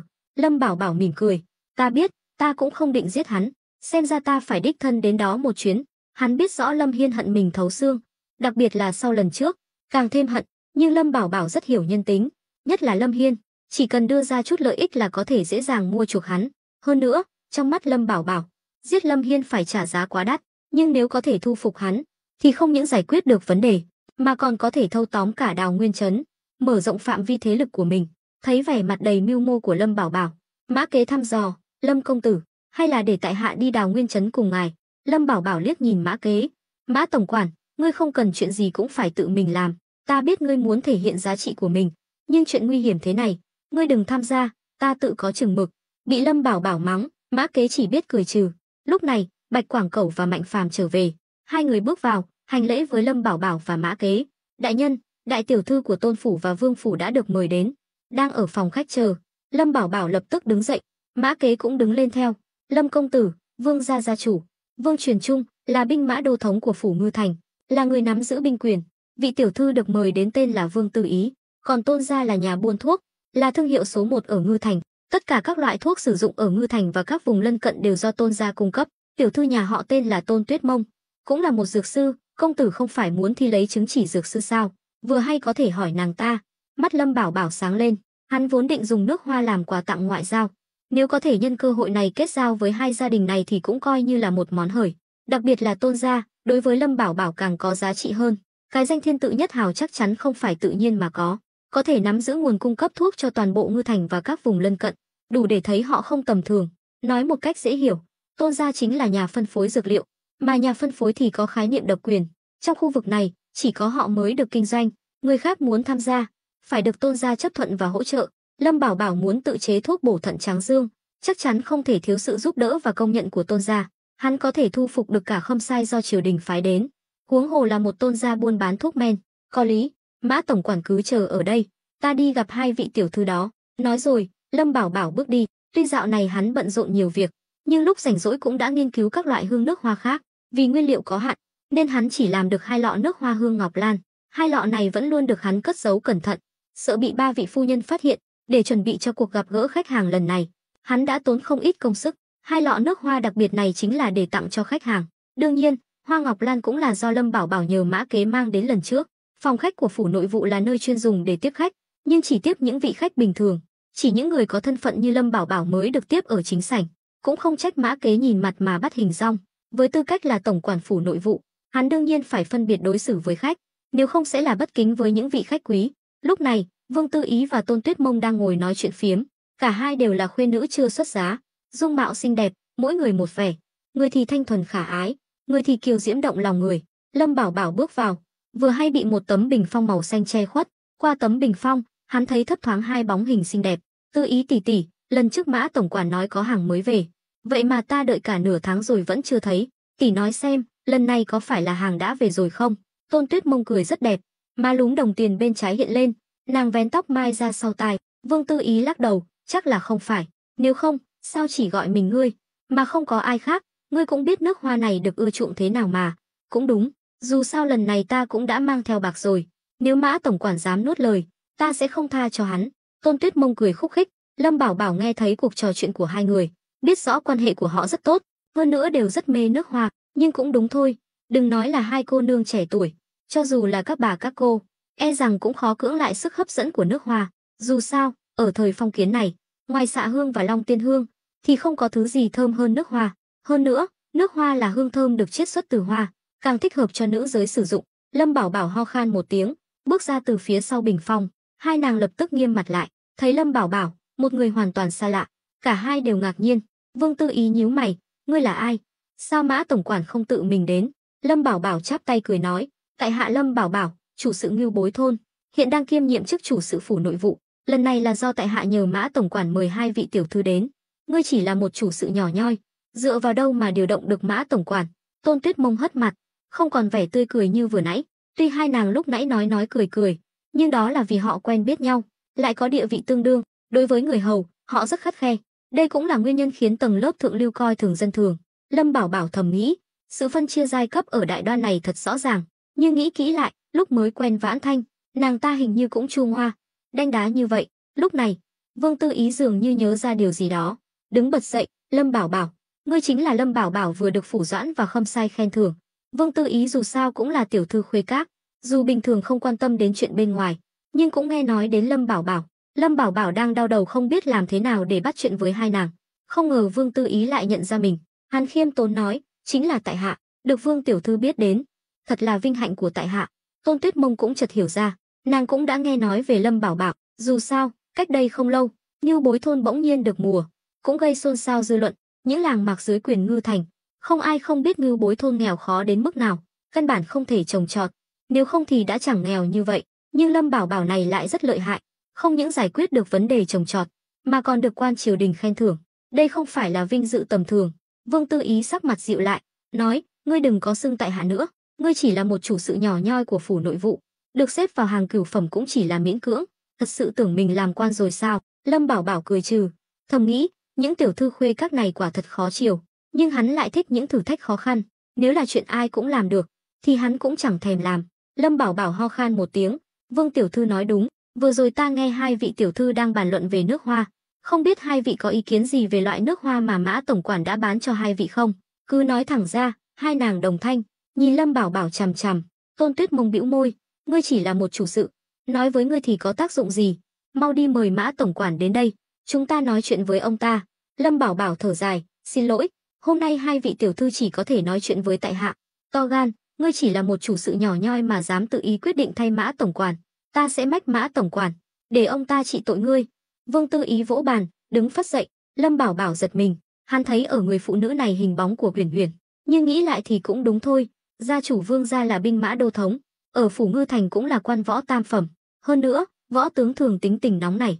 Lâm Bảo Bảo cũng nổi nóng, nói: Vương tiểu thư thật là uy phong, không biết còn tưởng ngươi mới là binh mã đô thống, còn muốn mách lẻo ta sao? Sợ là ngươi không có bản lĩnh đó. Hai nàng sững sờ, không ngờ tên chủ sự nhỏ nhoi này lại dám to gan như vậy, nhất thời không biết phải làm sao. Lâm Bảo Bảo không làm gì sai, cũng không chọc giận họ, muốn mách lẻo cũng không có lý do. Thấy hai nàng im lặng, Lâm Bảo Bảo dịu giọng: ta đã được Mã tổng quản đồng ý đến tiếp đãi hai vị tiểu thư, chắc chắn là có lý do. Hơn nữa, tất cả nước hoa đang bán ở Ngư Thành đều do ta làm ra, có phủ Doãn đại nhân và Mã tổng quản làm chứng. Giờ hai vị tiểu thư còn cho rằng ta không có tư cách nói chuyện với hai vị sao? Hai nàng hít một hơi lạnh, nhìn Lâm Bảo Bảo chằm chằm. Tôn Tuyết Mông nghi ngờ, không thể nào, ta đã mang về nhà cho ông nội xem. Ông ấy nói công thức chế tạo nước hoa này rất tinh xảo, chỉ có Cư Lưu Hương đại sư ở kinh thành mới có thể làm ra. Lâm Bảo Bảo không biết Cư Lưu Hương là ai, nhưng cũng hiểu đạo lý này. Từ xưa đến nay, những món đồ xa xỉ được giới quý tộc ưa chuộng đều là do bậc thầy làm ra, vì khan hiếm nên mới quý giá. Vì vậy, họ thà tin rằng nước hoa là do bậc thầy làm ra, chứ không muốn tin là do tên chủ sự nhỏ nhoi này chế tạo. Lâm Bảo Bảo cười khẩy, nghe nói Tôn gia ở Ngư Thành nổi tiếng là buôn bán thuốc, vậy mà cũng chỉ là ếch ngồi đáy giếng, tự mãn ngu muội, thật đáng thất vọng. Ngươi nói gì? Có giỏi thì nói lại lần nữa xem. Tôn Tuyết Mông tức đến đỏ mặt, nàng là hòn ngọc quý trên tay của Tôn gia, ai dám vô lễ với nàng như vậy? Vương Tư Ý quát, người đâu? Bắt tên cuồng đồ này lại. Nhưng không ai nghe theo lời nàng. Thị vệ canh giữ bên ngoài cứ như không nghe thấy gì.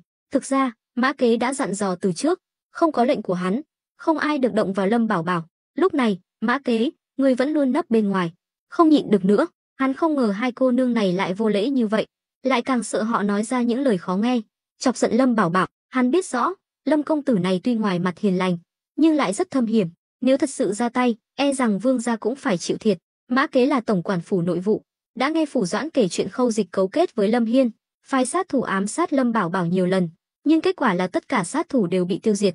Ngay cả Lâm Hiên, kẻ mua quan bán chức, cũng bị cách chức, từ đó ngoan ngoãn ở Đào Nguyên trấn hưởng phúc, không dám ló mặt ra ngoài.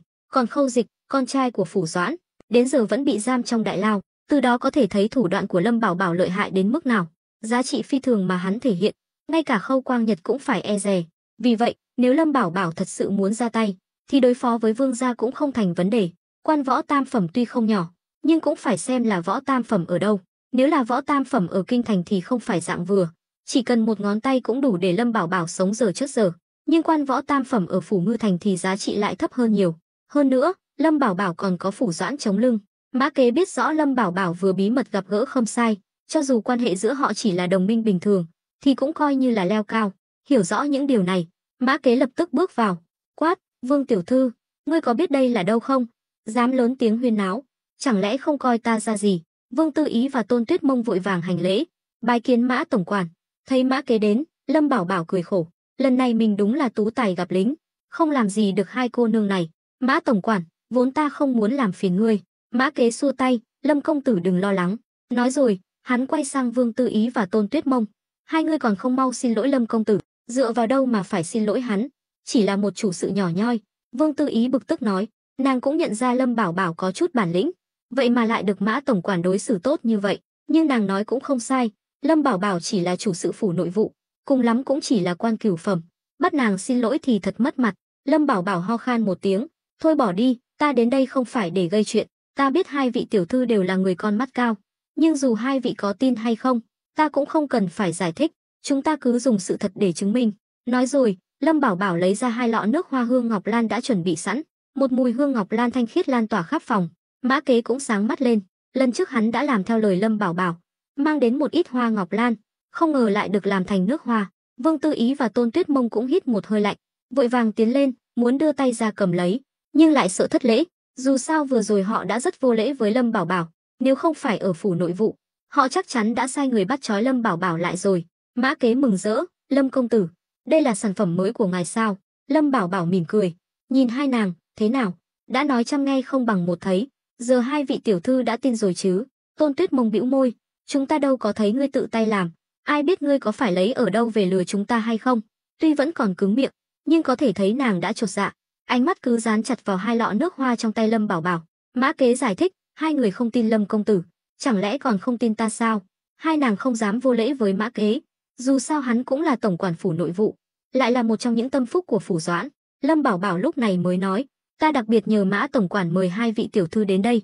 Thứ nhất là muốn biết cảm nhận của hai vị sau khi sử dụng nước hoa, thứ hai là muốn tặng hai vị sản phẩm mới, để hai vị dùng thử.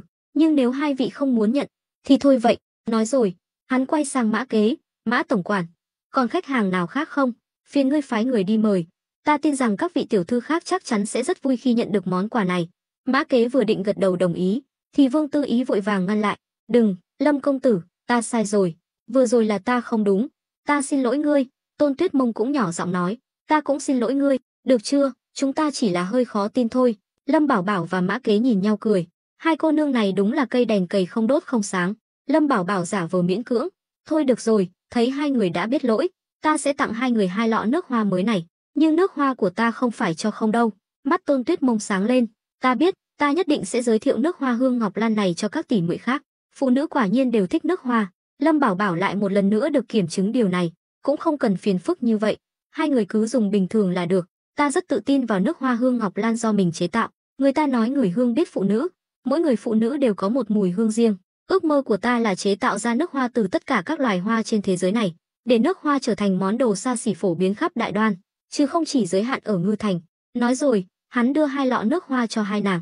Hai nàng vui vẻ nhận lấy nước hoa, vẻ mặt hớn hở không giấu được. Lúc này, Tôn Tuyết Mông cất nước hoa đi, hỏi, Lâm công tử, lần sau, có cơ hội, ngươi có thể cho ta xem cách ngươi chế tạo nước hoa được không? Lâm Bảo Bảo cười, chuyện này không được, công thức chế tạo nước hoa là bí mật của ta, tuyệt đối không thể tiết lộ. Nhưng ta nghe nói Tôn tiểu thư xuất thân từ gia đình buôn bán thuốc, nếu ngươi có thể giúp ta lấy được giấy phép hành nghề, ta có thể làm riêng cho ngươi một loại nước hoa, chỉ cần ngươi cung cấp đủ nguyên liệu, dù là mùi hương gì, ta cũng có thể chế tạo ra. Thế nào? Mắt Tôn Tuyết Mông sáng lên. Lâm công tử nói thật chứ? Đương nhiên là thật. Lâm Bảo Bảo cười rạng rỡ. Tuy cuộc gặp gỡ với hai vị tiểu thư lần này có chút trắc trở, nhưng dù sao cũng có thu hoạch. Tôn Tuyết Mông gật đầu. Được, ta đồng ý, nhưng ngươi đừng nuốt lời đấy. Có Mã tổng quản làm chứng, ngươi còn sợ ta lừa ngươi sao? Lâm Bảo Bảo trợn mắt. Cũng đúng. Sau đó, dưới sự tiễn đưa của Lâm Bảo Bảo và Mã Kế, hai nàng mới vui vẻ rời đi. Mã Kế thở phào nhẹ nhõm, cười khổ. Lâm công tử, sao ngài chế tạo ra nước hoa hương ngọc lan mà không báo trước cho ta một tiếng? Ta cũng có thể quảng bá trước. Lâm Bảo Bảo không muốn giải thích nhiều về vấn đề này, hắn không thể nói hết những suy nghĩ trong lòng mình. Thôi được rồi, giờ cũng muộn rồi, mọi việc đã xong, ta xin phép cáo lui. Ấy, Lâm công tử vội gì chứ? Ngài khó khăn lắm mới đến một lần, cũng để tại hạ tận tình địa chủ. Mã Kế muốn giữ Lâm Bảo Bảo lại. Lâm Bảo Bảo lắc đầu, ngươi đừng quên, bây giờ là thời điểm nhạy cảm. Khâm Sai vẫn còn ở Ngư Thành, hơn nữa tâm trạng của phủ Doãn cũng không tốt, chúng ta vẫn nên kín tiếng một chút. Nói rồi, Lâm Bảo Bảo định đi, nhưng đúng lúc này, một tên lính của phủ Ngư Thành chạy đến.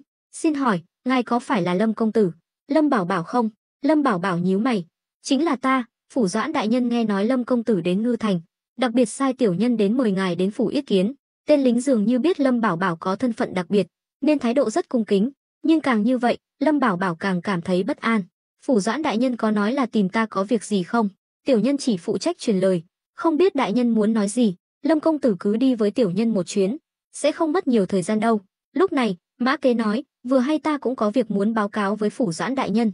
Lâm công tử, chúng ta cùng đi. Mã Kế cũng sợ Lâm Bảo Bảo gặp nguy hiểm, dù sao hôm nay tâm trạng của Khâu Quang Nhật rất tệ. Lâm Bảo Bảo vừa gật đầu đồng ý, thì tên lính lại nói, Mã tổng quản, phủ Doãn đại nhân dặn dò, hôm nay chỉ tiếp kiến Lâm công tử, những người khác đều không gặp. Nụ cười trên mặt Mã Kế cứng đờ, nhìn Lâm Bảo Bảo với ánh mắt đầy ẩn ý. Lâm Bảo Bảo an ủi hắn bằng một ánh mắt, mỉm cười gật đầu, được rồi, nếu phủ Doãn đại nhân đã có lời mời, vậy ta sẽ đi một chuyến, phiền ngươi dẫn đường. Sau đó, Lâm Bảo Bảo một mình đi theo tên lính, ngay cả Trịnh Hữu Lực cũng không mang theo, không phải hắn không muốn mang theo, mà là không có cơ hội nói chuyện. Hơn nữa, hắn mơ hồ đoán được, Khâu Quang Nhật tìm mình không đơn giản. Thêm vào đó, biết hôm nay Khâu Quang Nhật đang không vui, hắn không muốn chuốc họa vào thân. Lâm Bảo Bảo bước ra khỏi phủ nội vụ, trước cửa có một chiếc kiệu đã vén rèm, 4 người phu kiệu đã đợi sẵn từ lâu. Tên lính nói, Lâm công tử, mời. Lâm Bảo Bảo gật đầu, không nói gì, bước lên kiệu. Chiếc kiệu này trông rất quen, chính là chiếc kiệu mà Khâu Quang Nhật đã dùng để đến Ngưu Bối thôn lần trước, lần này lại phái kiệu đến đón hắn. Có thể thấy cuộc nói chuyện sắp tới sẽ không đơn giản, nhưng cũng có một khả năng khác, đó là để che mắt thiên hạ. Khâu Quang Nhật không muốn người ngoài biết mình gặp Lâm Bảo Bảo, đặc biệt là không muốn Thôi Minh Sung biết. Chẳng mấy chốc, kiệu dừng lại ở cửa sau phủ Ngư Thành. Hai tên thị vệ đã đứng đợi sẵn. Lâm Bảo Bảo bước xuống kiệu, quan sát xung quanh, thấy sắc mặt của đám thị vệ hôm nay có vẻ khác thường, nhưng dù là long đàm hổ huyệt, hôm nay hắn cũng không thể trốn tránh, đành phải cắn răng bước vào. Tiểu viện rất tao nhã, hai bên trồng đủ loại hoa cỏ, phía xa có một cái đình nhỏ. Lâm Bảo Bảo nhìn kỹ, thấy Khâu Quang Nhật đang ngồi câu cá một mình trong đình. Dưới đình là một hồ nước nhân tạo, bên trong có rất nhiều cá chép đang bơi lội. Lâm Bảo Bảo chỉnh đốn lại tinh thần, bước lên đình, hành lễ. Lâm Bảo Bảo bái kiến phủ Doãn đại nhân. Khâu Quang Nhật vẫn ngồi quay lưng về phía Lâm Bảo Bảo, không hề nhúc nhích, mặt không cảm xúc, phẩy tay, hôm nay ta không bận việc công, nên không cần đa lễ, ngươi lại đây ngồi đi. Lâm Bảo Bảo ngồi xuống bên cạnh, nhìn đàn cá dưới hồ, không biết phủ Doãn đại nhân tìm tại hạ có việc gì? Sao, không có việc thì không thể tìm ngươi sao? Lâm Bảo Bảo, ngươi còn nhớ lần đầu tiên chúng ta gặp nhau ở bãi săn không? Lúc đó là ngươi muốn kết bạn với ta. Lâm Bảo Bảo gật đầu, cảm thán, đúng vậy, thời gian trôi qua thật nhanh, mới đó mà đã nửa năm rồi. Phải, mới nửa năm mà ngươi đã làm ra động tĩnh lớn như vậy ở Ngưu Bối thôn, thật sự khiến ta kinh ngạc. Khâu Quang Nhật rõ ràng là có ý gì đó. Lâm Bảo Bảo cười gượng hai tiếng, Khâu đại nhân, sao ngài lại đột nhiên thay đổi thái độ như vậy? Nếu có việc gì cứ phân phó, nếu tại hạ làm được, nhất định sẽ không từ chối. Hừ, bây giờ ngươi cũng là chủ sự phủ nội vụ, tuy chức quan không lớn, nhưng dù sao cũng là do Khâm Sai đại nhân và ta bàn bạc quyết định, nhưng nói đi cũng phải nói lại, nếu ta có việc cần nhờ, ngươi thật sự bằng lòng giúp đỡ sao? Lâm Bảo Bảo nghe vậy, thầm nghĩ không ổn, vội vàng đứng dậy hành lễ, nhờ đại nhân tin tưởng và nâng đỡ, tại hạ mới có được chút thành tựu nhỏ nhoi như ngày hôm nay, sao dám quên ơn đại nhân, chỉ cần là việc tại hạ làm được, nhất định sẽ không phụ lòng mong đợi. Khâu Quang Nhật lúc này mới buông cần câu, chậm rãi xoay người lại đối diện với Lâm Bảo Bảo. Ngươi ngẩng đầu lên. Lâm Bảo Bảo từ từ ngẩng đầu lên, thấy nửa mặt Khâu Quang Nhật bị sưng vù, mắt trái còn hơi đỏ, rõ ràng là do bị đánh. Liên tưởng đến những gì Mã Kế vừa nói, xem ra đúng là do Thôi Minh Sung ra tay, chỉ là Thôi Minh Sung ra tay cũng thật nặng. Lâm Bảo Bảo giả vờ kinh ngạc, phủ Doãn đại nhân, mặt ngài. Hừ, vừa rồi ngươi đi gặp Mã Kế, hắn không nói với ngươi sao? Không biết Khâu Quang Nhật là cố tình thăm dò, hay là thật sự không quan tâm nên mới nói vậy, nhưng dù thế nào, Lâm Bảo Bảo cũng sẽ không bán đứng Mã Kế. Hắn cười khổ, chuyện này Mã tổng quản thật sự không nói với ta, rốt cuộc là chuyện gì vậy? Ở Ngư Thành này còn có người dám ra tay với đại nhân sao? Khâu Quang Nhật thở dài, đứng dậy đi đến bàn đá trong đình, rót 2 chén trà nóng, phẩy tay, ngươi đừng câu nệ như vậy, thoải mái một chút, ta đã nói hôm nay không bàn chuyện công việc, vết thương này chỉ là chuyện nhỏ, ngươi không cần lo lắng, cũng đừng hỏi nữa. Lâm Bảo Bảo giả vờ suy tư, gật đầu, vâng, vậy hôm nay đại nhân tìm ta, thật sự chỉ là muốn trò chuyện với ta như những người bạn. Khâu Quang Nhật cười, ngươi nghĩ sao? Lâm Bảo Bảo cười gượng 2 tiếng, chắc là vậy, ta chỉ là một chủ sự nhỏ nhoi của Ngưu Bối thôn, ở trong làng thì lời nói của ta còn có chút trọng lượng, nhưng ra ngoài thì chẳng là gì cả. Dù Khâu Quang Nhật sắp nói gì, thì câu nói này của Lâm Bảo Bảo cũng coi như đã chặn họng hắn, không cho hắn cơ hội mở lời. Nhưng Khâu Quang Nhật là người thâm sâu khó lường, bưng chén trà lên, nhìn Lâm Bảo Bảo, nhấp một ngụm, ta có một tin tốt và một tin xấu, ngươi muốn nghe tin nào? Lâm Bảo Bảo giật mình, lập tức cảnh giác, đại nhân, 2 tin này có liên quan đến cùng một chuyện không?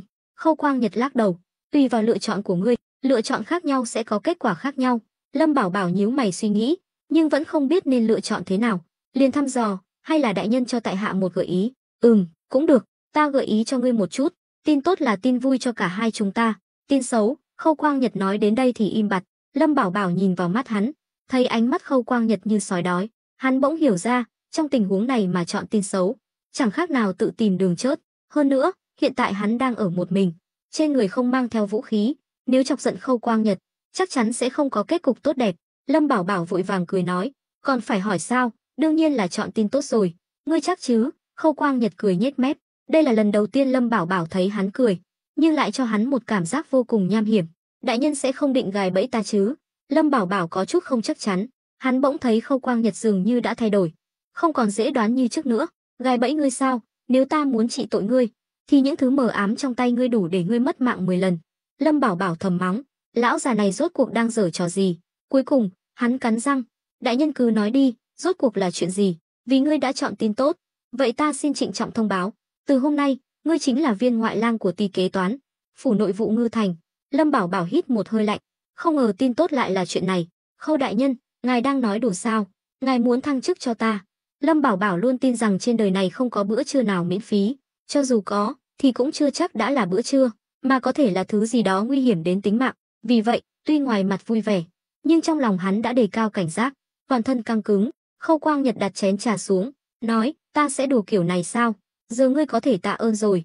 Khoan đã, Khâu đại nhân, tục ngữ nói không có công thì không được hưởng lộc, ta chưa làm gì cả, sao ngài lại thăng chức cho ta? Đừng căng thẳng, ta vừa nói rồi, vì ngươi là bạn của ta, lần trước để ngươi làm chủ sự phủ nội vụ, chỉ là bước đầu tiên đưa ngươi vào quan trường, sau này mới dễ thăng tiến. Khâu Quang Nhật rõ ràng đã chuẩn bị sẵn lý do, tỏ vẻ bình tĩnh, nhưng Lâm Bảo Bảo không ngốc, lý do này quá vô lý, nếu chỉ cần làm bạn với Khâu Quang Nhật là có thể thăng quan tiến chức, thì phủ Ngư Thành chắc đã chật ních người rồi. Nhưng Lâm Bảo Bảo còn chưa kịp hỏi kỹ, Khâu Quang Nhật đã vỗ bàn, quát, sao, ngươi còn muốn từ chối à? Ta nói cho ngươi biết, ta thăng chức cho ngươi là vì ngươi có năng lực, ta xuất phát từ lòng tốt và sự công bằng, nên mới đặt cách đề bạt ngươi. Hơn nữa, lần này ngươi lập công lớn, giải quyết vấn đề cấp bách cho triều đình, nên được khen thưởng. Lâm Bảo Bảo hiểu rằng mình đã bị gài bẫy, hơn nữa không thể phản bác, hắn đã cảm thấy có gì đó không ổn. Tên lính đến đón hắn vừa rồi quá cung kính, lại còn dùng kiệu đến đón, rõ ràng là có vấn đề.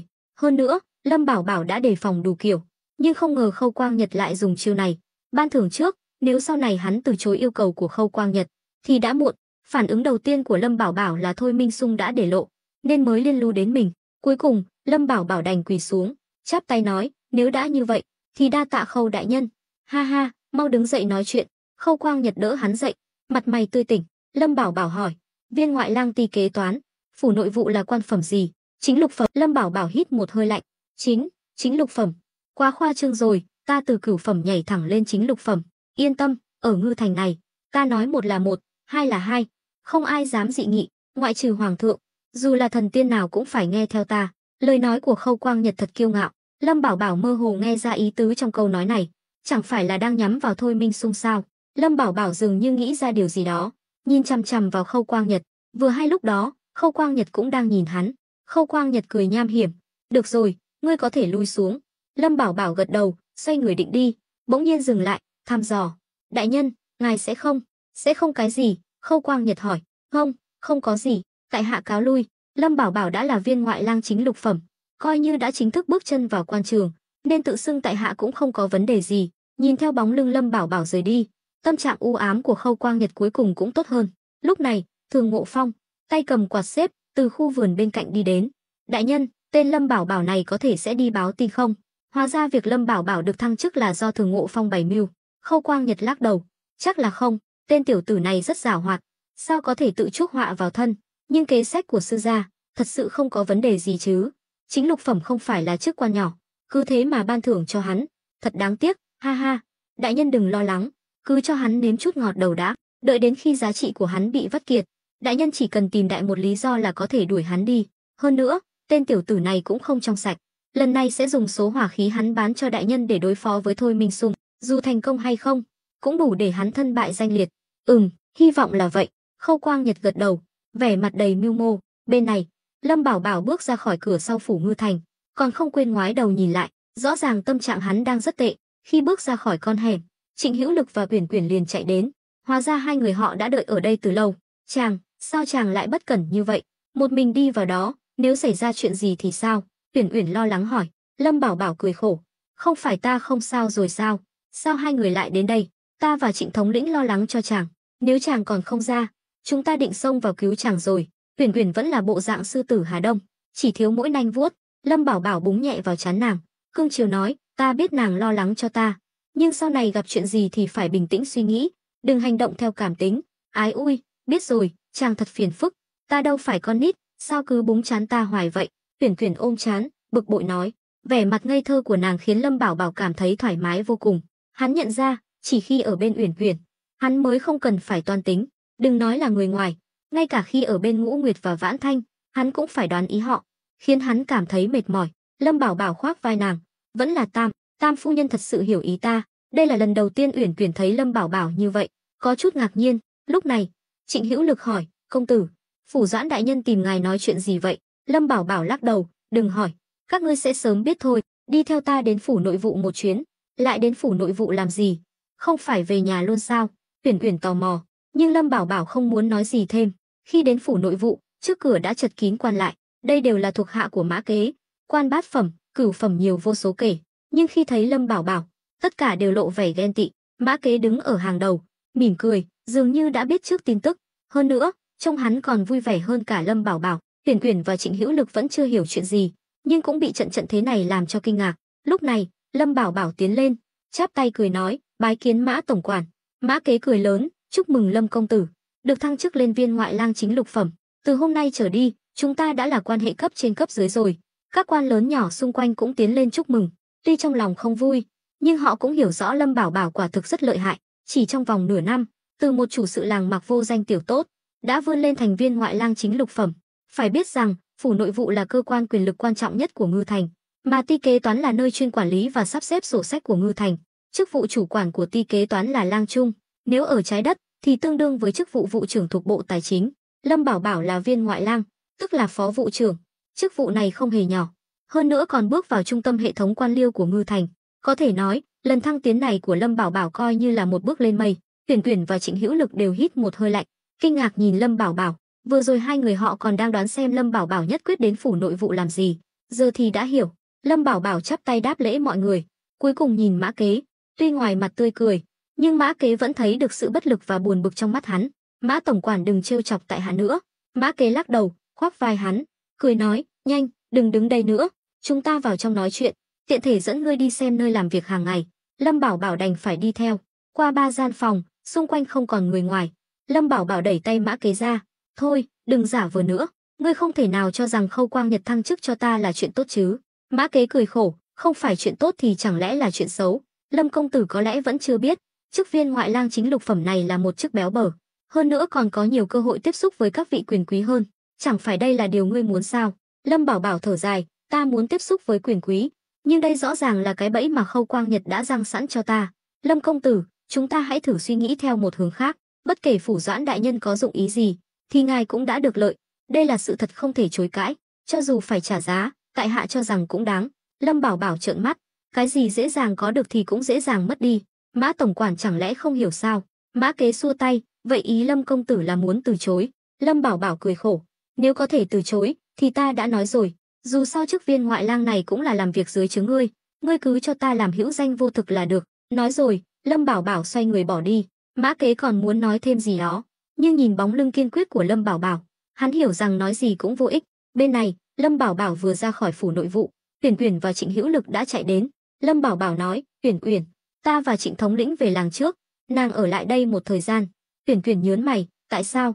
Chàng muốn ta ở lại phủ nội vụ? Nàng tạm thời ở lại đây, đợi đến tối, nàng thay ta gửi một lời nhắn cho Thôi Minh Sung. Câu nói đầy ẩn ý vừa rồi của Khâu Quang Nhật đã rất rõ ràng, nếu Lâm Bảo Bảo còn không hiểu, thì đúng là đồ ngốc. Lời nhắn gì? Uyển Uyển hỏi ngược lại, nói với ông ta, về kinh báo cáo cẩn thận. Uyển Uyển và Trịnh Hữu Lực hít một hơi lạnh, nhìn Lâm Bảo Bảo chằm chằm. Hai người họ đương nhiên hiểu ý tứ trong câu nói này.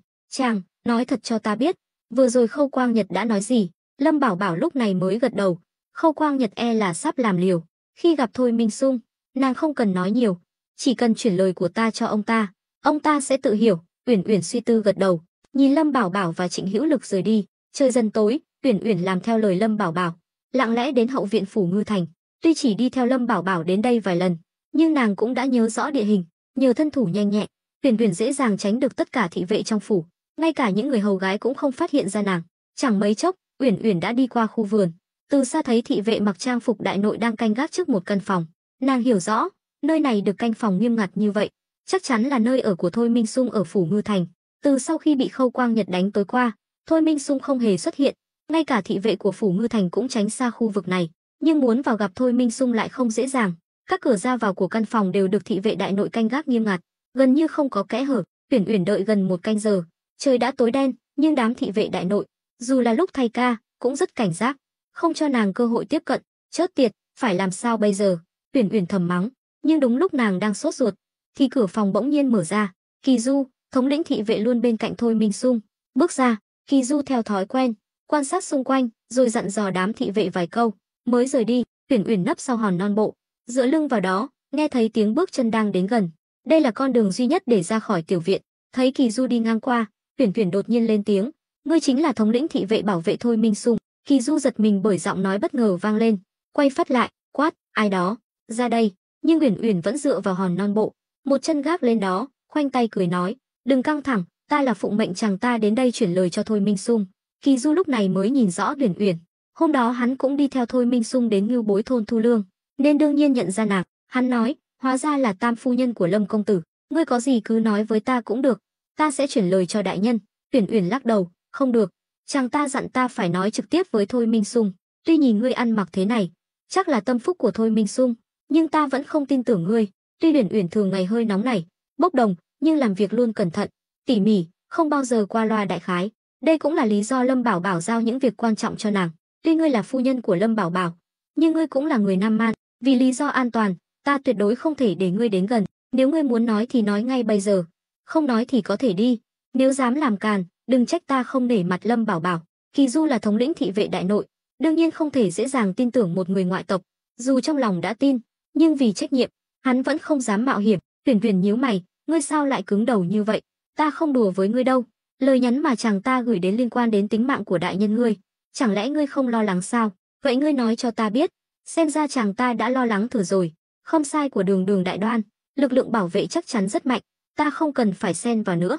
Nói rồi, Uyển Uyển xoay người bỏ đi. Nhìn bóng lưng nàng, Kỳ Du do dự, hắn tuân thủ nhiệm vụ là đúng, nhưng an toàn của Khâm Sai cũng không thể lơ là.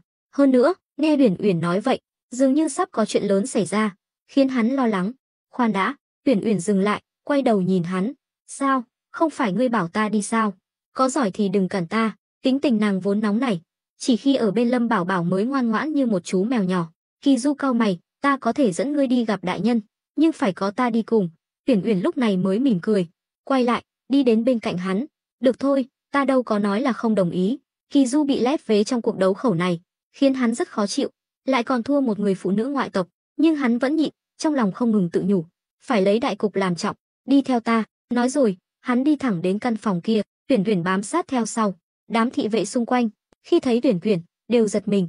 Họ tận mắt nhìn thấy Uyển Uyển đi ra từ khu vườn nhỏ, chứng tỏ người phụ nữ này đã nấp dưới mí mắt họ mà họ không hề hay biết. Nếu nàng ta là thích khách đến ám sát, thì bọn họ đã gặp nguy hiểm rồi. Đến trước cửa, Kỳ Du dừng lại.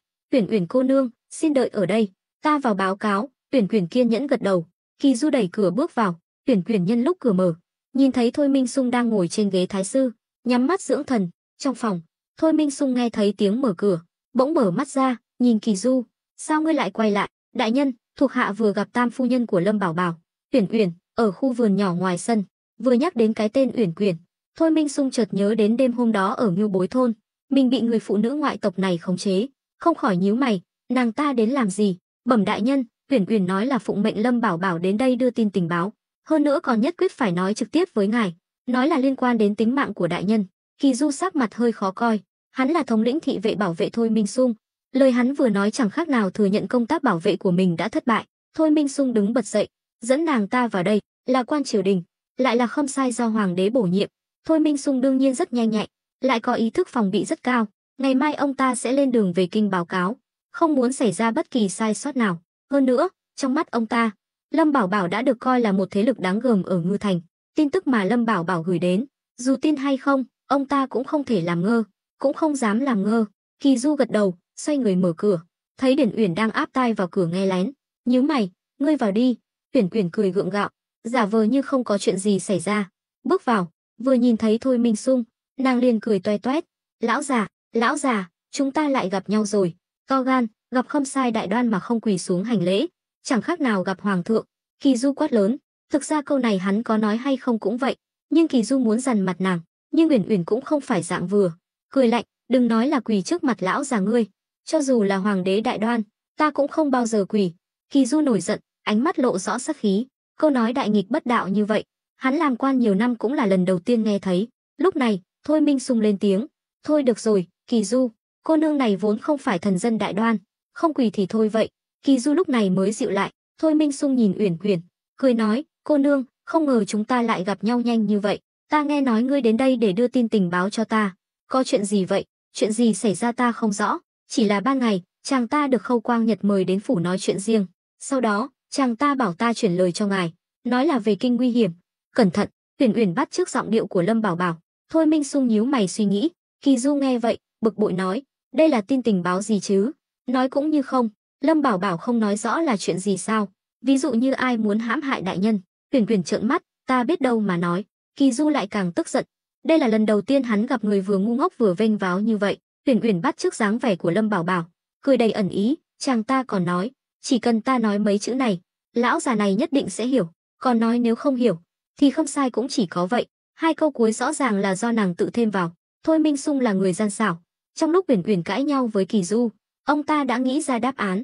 Lần này ông ta phụng mệnh hoàng thượng đến đây, dọc đường cũng làm không ít chuyện tốt, nhưng thật sự mà nói, người duy nhất ông ta đắc tội chỉ có Khâu Quang Nhật.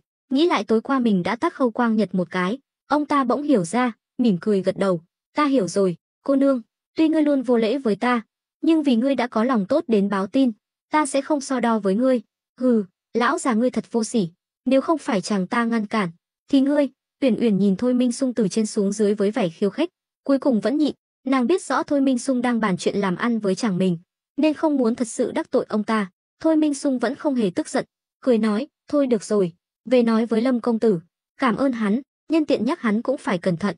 Uyển Uyển gật đầu, xoay người rời đi, nhưng vừa đến cửa, nàng bỗng nhớ ra điều gì đó, quay lại nói, lão già, tuy ta không chắc ngươi có biết ai muốn hãm hại ngươi hay không, nhưng ta vẫn muốn nhắc nhở ngươi một câu, đừng đi kiệu, tốt nhất là cải trang, đừng để người khác nhận ra. Thôi Minh Sung nhíu mày, còn chưa kịp hỏi thì Tuyển Uyển đã bỏ đi. Kỳ Du đến cửa, Uyển Uyển đã biến mất trong màn đêm, thân thủ nhanh thật. Kỳ Du cảm thán một câu, đóng cửa lại, quay sang hỏi Thôi Minh Sung, đại nhân, rốt cuộc là chuyện gì vậy? Thôi Minh Sung cười khẩy, xem ra lần này ta đến Ngư Thành đã động chạm đến lợi ích của một số người. Vậy câu nói cuối cùng của Uyển Uyển là có ý gì? Thôi Minh Sung lắc đầu, không biết, cũng không cần biết. Kỳ Du, ngươi sắp xếp một chút, cứ làm theo lời cô nương đó, tìm người ngồi kiệu, ta sẽ cưỡi ngựa về kinh. Kỳ Du kinh ngạc, đại nhân, Ngư Thành cách kinh thành rất xa, thân thể ngài chắc chắn không chịu nổi. Thôi được rồi, ta đâu phải yếu ớt đến mức đó, lui xuống đi. Kỳ Du đành gật đầu rời đi. Trong phòng không còn ai khác, Thôi Minh Sung mới ngồi xuống ghế thái sư, nhìn lên trần nhà. Khâu Quang Nhật, ngươi thật to gan, được, ta muốn xem ngươi có đủ bản lĩnh để chống lại ta không. Thôi Minh Sung cũng không ngốc, tối qua ông ta vừa tát Khâu Quang Nhật, hôm sau đã gặp nguy hiểm, nếu không biết Lâm Bảo Bảo là đồng minh của mình thì Thôi Minh Sung cũng không dám tin đó là sự thật. Ở một nơi khác, Lâm Bảo Bảo và Trịnh Hữu Lực quay trở về theo đường cũ. Khi đi qua nghĩa trang, vì trời đã tối, hai người không dừng lại, cũng lo lắng trên đường gặp chuyện bất trắc, nhưng càng sợ cái gì, càng gặp cái đó. Trịnh Hữu Lực bỗng thấy phía trước có một nhóm người, những người này đều cưỡi ngựa, đứng im bất động, nếu không phải nhìn thấy ánh lửa lập lê, Trịnh Hữu Lực còn tưởng là người dơm. Trịnh Hữu Lực nhíu mày, nói nhỏ, công tử. Lâm Bảo Bảo đương nhiên cũng nhìn thấy, nói, đưa ta một khẩu súng. Trịnh Hữu Lực hiểu là sắp phải giao chiến, vội vàng đưa súng cho Lâm Bảo Bảo. Lâm Bảo Bảo một tay nắm chặt dây cương, một tay kiểm tra súng, nhưng đúng lúc này, một mũi tên sượt qua vai hắn. Lâm Bảo Bảo không bị thương, nhưng quần áo trên cánh tay phải bị rách. Hắn hiểu rõ đối phương muốn giết hắn ngay lập tức, nhưng vì hắn đang cưỡi ngựa, nên mũi tên mới bị lệch. Trịnh Hữu Lực lo lắng hỏi, công tử, ngài không sao chứ? Lâm Bảo Bảo mặt mày âm trầm, không trả lời, cũng nắm chặt dây cương, nhưng hắn lại dùng một tay cầm súng. Họng súng đen ngòm đã chĩa vào người đứng đầu bên kia. Hắn không bắn ngay, mà đang tính toán khoảng cách. Cung tên và súng hoàn toàn khác nhau. Người sử dụng cung tên chỉ cần có đủ sức mạnh, thì mũi tên bắn ra có thể xuyên qua không trung. Chịu lực cản của không khí rất nhỏ, nên có thể bắn rất xa. Nhưng súng lại ngược lại, nó bắn ra đạn nhờ lực đẩy của thuốc súng sau khi cháy. Trong thời gian ngắn, khoảng cách gần tạo ra sát thương lớn. Nếu khoảng cách quá xa, thì uy lực lại giảm. Lâm Bảo Bảo thầm nghĩ, nếu mình có thể chế tạo ra đạn bằng đồng hoặc sắt, thì có thể giải quyết được vấn đề lực cản và ảnh hưởng của gió. Khi khoảng cách giữa hai người và kẻ địch chỉ còn 10 mét, Lâm Bảo Bảo quát, bắn. Lâm Bảo Bảo và Trịnh Hữu Lực đồng thời bóp cò. Trong màn đêm, hai luồng lửa phun ra, nhóm người chặn đường hoảng sợ. Vừa rồi bọn chúng bắn tên chỉ là để dằn mặt, muốn Lâm Bảo Bảo dừng lại, thấy đối phương vẫn xông lên, bọn chúng cũng không vội, vì chỉ có hai người, đến gần thì bọn chúng càng dễ ra tay. Nhưng hai tiếng nổ như sấm sét đã phá hỏng hoàn toàn kế hoạch của chúng. Ngay cả ngựa cũng giật mình, chưa kịp phản ứng, bọn chúng đã bị lửa bao trùm. Mấy tên đứng đầu bị bắn vỡ đầu, máu me bắn tung tóe, bọn chúng hoảng loạn, chưa bao giờ thấy thứ vũ khí đáng sợ như vậy, cứ như gặp ma, nhưng giờ muốn chạy cũng không kịp. Trịnh Hữu Lực kinh ngạc, không ngờ súng pháp của Lâm Bảo Bảo lại lợi hại như vậy. Hắn luyện tập bắn súng suốt nửa năm qua, không dám nói là bách phát bách trúng, nhưng cũng có thể bắn trúng 5, 6 phát trong 10 phát. Nhưng Lâm Bảo Bảo còn lợi hại hơn hắn, tuy chỉ bắn 2 phát, nhưng lại toàn bắn trúng đầu. Phải biết rằng, hai người họ đang cưỡi ngựa, muốn giữ súng cho vững khi đang phi nước đại là rất khó. đòi hỏi sức mạnh rất lớn, nhưng Lâm Bảo Bảo không hề lợi hại như hắn nghĩ, dù sao hắn cũng là người xuyên không, tuy bắn súng trên lưng ngựa rất khó, nhưng cũng có kỹ thuật, muốn giữ súng cho vững, ngoài sức mạnh cánh tay, còn cần sức mạnh của eo. Eo là bộ phận quan trọng nhất của cơ thể, có tác dụng kết nối phần thân trên và thân dưới, eo khỏe thì chân mới có lực, tay mới vững.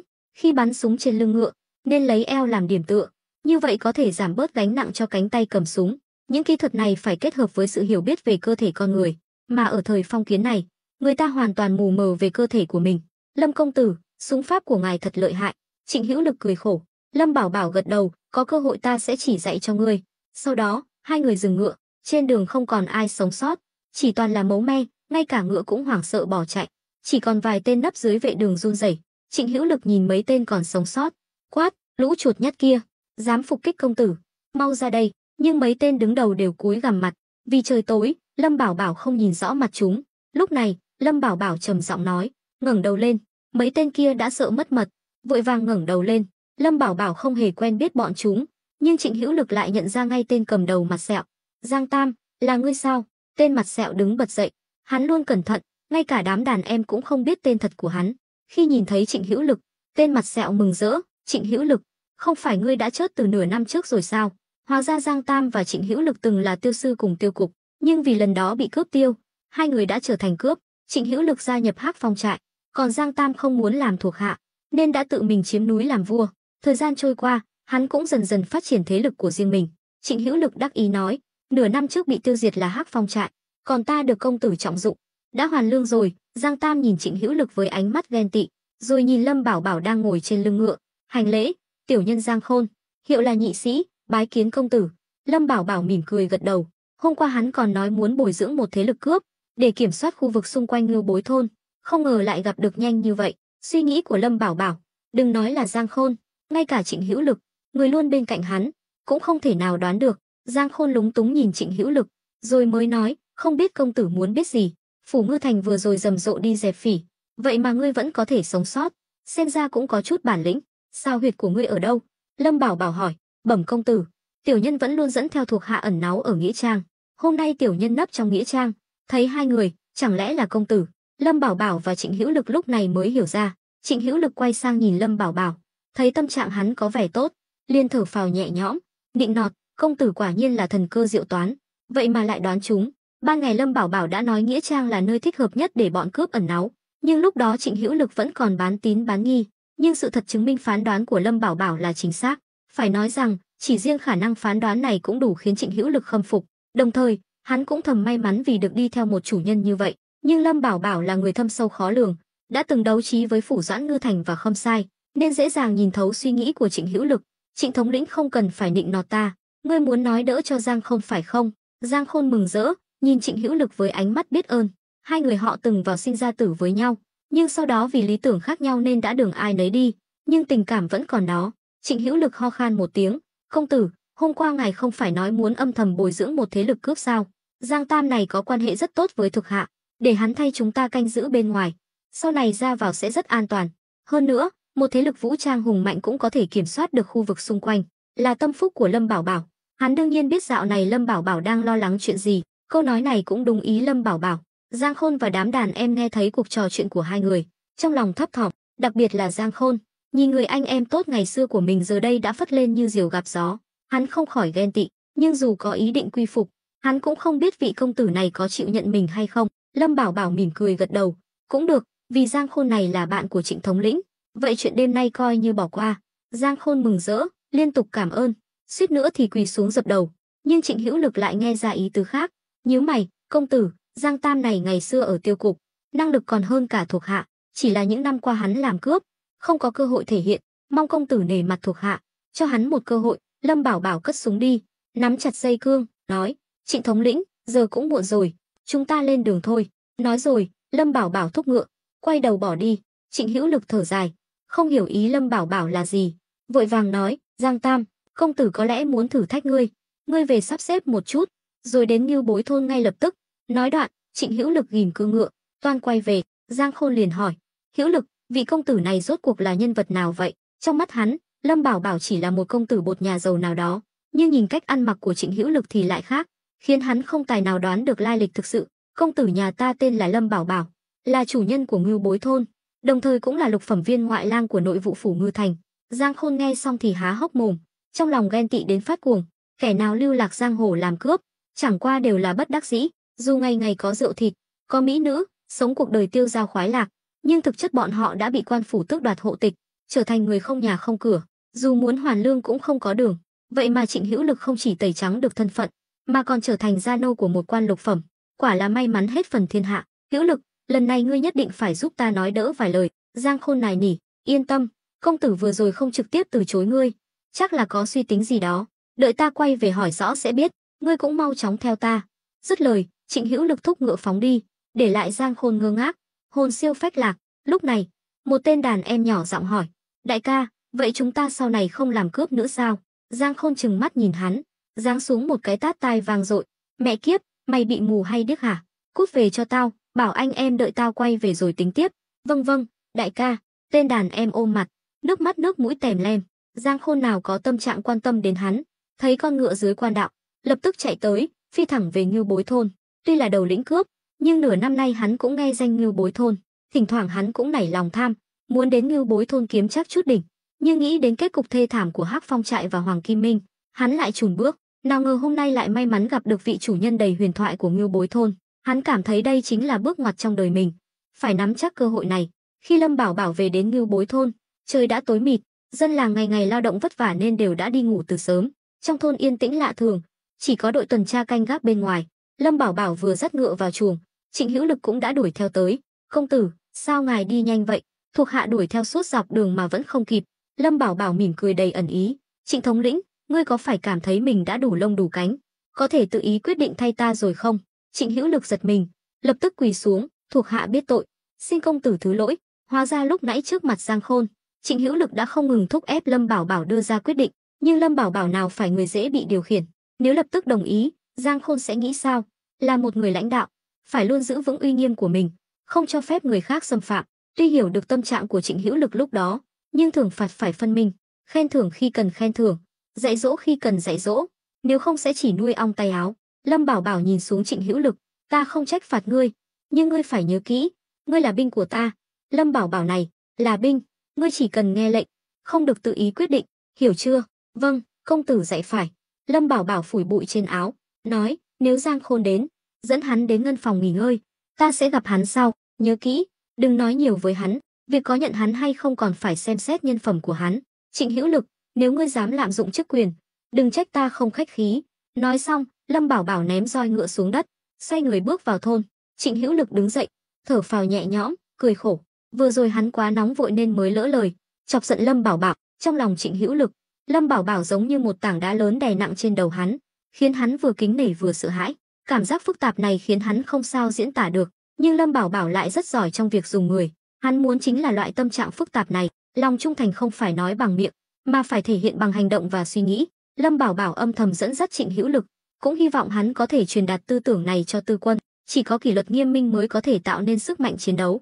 Lâm Bảo Bảo vừa về đến nhà, còn chưa bước vào cửa đã ngửi thấy mùi thức ăn thơm phức. Sau một ngày bôn ba, bụng hắn đã sớm trống rỗng, đói cồn cào, hắn liền đi thẳng đến chính sảnh. Thấy Vãn Thanh đang định lén ăn vụng thì bị Ngũ Nguyệt vỗ vào tay.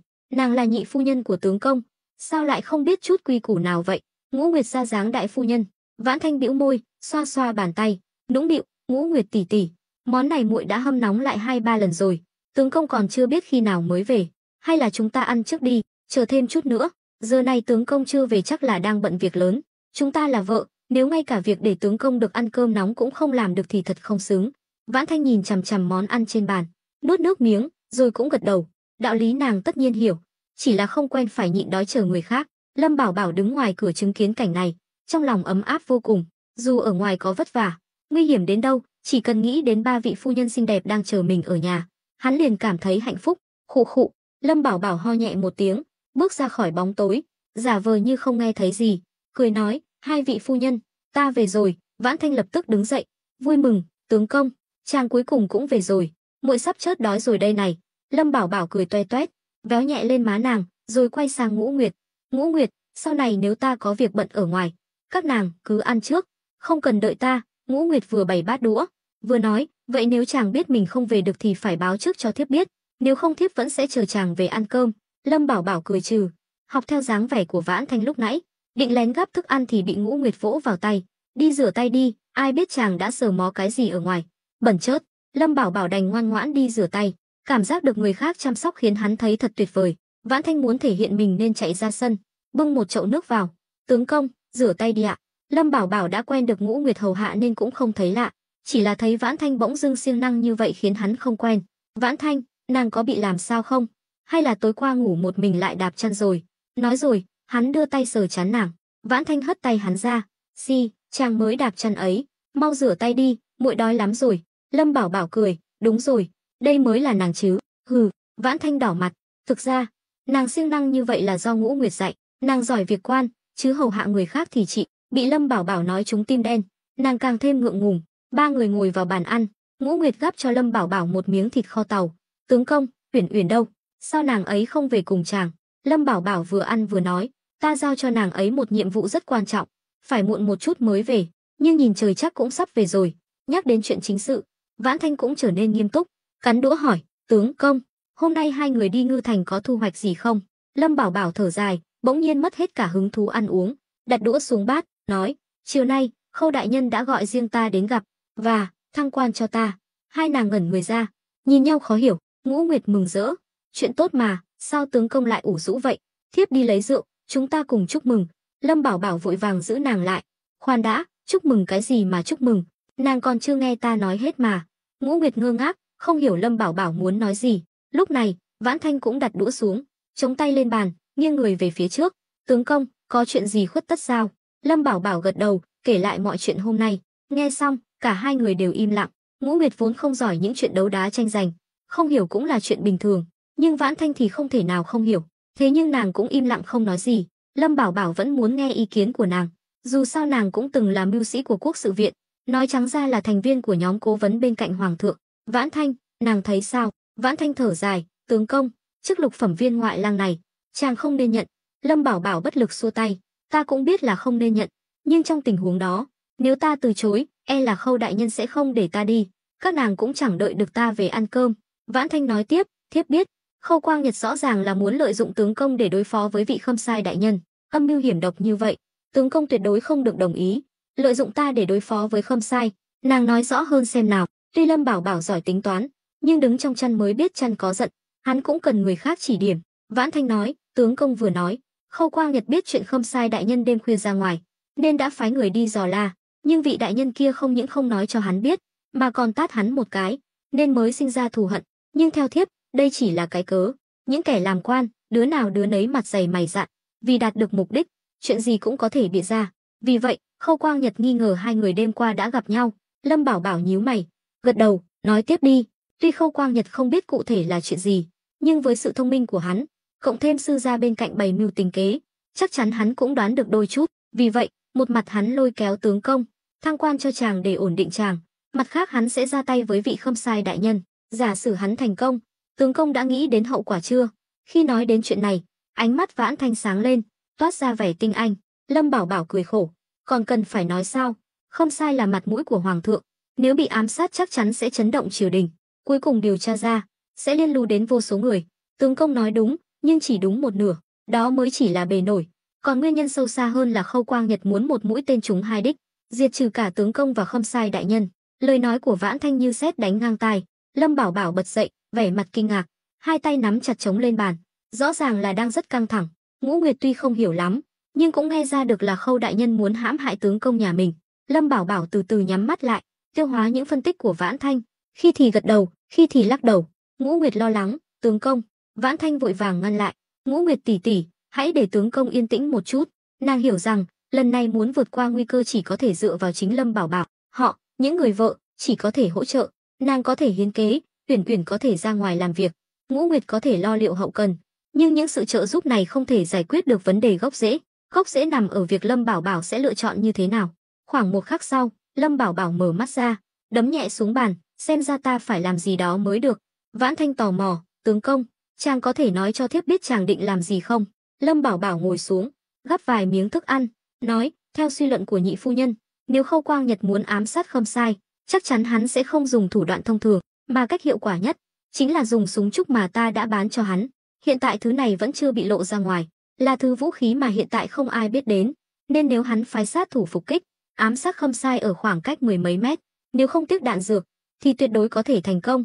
Vãn Thanh gật đầu, đúng vậy, súng ống mà chàng chế tạo ra thật sự rất thích hợp để ám sát. Vậy phải làm sao bây giờ?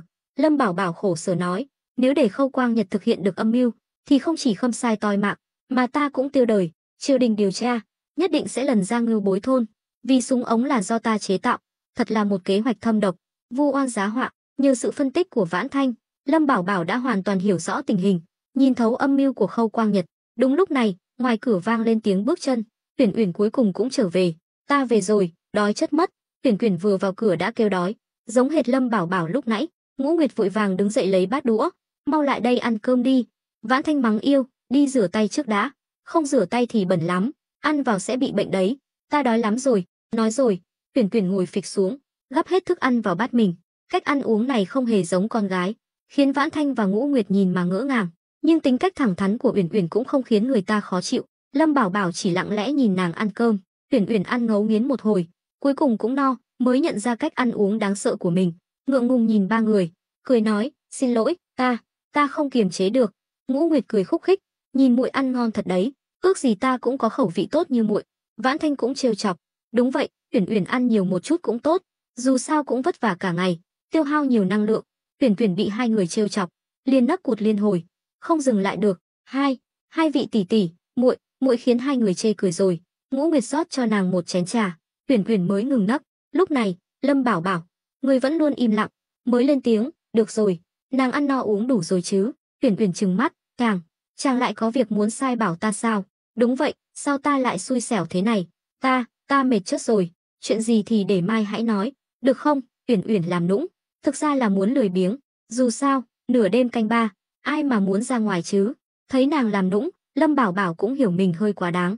Dù sao nàng cũng là tam phu nhân của mình, chứ không phải người làm. Nhưng lần này hắn thật sự không còn cách nào khác. Uyển Uyển, tình hình nguy cấp, nàng đừng than thở nữa. Nếu lần này chúng ta bị gài bẫy, thì sẽ thua hoàn toàn. Thấy Lâm Bảo Bảo nói nghiêm túc như vậy, Uyển Uyển cũng nghiêm mặt lại, hỏi, đã xảy ra chuyện gì? Nói rồi, nàng nhìn sang Ngũ Nguyệt và Vãn Thanh, hai nàng cũng gật đầu. Thấy vậy, Uyển Uyển lập tức đứng dậy, nói đi, chuyện gì? Ta sốt ruột muốn chết rồi đây này. Lâm Bảo Bảo nói tiếp, chuyện là thế này, ta vừa suy đoán với Vãn Thanh, ngày mai khi Phủ Doãn hồi kinh, nhất định sẽ bị sát thủ do Khâu Quang Nhật phái đến phục kích, vì vậy, phải làm phiền tam phu nhân rồi. Chàng muốn ta tiêu diệt đám sát thủ đó. Uyển Uyển cũng hiếm khi thông minh một lần. Lâm Bảo Bảo gật đầu, đúng vậy, chính là ý này, được, không vấn đề gì, vừa hay dạo này ta cũng ngứa ngáy tay chân rồi, sáng mai ta sẽ xuất phát, đảm bảo sẽ tiêu diệt đám khốn nạn đó. Vừa nhắc đến đánh đấm, giết người, Uyển Uyển liền hăng hái hẳn lên, không còn kêu mệt nữa, hai mắt sáng rực. Ngũ Nguyệt và Vãn Thanh cười khổ lắc đầu, nếu Uyển Uyển là nam nhi, chắc chắn sẽ là nữ tướng lừng lẫy, dù sao nàng cũng rất hiếu chiến, lại có tố chất hơn người, rất thích hợp ra trận. Lâm Bảo Bảo lấy khẩu súng giấu sau lưng ra, đặt lên bàn, ba nàng đều ngạc nhiên, không hiểu Lâm Bảo Bảo muốn làm gì. Khẩu súng này là do Trịnh Hữu Lực đưa cho hắn lúc nãy, vì ngày nào cũng dùng để luyện tập, nên mùi thuốc súng nồng nặc. Uyển Uyển nhíu mày, lấy tay phẩy phẩy trước mũi, chàng lấy thứ này ra làm gì? Lâm Bảo Bảo cười nói, lần này nàng dùng súng ống để hành động, nhanh chóng giải quyết, tiêu diệt toàn bộ sát thủ mai phục trên đường Khâm Sai về kinh, nhớ ra tay sạch sẽ, đừng để lại dấu vết. Ta còn cần dùng đến thứ này sao? Với thực lực của ta, đám thuộc hạ của Khâu Quang Nhật không phải là đối thủ của ta. Lâm Bảo Bảo bất lực, nàng ngoan ngoãn nghe lời, lần này không phải lúc để nghịch ngợm, hơn nữa, không phải để nàng đi trút giận, mà là để thực hiện nhiệm vụ, nên phải nhanh chóng giải quyết, không được dây dưa, càng không được để lại người sống, hiểu chưa? Thấy Lâm Bảo Bảo nghiêm túc như vậy, Uyển Uyển cũng trở nên căng thẳng, vội vàng gật đầu, hiểu rồi, ta nghe lời chàng là được chứ gì. Nói rồi, nàng cầm khẩu súng lên, thấy nòng súng đen xì, báng súng còn dính một lớp bụi bẩn, khiến nàng thấy buồn nôn. Phải nói là đàn ông trao đổi chất nhanh hơn, nên cũng dễ đổ mồ hôi hơn phụ nữ. Vậy ta đi nghỉ ngơi đây, mai còn phải dậy sớm. Uyển Uyển xoay người định đi, Lâm Bảo Bảo nhìn nàng, nói, nàng ngốc, nàng nghĩ gì vậy?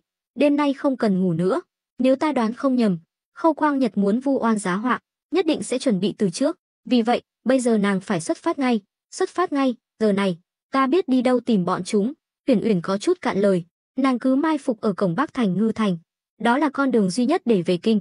Nếu Khâu Quang Nhật phái sát thủ ra khỏi thành, nhất định sẽ đi qua cổng Bắc. Nhiệm vụ của nàng là theo dõi bọn chúng, đợi đến thời cơ thích hợp thì ra tay. Sau khi được Vãn Thanh phân tích, Lâm Bảo Bảo đã rất sáng suốt, nên sắp xếp kế hoạch cũng đâu ra đấy. Uyển Uyển làm nũng, nếu lần này ta lập công, chàng sẽ thưởng cho ta cái gì? Lâm Bảo Bảo cười khổ, nàng muốn gì? Ta muốn. Uyển Uyển nhìn Ngũ Nguyệt và Vãn Thanh, thấy Ngũ Nguyệt lắc đầu, nàng liền hiểu ý, mặt hơi đỏ, nói, thế này đi, nếu lần này ta lập công, chàng sẽ tặng ta một món trang sức do chính tay chàng làm. Yêu cầu này không quá đáng chứ? Lâm Bảo Bảo suy nghĩ một lúc, mỉm cười gật đầu, được, ta sẽ tặng nàng một món trang sức mà nàng thích. Trong đầu Lâm Bảo Bảo, trang sức là vòng cổ, nhẫn, vòng tay, nhưng trang sức của thế giới này sao có thể thể hiện được sự độc đáo của hắn? Đã hứa với vợ thì hắn phải làm một điều gì đó táo bạo. Lâm Bảo Bảo nghĩ đến đầu tiên là trang sức bằng vàng nguyên chất, nhưng những thứ này quá tầm thường, nên cuối cùng hắn nghĩ đến kim cương. Nhưng ở thời phong kiến này, muốn tìm kim cương tự nhiên quả là nằm mơ giữa ban ngày, mà chế tạo kim cương nhân tạo cũng cần rất nhiều nguyên liệu.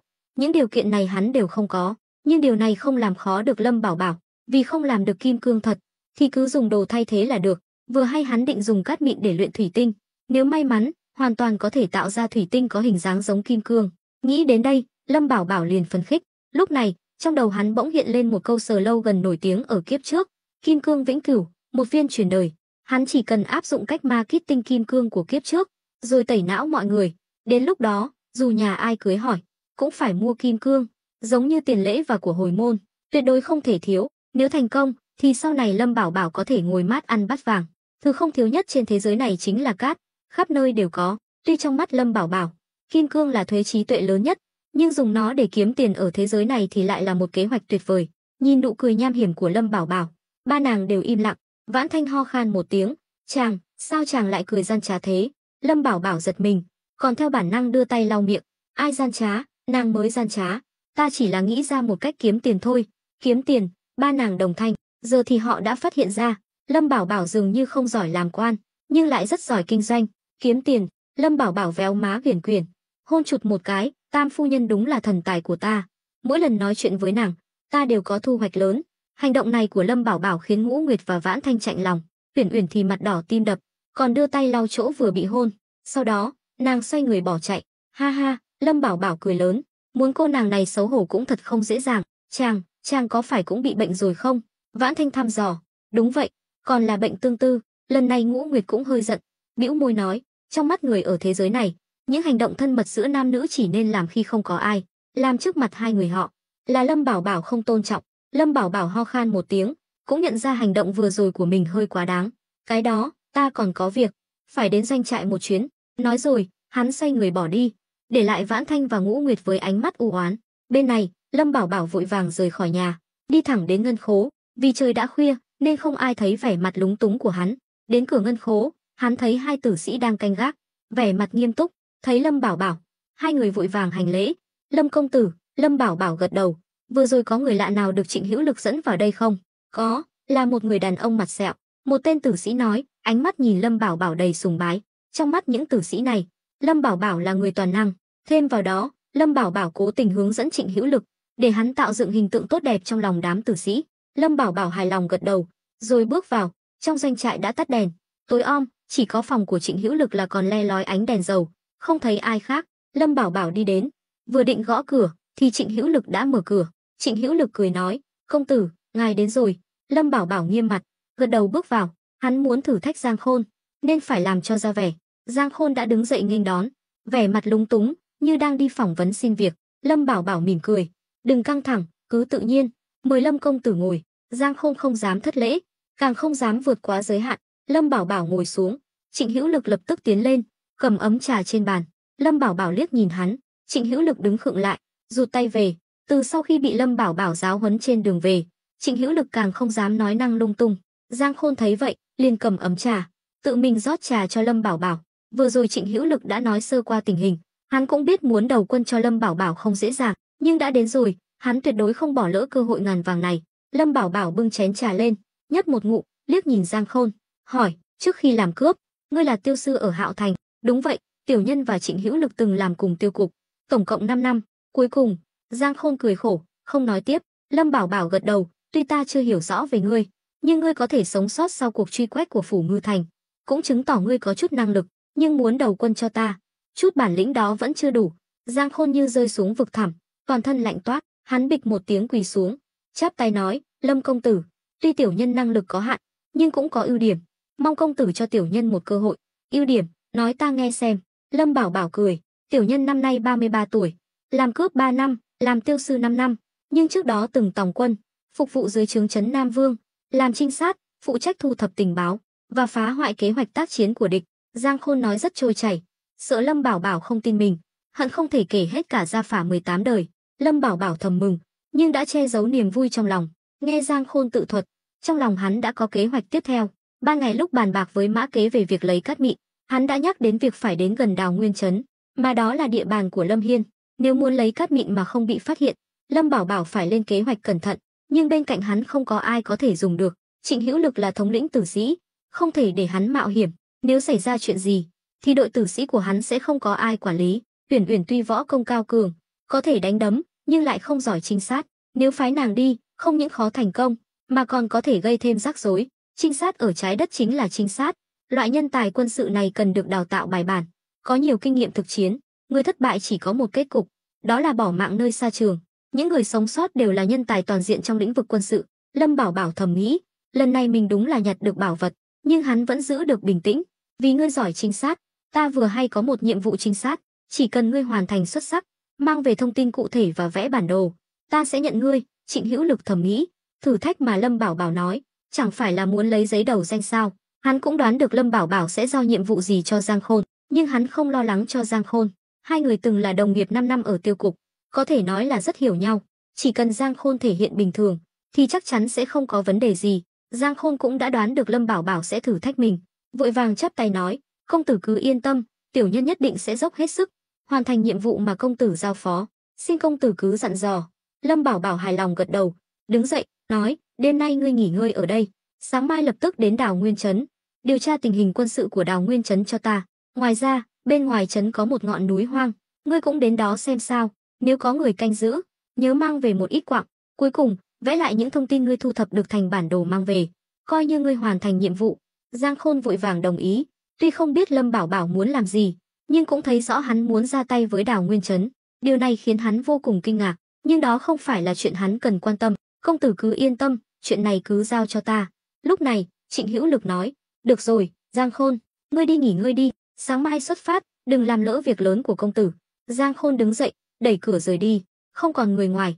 Trịnh Hữu Lực nhìn Lâm Bảo Bảo, công tử, ngài để hắn điều tra Đào Nguyên Trấn, thuộc hạ có thể hiểu được, nhưng điều tra ngọn núi hoang kia là có ý gì? Lâm Bảo Bảo ngồi xuống, cười bí hiểm, đương nhiên là một phần trong kế hoạch của ta. Bát Ca chiếm giữ một vùng đất phong thủy bảo địa như vậy, mà không biết tận dụng, ta sẽ giúp hắn. Trịnh Hữu Lực gật đầu, lại hỏi, công tử, vừa rồi Giang Khôn nói từng phục vụ dưới trướng trấn Nam Vương, đó là vùng biên giới của Lâm gia, công tử không hề kiêng dè sao?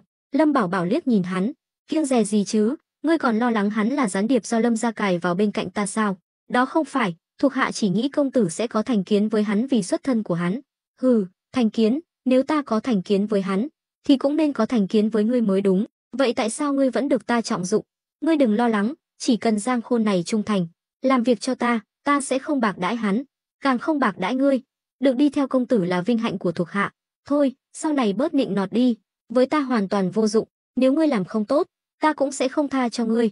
Thuộc hạ tuân lệnh. Trịnh Hữu Lực vội vàng hành lễ, rồi hắn lại nhớ ra điều gì đó, tò mò hỏi, công tử, vừa rồi thuộc hạ thấy Tam phu nhân ra khỏi thành lúc nửa đêm, có chuyện gì vậy? Tuy Trịnh Hữu Lực không biết rõ chuyện xảy ra ở Ngư Thành hôm nay, nhưng hắn mơ hồ đoán được sắp có chuyện lớn xảy ra, đặc biệt là khi biết Lâm Bảo Bảo sai Uyển Uyển đi chuyển lời cho Khâm Sai, hắn càng cảm thấy bất an.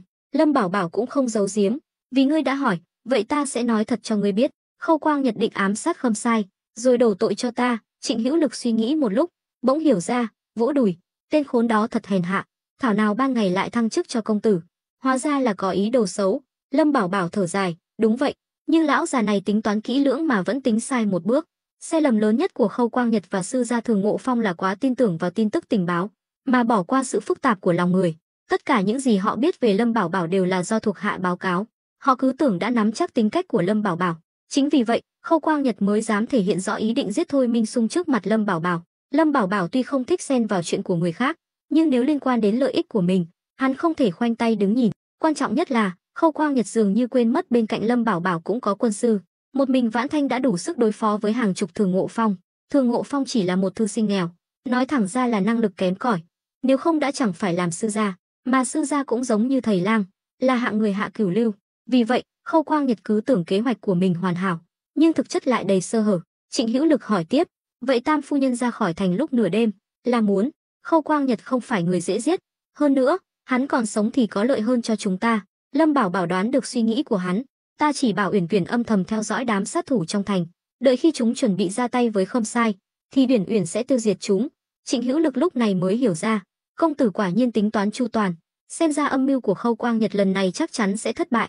Lâm Bảo Bảo gật đầu, nhất định không thể để hắn thành công, nhưng công tử có nghĩ đến điều này không? Nếu kế hoạch ám sát thất bại, với sự gian xảo của Khâu Quang Nhật, hắn nhất định sẽ nghi ngờ chúng ta, cho dù nhất thời không có chứng cứ, hắn cũng sẽ nghĩ cách khác để gây khó dễ cho chúng ta. Vậy phải làm sao? Lâm Bảo Bảo cười khẩy, ngươi nghĩ nhiều rồi, ngươi cho rằng Thôi Minh Sung là người dễ bắt nạt sao? Sau khi thoát chết, ông ta nhất định sẽ trả thù Khâu Quang Nhật, đến lúc đó, lão già kia tự lo không xong, lấy đâu ra tâm trí mà gây sự với chúng ta? Nếu thật sự đến tìm chúng ta, thì cũng chỉ là đến cầu xin. Cầu xin? Hắn sẽ cầu xin công tử? Trịnh Hữu Lực ngớ người. Ha ha, Lâm Bảo Bảo cười lớn. Thôi được rồi, ta đã nói với ngươi quá nhiều rồi. Chuyện tiếp theo ngươi cứ từ từ mà nghĩ. Tóm lại một câu, gieo nhân nào gặt quả nấy. Vạn sự tuần hoàn.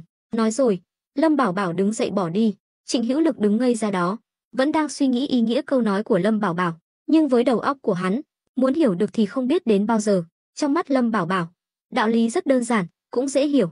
Tuy hiện tại Khâu Quang Nhật có thể coi thường hắn, nhưng chỉ cần kế hoạch ám sát thất bại, hắn sẽ mất hết ưu thế. Nếu Khâu Quang Nhật còn muốn giữ vững chức phủ Doãn Ngư Thành, thì chỉ có hai con đường. Thứ nhất là hoàn toàn phục tùng Thôi Minh Sung, nhận lỗi và chịu phạt. Vì vậy mới có chuyện Lâm Bảo Bảo nói Khâu Quang Nhật sẽ đến cầu xin hắn. Vì Lâm Bảo Bảo đã cứu mạng Thôi Minh Sung, nên quan hệ của họ chắc chắn sẽ càng thêm thân thiết. Đến lúc đó, chỉ có Lâm Bảo Bảo mới có thể nói đỡ cho Khâu Quang Nhật. Còn con đường thứ hai là bị dồn vào đường cùng. Khâu Quang Nhật nhất định sẽ cầu cứu Lâm gia. Đây tuyệt đối không phải là điều Lâm Bảo Bảo muốn thấy, càng không thể để chuyện này xảy ra. Trước khi thế lực của mình đủ mạnh, Lâm Bảo Bảo tuyệt đối không để Lâm gia chú ý đến mình. Tuy rất khó khăn, nhưng Lâm Bảo Bảo không còn đường lui. Lâm Bảo Bảo rời doanh trại, đi thẳng về nhà. Đi ngang qua sân, hắn bỗng thấy căn phòng gần cổng vẫn còn sáng đèn. Hắn chợt nhớ đến A Tam, người bị mình bắt giữ, vẫn đang được nuôi dưỡng ở nhà. Trước đây Lâm Bảo Bảo đã nghĩ, đợi A Tam bình phục, sẽ để hắn giúp mình đối phó với Lâm Hiên. Giờ thì vừa hay có thể dùng đến hắn. Lâm Bảo Bảo đổi hướng, đi thẳng đến phòng A Tam. Vừa đến cửa, hắn đã nghe thấy A Tam hình như đang lẩm bẩm một mình. Tứ gia, khi nào ngài mới nhớ đến A Tam? Chẳng lẽ những lời ngài nói trước đây đều là lừa gạt A Tam sao? Thân tàn trí kiên là một tinh thần đáng quý, nhưng trên thực tế, rất ít người có thể làm được. Đặc biệt là sau khi gặp phải biến cố lớn, tính cách con người sẽ thay đổi hoàn toàn. Thêm vào đó, dạo này Lâm Bảo Bảo quá bận, không quan tâm đến tâm trạng của hắn, nên A Tam có chút vấn đề về tư tưởng cũng là điều bình thường. Lâm Bảo Bảo cười khổ, đẩy cửa bước vào, hắn thấy A Tam đang ngồi một mình trên giường. Vì bị gãy một chân nên đi lại bất tiện, phòng ốc cũng bừa bộn, hàng ngày, ngoài việc ăn uống do Ngũ Nguyệt chuẩn bị, còn lại đều do hắn tự lo liệu. A Tam đang suy nghĩ miên man, bỗng thấy cửa phòng bị đẩy ra, giật mình, vội vàng đứng dậy, nhưng vì chân bị gãy, nên hắn ngã ngồi xuống đất. Lâm Bảo Bảo vừa bước vào đã thấy bộ dạng thảm hại của A Tam, trong lòng dâng lên một nỗi tự trách, vội vàng tiến lên đỡ hắn dậy. A Tam, sao ngươi lại ra nông nỗi này? Không phải ta đã bảo lão thôn trưởng sắp xếp một nha hoàn chăm sóc ngươi sao? Lâm Bảo Bảo thắc mắc, lẽ ra lão thôn trưởng không dám trái ý mình, chẳng lẽ đã xảy ra chuyện gì? Nhưng nếu thật sự có chuyện, thì Ngũ Nguyệt đã nói cho hắn biết rồi. Vừa nhìn thấy Lâm Bảo Bảo, A Tam liền òa khóc như một đứa trẻ. Từ ra, ngài cuối cùng cũng nhớ đến A Tam, tên quẻ này rồi. Hắn kích động nắm chặt tay Lâm Bảo Bảo, sợ hắn bỏ đi. Đừng kích động, mau ngồi xuống từ từ nói. Lâm Bảo Bảo đỡ hắn ngồi xuống ghế, A Tam mới ngoan ngoãn ngồi xuống. Lâm Bảo Bảo nhìn hắn từ trên xuống dưới. Chuyện gì vậy? A Tam lắc đầu. Nha hoàn đó bị ta đuổi đi rồi. Tứ gia, lần trước ngài đã hứa sẽ giúp ta đứng dậy. A Tam không muốn làm người què, công tử nhất định có cách giúp ta, đúng không? Lâm Bảo Bảo gật đầu, áy náy nói, thật xin lỗi, dạo này ta quá bận, không có thời gian quan tâm đến ngươi. Nhưng ngươi yên tâm, ta đã hứa với ngươi thì nhất định sẽ làm. Ngày mai ta rảnh rỗi sẽ làm chân giả cho ngươi. Được Lâm Bảo Bảo khẳng định, A Tam mới bình tĩnh lại. Đa tạ tứ gia, chỉ cần A Tam có thể đứng dậy, đi lại được, A Tam nguyện dùng cả tính mạng này để báo đáp tứ gia. Lâm Bảo Bảo hỏi, ta hỏi ngươi một chuyện, ngươi hiểu rõ địa hình trong vòng 300 dặm quanh Đào Nguyên trấn đến mức nào? A Tam suy nghĩ một lúc, nhìn hắn, chắc chắn nói, chỉ cần phân biệt được đông tây nam bắc, A Tam có thể nhắm mắt tìm được đường về. Mắt Lâm Bảo Bảo sáng lên, tốt, vậy ngươi hãy vẽ cho ta một bản đồ. càng chi tiết càng tốt, ta muốn biết tình hình bố trí bên trong Đào Nguyên trấn và cả địa hình bên ngoài. A Tam gật đầu, không vấn đề gì, giờ ta vẽ luôn. Lâm Bảo Bảo đỡ hắn dậy, đi thẳng đến thư phòng. Trên đường đi, vừa hay gặp lão thôn trưởng, ông ta vẫn như mọi ngày, đến lấy tiền công cho dân làng từ Ngũ Nguyệt. Ồ, Lâm công tử, không phải ngài đến doanh trại rồi sao? Lão thôn trưởng vừa nói chuyện với Ngũ Nguyệt. Lâm Bảo Bảo cười nói, ta vừa mới về. Nói rồi, hắn bước vào thư phòng. A Tam lập tức ngồi xuống bàn, cầm bút mực, giấy, nghiên lên, bắt đầu vẽ. Lão thôn trưởng thấy vậy, cũng không hỏi nhiều, nói, công tử, dân làng đã cày ruộng xong theo yêu cầu của ngài, khi nào thì bắt đầu gieo trồng? A Tam đang cúi đầu vẽ, nghe vậy liền nhìn Lâm Bảo Bảo, tuy hắn chưa từng làm ruộng, nhưng cũng biết bây giờ đã là mùa thu, chỉ còn hơn 1 tháng nữa là vào đông, mùa này trồng trọt cái gì? Lâm Bảo Bảo cười khổ, chưa vội, ngươi cứ dặn dò mọi người tiếp tục bón phân cho ruộng, đất màu mỡ thì sản lượng mới cao, còn lại thì đợi ta thông báo. Lão thôn trưởng gật đầu, từ khi Lâm Bảo Bảo nói muốn trồng trọt mùa đông, ông ta vẫn luôn suy nghĩ, nhưng không tài nào nghĩ ra Lâm Bảo Bảo sẽ làm thế nào. Không chỉ ông ta, mà tất cả dân làng trong Ngưu Bối thôn, khi làm việc cùng nhau, đều bàn tán về chuyện này, nhưng tuy bán tín bán nghi, họ vẫn tin tưởng Lâm Bảo Bảo. Dù sao, Lâm Bảo Bảo đã tạo ra rất nhiều kỳ tích, Ngưu Bối thôn có được như ngày hôm nay, đều là nhờ phúc của Lâm Bảo Bảo. Tiễn lão thôn trưởng xong, Lâm Bảo Bảo tự mình thắp đèn cho A Tam, lại pha cho hắn một chén trà nóng, khiến A Tam vô cùng cảm động. Lâm Bảo Bảo không quên hắn, lại còn đối xử tốt với hắn như vậy, khiến hắn rất cảm kích. Tứ gia, ngài đừng đối xử tốt với ta như vậy. A Tam nghẹn ngào. Lâm Bảo Bảo vẫn nhìn chằm chằm vào bản đồ trên giấy, gật đầu, đừng nói nhiều, mau vẽ đi. A Tam mới tiếp tục công việc. Khoảng nửa canh giờ sau, A Tam đã mỏi mắt. Ở thời phong kiến này, không có đèn điện, đèn cây tuy cũng có thể chiếu sáng, nhưng không thể nào sánh bằng đèn điện. Vẽ tranh dưới ánh đèn cây rất hại mắt, nhất là khi vẽ chi tiết bản đồ, cần phải nhìn kỹ, lại phải suy nghĩ cẩn thận. Lẽ ra Lâm Bảo Bảo bảo Giang Khôn đi trinh sát ngày mai, mang về tin tức và bản đồ là được rồi, không cần phải để A Tam vất vả như vậy. Nhưng Lâm Bảo Bảo cố tình muốn so sánh hai bản đồ với nhau, vì là thử thách, nên Lâm Bảo Bảo phải kiểm tra năng lực của Giang Khôn, còn phải xem hắn có nói dối hay qua loa đại khái không nữa. Tất nhiên, chuyện này Lâm Bảo Bảo sẽ không nói với bất kỳ ai, kể cả Trịnh Hữu Lực. Chẳng mấy chốc, bản đồ đã hoàn thành. Lâm Bảo Bảo nâng tờ giấy tuyên thành lên cao, thổi cho khô mực rồi chăm chú quan sát, chưa bàn đến việc bản đồ A Tam vẽ có chính xác hay không, chỉ riêng những ghi chép chi tiết về phương hướng, vị trí, cây cỏ, hoa lá trên bản đồ cũng đủ khiến Lâm Bảo Bảo phải trầm trồ khen ngợi. Không ngờ ngươi lại tài giỏi đến vậy, sau hơn nửa năm mà vẫn nhớ rõ ràng như thế. A Tam cười hề hề, trước đây, tiểu nhân từng được Bát gia huấn luyện thành tử sĩ, nhiều lần dẫn người đến Nhuyễn Tử Sơn và Hãn Hải luyện tập, nên cũng khá quen thuộc địa hình nơi đó. Có một điều hắn không nói ra, tử sĩ nói dễ nghe là gia thần, nói khó nghe chính là sát thủ, hơn nữa còn là loại sát thủ liều chớt. Muốn trở thành một sát thủ đủ tiêu chuẩn, kỹ năng giết người dĩ nhiên là cốt lõi, nhưng tuyệt đối không phải là quan trọng nhất, quan trọng là phải có trí nhớ siêu phàm về môi trường và con người. Chỉ có khéo léo lợi dụng địa hình và nhân tính mới có thể phát huy tối đa kỹ năng giết người. Đây cũng là bài học vỡ lòng mà tổng giáo đầu quân Lâm gia đã dạy cho bọn họ khi A Tam còn làm việc ở Lâm gia. Tuy bị gãy chân trở thành phế nhân, nhưng những kỹ năng A Tam từng nắm vững vẫn chưa hề mai một.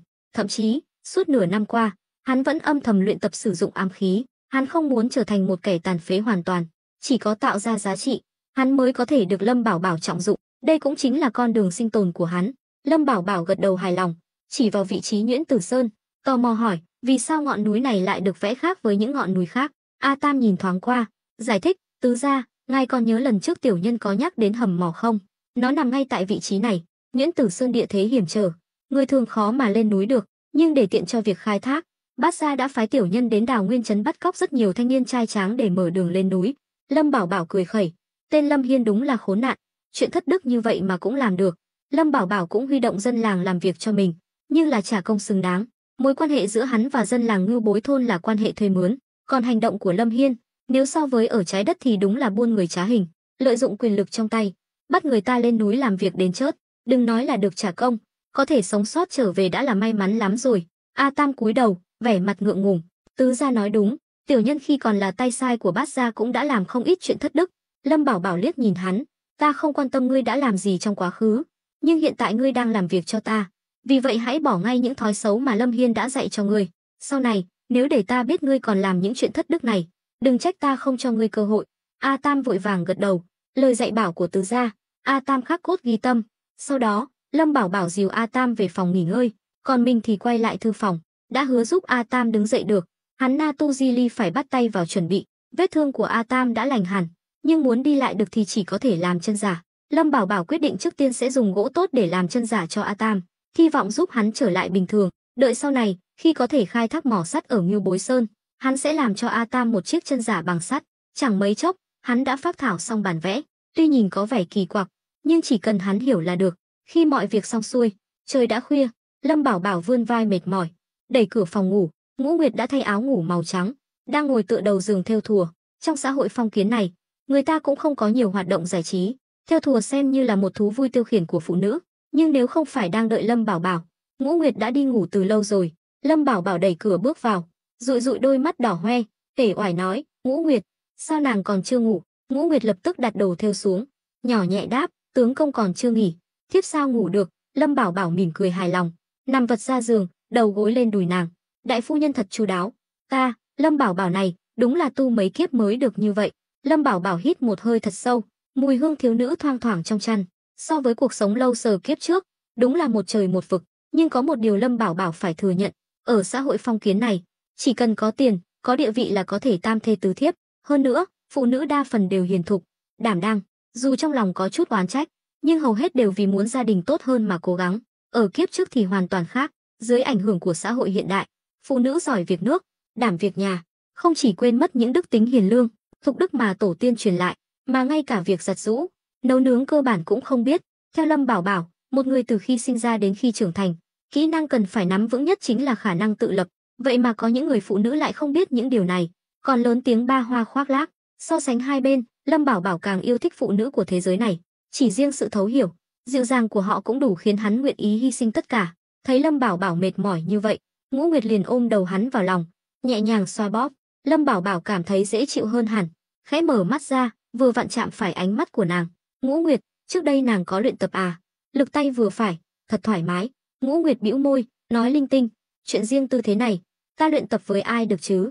"Hi hi, ta nói sai rồi.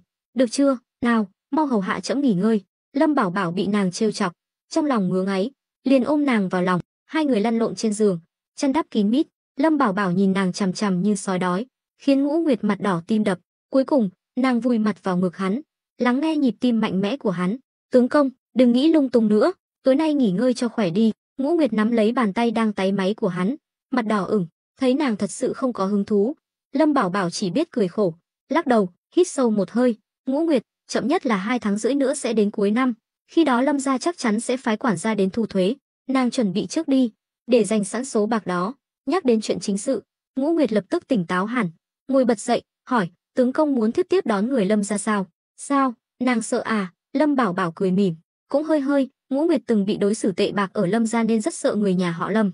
"Nói gì vậy, Lâm gia đúng là không phải thứ tốt đẹp gì, nhưng tướng công của nàng cũng chẳng phải người tốt lành gì." Lâm Bảo Bảo trợn mắt. Ngũ Nguyệt biết mình lỡ lời, vội vàng nép vào lòng Lâm Bảo Bảo, nũng nịu: "Thiếp nói sai rồi, được chưa, chàng là đàn ông con trai, sao lại chấp nhặt với thiếp chứ? Nói chuyện chính đi, chàng thật sự định để thiếp tiếp đón người Lâm gia sao?" "Đúng vậy, nàng là đại phu nhân của ta." Lâm Bảo Bảo này lại nắm giữ tài chính, người Lâm gia đến thu thuế, Natu Jili phải do nàng tiếp đón, hơn nữa, chỉ là một tên quản gia nho nhỏ, chưa cần ta phải đích thân ra mặt. Lâm Bảo Bảo không phải là người nhỏ mọn, mà là mọi việc đều phải có quy củ. Hắn từng là tử sĩ ở Lâm gia, là kẻ bị hắt hủi, không được coi trọng, nhưng thời thế đã thay đổi, tình hình bây giờ đã khác, trong tay hắn có cả một vùng đất rộng lớn có thể canh tác, cho dù là người Lâm gia cũng phải nể mặt hắn vài phần. Đây là chìa khóa để Lâm Bảo Bảo lật đổ Lâm gia trong tương lai, trước tiên phải khiến Lâm gia này sinh tâm lý tiêu cực, đến lúc đó, ai sợ ai còn chưa biết được. Thấy Lâm Bảo Bảo nói nghiêm túc như vậy, Ngũ Nguyệt gật đầu, "Vậy được rồi, thiếp cần chuẩn bị gì?" Thuế thân hàng năm của Lâm gia được tính theo đầu người. Ngưu Bối thôn có hơn 500 nhân khẩu, trung bình mỗi người 1 lượng bạc, tổng cộng là 500 lượng. Trước đây, đất đai ở Ngưu Bối thôn không thể canh tác, không có sản lượng lương thực, nên được miễn phần thuế ruộng đất, nhưng lần này người Lâm gia đến chắc chắn sẽ biết chuyện này. Đến lúc đó, nàng cứ tính mỗi mẫu ruộng 10 lượng bạc, 1000 mẫu ruộng là 1 vạn lượng. Lâm Bảo Bảo nói vanh vách, khiến Ngũ Nguyệt liên tục gật đầu. Ngũ Nguyệt cười nói: "Tướng công quả nhiên rất giỏi tính toán, đã tính rõ ràng mọi khoản rồi, thiếp không cần phải lo lắng nữa. Đến lúc đó, người Lâm gia đến, thiếp cứ đưa bạc cho bọn họ là xong." Lâm Bảo Bảo véo nhẹ lên má nàng, cười: "Nếu đơn giản như vậy thì ta cần gì phải để nàng ra mặt, ta chỉ là muốn nói rõ sổ sách với đại phu nhân trước thôi, ta không để nàng ngốc nghếch như vậy đâu." Ngũ Nguyệt hơi hoang mang: "Vậy ý tướng công là?" Lâm Bảo Bảo cười gian xảo: Số bạc ta, Lâm Bảo Bảo này, vất vả cả năm trời mới kiếm được, dù chỉ là một đồng một hào cũng không phải từ trên trời rơi xuống. Sao có thể để lũ khốn nạn đó chiếm tiện nghi được? Quyển sổ sách mà ta bảo nàng ghi chép hàng tháng, nàng đã ghi đầy đủ chưa? Ngũ Nguyệt lập tức ngồi dậy, mở ngăn kéo đầu giường, lấy ra một quyển sổ màu xanh đậm. Rồi ạ, thiếp đã ghi chép cẩn thận từng khoản một, còn kiểm tra lại nhiều lần, đảm bảo không sai sót. Ngũ Nguyệt luôn làm việc rất cẩn thận, tỉ mỉ đối với những việc Lâm Bảo Bảo giao phó. Lâm Bảo Bảo nhận lấy quyển sổ, lướt qua một lượt, hài lòng gật đầu, làm tốt lắm, nhưng quyển sổ này chỉ để chúng ta xem, tuyệt đối không được để người ngoài thấy, kể cả người Lâm gia đến thu thuế. Vậy, thiếp phải làm sao? Gần đây, nàng hãy làm lại một quyển sổ giả, thuế thân cứ nộp bình thường, nhưng thuế ruộng đất mới là khoản lớn, nếu theo như tính toán ban đầu, phải nộp 1 vạn lượng, thì nàng hãy nghĩ cách giảm xuống một nửa. Tóm lại, chỉ cần có thể giảm bớt số bạc phải nộp, nàng muốn làm gì cũng được. Giờ thì Lâm Bảo Bảo mới hiểu câu không lo việc nhà, không biết củi gạo đắt là như thế nào. Không ngờ cả năm qua, tuy kiếm được không ít bạc, nhưng chi tiêu cũng không hề nhỏ. Ngũ Nguyệt đã ghi chép lại tất cả các khoản chi, Natuzili bao gồm cả việc Lâm Bảo Bảo dùng bạc để hối lộ Mã Kế và cha con Khâu Quang Nhật. Đây đều là bằng chứng. Một khi quyển sổ này rơi vào tay kẻ thù, sẽ là mối đe dọa lớn đối với Lâm Bảo Bảo. Dù sao, việc hối lộ quan lại triều đình cũng là chuyện ai cũng biết, nhưng nếu chuyện này bị đưa ra ánh sáng thì lại là chuyện khác. Vì vậy, Lâm Bảo Bảo mới phải làm sổ sách giả. Những điều này, hắn chắc chắn sẽ không nói với Ngũ Nguyệt, nếu nàng có thể tự hiểu ra thì càng tốt. Sáng sớm hôm sau, trời còn tờ mờ sáng, cổng Bắc thành Ngư thành đã bị lính canh lặng lẽ mở ra một khe hở. Tuy chỉ là một khe hở nhỏ, nhưng cũng đủ cho hơn 10 người đi qua. Tất cả đều mặc đồ đen, đầu trùm khăn đen. Sau khi ra khỏi thành, bọn họ lập tức dùng vải đen che kín mặt, chỉ để lộ hai mắt. Hóa ra, đây chính là nhóm sát thủ do Khâu Quang Nhật phái đi. Trong số đó, chỉ có tên cầm đầu đeo súng trúc bên hông, những người khác vẫn dùng đao. Có thể thấy, tuy Khâu Quang Nhật nóng lòng muốn trừ khử vị Khâm Sai, nhưng cũng không nỡ đưa súng trúc mà hắn mua với giá cao cho thuộc hạ sử dụng. Tất nhiên, súng trúc không đáng giá bao nhiêu, thứ khiến hắn tiếc nuối chính là đạn dược. Đối với Lâm Bảo Bảo, bắn một phát súng gần như không tốn kém gì, vì nguyên liệu rẻ, cùng lắm là trả công cho dân làng. Nhưng với Khâu Quang Nhật thì khác, mỗi lần bắn một viên đạn là mất 1 lượng bạc. Tuy Lâm Bảo Bảo đã thay đổi cách thức chiến đấu, nhưng lại biến thành đốt tiền. Nếu súng trúc được phổ biến rộng rãi trong đại đoan, thì sau này khi hai quân giao chiến, sẽ không chỉ tốn kém về lương thảo, mà còn cả đạn dược. Từ đó có thể thấy, việc buôn bán này của Lâm Bảo Bảo kiếm lời nhiều đến mức nào. Nếu sau này phổ biến thuốc súng và súng ống, chắc chắn sẽ là một nguồn tài sản khổng lồ. Đám sát thủ ra khỏi thành từ lúc trời chưa sáng, tưởng rằng mình rất bí mật, nào ngờ Uyển Uyển đã thức trắng đêm để đợi chúng, nấp trên cây ngoài thành. Nghe thấy tiếng vó ngựa, nàng liền tỉnh giấc, thấy hơn chục tên sát thủ mặc đồ đen, bịt mặt, đang phi ngựa về phía này. Uyển Uyển cười lạnh, thầm khen Lâm Bảo Bảo liệu sự như thần. Chúng quả nhiên chọn thời điểm này để ra khỏi thành, lại còn đi qua cổng Bắc. Uyển Uyển vận dụng khinh công, di chuyển trong rừng cây bên đường. Tuy tốc độ không nhanh bằng ngựa, nhưng cũng miễn cưỡng theo kịp. Từ đó có thể thấy thể lực của Uyển Uyển tốt đến mức nào. Khoảng nửa canh giờ sau, đám sát thủ đã đi xa Ngư thành hơn trăm dặm. Chúng nấp trong bụi cỏ hai bên đường, treo một tấm lưới lớn trên cây, dùng dây thừng buộc chặt, rồi lấy một tảng đá lớn buộc vào. Chỉ cần mục tiêu xuất hiện, cắt dây thừng, tấm lưới sẽ rơi xuống, chụp lên kiệu của Khâm Sai. Làm như vậy có thể giảm thiểu rủi ro đến mức thấp nhất, coi như là kế hoạch vạn vô nhất thất. Đến lúc đó, tên sát thủ cầm đầu sẽ bắn ở cự ly gần, có thể dễ dàng giết chết mục tiêu. Uyển Uyển nấp cách đó 50 mét, đám sát thủ không hề hay biết, chúng tưởng mình là thợ săn, nào ngờ đã trở thành con mồi của Uyển Uyển. Thời gian trôi qua từng giây từng phút, Uyển Uyển tập trung quan sát nhất cử nhất động của chúng. Vì thức trắng đêm, nên nàng cũng sợ mình lơ là ngủ quên mất. Chớp mắt đã đến giờ mão, Thôi Minh Sung, với tư cách là Khâm Sai, cuối cùng cũng lên đường về kinh. Trước khi đi, Khâu Quang Nhật còn đặc biệt đến tiễn. Tuy Thôi Minh Sung biết hắn muốn ám hại mình, nhưng vẫn tươi cười, như không có chuyện gì xảy ra. Khâu đại nhân không cần tiễn xa, lần này ta phụng mệnh hoàng thượng đến đây giải quyết nạn đói, nhờ có Khâu đại nhân giúp đỡ mới có thể hoàn thành nhiệm vụ. Tuy mấy hôm trước chúng ta có chút hiểu lầm, nhưng ta mong Khâu đại nhân đừng để bụng. Khâu Quang Nhật mỉm cười, chắp tay nói, không sai, đại nhân nói đùa rồi, hỗ trợ đại nhân là bổn phận của tại hạ, còn những hiểu lầm kia, đại nhân không nhắc đến, tại hạ cũng đã quên rồi. Ha ha, tốt, vậy ta yên tâm rồi. Khâu đại nhân cứ yên tâm, lần này ta về kinh, nhất định sẽ tâu với hoàng thượng về công lao của ngài. Vậy thì đa tạ. Hai lão hồ ly này, trong lòng đều muốn đối phương chết sớm, nhưng vẫn có thể nói cười vui vẻ như vậy, có thể thấy tâm lý của họ vững vàng đến mức nào. Kỳ Du, thống lĩnh thị vệ đại nội, đứng bên cạnh, mặt không cảm xúc, ánh mắt lạnh lùng, như không nhìn thấy Khâu Quang Nhật. Khâu Quang Nhật thấy ánh mắt của hắn, liền cười nói, Kỳ thống lĩnh sao lại nhìn tại hạ như vậy? Chẳng lẽ tại hạ đã làm gì khiến thống lĩnh phật ý sao? Khâu Quang Nhật vốn đã chột dạ, nên rất nhạy cảm, sợ bị phát hiện. Hôm nay hắn đến tiễn, chủ yếu là muốn xem đối phương có biết gì không. Hừ, Kỳ Du hừ lạnh, quay mặt đi. Là võ tướng, hắn không thích những chuyện quanh co. Đối với bạn bè thì rượu thịt thết đãi, còn đối với kẻ thù thì chỉ có một sống một còn. Trước đó Thôi Minh Sung đã nhiều lần dặn dò, nên hắn mới im lặng như vậy. Nếu là trước đây, Kỳ Du đã ra tay rồi, không cho đối phương cơ hội ám sát. Đồng thời, hắn cũng không hiểu tại sao đại nhân của mình biết rõ phía trước có bẫy mà vẫn cứ lao vào. Khâu Quang Nhật nheo mắt, trong lòng đã có chút lo lắng, thấy tình hình không ổn, Thôi Minh Sung vội vàng hòa giải. Kỳ Du, không được vô lễ với Khâu đại nhân, mau xin lỗi Khâu đại nhân. Kỳ Du do dự một lúc, cuối cùng chắp tay nói, Khâu đại nhân đừng trách, tại hạ là người thẳng tính, trước đây ngài và đại nhân. Chưa để hắn nói hết, Khâu Quang Nhật đã xua tay.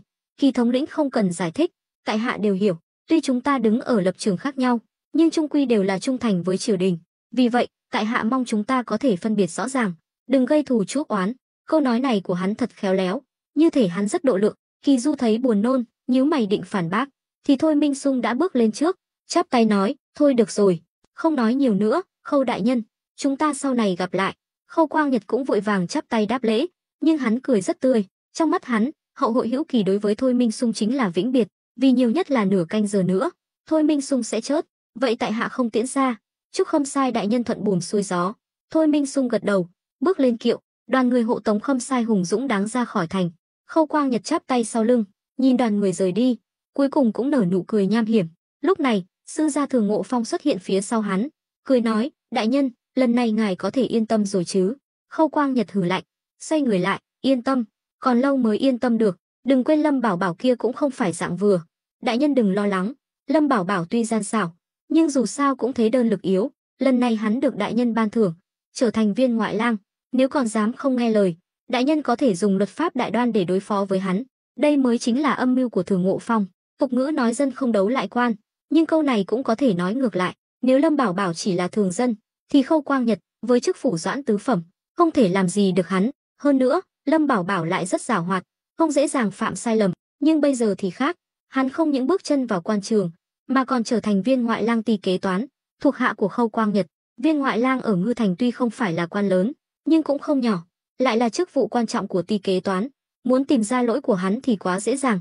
Khâu Quang Nhật sắc mặt dịu lại, có lý, có sư gia bày mưu tính kế, ta cũng đỡ lo hơn nhiều. Thường Ngộ Phong cúi đầu, đại nhân quá khen, tiểu nhân chỉ là làm tròn trách nhiệm, nếu không thể chia sẻ gánh nặng cho đại nhân, thì tiểu nhân cũng không còn giá trị tồn tại. Hơn nữa, cũng là nhờ đại nhân lãnh đạo tốt. Những lời này khiến Khâu Quang Nhật rất hài lòng, tâm trạng cũng tốt lên. Thường Ngộ Phong rất giàu hoạt, hắn đọc sách thánh hiền mấy chục năm, lại nghiên cứu sử sách các triều đại, nên biết rõ công cao cái chủ là điều tối kỵ. Hơn nữa, hắn rất hiểu tính cách của Khâu Quang Nhật, nếu mình nổi bật hơn hắn, chắc chắn sẽ bị ghét bỏ.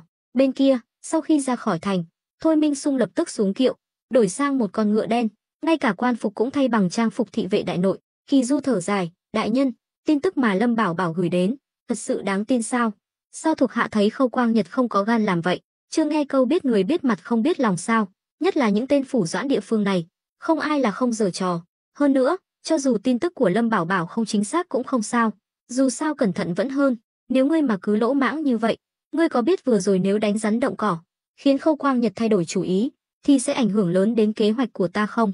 Kỳ Du nhíu mày, đại nhân, đã biết trước có mai phục, sao còn lao vào? Chúng ta có thể đi đường vòng mà. Thôi Minh Sung cười lạnh, ta muốn xem hắn có gan làm thật không. Nếu ta thoát được kiếp nạn này, ta nhất định sẽ khiến hắn trả giá đắt. Là quan triều đình, lại là Tả thị lang bộ hộ, ông ta đương nhiên có mưu lược riêng, hơn nữa còn là người có thù tất báo. Lâm Bảo Bảo tiết lộ tin tức này cho ông ta, thực chất cũng là muốn mượn tay ông ta để loại bỏ Khâu Quang Nhật, như vậy sẽ có lợi cho việc tiêu thụ lương thực sau này. Thôi Minh Sung hiểu rõ điều này. Kỳ Du gật đầu, nhìn đám thị vệ xung quanh, quát lớn, tất cả hãy tập trung tinh thần, lát nữa dù gặp ai, chỉ cần dám đến gần thì giết không tha. Đám thị vệ không nói gì, rút đao ra, ánh mắt trở nên sắc bén. Chẳng mấy chốc, đoàn người hùng dũng đến nơi đám sát thủ mai phục, xung quanh cây cối rậm rạp, ánh sáng yếu ớt. Nơi này từ xưa đến nay đều là nơi cướp bóc. Kỳ Du là thống lĩnh thị vệ đại nội, đương nhiên biết rõ điều này. Hơn nữa, nơi này quá yên tĩnh, chỉ nghe thấy tiếng suối chảy róc rách ở gần đó. Kỳ Du nói nhỏ, đại nhân, cẩn thận, nơi này không ổn. Thôi Minh Sung âm thầm gật đầu, tim đập thình thịch. Dù sao ông ta cũng là văn quan, không phải võ tướng, không giỏi đối phó với những tình huống trực diện như vậy. Nhưng đúng lúc này, một tên sát thủ nấp trong bóng tối chém đứt dây thừng, tấm lưới lớn treo lơ lửng trên không trung rơi xuống. chụp lên chiếc kiệu trống không. Cảnh tượng này khiến Kỳ Du và đám thị vệ đại nội kinh ngạc, vội vàng bày ra tư thế phòng thủ. Họ đều là những chiến binh dày dạn kinh nghiệm, nhưng hiện tại vẫn chưa thấy bóng dáng kẻ địch, nên không dám hành động thiếu suy nghĩ. Chiếc kiệu bị lưới phủ kín, hơn chục tên sát thủ từ bốn phương tám hướng xông ra, tay cầm đao, trong đó có tên cầm đầu, tay cầm súng, chạy thẳng đến kiệu. Kỳ Du thầm nghĩ, quả nhiên có sát thủ. Hắn tức giận quát, đám khốn kiếp, giết hết cho ta, chém thành trăm mảnh. Đám thị vệ đại nội nhảy xuống ngựa, lao vào đánh nhau với đám sát thủ. Hiện trường hỗn loạn, tên sát thủ cầm đầu đến bên kiệu, vén rèm lên, thấy bên trong trống không, không thấy Thôi Minh Xung đâu. Hắn thầm nghĩ không ổn, vội vàng nhìn xung quanh, tìm kiếm bóng dáng Thôi Minh Xung, nhưng ngoài đồng bọn của mình, chỉ toàn là thị vệ đại nội, hắn không tìm thấy Thôi Minh Xung đâu cả. Lúc này, Kỳ Du phát hiện ra tên cầm súng chính là tên cầm đầu, liền xông lên, vung đao chém xuống. Tên sát thủ lăn một vòng né tránh, nhưng Kỳ Du võ nghệ cao cường, hắn chưa kịp phản kháng, Kỳ Du đã vung đao chém xéo, rạch một đường trên cánh tay phải của hắn, máu tươi chảy ra. Khâu Quang Nhật đúng là to gan, dám ám sát Khâm Sai, chúng bay mau đầu hàng, còn có thể được tha chớt. Tên sát thủ nghiến răng, trong lòng chìm xuống đáy vực. Nghe Kỳ Du nói vậy, hắn hiểu rằng kế hoạch ám sát hôm nay đã bị bại lộ, cũng biết muốn hoàn thành nhiệm vụ là gần như bất khả thi, vì đến giờ hắn vẫn chưa tìm thấy Thôi Minh Xung đâu. Nghĩ đi nghĩ lại, tên sát thủ này ra ý định, đứng dậy, lớn tiếng nói, dừng tay. Tiếng hét lớn khiến tất cả mọi người dừng lại, cả đám thị vệ đại nội cũng nhìn về phía này. Kỳ Du cười lạnh, coi như ngươi biết điều, ra lệnh cho chúng buông vũ khí xuống. Tên sát thủ rất nghe lời, tất cả buông vũ khí xuống. Đám sát thủ gần như không bị thương vong gì, đều ngơ ngác, không hiểu tại sao đại ca lại đột nhiên nhận thua. Nhưng tuy là sát thủ, họ cũng rất sợ chớt. Đại ca đã lên tiếng, họ cũng đành buông vũ khí xuống. Điều này khiến Kỳ Du và đám thị vệ thở phào nhẹ nhõm, đồng thời cũng thấy kỳ lạ. Tại sao đám sát thủ này lại nghe lời như vậy? Tuy thấy có gì đó không ổn, nhưng họ cũng không đoán được nguyên nhân. Không ai biết rằng, trên một cái cây cách đó không xa, Huyền Huyền đã chứng kiến toàn bộ sự việc, đặc biệt là thấy Thôi Minh Xung nghe theo lời mình, không ngồi kiệu, khiến nàng rất đắc ý. Đối phương là đường đường Khâm Sai đại đoan, vậy mà lại nghe lời khuyên của một nữ tướng Nam Man, nhưng cũng có thể hiểu được, dù sao cũng là vì tính mạng của Thôi Minh Xung. Lúc này, Huyền Huyền đang tập trung quan sát chiến trường, nàng hiểu rõ hơn ai hết, tại sao tên sát thủ cầm đầu lại đồng ý đầu hàng, chỉ là để đánh lạc hướng đám thị vệ đại nội, chờ khi Thôi Minh Xung xuất hiện, hắn sẽ lập tức bóp cò, lấy mạng Thôi Minh Xung. Nhưng Uyển Uyển đã đến đây, sao có thể để hắn thực hiện được âm mưu? Lão già kia, nếu ngươi thông minh, thì đừng xuất hiện. Nàng vẫn luôn quan sát trên cây, nên biết rõ vị trí của Thôi Minh Xung. Vừa dứt lời, Thôi Minh Xung đã bước ra từ đám đông. Dù sao ông ta cũng là Khâm Sai, thấy không còn nguy hiểm, đương nhiên không thể nấp mãi, nếu không thì thật mất mặt. Thấy vậy, Uyển Uyển thầm nghĩ không ổn, vội vàng lấy khẩu súng mà Lâm Bảo Bảo đưa cho ra, chĩa vào tên sát thủ. Chỉ cần hắn có động tác giơ súng lên, Uyển Uyển sẽ lập tức bắn. Thôi Minh Xung bước ra, đám thị vệ đại nội vội vàng nhường đường. Thôi Minh Xung vinh vào nói, lũ chuột nhắt kia, là Khâu Quang Nhật phái các ngươi đến ám hại ta sao? Tên sát thủ cầm đầu cười nham hiểm, quả nhiên là Khâm Sai đại nhân, có chút thủ đoạn, vậy mà đã tránh được đợt tấn công đầu tiên của chúng ta. Nhưng tiểu nhân rất tò mò, Khâm Sai đại nhân lấy tin tức từ đâu ra? Tên sát thủ này cũng không ngốc, hắn nhận ra có vấn đề, hỏi như vậy cũng là để sau khi giết Thôi Minh Xung, về báo cáo cho có lý do. Dù sao, việc lộ tin tức là tai họa đối với tất cả bọn họ. Thôi Minh Xung cười lạnh, ngươi đừng vội hỏi, hãy trả lời câu hỏi của ta trước đã. Ông ta phải khiến đám sát thủ này tự mình thừa nhận, sau đó mới có thể danh chính ngôn thuận trả thù Khâu Quang Nhật. Tên sát thủ tưởng rằng đại cục đã định, nên lơ là cảnh giác, gật đầu. Đúng vậy, phải trách thì trách Khâm Sai đại nhân đã làm sai chuyện. Ngài đắc tội ai không đắc tội, lại đi đắc tội với Khâu đại nhân. Hôm nay chính là ngày chớt của ngài. Nói rồi, tên sát thủ nham hiểm giơ súng lên, chĩa vào Thôi Minh Xung. Đám thị vệ đại nội đều ngây người, họ không hiểu tên sát thủ này bị làm sao, định dùng cái ống rách này để giết người sao? Ngay cả Thôi Minh Xung và Kỳ Du cũng ngẩn ra, họ không hề biết uy lực của súng khủng khiếp đến mức nào. Nhưng đúng vào thời khắc ngàn cân treo sợi tóc, Huyền Huyền trên cây đã nổ súng trước, từ nòng súng đen ngòm phụt ra một luồng lửa, đạn bắn ra như mưa, găm vào người tên sát thủ cầm đầu, biến hắn thành cái sảng. Ngay cả những tên sát thủ và thị vệ đại nội đứng gần đó cũng bị thương nặng. Mọi chuyện xảy ra trong chớp mắt, tên sát thủ cầm đầu vẫn chưa hiểu chuyện gì xảy ra, hắn nằm mơ cũng không ngờ mình lại bị tập kích. Cuối cùng, hắn gục xuống đất chớt, tiếng nổ vang như sấm sét vẫn còn vang vọng trong rừng, khiến chim chóc và thú rừng hoảng sợ bay tán loạn. Thôi Minh Xung và Kỳ Du nhìn về phía phát ra tiếng súng, nhưng chỉ thấy một bóng đen vụt qua. Mục đích của Uyển Uyển đến đây là làm theo lời Lâm Bảo Bảo, tiêu diệt tên sát thủ cầm súng. Nhiệm vụ của nàng đã hoàn thành, còn những tên sát thủ khác đều dùng đao kiếm, không phải là đối thủ của thị vệ đại nội. Kỳ Du phản ứng rất nhanh, tuy không nhìn rõ người nấp trong bóng tối là ai, nhưng cũng biết là người nhà. nên không còn tập trung vào phía đó nữa. Quát lớn, giết hết cho ta. Đám thị vệ đại nội hăng hái xông lên, định ra tay. Thôi Minh Sung đột nhiên nói, đừng giết hết, giữ lại một tên, ta muốn mang hắn về kinh. Mọi người lúc này mới ra tay, vì tên cầm đầu đã chết, nên đám sát thủ mất phương hướng. Có tên nhặt đao lên đánh trả, nhưng cũng có tên bỏ chạy tán loạn. Chẳng mấy chốc, tất cả đều bị tiêu diệt. Dọn dẹp chiến trường xong, Kỳ Du nhặt khẩu súng của tên sát thủ lên. Tuy không biết đó là thứ gì, nhưng cũng đoán được là một loại ám khí chất người. Đại nhân, đây hình như là ám khí. Nói rồi, hắn đưa cho Thôi Minh Sung. Thôi Minh Sung cầm lấy, vô tình bóp cò. Một tiếng nổ vang lên, lửa bốc lên trời, khiến tất cả mọi người giật mình. Kỳ Du theo bản năng ngồi thụp xuống. Họ đã từng thấy sấm sét, nhưng chưa bao giờ thấy ở khoảng cách gần như vậy. Thôi Minh Sung đứng ngây ra đó, hoàn toàn sững sờ. Kỳ Du thấy không có gì nguy hiểm, mới đứng dậy, lo lắng hỏi, đại nhân, ngài không sao chứ? Thôi Minh Sung lắc đầu, nhìn về hướng người bí ẩn kia vừa rời đi. Vừa rồi tiếng nổ là do thứ này gây ra sao? Nói rồi, ông ta nhìn khẩu súng trong tay, nhưng Kỳ Du không nhìn rõ, cũng không dám khẳng định, nhưng hắn mơ hồ đoán được, chuyện hôm nay không đơn giản. Thôi Minh Sung cũng nghĩ vậy, liên tưởng đến lời nhắc nhở của Uyển Uyển lúc trước, ông ta nhận ra một tầng ý nghĩa sâu xa hơn. Chẳng trách nàng ta không cho ta đi kiệu, còn bảo ta cải trang.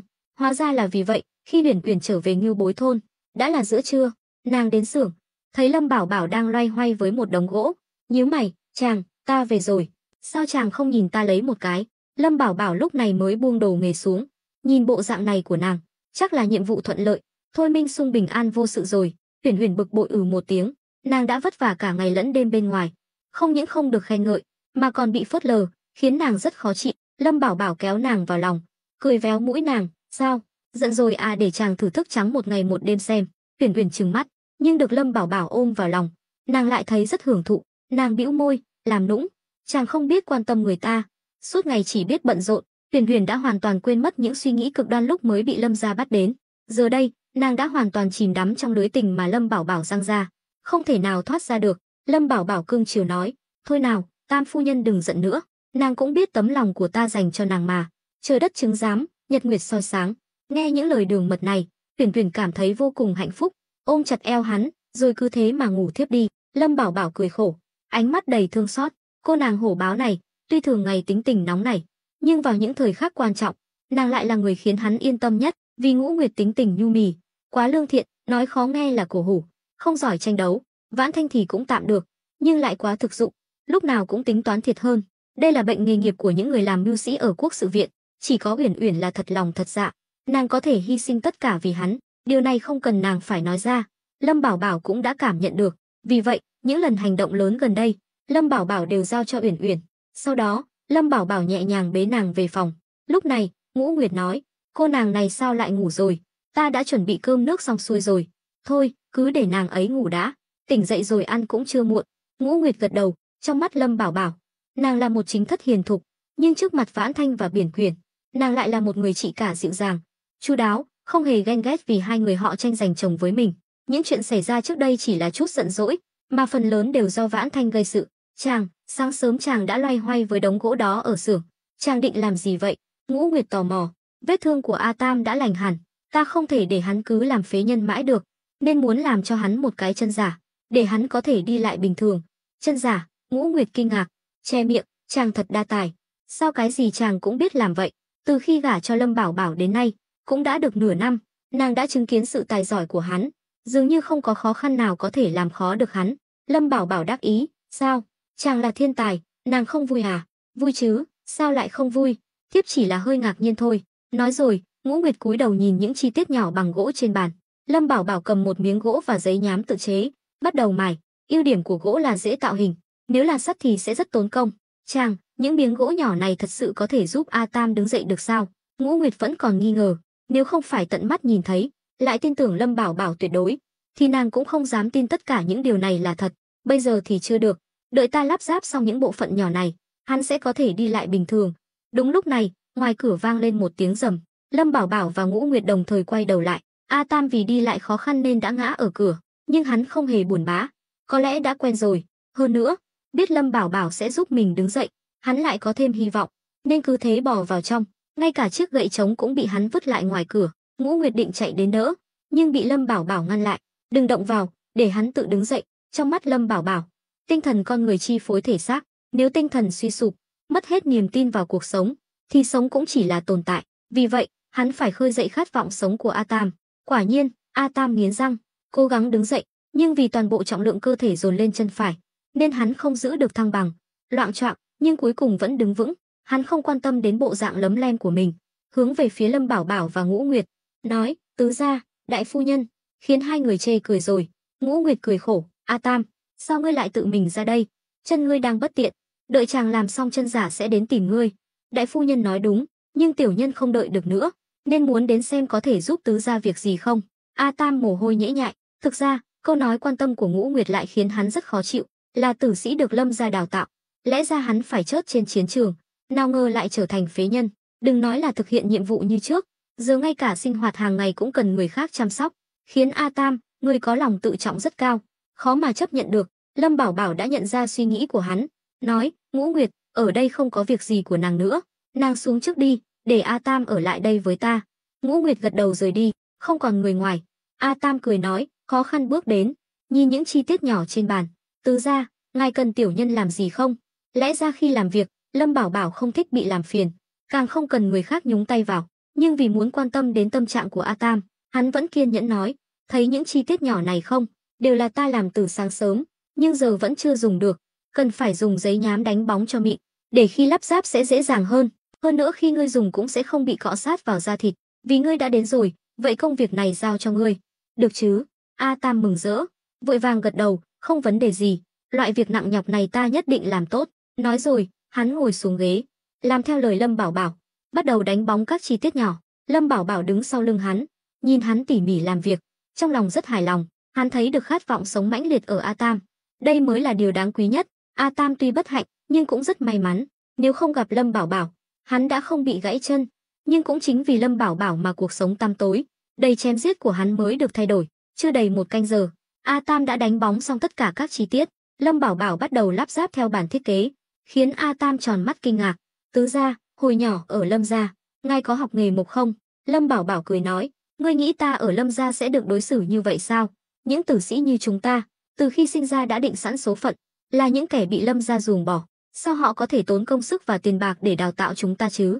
Vậy sao ngài lại biết làm những thứ này?" A Tam tò mò: "Tuy ta không được học bài bản, nhưng trước đây đã từng đọc sách nên cũng biết chút ít." Lâm Bảo Bảo chỉ có thể giải thích như vậy, không thể nói với hắn rằng mình là người xuyên không, nhưng A Tam lại không tin, đây mà gọi là biết chút ít sao? E rằng ngay cả những người thợ mộc giỏi nhất phục vụ hoàng thất cũng không làm được những chi tiết tinh xảo như vậy. Hơn nữa, cho dù có làm được chi tiết nhỏ, nhưng lắp ráp thành một công cụ hữu dụng thì không phải ai cũng làm được. Nhưng hắn cũng hiểu, Lâm Bảo Bảo có rất nhiều bí mật, nếu hỏi kỹ, e rằng sẽ khiến hắn không vui. A Tam dưỡng thương ở Ngưu Bối thôn nửa năm, tuy không trực tiếp tham gia nhiều, nhưng là một người chứng kiến. Hắn thấy Lâm Bảo Bảo chế tạo ra thuốc cầu mưa, lại thấy Ngưu Bối thôn từ một vùng đất hoang trở thành nơi trù phú, có thể trồng được rất nhiều lương thực, bất cứ chuyện nào cũng đủ để gây chấn động cả đại đoan. Nhưng một nhân vật lợi hại như vậy, lại luôn âm thầm, lặng lẽ làm giàu. Điều này khiến hắn vừa kinh ngạc, vừa càng thêm kiên định niềm tin đi theo Lâm Bảo Bảo. Tuy A Tam không hiểu biết nhiều, nhưng lớn lên trong môi trường đầy mưu mô, toan tính của Lâm gia, nên hắn rất coi trọng tiềm năng của chủ nhân. Chỉ có đi theo đúng người, thì hắn mới có thể nước lên thì thuyền lên. Chẳng mấy chốc, Lâm Bảo Bảo đã lắp ráp xong chân giả theo bản thiết kế, tuy không giống thật như ở trái đất, nhưng vẫn có thể thấy hình dáng của cẳng chân. Lúc thiết kế, Lâm Bảo Bảo đã cố gắng mô phỏng hình dáng xương chân, để A Tam có thể giữ thăng bằng, ngay cả trọng lượng cũng được tính toán theo tỷ lệ 1:1. A Tam nhìn thành phẩm, mắt sáng lên, vội vàng hỏi: "Tứ gia, cái chân giả này thật sự có thể giúp ta đứng dậy, đi lại được sao?" Lâm Bảo Bảo nói: "Bây giờ vẫn chưa chắc chắn, nhưng đã đến lúc chứng kiến kỳ tích rồi, ngươi chuẩn bị tâm lý đi. Lát nữa có thể sẽ hơi đau đấy. Hơn nữa, vì nửa năm không đi lại, nên cơ đùi trái của ngươi đã bị teo lại, ngươi phải siêng năng luyện tập, để chân trái trở lại bình thường." A Tam kiên định gật đầu: "Ta biết rồi, tứ gia cứ yên tâm, ta sẽ không làm ngài thất vọng." "Tốt." Lâm Bảo Bảo ngồi xuống, kéo ống quần trái của A Tam lên, vết thương ở chân đã lành hẳn, sẹo rất nhẵn. Lâm Bảo Bảo lấy chân giả ra, lắp vào chỗ vết thương, rồi nhanh chóng dùng băng vải và dây thừng đã chuẩn bị sẵn, buộc chặt. Vì buộc quá chặt, nên da ở chỗ vết thương của A Tam bị siết lại trắng bệch. Lâm Bảo Bảo ngẩng đầu nhìn hắn, mặt A Tam đầy mồ hôi, khóe mắt hơi giật, có thể thấy là do bị buộc quá chặt nên rất đau, nhưng cơn đau này hắn phải chịu đựng. Lâm Bảo Bảo dù sao cũng không phải bác sĩ chuyên nghiệp, càng không phải kỹ sư cơ khí, không thể làm ra chân giả hoàn hảo, không tì vết. Hơn nữa, điều kiện có hạn, có thể làm được như vậy đã là rất tốt rồi. Lâm Bảo Bảo đứng dậy, thở phào nhẹ nhõm, cười nói, nào, thử đứng dậy, đi lại xem sao. A Tam gật đầu, nghiến răng đứng dậy, nhưng lại loạng choạng, như sắp ngã, không giữ được thăng bằng. Có phải buộc quá chặt không? A Tam nhíu mày, đừng suy nghĩ lung tung, ngươi không giữ được thăng bằng là vì nằm liệt giường nửa năm, cơ bắp bị teo lại, ngươi cần phải tập luyện phục hồi chức năng, cần bao lâu để ngươi có thể đi lại bình thường thì còn phải xem bản thân ngươi. Hơn nữa, nếu ta không buộc chặt, thì da thịt của ngươi sẽ bị tổn thương, nếu bị nhiễm trùng thì sẽ rất phiền phức. Nghe Lâm Bảo Bảo nói chuyện chuyên nghiệp như vậy, A Tam tròn mắt kinh ngạc, hắn không hiểu nhiều thuật ngữ, vì đó là những từ chuyên ngành mà Lâm Bảo Bảo học được ở kiếp trước. Thấy hắn ngơ ngác, Lâm Bảo Bảo nói, tóm lại, ngươi cứ nghe theo sự sắp xếp của ta, đừng nghĩ nhiều, nào, thử bước đến chỗ ta xem. Hắn chợt nhớ đến lúc mình mới tập đi ở kiếp trước, dáng vẻ tập tễnh, lúc đó, cha mẹ đã kiên nhẫn dạy hắn tập đi. Nghĩ đến đây, Lâm Bảo Bảo không khỏi thở dài, cha mẹ yêu thương hắn ở kiếp trước, e rằng hắn không còn cơ hội báo đáp nữa rồi. A Tam được khích lệ, không suy nghĩ nhiều nữa, bước về phía Lâm Bảo Bảo, nhưng mới đi được chưa đầy 5 mét, hắn đã thở hổn hển, toàn thân như nhũ ra, mồ hôi đầm đìa. Tứ gia, ta không nữa, thật sự không nữa. A Tam mệt mỏi xua tay, ngồi phịch xuống đất. Lâm Bảo Bảo cười khổ, xem ra cái chân giả này cũng khá hợp với ngươi, tốt lắm, sau này trừ lúc ngủ, còn lại cứ đeo nó vào, nhanh chóng thích nghi, để nhanh chóng trở lại bình thường. A Tam ánh mắt đầy cảm kích, tuy hắn vẫn là tàn phế, nhưng có thể hồi phục đến mức này, là điều hắn nằm mơ cũng không dám nghĩ đến. Đa tạ tứ gia, A Tam nhất định sẽ trung thành tuyệt đối, không phụ lòng bồi dưỡng của tứ gia. Lâm Bảo Bảo hài lòng gật đầu, có thể nói, tuy A Tam bị gãy một chân, nhưng phần thưởng hắn nhận được sẽ rất lớn, hắn cũng sẽ không làm A Tam thất vọng. Lý do Lâm Bảo Bảo coi trọng hắn như vậy, ngoài việc hắn có thể giúp mình đối phó với Lâm Hiên, thì sau này khi đối đầu với Lâm gia, A Tam cũng sẽ đóng vai trò rất quan trọng.